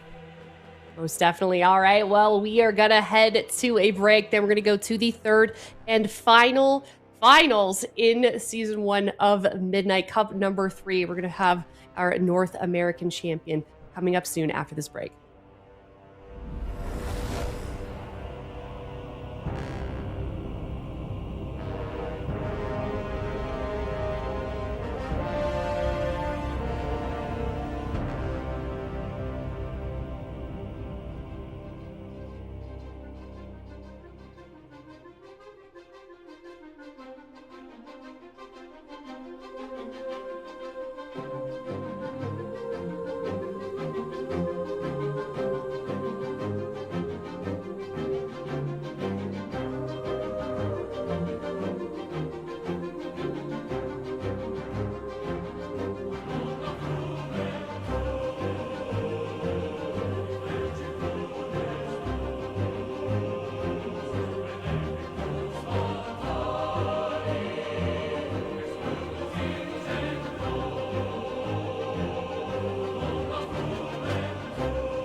Hello, everybody. Welcome back. It is the final championship Sunday of Season 1 of Midnight, and this is going to be a big one. We have got Gators back versus Welcome to the Jung, currently tied in points as well, and I am going to have a hard time determining who's going to win this series, Super Tees. I don't even want to do my predictions. Let's not talk about that at the moment. Let's talk about these two teams and just how tremendously well they've been playing all season and really raising the bar of competition.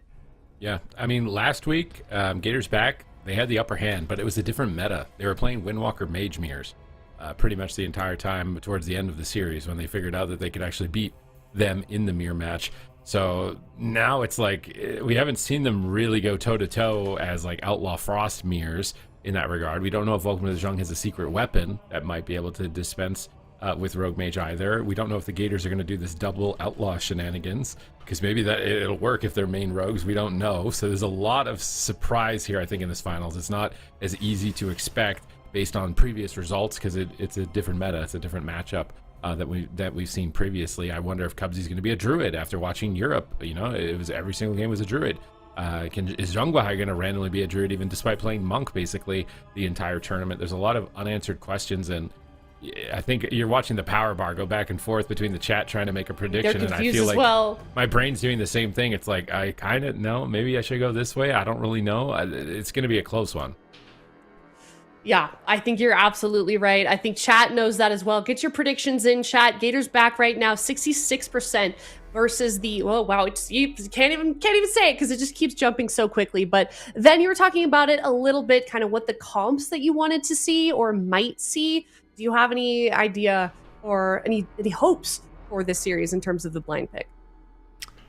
I think, so this is what I'm thinking right now, and I don't want to influence anyone's decision, but sure. I feel like Gators back has kind of adapted to the European meta. I think we are going to see them play Rogue Mage Druid, and according to our European friends, Druid is the absolute best in the mirror match. So I think if Welcome to the Jung, they try to bring in the old school Mistweaver Monk, you know, that's that's Cup 1, Cup 2 tech with the Mistweaver Monk into this Cup 3, where Gators back is going to be playing the Druid. I think I'm going to advantage Gators back here.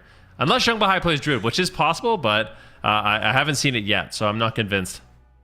All right. Well, given that, we're going to let chat keep deciding on their predictions. Ven, what is your prediction for this series? So given it's a best of 7, I am guessing Gators back wins 4-1. 4-1. All right. Super Tees. What about you? I have to beat the coin. If I lose to the coin here, I think I'm tied with the coin, which means I'm no better than a coin. I have to beat the coin. So I don't know what the coin has done for this series or not, but I'm doing the same. I think Gators back are going to win this. I think it's going to be 4-2. I think if Cubsy uses a druid, which I don't know if he's going to. So if he doesn't go in on the druid, maybe this prediction's completely... It's so sad. It's so sad when you can actually lose to a coin flip. Like, yeah, I'm right there with you, man. If I lose, I'll tie, okay? I'm as good as a coin. I'm not worse than the coin no matter what, but I want to be better than the coin, so I have to beat the coin here. It's just hilarious, though. Like, yeah, we've been casting for, like, I don't know, 12 years or something like that, 11 years, and we're no better with our predictions at a coin flip. That's tough, man. That's real tough. Does it go to show just like how good these teams are, that they're so evenly matched, and like you really have no idea what they're going to play in the blind pick, how well they're going to play either. I mean, Super That's a great way to look at it. Yeah, thank you. You're welcome.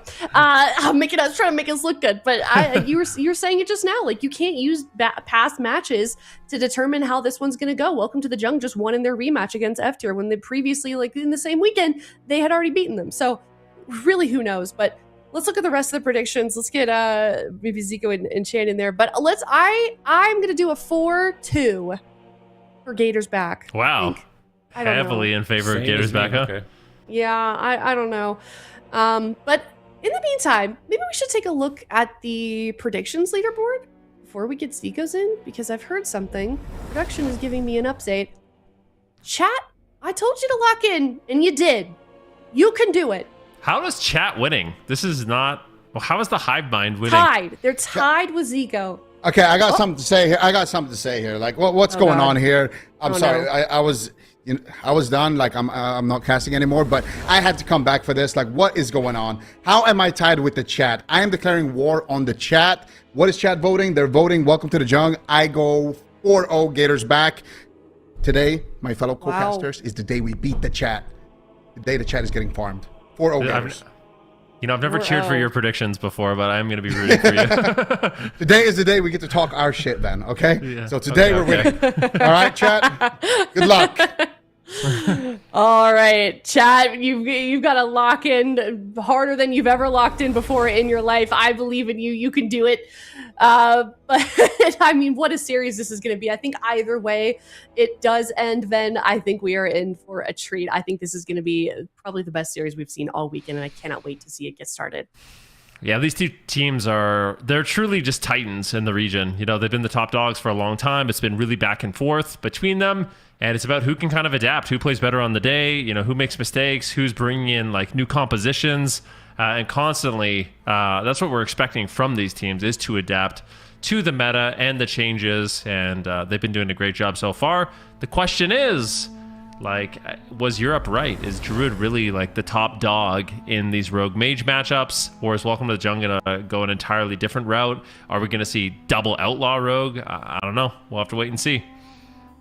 Yeah, most definitely. On the side of Welcome to the Jung, too, I feel like, Super Tees, we've been talking about how consistent they've been in North America. I feel like until this season, I mean, you were saying it, like they were kind of seeing some cracks in their armor. We're seeing a lot of teams also step up. But with that last series that we just saw them play, how do you feel like they've improved? Do you feel like they've kind of mended those holes?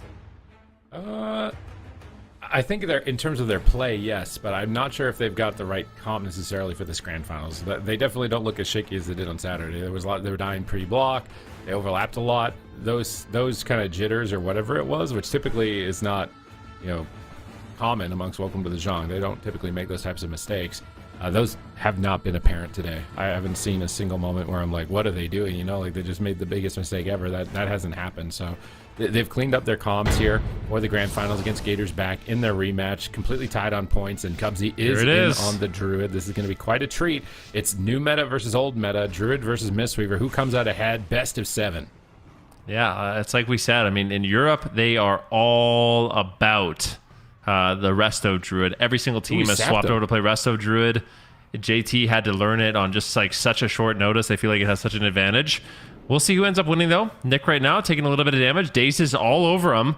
It's a lot of incoming damage. Full Ring of Frost on Jung Bahai. This is a great start for Gators back, and we'll see how aggressive Cubsy is able to play. Full blind into a kidney shot. Great control on Cubsy in the early stages as Welcome to the Jung is looking to strike back. Swap on Druid, trying to keep him on his toes. Now swap back on Calvish. Ironbark and Barskin pulled in the same push. Cubsy innervates and Nature Swiftness clones the Monk. Jung Bahai trinkets out to Life Cocoon, and then Cubsy gets counterspelled on a clone. He has to be very careful about being aggressive right now with no Bark Skin. Jung Bahai chases him down for a Paralyze, but he gets polymorphed. He can't Song. And now is his team going to be in trouble? Drake is dismantled at the moment, trying to make his way towards Nick. He does disrupt the Ring of Frost there. Staying on target, doing a lot of damage. Dragon's Breath, Polymorph attempt. He has to fake a counterspell. He can't deal with it. He's in a barrier to absorb damage. Waiting for Jung Bahai to connect some heals here in the next couple of moments. Now, Cubsy's Nature Swiftness comes up in 10 seconds, so they can couple that together with some big bursts. Nice Dragon's Breath here from Calvish, just interrupting that Ray of Frost from Nick into a Polymorph. Beautiful shutdown. Paralyzed on Cubsy, but Jung Bahai, he keeps getting sheeped. Every time Jung Bahai wants to get a song, he gets sheeped like 1 millisecond before he can land it, but now he's into a Cyclone. His Rogue is in trouble, trying to swap to Cubsy before his Barkskin comes up, but he's at 10% health at the moment and struggling.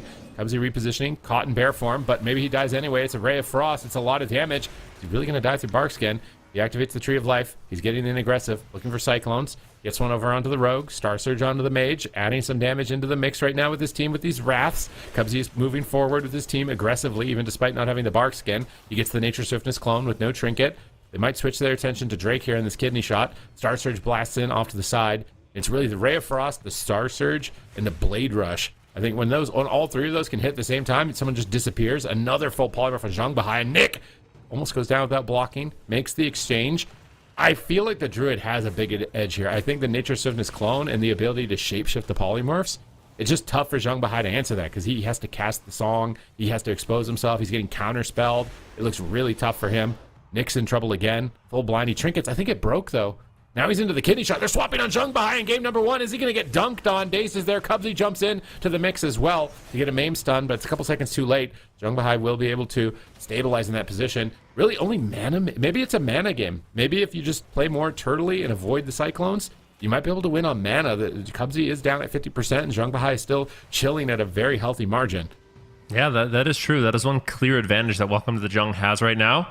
Cubsy, though, has been able to play very aggressive and gets to double the disorienting roar there onto Drake and Nick, trying to keep Dazed alive, throwing in some big heals. His team is topped off, and that Nature Swiftness is rotating back up at about 35 seconds for Instant Cyclone, but Calvish and Dazed are getting absolutely rocked.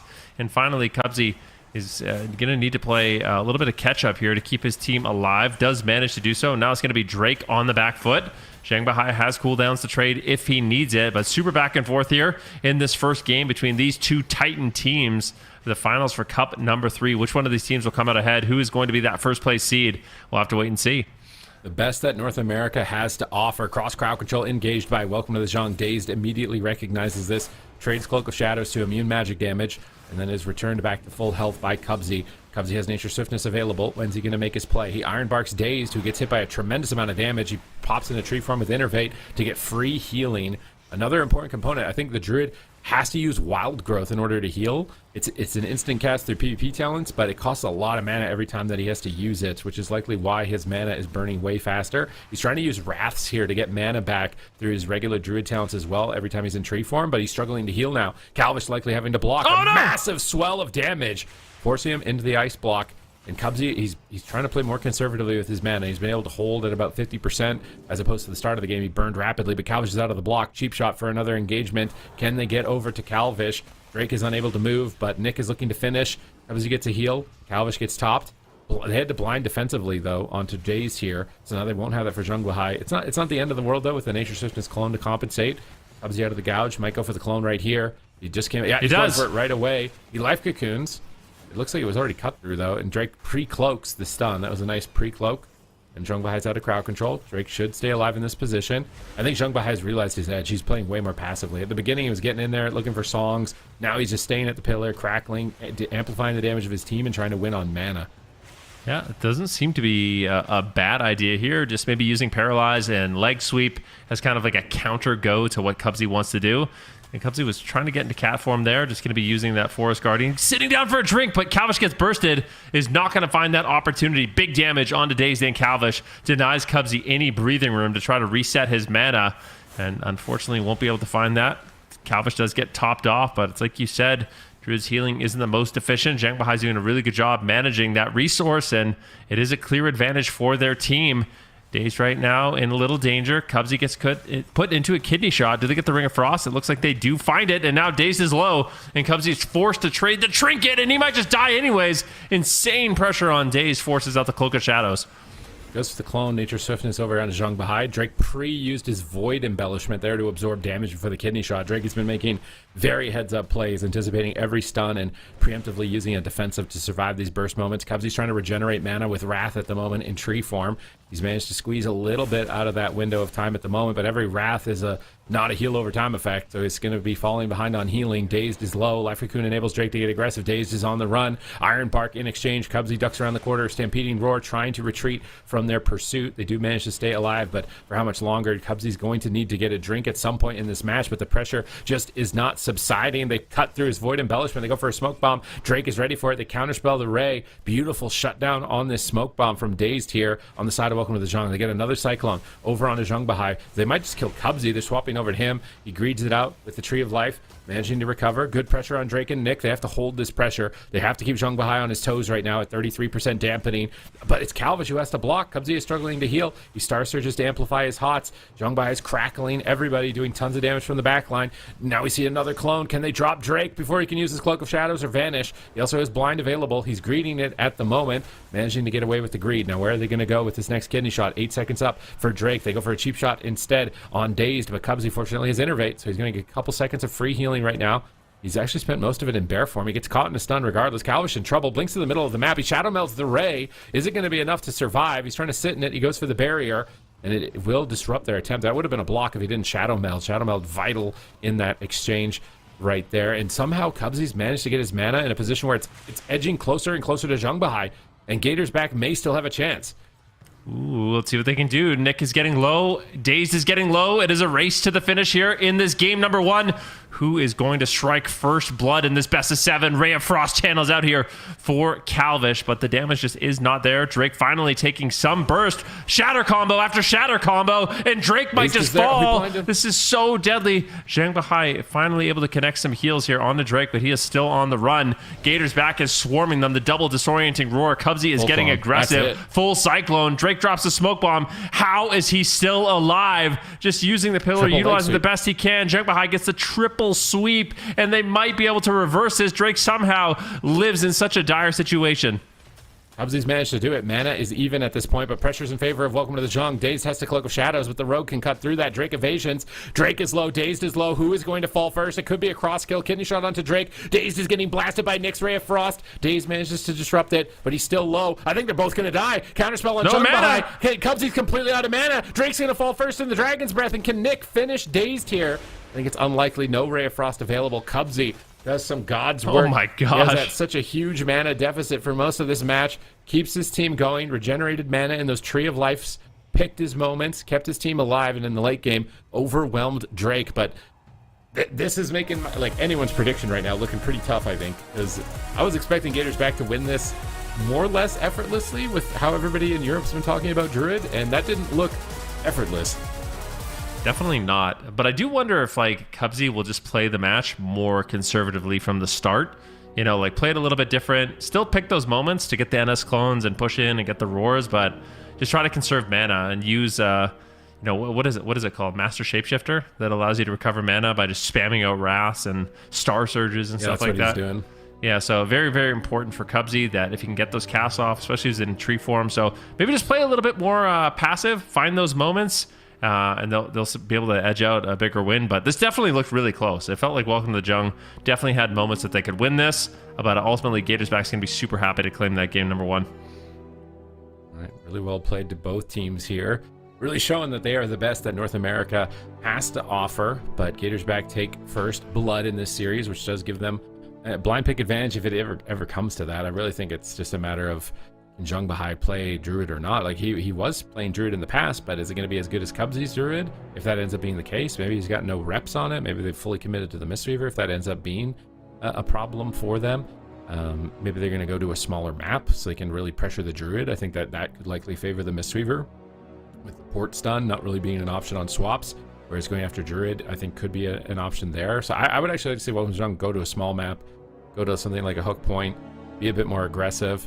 On Cubsy, trying to get him into the mix a little bit more than they were able to, because it's just so difficult for the rogues to actually get uptime on any sort of large map, that I think that they're going to need something small, but maybe they won't. They probably won't. Nick did a lot of damage in this game, even despite actually out damaging. I guess Dazed kind of evened it out though, out damaging Drake by about 2 million here, and Cubsy did a lot of damage too, 4.1 million there. He was spamming his Wrath and Star Surge buttons that entire game. You get an extra 3 million damage on Zhang Bahai in this position, and this is going to be a long series. This was almost a 10-minute game here between these Titans in North America, and Cubsy's adding a lot of damage. They're not backing down. They decide to go to the large map regardless, so maybe they do want to play on mana. But I feel like if you win without drinking, why would you pick the small or the large map? Because this is just more likely that Cubsy will be able to drink. Yeah, true. But there's also times where Zhang Bahai has drank in the past too with the mass invisibility. So I think they can both kind of drink. It used to be just a Druid game where you would get like Shadow Meld Restealths and drink, but now with Mass Invis, I feel like there's maybe opportunities for Zhang Bahai here, but I think, so this is my prediction for the series. I feel like if Welcome to the Jung loses this, they'll probably just keep locking in this matchup because the games have been close, but I think this is going to probably convince Welcome to the Jung that they need to pick up Resto Druid because it does seem really good with the Outlaw Frost. Although changes are coming, so who knows? Maybe it's not even good anymore. Yeah, I mean, Outlaw Rogue could be falling off pretty heavily. Mind you, Subtlety Rogue's probably waiting in the wings, ready to go as a quick assassination. substitute, I think. Maybe assassination as a quick substitute for it, although maybe not as oppressing. We will have to wait and see here, but it's game number 2. Welcome to Jung, locking in the same composition here, ready to go head-to-head. They learned a lot in that matchup. Zhang Bahai was trying to get crowd control early game, not able to land it. He was shut down so much. Maybe they need to focus on that window, because at the same time, it does feel like if he was able to get those songs, he would get a lot of pressure. So maybe they need to save Counterspell for that specific window, because he was getting polymorphed every time that he tried to move in for that crowd control. And Zico right now is happy about his prediction. Chat leaning into Welcome to the Jung. Did they? Like, was it locked in? Are they locked into Welcome to the Jung? It would be weird if that didn't get locked in. I thought that was the whole reason we were doing the bid or not. Imagine someone just dropped a bunch of points and just and ruined the war. Yeah.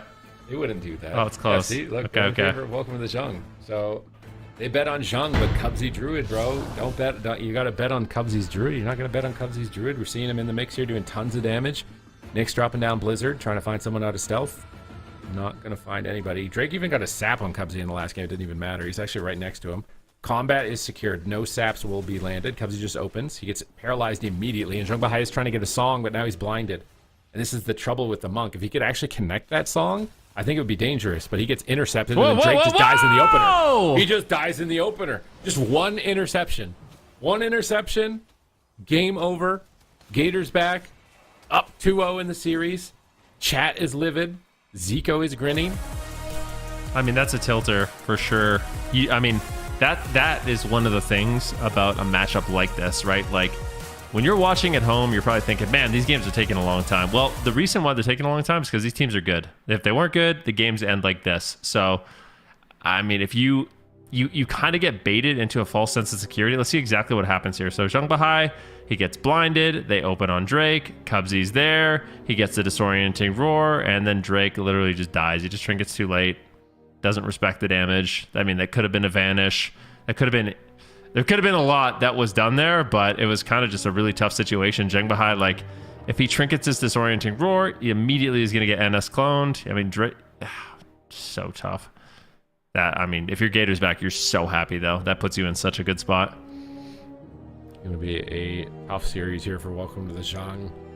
Just miscalculating his durability in that moment in time. The cheap shot, they left a gap on the stun. Maybe he thought he was going to be okay, but it's so tough for Zhong Bahai because I feel like he needs to get these songs, but he just gets stopped every time. Whereas the Druid, you can't stop the Nature Swiftness clone. I think that's the distinct advantage that I'm noticing, at least for the Druid, is that the Druid gets guaranteed CC, whereas the Monk can actually be prevented, and it's losing them the game. I wonder how much that Star Surge hit for.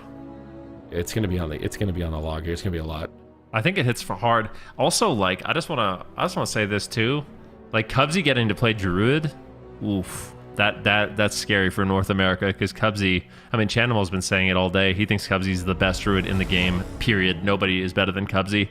I mean, I'm sure there's some people that might want to debate that, but I think Cubsy's been insanely good. And him getting to play this composition with these players on Resto Druid, I mean, I would be absolutely horrified. He's incredibly good at this class. They're just going another big map, Empyrean Domain right here. North America dominance on the line. Who is taking the crown going into the grand finals? Gators back are Welcome to the Jung. They're tied on points right now, 320 apiece. The winner will advance with 340 into the number 1 seed position. Number 2 seed will face off against F tier in the grand finals. Taking their time with lock-in, but I can imagine it's going to be more of the same here.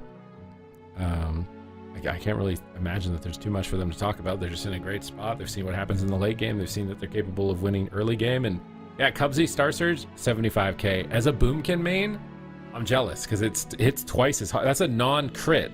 Is that a non-crit? I think so, yeah. Say crit if it's, yeah, I'm jealous. My non-crit Star Surges is a Boomkin. That's my spell, Cubsy. As a Boomkin, it's like 19k non-crit if I'm lucky. As a non-biased Boomy player, his has a cooldown. He can't. Yeah, mine requires a resource. Yeah, but I've seen like 5, 6, 7 of them being used in the same time. You know, his hits for 7 of them in one global. That's way better. I'd rather have a cooldown. Hey, you're getting a 20% buff. All right, like, I would rather a talent that hits that hard with a cooldown than be able to spam it 7 times for the same amount. I could do so much with 6 extra globals. Yeah, that's true. Star Surge looking good for Resto Druid. I love Resto Druid. I've been nonstop playing it because it just feels like you have so much control of the match. Nature's Swiftness is especially super fun to use, and then when you can move in, you talked about Heart of the Wild giving you extra burst, you have all kinds of stuns. Like, it just feels like you can really be a playmaker, even if you're like bad, like me, you know? Like, Uncle Elliot's not great at Resto Druid, but it still feels like I can do some cool stuff. You get the Nature's Swiftness clones, a couple Feral Frenzies, a Maim Stun, and you're like, yes. A little Disorient, I am the GOAT.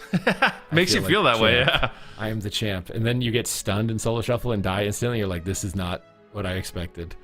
That's the other thing with Druid. I feel like if it wasn't enabled by Rogue and Mage right now, it probably wouldn't be as dominant as it is. Yeah. I think it does need the support. So again, even though Druid's not getting nerfed, I believe, on Tuesday with losing the Rogue's protection and some of the Mage threat, I think with Ray of Frost coming down, it's possible that Druid is also indirectly nerfed because the 2 specs that enable it this much are also being targeted. But he's got his build right here. He's got that, I think it's Master Shapeshifter on the bottom left above the green icon on the Druid tree. If we want to hover over it, it looks like a black icon on the Druid talent tree or on the Resto talent tree. But what even is it actually? It's like a shapeshift. It's 2 animals, I think. It's like a cat and a bear. Yeah, that talent right there. This is what Cubsy is using to regenerate mana. So not only does his Star Surge hit harder than mine, it also gives him mana. Okay, so every time he's pressing Wrath and Star Surge, he's getting mana back for himself. It's kind of the same interaction as the Mana Tea for the Monk, trying to juggle time to mix those in order to get your mana going into the late game. So it's very important for Cubsy to find any opportunity that he can to squeeze in those abilities in order to extend his mana. Because if Welcome to Jung win this, I think it will be off mana in the late game or a Druid swap. But I don't see that happening on a map like this, which is why I would really prefer if they went to a small map. Zhang Bahai gets sapped. Dazed is moving in like a shark. Nick alter times, anticipating the opener. He alters back, activates the barrier, and Dragon's Breath. Cubsy jumps into the mix to stun the Rogue, adding a lot of damage here and intercepting the stuns. Zhang Bahai, is he going to be able to deal with it? He's in a cheap shot, doesn't want to go down. He's going to trade the Restoral, but he gets cloned. He didn't time it at the end of the stun, so now he can't heal the clone, and Drake might just die in the opener again. He trades out his Void Barrier to absorb damage. They're swapping on Cubsy. Song of Chi-Ji being launched here. Who's it going to hit? Looks like it's going after Calvish. It's going to hit Calvish, but instantly dispelled. Ring of Frost, nice swap onto Dazed here. Hi, welcome to the Zhang, but he's got his Void Embellishment to absorb damage. It's reminding me of the Zalzak's Veiled Eye trinket, the tank trinket now with this embellishment. Anytime a player gets low, nice Cyclone, Drake's in trouble. Zhang Bahai has to trinket. He's already blown through so much. He's in a full stun. They might get Ice Block too. If they get uptime on Nick right now, they purge off the shields with Spell Steal. He Void Barriers. They cut through it with a Star Surge. Cubsy is just in position. You just see him doing the little broccoli shuffle, running side to side. Finally, though, Zhang Bahai gets a sleep, and look how much pressure it gets. Just one Song of Chi-Ji into a Polymorph, and it forces Cubsy's trinket. They have to, like, Zhang Bahai is like the quarterback. They got to get him. They got to get him to the touchdown line. I think that Song of Chi-Ji is the touchdown line. They need to enable him to be able to get that. Yeah, the crowd control definitely helps. And now Cubsy in a bit of a weird situation where he doesn't have his trinket. He's got no Iron Bark. A really good opportunity here for Welcome to the Jungle to take down Daze. He has no Vanish. So even though he can trinket out of a stun, he doesn't really have a response after that. And Calvish is low, a nightmare situation. Cubsy just playing in the backline now, not playing as confidently as we saw in the early stages of this game.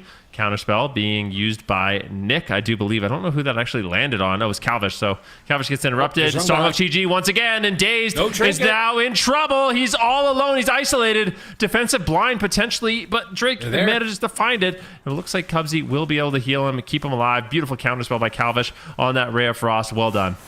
Well, full blind, no trinket. Drake trades the Cloak of Shadows and greeds the trinket, jumping over to Calvish, but he's still just dying. He dismantles the Rogue. Cubsy's looking for a low Cyclone and gets it. Well-timed Cyclone, denying Zhang Bahai of the recovery, but his cooldowns are coming back up, so he's probably just happy that Drake isn't dead right now. He's going to have some big exchanges available in the near future. Dazed is going off into the corner right now on the right side of the screen to try and get a re-stealth, I think, for a cheap shot or something or other. He does get a re-stealth. He jumps in for cheap shot on Drake. Zhang Bahai is moving in. He needs to get this song. Is he going to get it?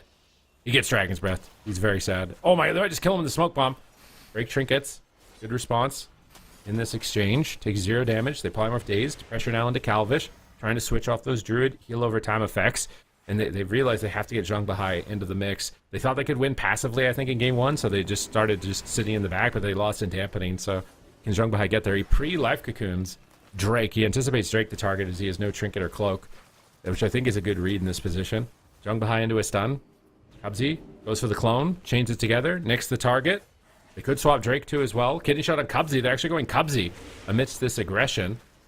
A risky play. They don't even get a bark skin. It's really unfortunate they don't even get a bark skin. They paralyze him. There's the song. He preemptively casted the song and then paralyzed him so it would hit him right when it ended. He's realized that if he paralyzes first, they can stop him. So he's casting it ahead of time and preempting its movement, which is very intelligent from Zhang Bahai. If he can manage to sneak a couple more of those, but right now his team is in a defensive position. He has to trinket, Restoral to recover Drake and recover, but Star Searchers are coming in. They're going Cubsy again. If they'd gotten it, they can't even get his bark skin right now. This is really bad.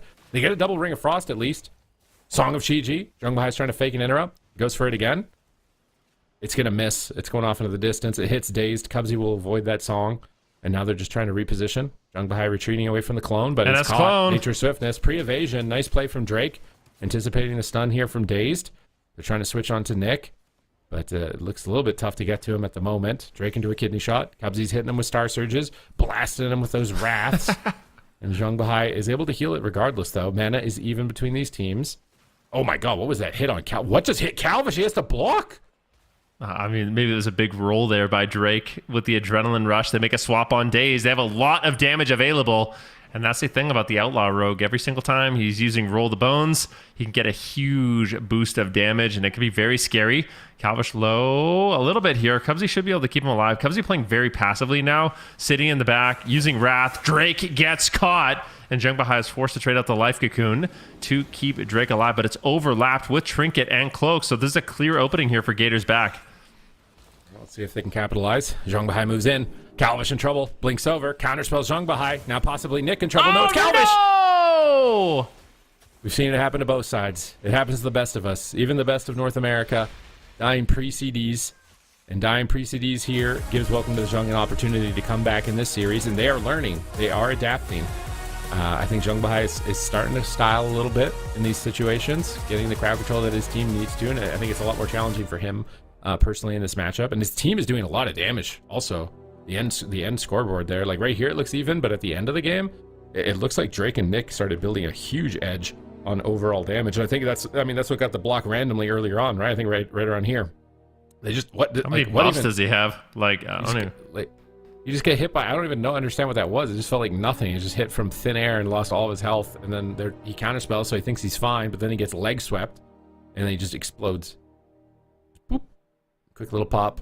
Good response from Welcome to the Jung. They're not going to get 4-0'd in North America. They're getting better and better in the matchup. We're going to just likely watch these teams evolve, I think, throughout this series. This is crazy. What a day. What a day of games. And like you said, we're going to be going to Game 4 here. Gators back. Here's the question. What are they going to do with a map? Like, do you think a big map favors them? Do you think a small map favors them? Like, what do you think they're going to actually do in this game? I mean, they're both just picking large neutral maps, I think. But I think the small map should favor the Mistweaver. I just think it's got to be easier to get sleeps on a small map. Yeah, it's possible. But Jungbei also, yeah. And I feel like it's easier to stop drinks if that ever does actually become an issue in the series also.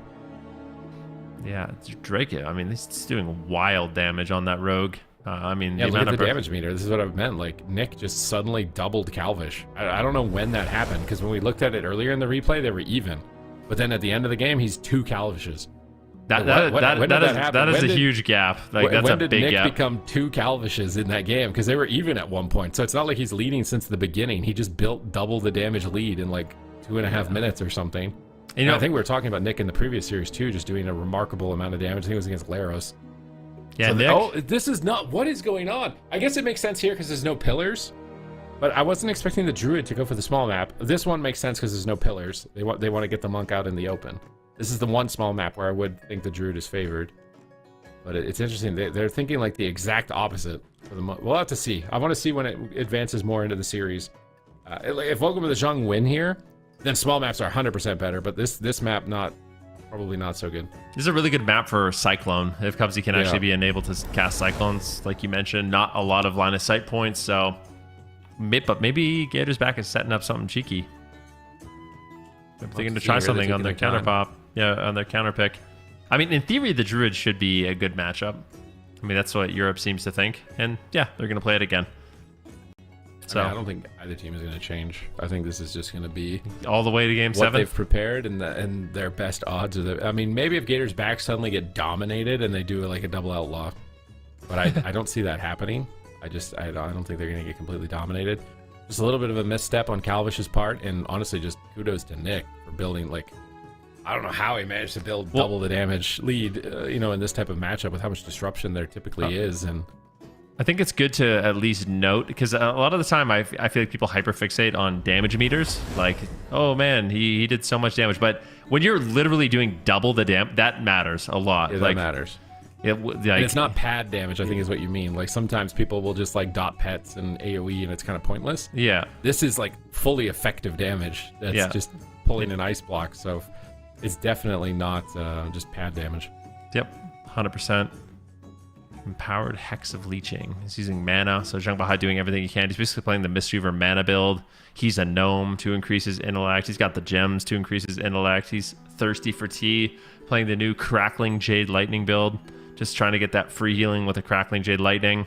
That's a cool transmog. I feel like that looks really good.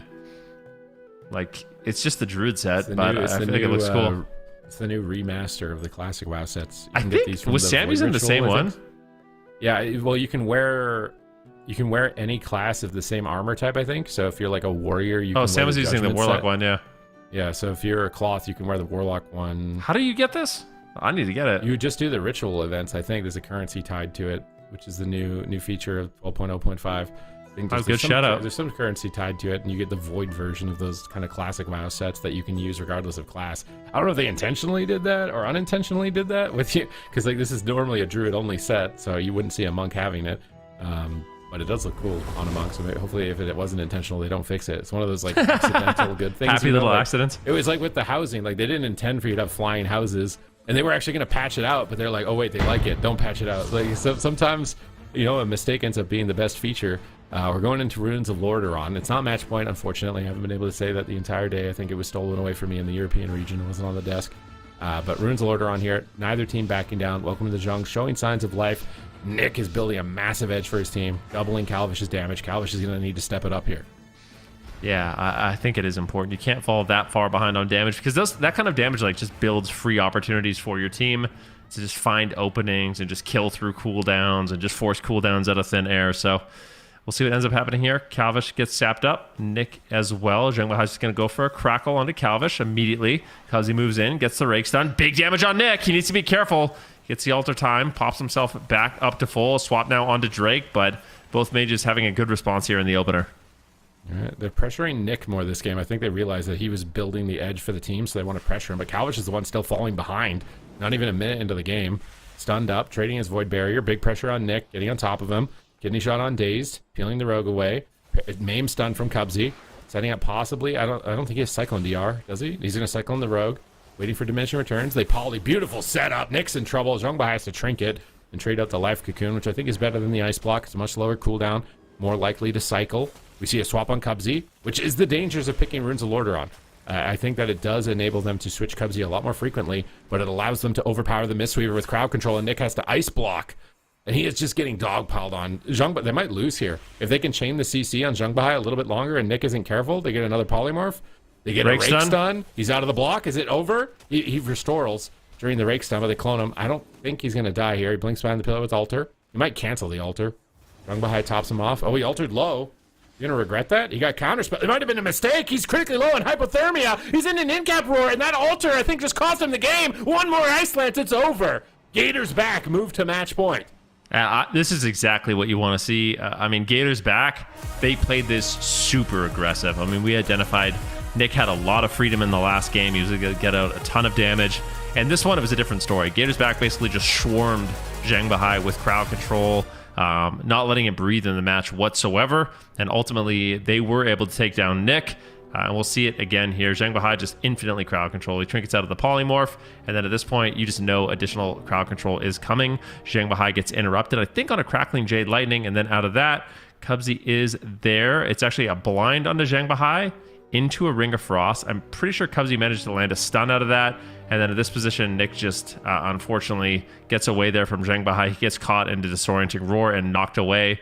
And it was just really good crowd control there by Cubsy in those final moments. I think he really wanted that blink, but it ended up killing him to go for that altar time.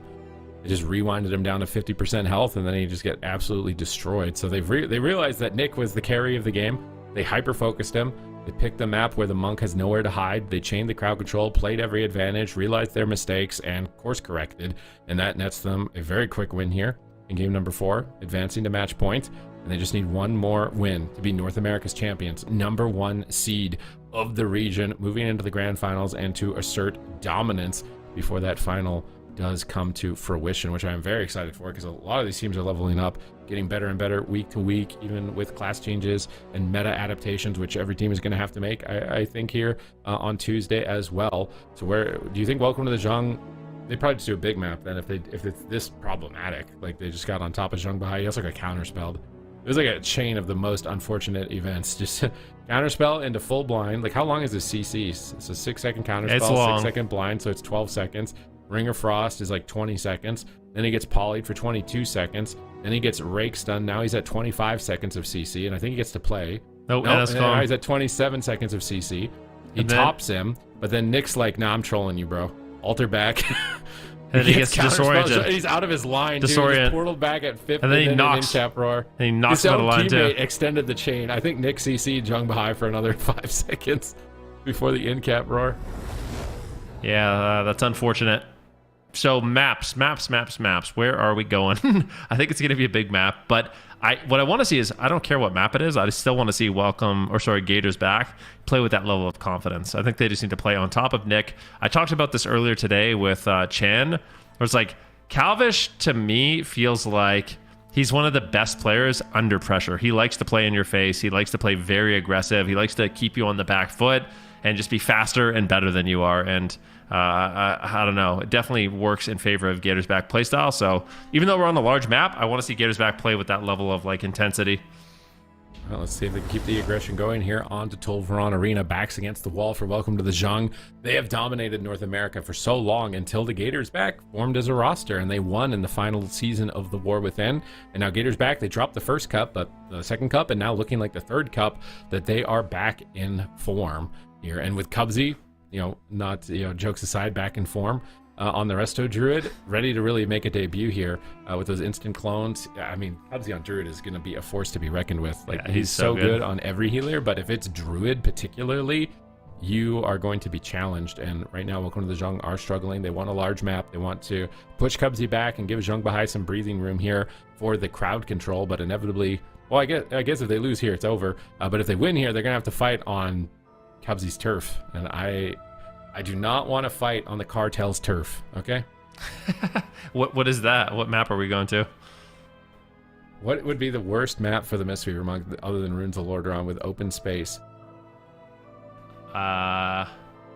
Mugambala. The prophecy. That actually might be a good map. Yeah, I swear. I think that could be a good anti-monk, even though like typically it's like the port, but it's upstairs. But I don't think it matters so much. It might actually be Mogambala is the next best like Druid CCs, because if you play on the bottom, the monk's in the open the whole game. But if you play on top, you're gonna get stacked and probably die. So it could be. We have to wait and see if we get there.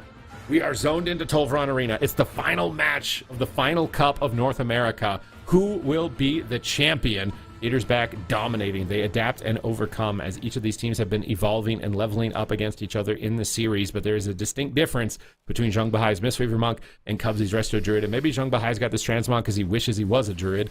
He's caught into a sap. Nick is immediately the target. He alter times. He Dragon's Breaths, but the Ring of Frost is secured. He's repositioning, so he can alter around the corner, back to full health.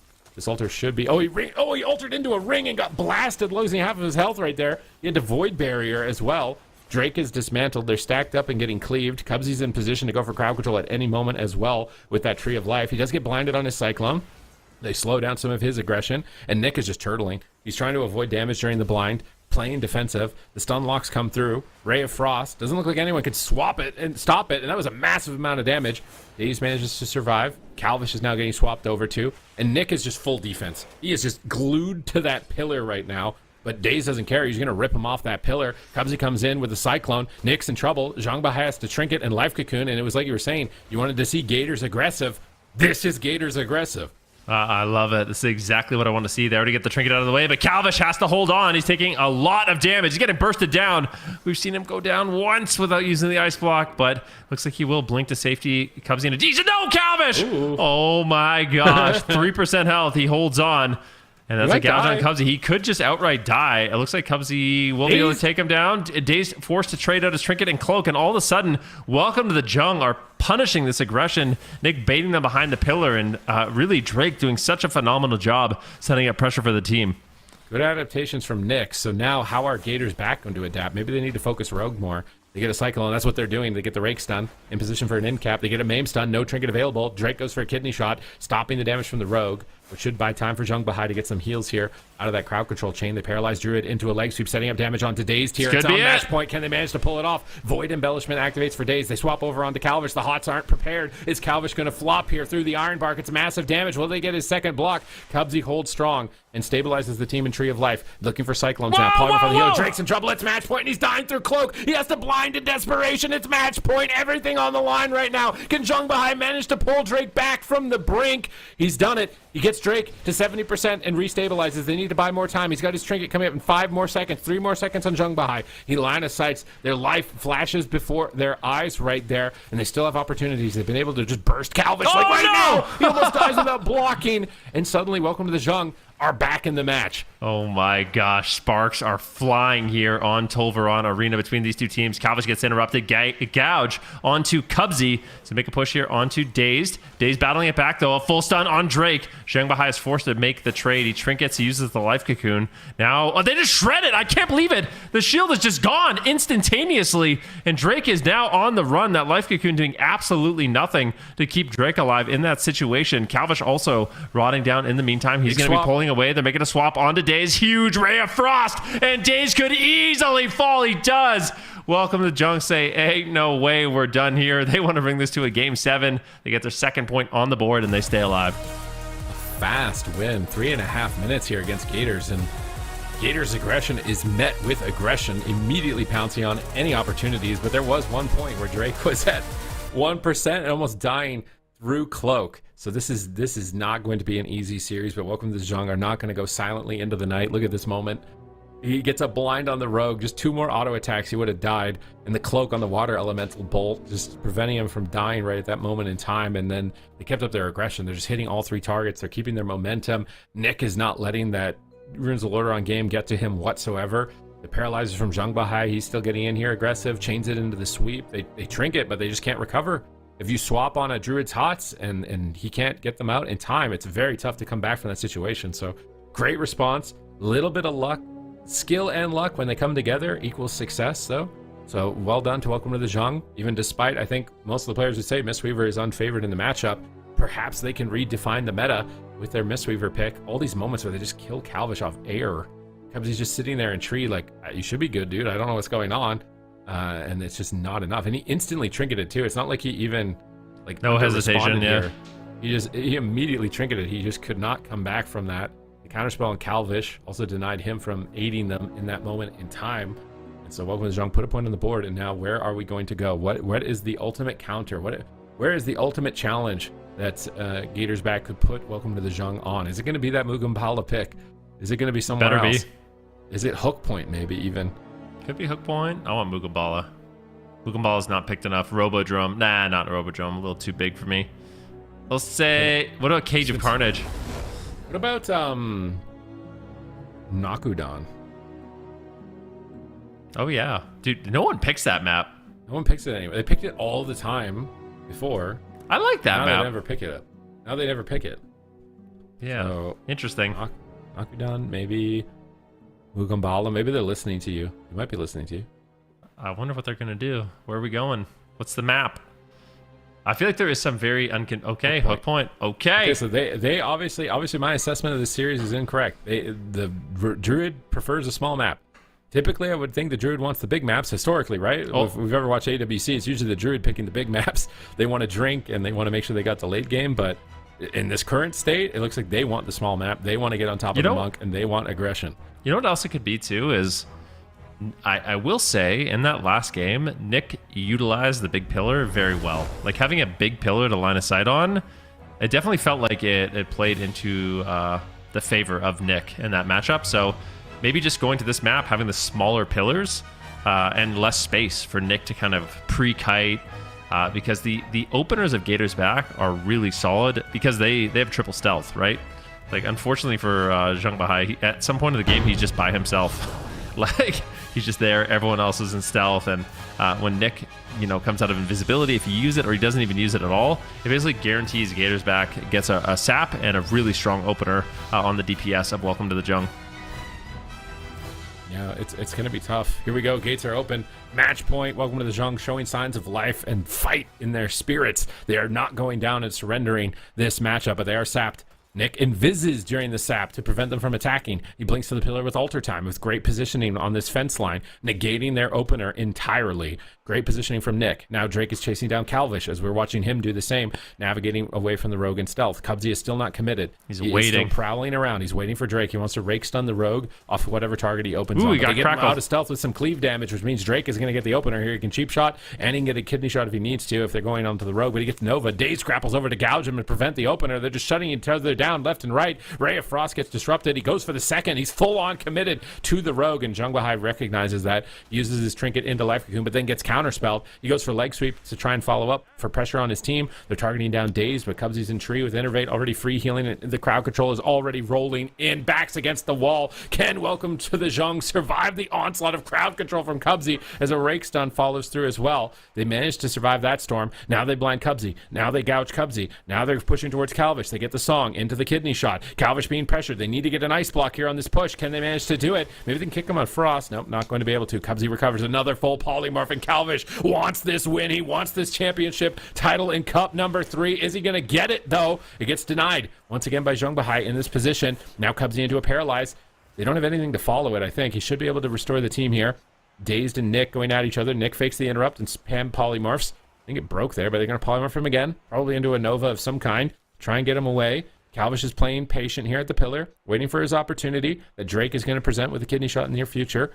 Calvish is ice lancing, shatter comboing Drake. Here comes the Cyclone, though, with no trinket. And how will Drake respond in this position? He's greeting it. He trinkets a little late. He gets stunned on his trinket, but he gets the cloak. It might not matter. Jung Bahai gets into the bomb. Is he going to be able to handle the damage? It's immense pressure coming up from Cubsy right now onto Drake. And Jung Bahai does it, defying death once again. But now they're in a checkmate position. No trinket on Monk for 5 seconds. Can they get something going in that window? Can they stall that window? They stun the Druid. They're trying to get after Calvish.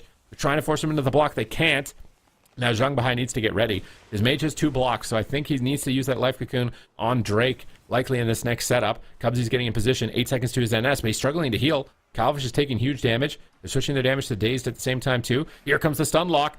Trinket Life Cocoon. Oh my god, I thought he was going to get CC'd on his trinket. He almost did get NS on his trinket. He's still just dying anyways. He's dying through everything. He has to blind defensively. He evasions. They pull all of the stops to keep him alive, but they have nothing left for the next one. They have absolutely nothing left to keep Drake alive. Welcome to the JUNG on match point in a checkmate position. How can they pull this off? They need to battle it back. They need to get pressure onto Calvish somehow, force some cooldowns here because Drake is in so much trouble, and they might just kill Nick. I don't know. Gators back hold all the cards right now. Full polymorph onto Drake. Anything onto Jung Bahai. It's a full rake stun. Cubsy, can he land the Cyclone? He's trying to. Jung Bahai portals away. Extremely well done, but Nature Swift is coming up in 18 seconds. There it is. The roar into the potential clone. He lands it, but are they going to be able to take him down? Drake gets caught to the stun, but he's got a few seconds on that vanish. Can pull the trigger with that if he needs to. Doesn't want to do it too late. Cheap shot onto Cubsy. Ray of Frost onto Drake. I don't know if Drake's going to be able to survive, Sid. He waited for the vanish to use the ray, but it's not enough. And Calvish is actually getting pressured. They've somehow done it. They have to survive another setup, though. There's still a 15-second window here. Kidney shot comes up, and this kidney shot could still close the game. They have Nature Swiftness, clone, and a kidney shot. Daze probably should just cloak aggressively here to win the game. How is Drake going to survive? He has to pre-feint the stun. Is he going to get it? They're pressuring Daze out of nowhere. What is going on? Cubsy is floundering to stay alive. Here comes the cloak aggressively. They're trying to win the game, but Jung Bahai is pre-healing behind the pillar. Calvish is getting destroyed right now by Nick. They do get the clone, but Drake has cloak. He's going to trade cloak, and Calvish has to block. And welcome to the JUNG. Pull off the impossible. They had no cooldowns left on match point, facing elimination right here and there. And now suddenly they're in a winning position. Dazed is getting destroyed. Cubsy has to trinket. He's not even recovered. He's leg swept. He might take damage through the evasion as a result. They're trying to pressure Drake. They're still trying to keep up the momentum that they had, but they're falling behind on mana. They're falling behind on options. Jung Bahai has cooldowns. Nick trinkets out of the clone. Cubsy gets gouged. Here's the blind. It could be a trinket Life Cocoon, but they're pressuring 2 targets. It's tough for Jung Bahai on match point. He has to make a tough decision. He commits it to the rogue, trusting that Nick will use Ice Block if he needs it in the next couple of seconds. And now they're getting aggressive. Look at the damage on the Daze. And they've done it. They're just seconds away from victory, taking it to a Game 7. Defensive smoke bomb, but Dazed is there. A paralyzed for follow-up, and Jung Bahai is the MVP, pulling his team through setup after setup, relentless crowd control chains, and ultimately securing the control that wins the match, taking it to a Game 7. I mean, Zhang Bahai played insane. I was going to say Nick's the MVP. I mean, this guy is an absolute cannon on that Frost Mage. I mean, he is just gapping Calvish in terms of damage done. It is insane how much pressure he's finding in these particular moments. But as a whole, I mean, welcome to the Jung. They're playing this extremely well, and they just turned the swing match on its head for this game 7. So beautifully done there by Welcome to the Jung. They managed to stay alive. We're going to a game 7. Days just under relentless pressure in this match. We can see here exactly what happens. The full song of Chi-Ji on a Cubsy, and at this point, Dazed, he is just desperate. The smoke bomb comes in. I think that was actually from Drake, and there's just nowhere to run, nowhere to hide. No cooldowns left for Dazed little guy, and unfortunately, he will fall. For Dazed little guy. He's just a little guy. That's his name. That's his gnome's name. Just a little guy. Trying to make it in a big world, and I can't believe it. We're actually at a game 7. I thought I didn't think that. Yeah, dude, the chat is so happy. The chat wants to beat Zico. The chat wants to be on top of the prediction leaderboard right now for Cup number 3, and one game is going to decide it all. And they beat them out on Hook Point, which was, I feel like Hook Point did kind of backfire though, because Zhang Bahai's ports, the port to the fence line to be able to escape crowd control, I think it backfired a bit. But at the same time, they were in a checkmate position. They just couldn't close it. They just couldn't close it. And then with every passing second that they can't close it, Nick is just building this huge damage lead. So yeah, it's like they have to be able to figure out how to close it on these small maps if they're going to go for the small map option. I mean, Nick is doing a lot of damage. I mean, like I said, damage isn't everything, but he's creating this pressure. I mean, when Cubsy gets aggressive, he starts falling behind so rapidly. Like once they can't actually close out the game onto Drake, Nick has already just like set his team up to instantly turn around the momentum, instantly turn around the pressure with the amount of damage that he's dealing. Tiger's Peak, just going neutral, not trying to get not too big, not too small, nothing crazy. Just the right side, the Goldilocks zone here. Tiger's Peak. Welcome to the Zhang. I mean, they're probably going to do the same, I imagine. Like, what else are you going to do? And it's actually working. If they win with Monk, are they really going to redefine how the meta is? Like, everybody thought that it must be Druid, but maybe EU players are just better at Druid than Monk. Maybe like if it was a really good, solid, long-term Monk, that maybe Monk is actually able to compete at least somewhat well. Maybe Welcome to the Jung is just insane. I don't know. that as well. Maybe they don't have a mage like Nick on their team for this. Like, if the There's some good mages in Europe. Maybe if the mages do the same damage as the opposing team, it doesn't work. I don't know. What's really exciting about this is that we finally get to see it head to head. You know, all of the talk that happens, like I don't know, maybe the EU mages just aren't as good. We get to find out. I can't wait. Yeah, this is that's the year gonna we be get so to fun. find out. We got the cross region as well, a show match that happens to qualify for the 5th spot, was it? I believe, or the final spot, at least between North America and Europe to go to BlizzCon. So we actually get to see it happen. Yeah, with big stakes as well. Big stakes in the finals. What was Zhang? They're taking their time. This is a team that usually just, you know, there's no way they're ready to go. They're all business, right? Like they're just getting into the next match, but they really want to talk this out. Maybe they need a break. Like, yeah, no doubt, need a breather. This has been a brutal day for them from the lower bracket, getting beaten by F tier and then having to come here into the grand finals, take on Cubsy's Druid, and kind of getting tossed around for a little bit. But now they've found their stride, they found their strat. Nick is just running circles around Calvish and doing so much damage, and Zhang Bahai's picking his moments and surviving just checkmate positions. I don't know how he did that. It was like at least a minute and a half where they're in a checkmate spot, just kidney shot and NS clone hit at the same time, and it's death for Drake, and they somehow navigate it and survive that moment. Now Gator's back, it's their turn. Do they chicken out? You think they chicken out? No way, right? You don't think they're the at game all was sweating? so close. I mean, they might be sweating a little bit, but you can't back out of the mirror. It's not even a mirror at this point. You can't back out. Can you?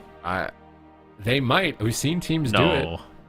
I mean, I don't think they should, but they might. I would honestly be disappointed. That'd be like a disappointed dad if that happened, to be honest. If it's double outlaw right now, would you be disappointed? I mean, unless they win, then I'd be like, okay, that was a genius move. You know, it's like one of those things. It's like it's either gonna look genius or it's gonna look really sad. So, but I don't think they will. My gut is telling me we're gonna see Rogue Mage Mirror in this one. That's what I'm thinking. There it is. They're not backing down. They're not surrendering. It's going straight here. Game 7, North America. Who is the best team in the region? It's decided by a singular game. I mean, this is good. This is nice. I like this. We've seen a lot of Rogue Mage today. I'm not gonna lie. Like these mirrors are good. Yeah, Chanimal must be smiling. He's loving it. We've seen a lot of pre-blocks. Yeah. Man is just cackling to the bank right now with how many pre-blocks we've seen throughout the day here in the lowers, the uppers, Europe, North America, like, it doesn't matter. It's a copyright infringement, you know? You're going to sue them all. The lawsuits are impending. Benrique's going to take all the prize money from tying pre-block. I wouldn't go that far, but yeah, it's kind of my thing. I don't know. I feel like it's every mage's thing, really.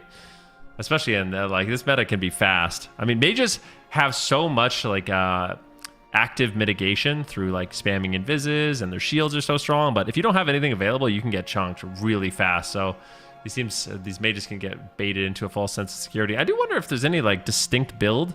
I feel like all the mages have pretty much ran the exact same thing. Like every single talent point is just completely identical for every mage that I've seen today. So I'd actually like to see if Calvish is running anything different. Like, is there a single talent point difference between these players?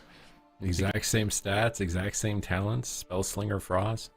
Okay, so it looks identical. Oh, Master Shepherd, maybe? Can we flip between them and try and... No, there's a Spellsteal talent difference as well. Yeah, that's it. The Spellsteal talent. So Calvish is running a talent that reduces hypothermia, and Nick is running the Improved Spellsteal, which I actually really like. I think Improved Spellsteal is a really cool talent. Yeah. Basically what it does is... we saw it lose a game in the EU because he didn't have Frost conditioning. Yeah, but like if you're just ripping off a hot at the right time against a Resto Druid, you know, it's like every time you press Spellsteal, you're getting off. Calvish is fighting the monk though. Yeah, he's not playing it. But yeah. he's not the one playing it. Oh, sorry. Yeah. So it's going to be Nick that ends up playing it, but Calvish is going to have his ice blocks a little bit faster. Very cool talent though. But yeah, other than that, I think they're pretty much running the same thing, same builds. Standard. Minor detail here, but obviously the matchup might be determining that more than anything. At the same time, though, Druid gets a little bit of purge protection. I mean, if you hit a 3-stack life plume right on an end cap, like that could be just checkmate. It's also if you get out of CC and there's nothing to swift mend, it sucks as a Druid. That's like if you get out of a CC chain and there's like even just a little dinky rejuve, you're probably going to keep your team alive. But if there's nothing, it makes it annoying. You have to use that extra global to wild growth. All right, here we go. Tiger's Peak, North America's championship title on the line in Cup number 3. Who will be going into the finals? The #1 seed of the region. Gators back, Cubsy, Dazed, and Calvish on the left side of your screen. Welcome to the Jung. Jung behind, Drake and Nick on the right. The gates are open. There is no going back from this point. Hots are preemptively loaded up onto Calvish. Both rogues moving forward. Cubsy and Stealth. Cubsy wanting to get the rake on Dazed. I think, did they hit Dazed with the Blizzard right there? Or Drake, sorry, with the Blizzard. They didn't. Dazed is moving in. Sap, they're going to open Mage with the Rake Stun. Cubsy, this is the first time we see him commit aggressively. They're all in on Nick, almost blasting him down in the first millisecond of the game. Now they're trying to turn it around here. Looks like they're targeting Dazed with the Paralyze. Cubsy Iron Barks in between the leg sweep there, and he should be able to stay alive. Both these teams making some risky moves. This is the first time we've seen Cubsy that aggressive. Usually he waits till the rogue opens. He's really leading the charge right now, forcing the trinket now from Jung Bahai. Yeah, and he is playing so aggressive. You just love to see it. This is exactly how I want Gators back to play, but they can be punished. They will be able to reverse the pressure. Cheap shot now onto Cubsy. What are they going to do out of that? They don't find the Ring of Frost. Unfortunately, Nick isn't able to land it. Glacial Spike comes down, but it's going to be a Drake Drake using the smoke bomb. Daze could fall. He's got the Cloak of Shadows, but Cubsy's caught into a Paralyze, so looks like they will weather that storm, though, with minimal damage. Daze didn't really have to trade too much. Oh, big hit on Calvish. He can't afford to die pre-block. It's match point right now. It's so much damage, and he's greeting it. He manages to get away with the greed. Now Nature Swiftness available for Cubsy. He's in position. Maim stun. He hard cast the cycle. I think he regrets that. He get gouged on it. He could have just committed the CC there. Now he's in trouble. His entire team leg swept. Calvish is getting crit. They follow up with a polymorph. They counterspell Jung Bahai at the same time. Glacial Spike, but Ray of Frost is coming through from Nick, and Calvish is getting destroyed at the moment. He's holding on by a thread right now and has to trade the block, and I think Cubsy regrets it. He should have just gone for the NS. He tried to greet it with the casted clone, and then it just spiraled his team out of control because Jung Bahai could leg sweep. Now he's into the kidney shot. They're going Drake, trying to keep their pressure. Smoke bomb, he trinkets. He grapples out. He goes after Calvish, kicking him on a cast, and then reconnecting here to gouge his next cast, trying to protect Jung Bahai, but Cubsy's in position to clone. He gets counterspelled. Could be a perfect storm here for them to take down Calvish if Drake can get there. Nick is blasting him at the moment, and Calvish is trying to match Nick's damage this game. He has to get closer if they want to win this. Dazed is dismantled. Blind on Cubsy. Big opportunity. Jung Bahai, where are you going to go? Oh, he gets caught in his sheep. A big misplay by Jung Bahai. Is he going to lose because of this? He's trying to sit through it. There's a kidney shot. He's into a cyclone. He has trinket life cocoon. He's just doing it. He's not risking it. He makes the trade. Dazed in trouble. Paralyzed on healer. He cloaks the stun. Nice play from Dazed in the spot. Anticipating that. Immunity magic damage to be able to recover for the next attack. And now they're in checkmate. They have no restoral. Monk has no trinket. Rogue has no trinket. They're in the same position they were in on hook point.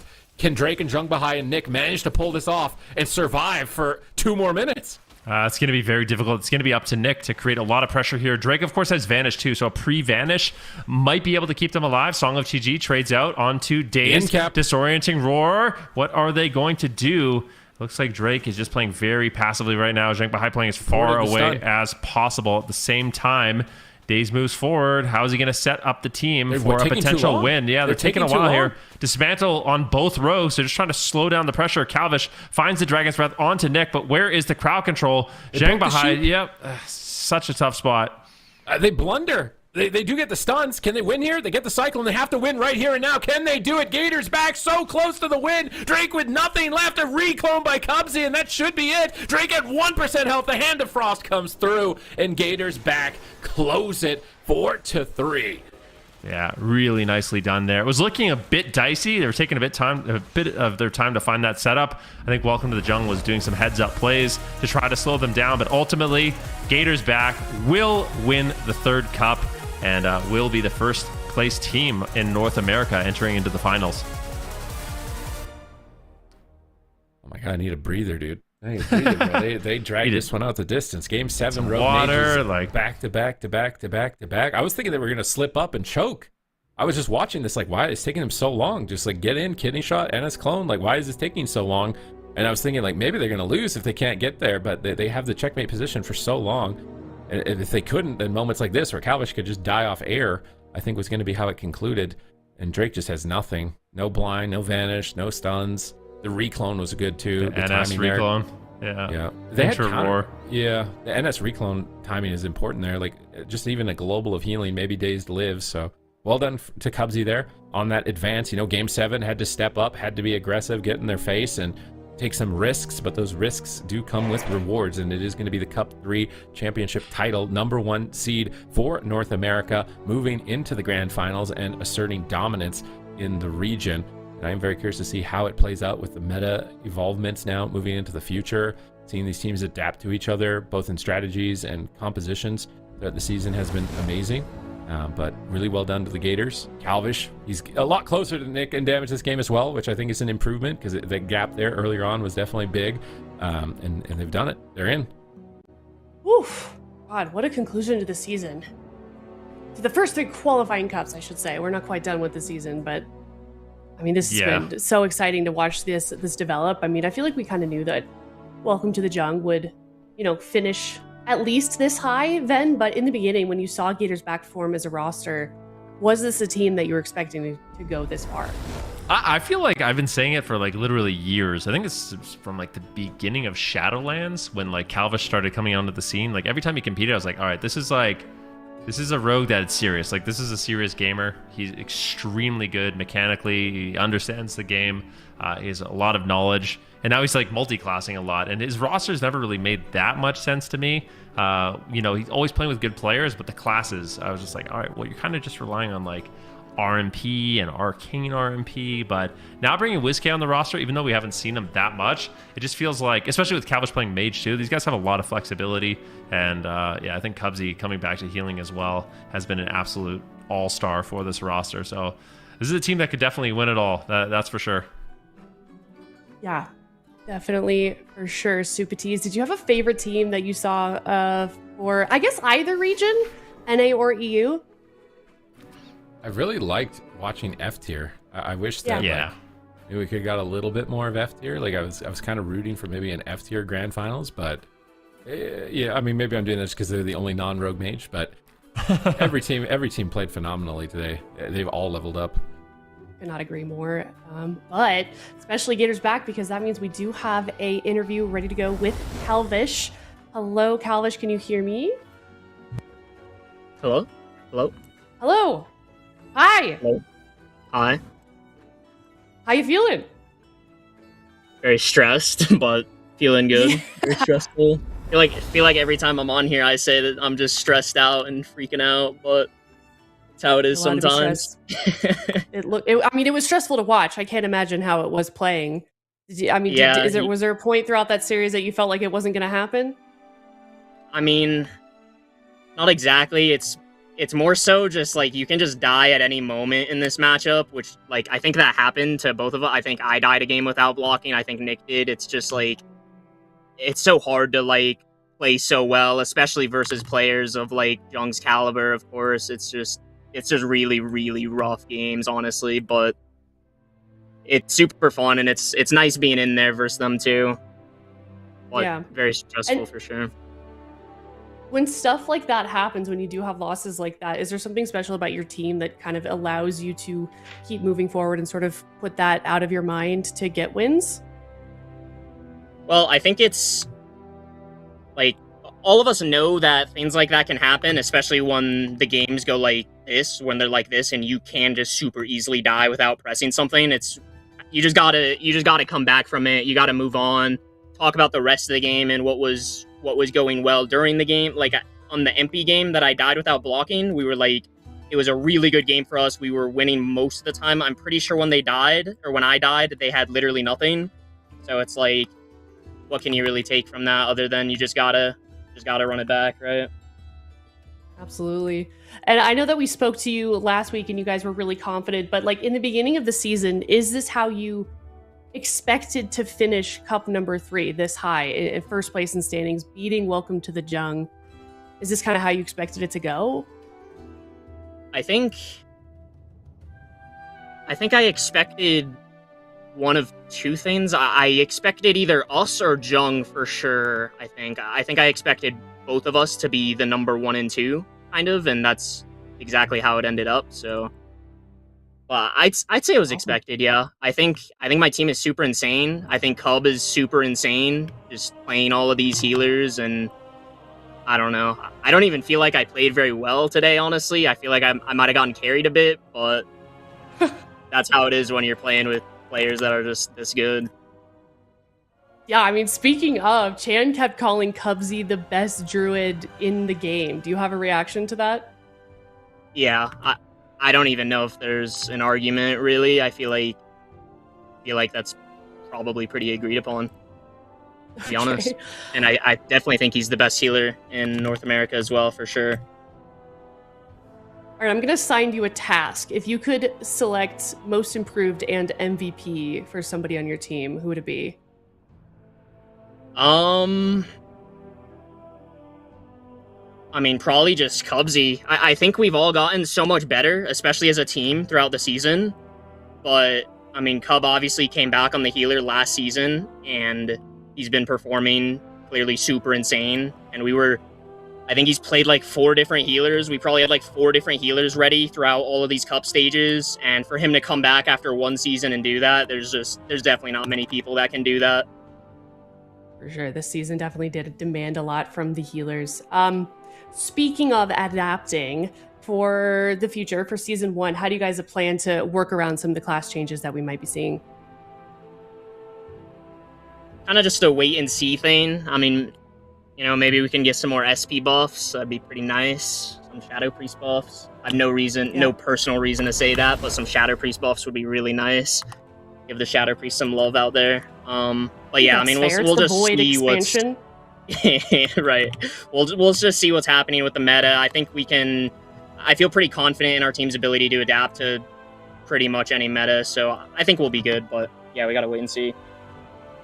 Awesome. All right, any final words you'd like to leave us with? No, I don't think so. Just shout out to my team. Shout out to Jung. These guys are so insane. Like, Nick was gapping me on damage in these games. Just such high quality games, just all around. It was super fun. Awesome. Super fun to watch, and I'm looking forward to seeing you guys next time. Thank you. All right. See you later. Congratulations once again to Gators back. Super look forward to seeing them come back for the finals, because, I mean, what a season it's been for all of these teams, for all of the regions as well. And I couldn't have asked for a better season. We're not even done yet. We still get to see, you know, the Gauntlet Super Tees. We get to see season 1 finals. We get to see the cross region tournament, and then of course BlizzCon. I mean, that's that is the one. It's been years, right, since we've had these high stakes, competitive LAN event, live audience, like the energy of that, watching these players play on the first time because we've been online for so long. I think that's going to be a tremendous experience for the teams that do manage to qualify through, which will be the top 2 from this bracket, and then the top 2 from the European one as well. But F tier, they're going to go back, do their homework, go back to the drawing board with the changes to try and come up with something against Welcome to the Jungle, because they beat them once. So it is possible for them to beat them again, whereas Gators back are going to have to wait for the results of the gauntlet and which team is going to climb out of there, because every team in that gauntlet has had actually a pretty decent showing time to time. So like one little meta tweak for one of those teams, and maybe that enables them to actually spiral through the gauntlet with a Cinderella run all the way through this championship bracket.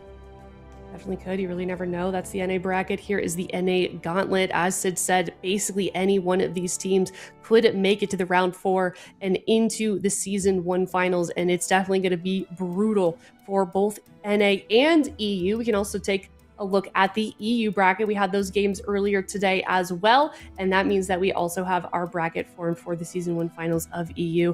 And then of course, Echo waiting for the gauntlet winner. Then we've got Streamer Zone GG versus BORGIR KING. But Ven, are you most excited for EU or NA for the gauntlet? Oh, you're putting me on the spot right now. I am. Who's your favorite? I am. One more time. Well, one thing that I wanted to say is I feel like in the past when you get that first place position, right, your Echo or your Gators back, you feel pretty confident because you're fighting a team coming out of the gauntlet. But I don't know if I'd be that happy because right now there's so many good teams in the gauntlet, like HABOS, BABOS, Dobob, Stop Nerf Mistweaver. All those teams have been able to put pressure on Echo and have really close games. So who knows what's going to happen? You know, I feel like this season more than any, I feel like the gauntlet team is a serious threat to whoever finished in first place. So they definitely got to be on their toes. Yeah, most definitely. Here is the EU gauntlet and how that's going to work. We've got Stop Nerf Mistweaver in round 4, waiting for an opponent from all of these other rounds in the gauntlet. Only one team from EU and NA can make it to the season 1 finals of their respective regions. So definitely want to be tuning in on that. And we've got one final thing to look at for the season, and that is the prediction leaderboard. Ouch. And I forget where chat ended up, but yeah, did they? We need the Zico's king. like They renamed prophecy. it the king. Dude, him to the king. That's feeding the ego a little bit too much, I think. that was That's unnecessary. a bit too Hey, much. I beat the coin. You did beat the coin. We both did, Super Tees. Yeah. I'm pretty happy. Like I feel like I had a respectable showing, like 60% accuracy. You know, I took some risks, some heart picks. I feel like you took the most risks. I think so, yeah. You ended up pretty high. Yeah. You chose with your heart for most of that, I feel like, Vin. Thanks, Aya. You know what? I do my best. But I'm pretty happy with where I finished. At least I beat Chan. That's true. Well, Chan and David. Right? Yeah, they're the same. Like, they're the same, you know? Oh, man.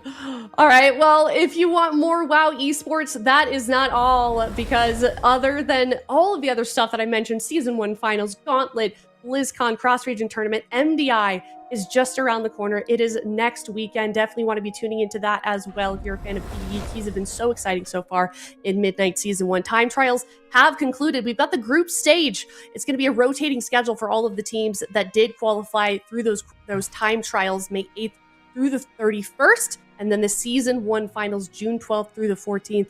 And then they will be at BlizzCon as well. 3 global teams and 1 team from the Chinese region, September 12th through the 13th. A lot on the line over there as well. The level of competition is looking great. These time trials have been so fast. You can see some familiar faces in all of the groups. There's, of course, Team Liquid. No bias, of course. Fresh off the Race to World First. Physical God Comp, the only team basically in their own lane, playing their own specs that you don't really get to see anywhere else. Mandatory, made of some Echo players trying to prove themselves as a roster once more. And all of these teams definitely deserve to be here.